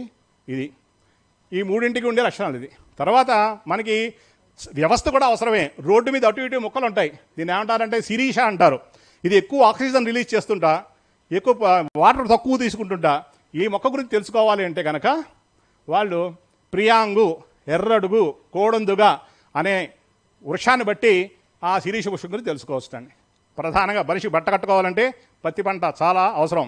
ఈ పత్తి గురించి తెలుసుకోవాలంటే మాధవీ లత అంటారు, అతిముక్త ఆ పువ్వులు. కానీ తర్వాత వేసంకాలం అంటే విరివిగా లభించే మల్లెపూలు బాగా లభిస్తే కనుక పత్తి పంట ఈసారి బాగా ఉంటుందని చెప్పి కళ్ళు మూసుకుని ప్రిడిక్షన్ చెప్పేయవచ్చు. ఏమండి తర్వాత చెరుకు పంట వాణిజ్య పంట, ఇది మధురం, ప్రతి విషయంలో ప్రతిరోజు అవసరమే ఉంటుంది. ఈ చెరుకు పంట గురించి మనం బాగా తెలుసుకోవాలంటే కనుక దూర్వ, గరిక గనక బాగా లభిస్తే చెరుకు పంట ఈసారి చక్కగా పండుతుందని చెప్పి కళ్ళు మూసుకుని చెప్పేయవచ్చు. ఏమండి తర్వాత జనపనార మనకి ప్రతి విషయానికి కావాలి. ఇది ఏమిటంటే కుంకుడుకాయ చెట్టు, కుంకుళ్ళు కనుక బాగా పండితే మనం జనపనార ఈసారి జూట్ బాగా దొరికిస్తుందని చెప్పి మనం తెలుసుకోవచ్చండి. ఏమంటే చాలా ముఖ్యమైనది. పొద్దుట కూడా ఆ పాట పెట్టారు, అతసీ పుష్ప సంకాసం హారనూపుర శోభితం కృష్ణం వందే జగద్గురు అని చెప్పి. అతసీ పుష్పం మనం మర్చిపోయామండి. ఈ పువ్వు ఏంటంటే అండి అంటు రోగాలను పోగొడుతుంటా, పాములు లాంటి కాటేస్తే మందు లాంటిట, కామోద్దీపనం చేస్తుంటా. ఏమంటే చాలా అందుకోసమే కృష్ణుడు వారు శ్రీకృష్ణుడు ఆ మొక్కను ఆశ్రయించి ఉండేవాడు ఆయన. ఈ అతసీ పుష్పం గురించి తెలుసుకోవాలంటే ఇలా ఉంటుంది పువ్వు మనకి వేతస, క్యాలమస్ రొతాంగ్, ఇది బాగా కనుక లభిస్తే మనకి అతసీ పుష్పాలు చక్కగా లభిస్తాయటండి. అవి ఇలా ఉంటాయి, అందరూ చూసే ఉంటారు ఈ మొక్కలన్నిటి కూడా. తరువాత కోద్రవ, అరికలు పూర్వకాలం బీదరవకాయ అనుకునేవారు. మనకి ప్రతి విశాఖపట్నంలో కూడా ఈ మొక్కలు బాగా కనిపిస్తాయి. పలాస, కిన్సుగా అంటారు. ఈ మొక్కలు కనుక బాగా ఫలిస్తే ఒక ఏరియా అంతా ఉండాలండి, ఉంటే కనుక అవి ఉంటాయని చెప్పి అన్నారు. ఇది ఒక భాగం పూర్తయిపోయింది. జంతు సంబంధం భారతదేశం అన్నిటికీ ఆశ్రయం ఇచ్చింది. ఆవులు, గో సంపద, గోత్రం అంటే గోవులు ఎన్ని ఉంటే దాన్ని బట్టి గోత్రం వచ్చేట. ఈ ఆవుల గురించి తెలుసుకోవాలంటే ఇది పాటలీ పుష్పం, పాట్నా అనే ఊరి పేరు దీని మీదే వచ్చింది. ఈ పాటలీ పుష్పం కనుక వివిధంగా లభిస్తే ఆవుల యొక్క వాటి యొక్క శ్రేయస్సు బాగుంటుంది. అవి వాటికి చక్కగా అనువేపులా కూడా గో సంపద వృద్ధి అవుతుందని చెప్పి మనం చక్కగా చెప్పచ్చండి. తరువాత ఏనుగులు, మహారాజు గారు ఉంటుంది, మహారాజు గారికి మొత్తం గైడెన్స్ చేయాలి. ఏనుగు సంపద ఉంటేనే ఆయనకి గజ సంపద, గజపతి ఉంటేనే కానీ వారికి గౌరవం ఉండదు. ఈ గజాల గురించి తెలుసుకోవాలంటే హస్తికర్ణ అంటే ఆముదం చెట్లు కనుక బాగా ఉంటే ఈ సంవత్సరం ఏనుగులు మంచి వృద్ధి ఉంటుందయ్యా, చక్కగా పిల్లలు పెడతాయి, అవి అన్నీ మీ మాట వింటాయని చెప్పి చెప్పవచ్చండి. ఏమండి తరువాత మహారాజు గారికి ఉండే సంపదలో ఇంకోటి గుర్రాలు, అశ్విక దళం ఎంత ఉంటే అంత గొప్పది మాట. ఈ అశ్వం గురించి తెలుసుకోవాలంటే అశ్వకర్ణ మద్ది చెట్టు, దీని అభివృద్ధిని బట్టి మొత్తం మహారాజు గారికి గుర్రాలు ఇలా ఉంటాయి, వాటికి రోగాలు వస్తాయి, లేకపోతే ఇలా ఉంటుంది, వాటి అభివృద్ధి గురించి చక్కగా చెప్పవచ్చండి. అరటిపళ్ళు ఇవి ఎక్కువ మనకు లభిస్తాయి. ఈ అరటి చెట్లు బట్టి వీటి బట్టి కూడా మనం భోజనం అంటే కేవలం శాకాహారమే కాదు, మాంసాహార ప్రియులను కూడా దృష్టిలో పెట్టి చేసింది. ఇవి కనుక లభిస్తే ఎక్కువ మేకలు బాగా లభిస్తాయి, అంటే మటన్ ఎక్కువ దొరుకుతుందని చెప్పి రేటు కంట్రోల్లో దొరుకుతుందని చెప్పేసిటండి. అంటే ఎవరిని వదిలిపెట్టలేదు, చక్కగా ఈ విధంగా జంతు సంబంధం గురించి చెప్పారు. వస్తు సంబంధం అయిపోయిందండి, ఒక 10 నిమిషాలు అయిపోతుంది, 5 నిమిషాలు. ఏమండి విశాఖపట్నం అంటేనే సంపెంగ పూలు. ఏమండి సంపెంగ పూలు కనుక బాగా అంటే మీరు చూస్తే ఉంటే కనుక బంగారం విరివిగా లభ్యం అవుతుంది. అంటే ఇవనుకోండి, ఇవన్నీ కూడా స్మగ్లింగ్ అనుకోండి, ఏమైనా మొత్తం మీద మనం ఎక్కువగా దొరుకుతుందని చెప్పొచ్చు. అండ్ తర్వాత ఇంకో ముఖ్య విషయం ఉందండి, మేము నిజంగా ప్రత్యక్షంగా చూసాం. ఇది లభిస్తుంది, ఇది జిల్లేడు. అండ్ మనకి రోడ్డు పక్కన ఉంటుంది. మేము కొన్ని సంవత్సరాల కిందట రోడ్డు పక్కన విపరీతంగా పూలు పూసేసి ఉంటే కనుక, అరే మనకి ఇప్పుడు వినాయక చవితి వస్తే బాగుండు, స్వామివారికి అక్కపత్రాలతో పూజ చేయొచ్చు అనుకున్నాం. కానీ బృహస్పతిలో చెప్పింది ఏంటంటే అండి, అవి ఎక్కువగా పూలు పూస్తే బంగారం రేటు కొండెక్కేస్తుంటండి. ఈ మధ్యన చూస్తున్నాం మేము. చూడండి, అక్కపత్రం కనుక పువ్వులు ఎక్కువగా పూసి అది ఎక్కువగా ఉంటే కనుక బంగారం రేట్లు విపరీతంగా రేట్లు పెరిగిపోతాయి. ఏమంటే ఇది వావిలి సింధూరం అంటారు. ఈ వావిలి చెట్లు కనుక బాగా అభివృద్ధిలోకి వస్తే కనుక ముత్యాలు ఎక్కువ లభిస్తాయి. ముత్యాల పంట అది చెప్పాలంటే అది లభిస్తుందని చెప్పి మనం చెప్పొచ్చండి. అలాగే సూర్యనారాయణ స్వామి ఆయన్ని పొగిడేప్పుడు చెప్తుంటాం, మంకెన్న పువ్వు ఛాయ అని చెప్పి ఉంది. ఆ బంధుజీవ అంటారు. ఇది కనుక విరివిగా లభిస్తే పగడాలు చక్కగా లభిస్తాయట. తరువాత ఇది కురవక, ఈ పుష్పాలు, ఈ కురవక పుష్పాలు కనుక ఉంటే వజ్రాలు లభ్యత ఎక్కువ ఉంటుంది. నేను ఇందాక మళ్ళీ ఒకసారి రిపీట్ చేస్తున్నా, ఒక మొక్క చూసి కాదు, ఒక ప్రాంతం అంతా కనుక ఇలా ఉంటే ఈ ఫలితాలు చెప్పవచ్చు. తర్వాత నందివర్ధనం మన ప్రతి ఇంట్లోనూ ఉంటుంది. ఇవి కనుక విపరీతంగా కనుక ఉంటే వైఢూర్యాలు ఎక్కువగా లభిస్తాయి అని చెప్పి చెప్పచ్చండి. అండ్ తిలక వృక్షం, నువ్వు పువ్వులు అంటారు. ఈ నువ్వు పువ్వులు కనుక విరివిగా లభిస్తే శంఖాలు, వెండి, ముత్యాలు ఇవన్నీ కూడా ఎక్కువగా లభిస్తాయట. అండ్ ఏ వస్తువుని వదిలిపెట్టలేదండి, ప్రపంచాన్ని చదివి వదిలిపెట్టేశారు మొత్తం. ఇంకా ముఖ్యమైనదంటే రెండే ఉన్నాయి. మనుష్య సంబంధం మనకి తామర కొలవల్లో బాగా లభిస్తుంటాయి. ప్రస్ఫుటంగా మాత్రం తామర పూలు ఎక్కువ లభిస్తే అది దేనికి గుర్తయ్యా అంటే అది మహారాజుల యొక్క క్షేమానికి గుర్తు. అంటే మహారాజు బాగుంటేనే మనం బాగుంటాం. ఆయన కాపం వచ్చి తర తీసేయండి అంటే తీసేస్తారు మొహమాట లేకుండా, రాజా కాలస్య కారణం అని చెప్పి. కాబట్టి మహారాజుల యొక్క వృద్ధి ఏంటంటే ఈ తామర పూల మీద ఆధారపడి ఉంటుంది. ఇది నీలోత్పల, నీలి నీలం కరువు అన్నమాట.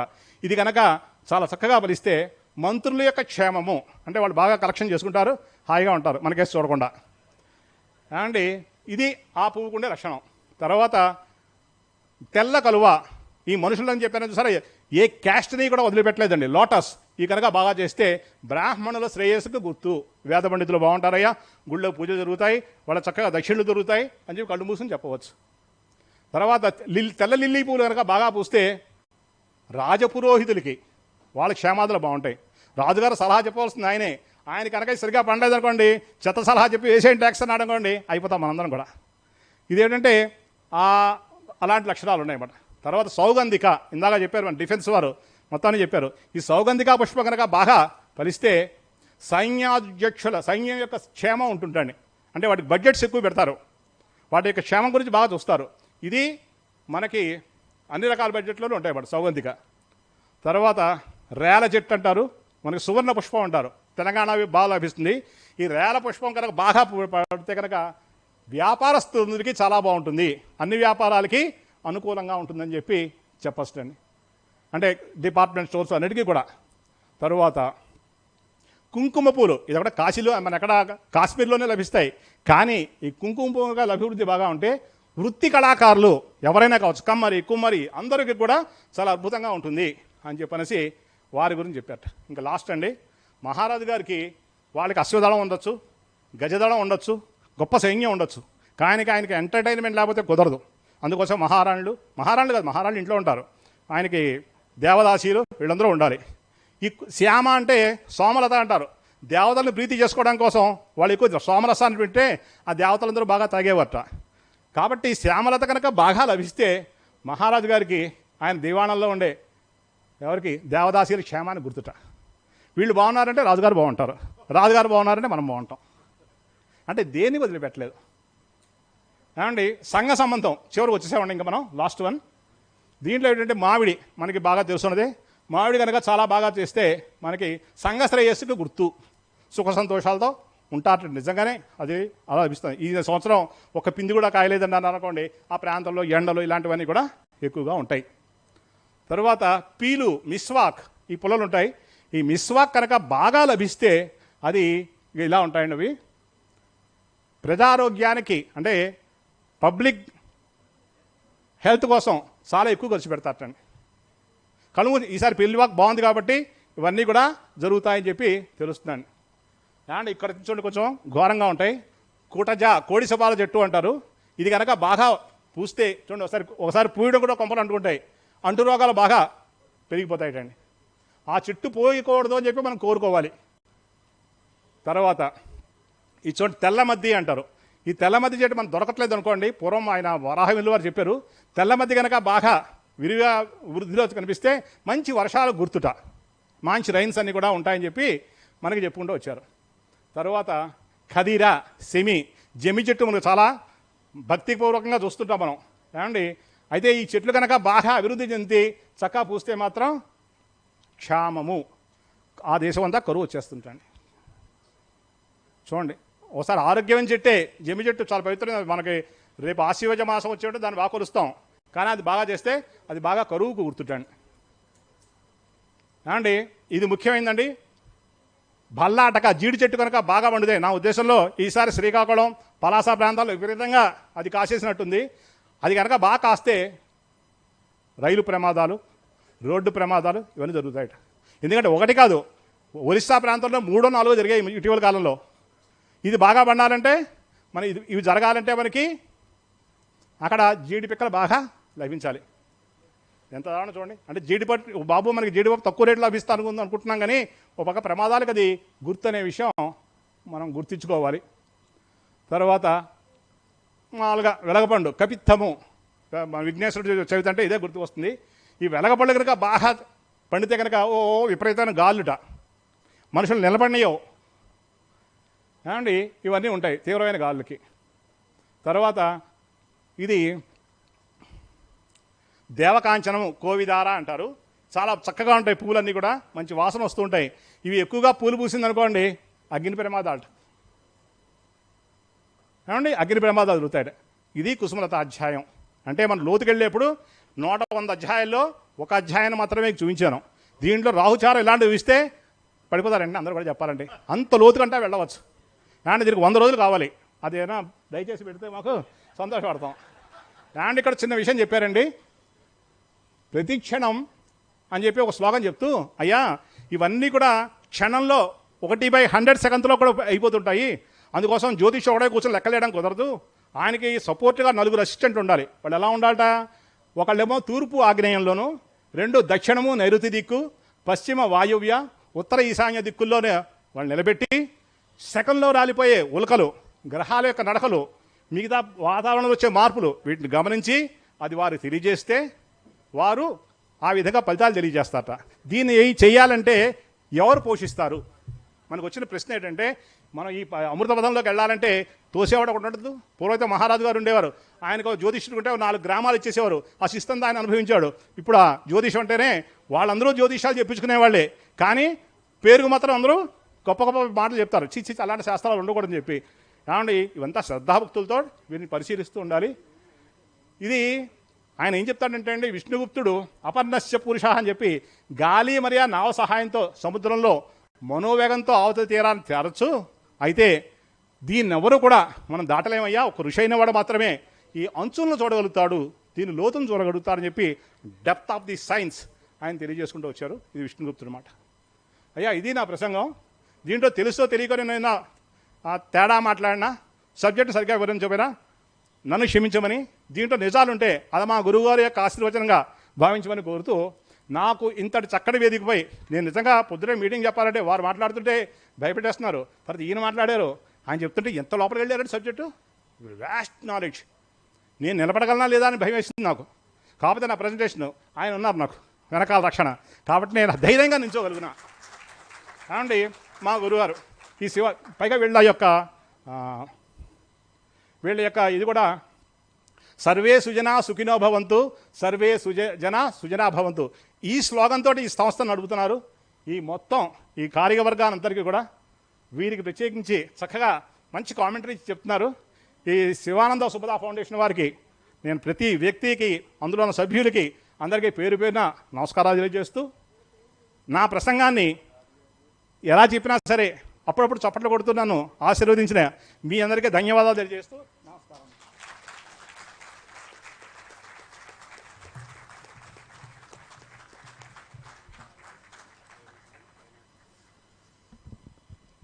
Sir, astrology is a science talking about the governance of time. Astrology speaks about the governance of time or the sway of time over all living beings. Astrologists need not necessarily come under that. They have their own time. It was a brilliant presentation using modern technology, and he presented the ancient values in an exemplary manner. Through astrology, he taught us botany, zoology, human psychology, and everything in one stroke. Marketing, everything. And I strongly appreciate his enthusiasm and energy first. That passion which he has for his subject makes him talk like this. And I particularly liked when he remarked, after 1 hour and 15 minutes, he said, 15 minutes, very good. After 15 minutes, he said 10 minutes. Who can curtail that enthusiasm? And the success of his presentation is proved by your rapt attention. You were all totally with him. మీ చేతులు ఉన్నారండి వాళ్ళందరూ అట్లాగే. That was so that is the success of the speaker. Doctor Perala Balamurali గారిని పిలిచి కూర్చోబెట్టి మాట్లాడకుండా పంపించటం అన్నది అన్యాయం కాబట్టి, బాలమురళి రండి. He can speak in several languages, which is a convenience and also a nuisance. So, so it's up to us to touch the right button.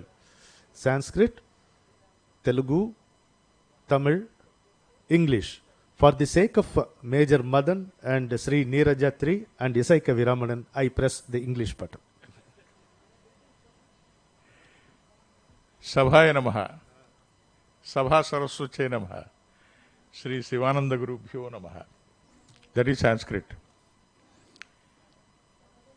Today, Sri Putra Srinivasarao Garu has given excellent depiction of the science of astrology. And right from morning, because yesterday I couldn't come because I was held up in the college. Today morning, we had Giridhar Mamidi and speaking on Artha Vyavastha, and Sri M.R. Venkatesh on Nyaya Vyavastha, and Major Madan on Rakshana Vyavastha, and Acharya Neeraj Atri on Shikshana Vyavastha. Yes, sir. Today I knew the real meaning of Acharya. Acharana, and then he conveys how to behave to his students. He is only Acharya.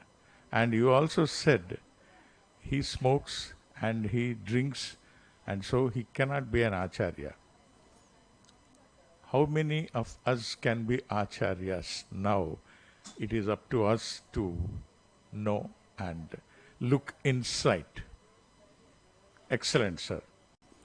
And finally, on Jyotisham, he has left no stone unturned, because everything, right from dyeing hair, which he has very little and comfortably avoided,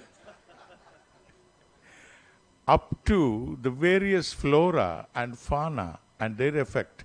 In fact, the nature, the king, the man, and the relation to Panchabhutas, Navagrahas, everything under the sky, above the sky, and sky was the limit for his speech. Thank you very much, sir. And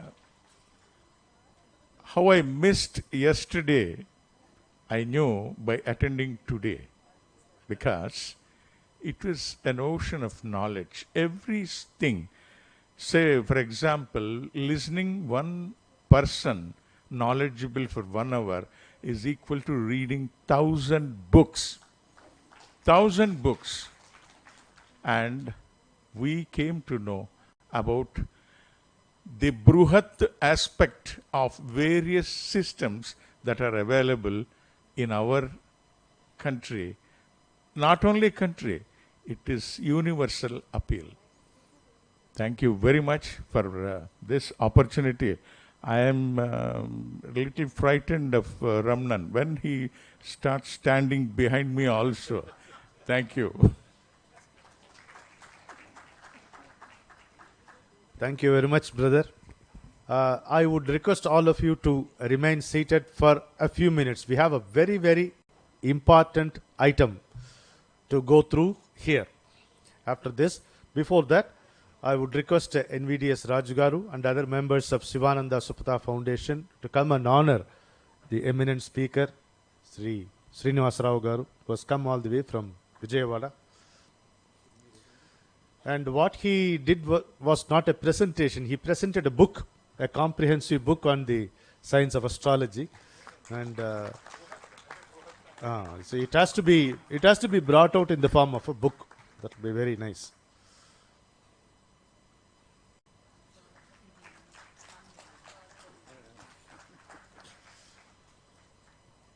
Yeah, our dear Balamurli will also be felicitated now. Yes.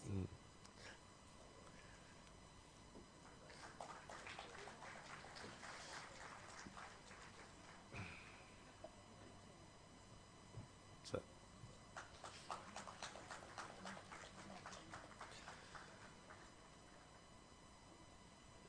I just now told you that there is one more important item before we come to the summing up and vote of thanks. Did I say important? I would say very important item which we have to go through. So an interesting announcement regarding that will be given by Sri NVDS Rajugaru. కొంచెం light of చేయండి. Thank you. సభకి నమస్కారం. నేను ఇక్కడ speech ఇవ్వడానికి ఎక్కువగా రాలేదు, చేత భయపడకండి. ఇక్కడ నన్ను వీళ్ళంతా సమ్మరైజ్ చేయమని కూడా ఇందులో చెప్పారు. నేను ఒకే ఒక మాటలో చెప్తాను.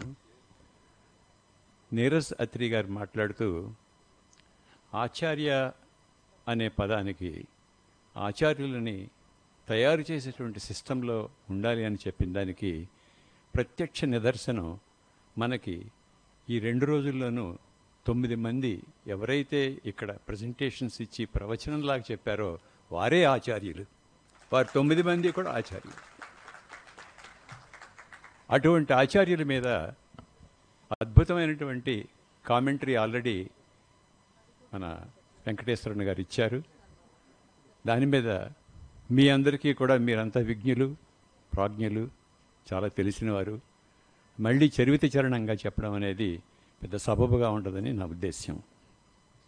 అయితే నేను ఇక్కడ నిలబడిన కారణం ఏంటంటే శివానంద సుపద ఫౌండేషన్ అనే సంస్థ చాలా రోజులుగా ఒక విషయాన్ని చాలా తీవ్రంగా ఆలోచిస్తోంది. దానికి ఈ 2 రోజులు జరిగినటువంటి యజ్ఞ ఫలంగా గురువుగారు మమ్మల్ని ఆశీర్వదించి మాతో ఆలోచింపజేసిన ఆ కార్యాన్ని నిర్వర్తించడానికి ఆలోచింపజేసి దానికి ఒక కార్యరూపం దాల్చడానికి ఒక అవకాశం గురువుగారు కల్పించారు.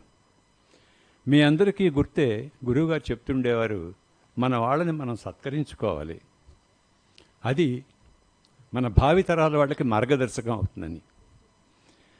అదే పదంలో నడుస్తూ మన గురువుగారు 1970, 1980 దశకంలో చేసినటువంటి ప్రయాణంలో వారితో ఎంతోమంది సహృదయులు, అనునీయులు, విద్యావేత్తలు ఎందరో వారితో కలిసి ప్రయాణం చేశారు, నడిచారు, నడుస్తూ ఉన్నారు. ఇంకా వారందరినీ మేము ఒక మహనీయులైన కోవకి చెందిన వారిగా భావిస్తాం. మా అందరికీ మార్గదర్శకులుగా భావిస్తాం. వారి యొక్క గొప్ప సంస్కృతి మనకి ఒక నిర్దేశమైనటువంటి మార్గాన్ని చూపెడుతుందని ఆశిస్తూ ఉంటాం.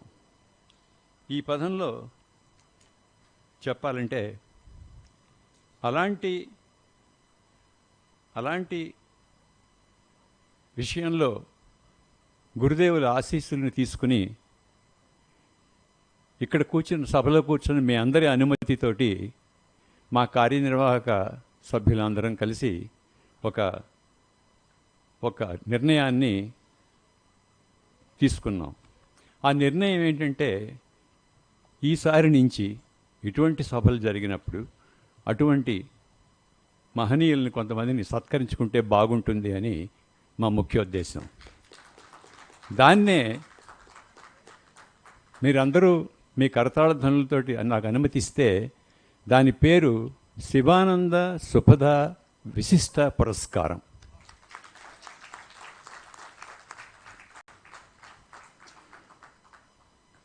ఈ విశిష్ట పురస్కారానికి ప్రప్రథమంగా కమిటీ వారు నిర్ణయించింది ప్రొఫెసర్ ఆర్ రాఘవేంద్రన్ గారు, శ్రీమతి సత్యవతి గారు.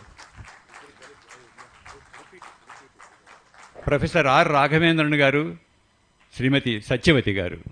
ప్రొఫెసర్ ఆర్ రాఘవేంద్రన్ గారు, శ్రీమతి సత్యవతి గారు. 3 సార్లు చెప్పాలంటారు మంత్రం. 3 సార్లు చెప్పాను సార్. దయచేసి ఈ పురస్కారాన్ని స్వీకరించి మమ్మల్ని ఆశీర్వదించవలసిందిగా కోరుతున్నాం.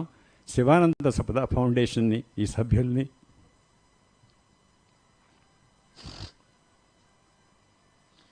ఇది మాలో కలిగిన ప్రేరణ వల్ల, గురుదేవుల ఆశీస్సుల వల్ల జరుగుతున్న కార్యక్రమం. మీరు దయచేసి స్వీకరించవలసిందిగా కోరుతున్నాం.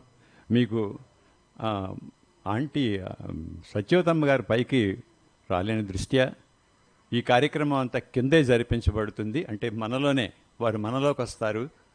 ఉచితాసనాలు కిందనున్నాయి, వారిని అక్కడ కూర్చోబెట్టి సత్కరిస్తాం. దయచేసి వారిని ఉచితాసనంలోకి తీసుకెళ్ళవలసిందిగా హనుమంతరావు గారిని, మన బిఠల్ గారిని కోరుకుంటున్నాను. అలాగే రాధాకుమార్ గారు కూడా ముందుకు వస్తే బాగుంటుంది. వారు వెనకాతల ఇంకా కొద్ది క్షణాల్లో ముగించేస్తామండి. 7 గంటలకల్లా మనందరం కలిసి ఇళ్ళకి వెళ్ళిపోదాం.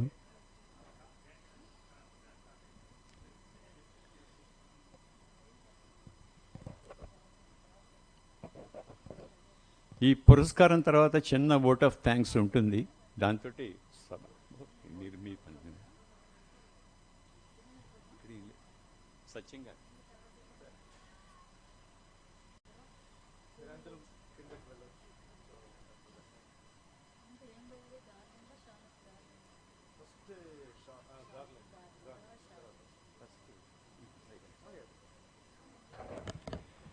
మీకు ధన్యవాదాలు sir, ఉచితాసనాలు స్వీకరించినందుకు.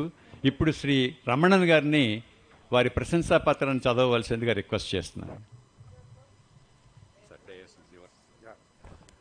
Ladies and gentlemen, I have immense pleasure and in reading out a citation in honor of Srimati Satyavati Garu and Dr. R. Raghavendran Garu, who are the first recipients of Sivananda Supata Visishta Puraskar, which is going to happen every year from this year.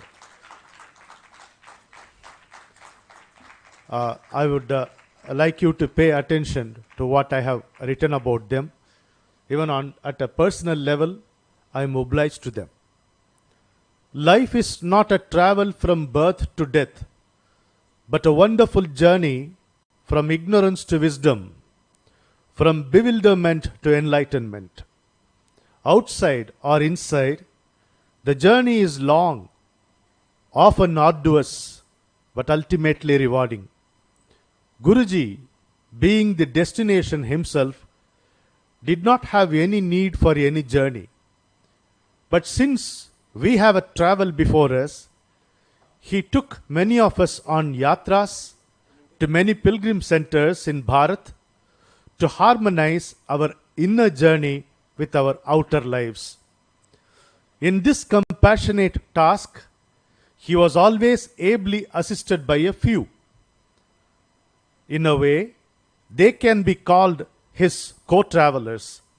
Among them, Srimati Satyavati and Dr. R. Raghavendran are significant as he used to call them his adopted parents. This couple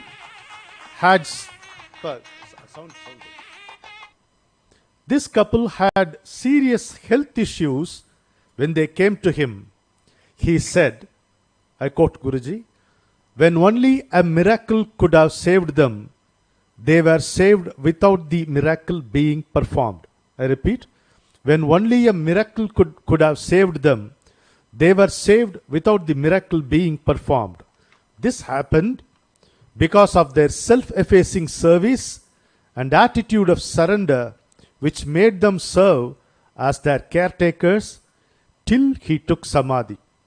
Thus, they became exemplary examples to the thousands of followers of Sadguru Sri K. Sivananda Murthy Garu.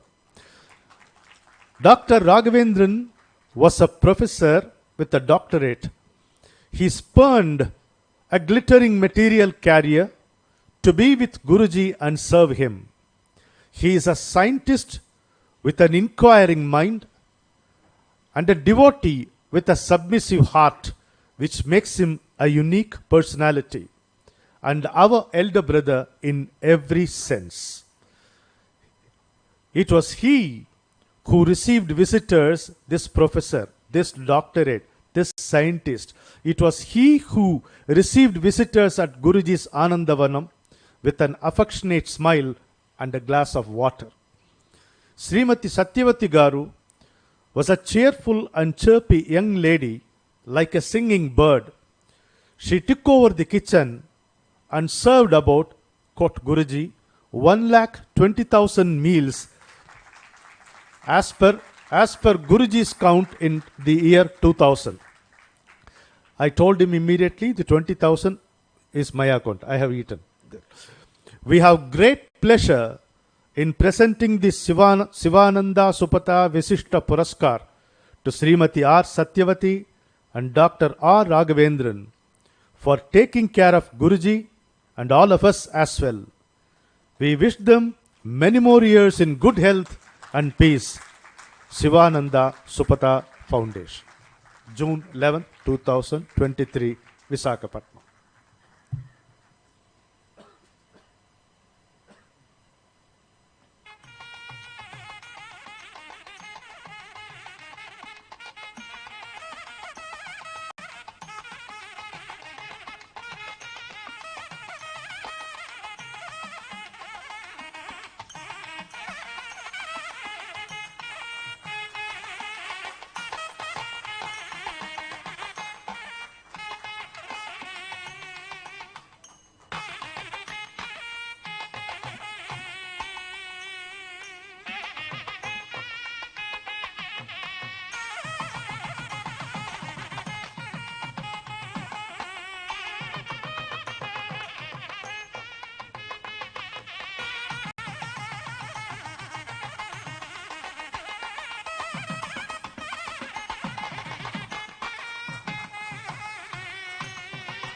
రాజు గారు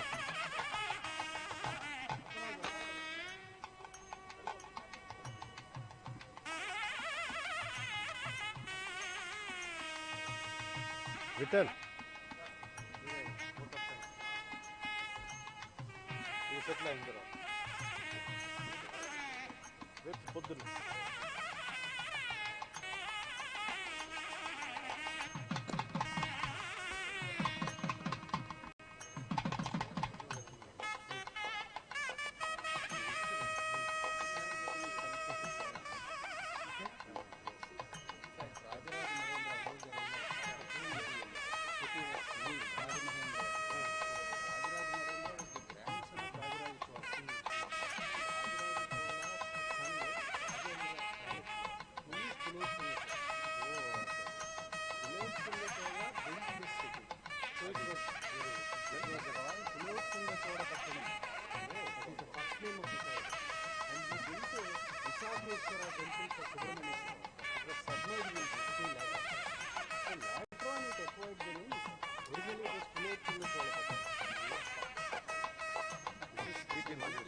Yeah, thank you.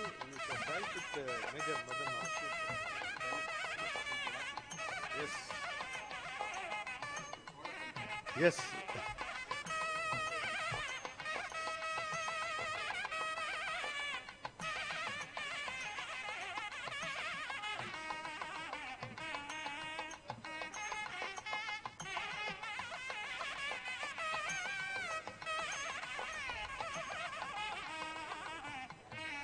Ladies and gentlemen, I thank you all for attending this wedding reception.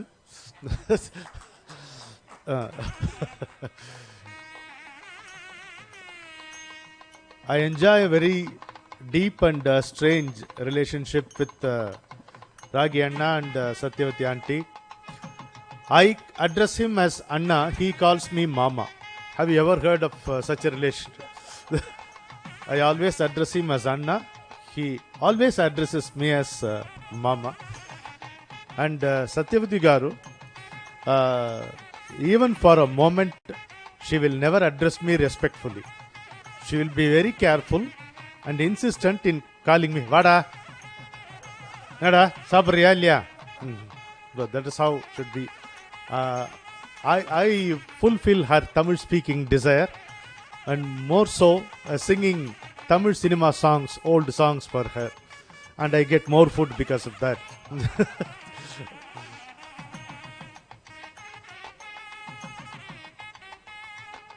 So now it's time for us to wind up. There is no better way of winding up this 2-day seminar than this. So nice. చాలా అతి మంగళకరమైన ఒక కార్యక్రమం చేసాం. So I am immensely grateful to Sivananda Supata Foundation, not only for inviting me here and anchor this show, but also this idea of Sivananda Supata Visishta Puraskar. And it will go on record that I was the first one to write the citation for this also. So that will be on record. And thank you, Raju Garu, for this great opportunity. And I have to warn this wonderful audience that I will be back. So with that note of caution, I take a leave of you.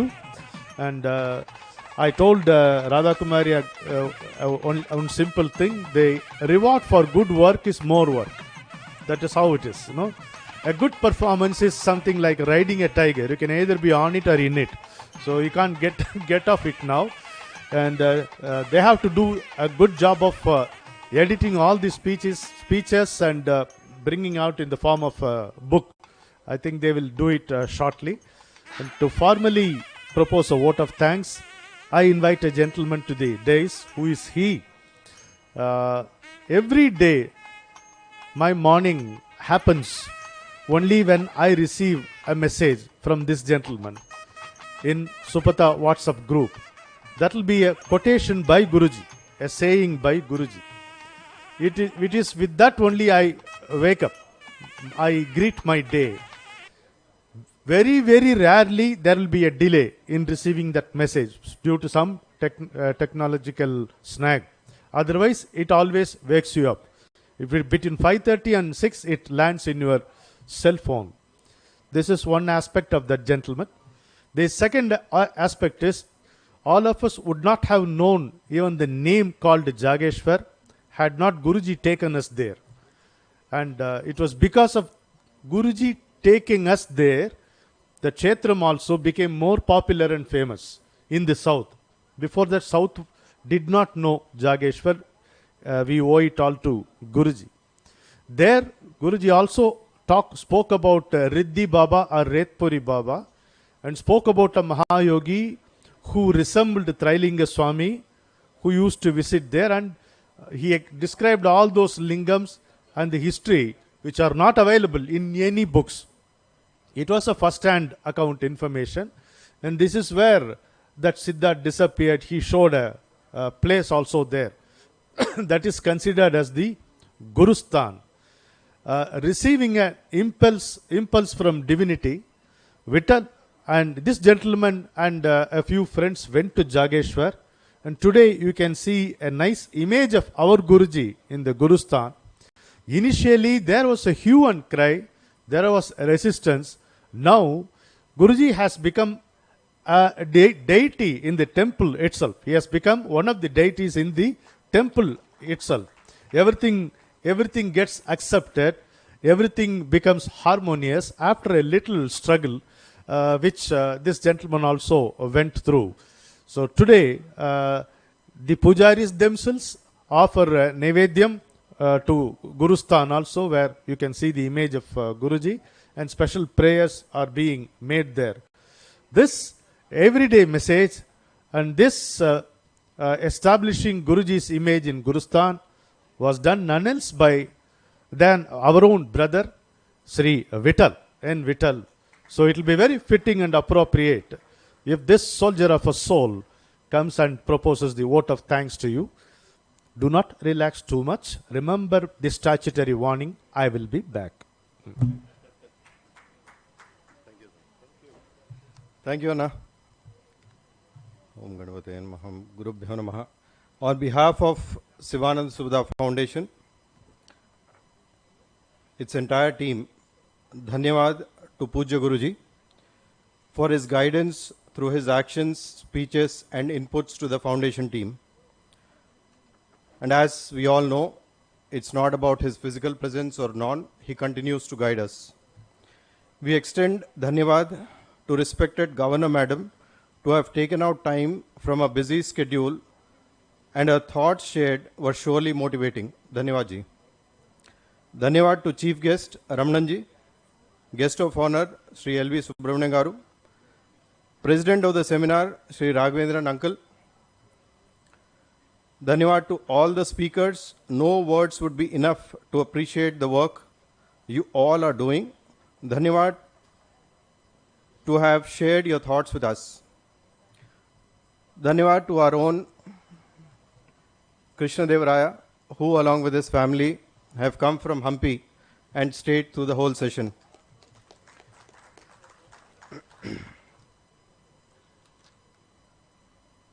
Dhanyavad to the conveners, which is the most important and critical aspect of this particular seminar. So to start with, I think both Radhaka and Giridhar Mamidi ji. So let's give a round of applause. This whole planning, the whole planning around the seminar, identifying who are the speakers who are apt for this particular topic, which is the path to Amritkal. And obviously, I think their effort and work has surely, come out very well. Thanks a lot to both of them.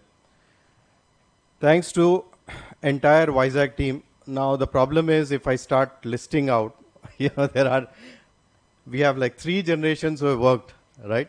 But then to name a few, to name a few, I think Ram Babu Garu, Vijay Garu, Swami Garu, Prabhakar ji, Pratima ji, Jyoti ji, Subbalakshmi, and the whole family. If you want to name, obviously, the entire family from Vizag and Bhimli who have supported us. Dhanyawad to, I would call him as brother only, elder brother.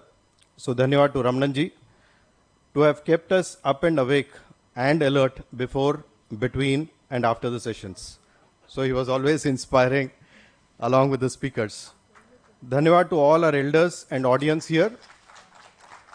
And also there are many people who have joined online, and I'm sure that these are going to be transformed into some videos and documents, and people will surely receive it well. Dhanyawad to media, caterers and decorators. And before I conclude, there's a whole lot of volunteers who have worked, led by none other than our Shiva. If he's there, I don't know if many of you are aware. Shiva? Yeah, please stand up. So just to share, this is such a big organization that all of us are part-time, and the full-timer is Shiva. So anything which we have as a task, we kind of throw at him.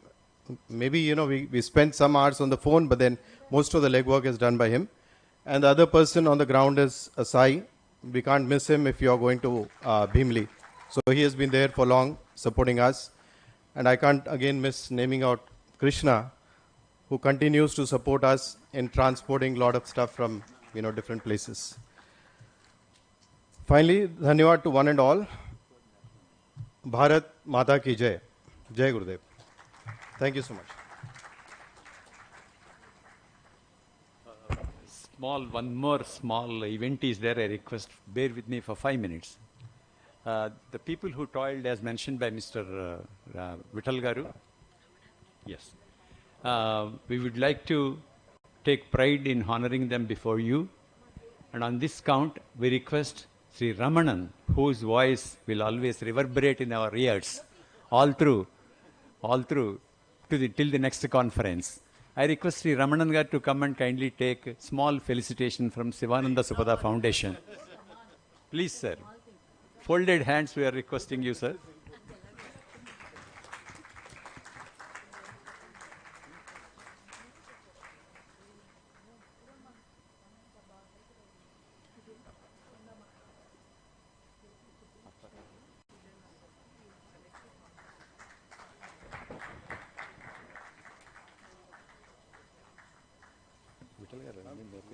నేను ఇక్కడ announcements ఇస్తుంటాను.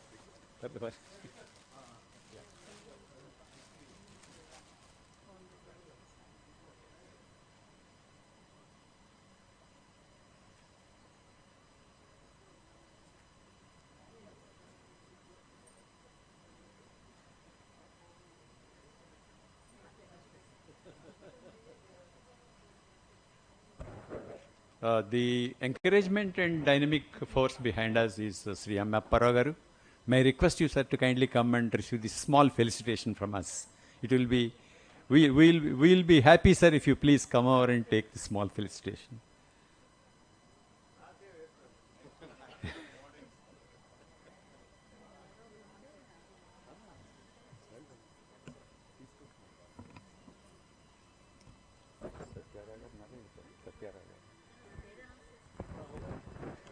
Please come. That is separate. Morning is separate and evening is separate, sir. Please.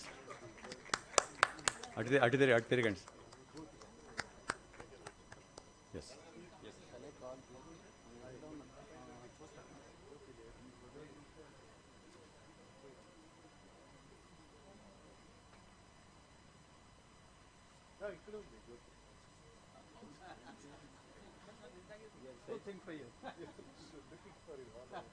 If Satya Rao Garu is present in this gathering, I request him to come over. Next, Sri S.N. Swami Garu. I don't know how to thank him. All ACs were down, and I don't know what magic he did. He made all the ACs work and toiled day and night. Yeah, relentlessly. Sir, with folded hands, we thank you first.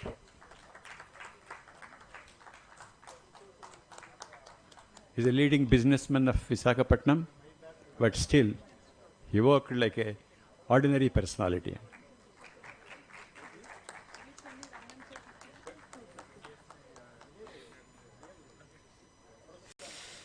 Yes, yes. Then I request P. Ramarao Garu, called Rambabu Garu, very familiarly, who is well known to Guruji's Kutumbam, and request Ramarao Garu to kindly come and receive a small felicitation. I also request P. Vijayakumar Raju Garu, sir. And Dr. G. Prabhakar Garu is in overseas. He is not in India. We'll do it later. Please. Sir. Yes.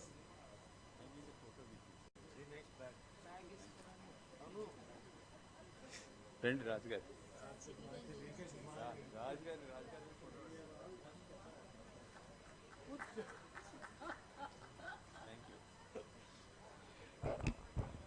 And we have been for the past 3 days or 4 days, I do not know, the Lady Brigade was totally here, doing all this decoration, and words are very short to explain how they have toiled for this conference. I request all of them to come out to the dais, Srimati Pratima Garu, Srimati Sita Garu, Srimati Jyotishmati Garu, Miss Beena Garu, Miss Bela Garu. I request. Yeah, thank you.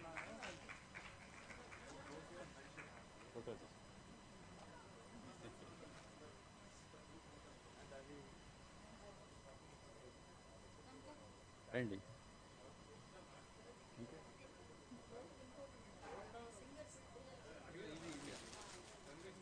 Yes.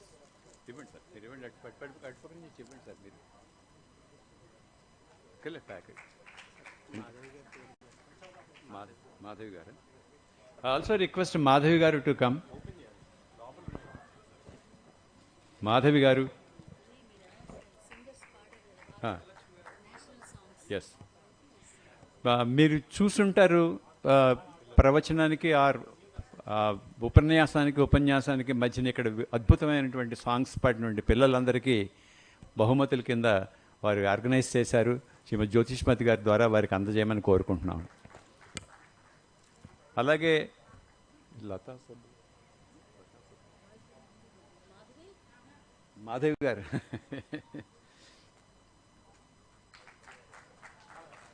Yes మిగతా రాలేదు, ఇందులో ఉన్నారు. సీతా గారు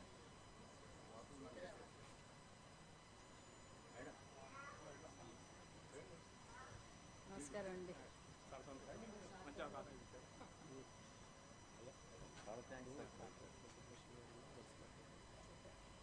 సీతా గారు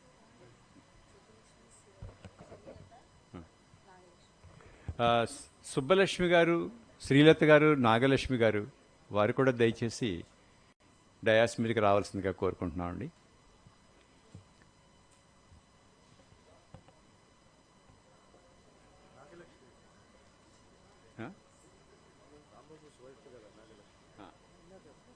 నాగలక్ష్మి గారు, please come out to the dais.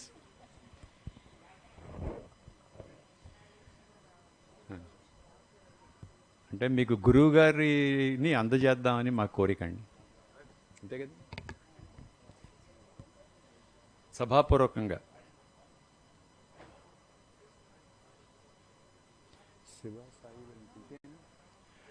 అదే సందర్భంలో ఈ శివానంద సుపథ ఫౌండేషన్లో ఎంప్లాయీస్గా కాకుండా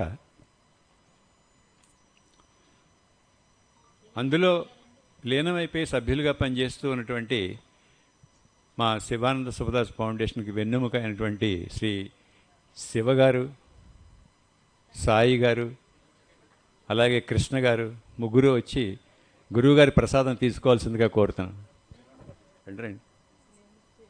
రండి బలివారు తీసుకోండి. మీరు అదేంటండి అలా అంటారు?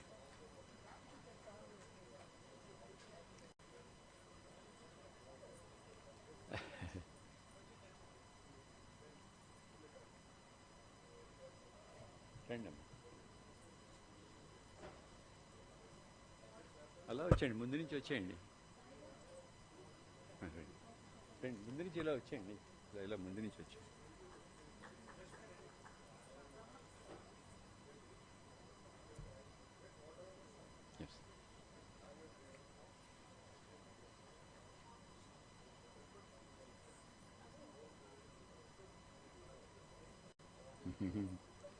Hi, brothers.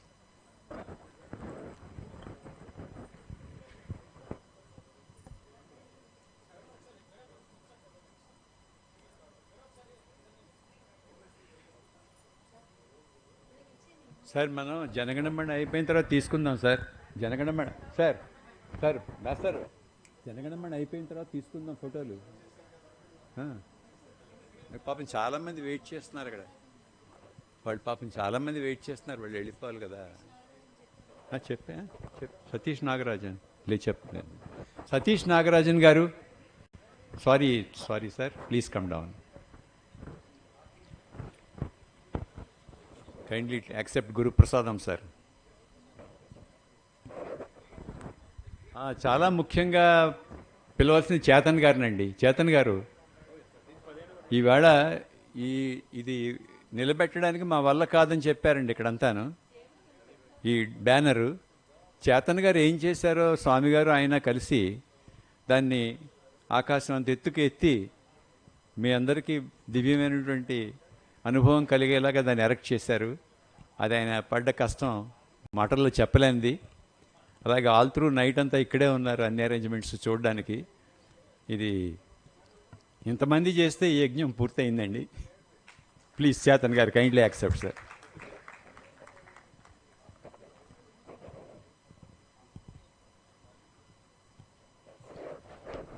ఇంకెవరండి?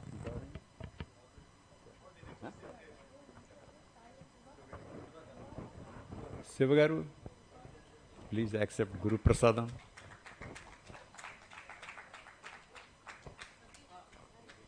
సాయి అటుపక్క S Ramanan sir. A Lakshmi garu మరి వాళ్ళిద్దరికి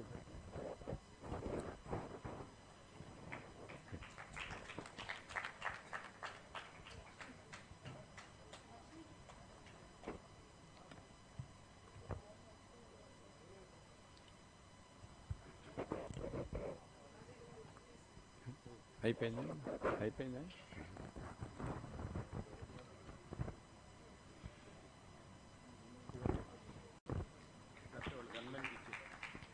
ఓపిక్గా ఎంతసేపు కూర్చుందుకు చాలా కృతజ్ఞతలండి.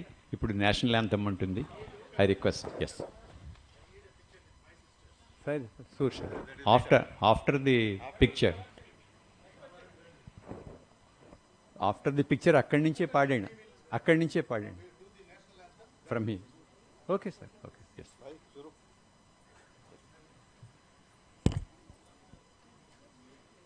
जनगणमन अधिनायक जय हे, जनगणमन अधिनायक जय हे, भारत भाग्य विधाता। पंजाब सिंध गुजरात मराठा द्राविड उत्कल बंगा, विंध्य हिमाचल यमुना गंगा उच्चल जलधि तरंगा।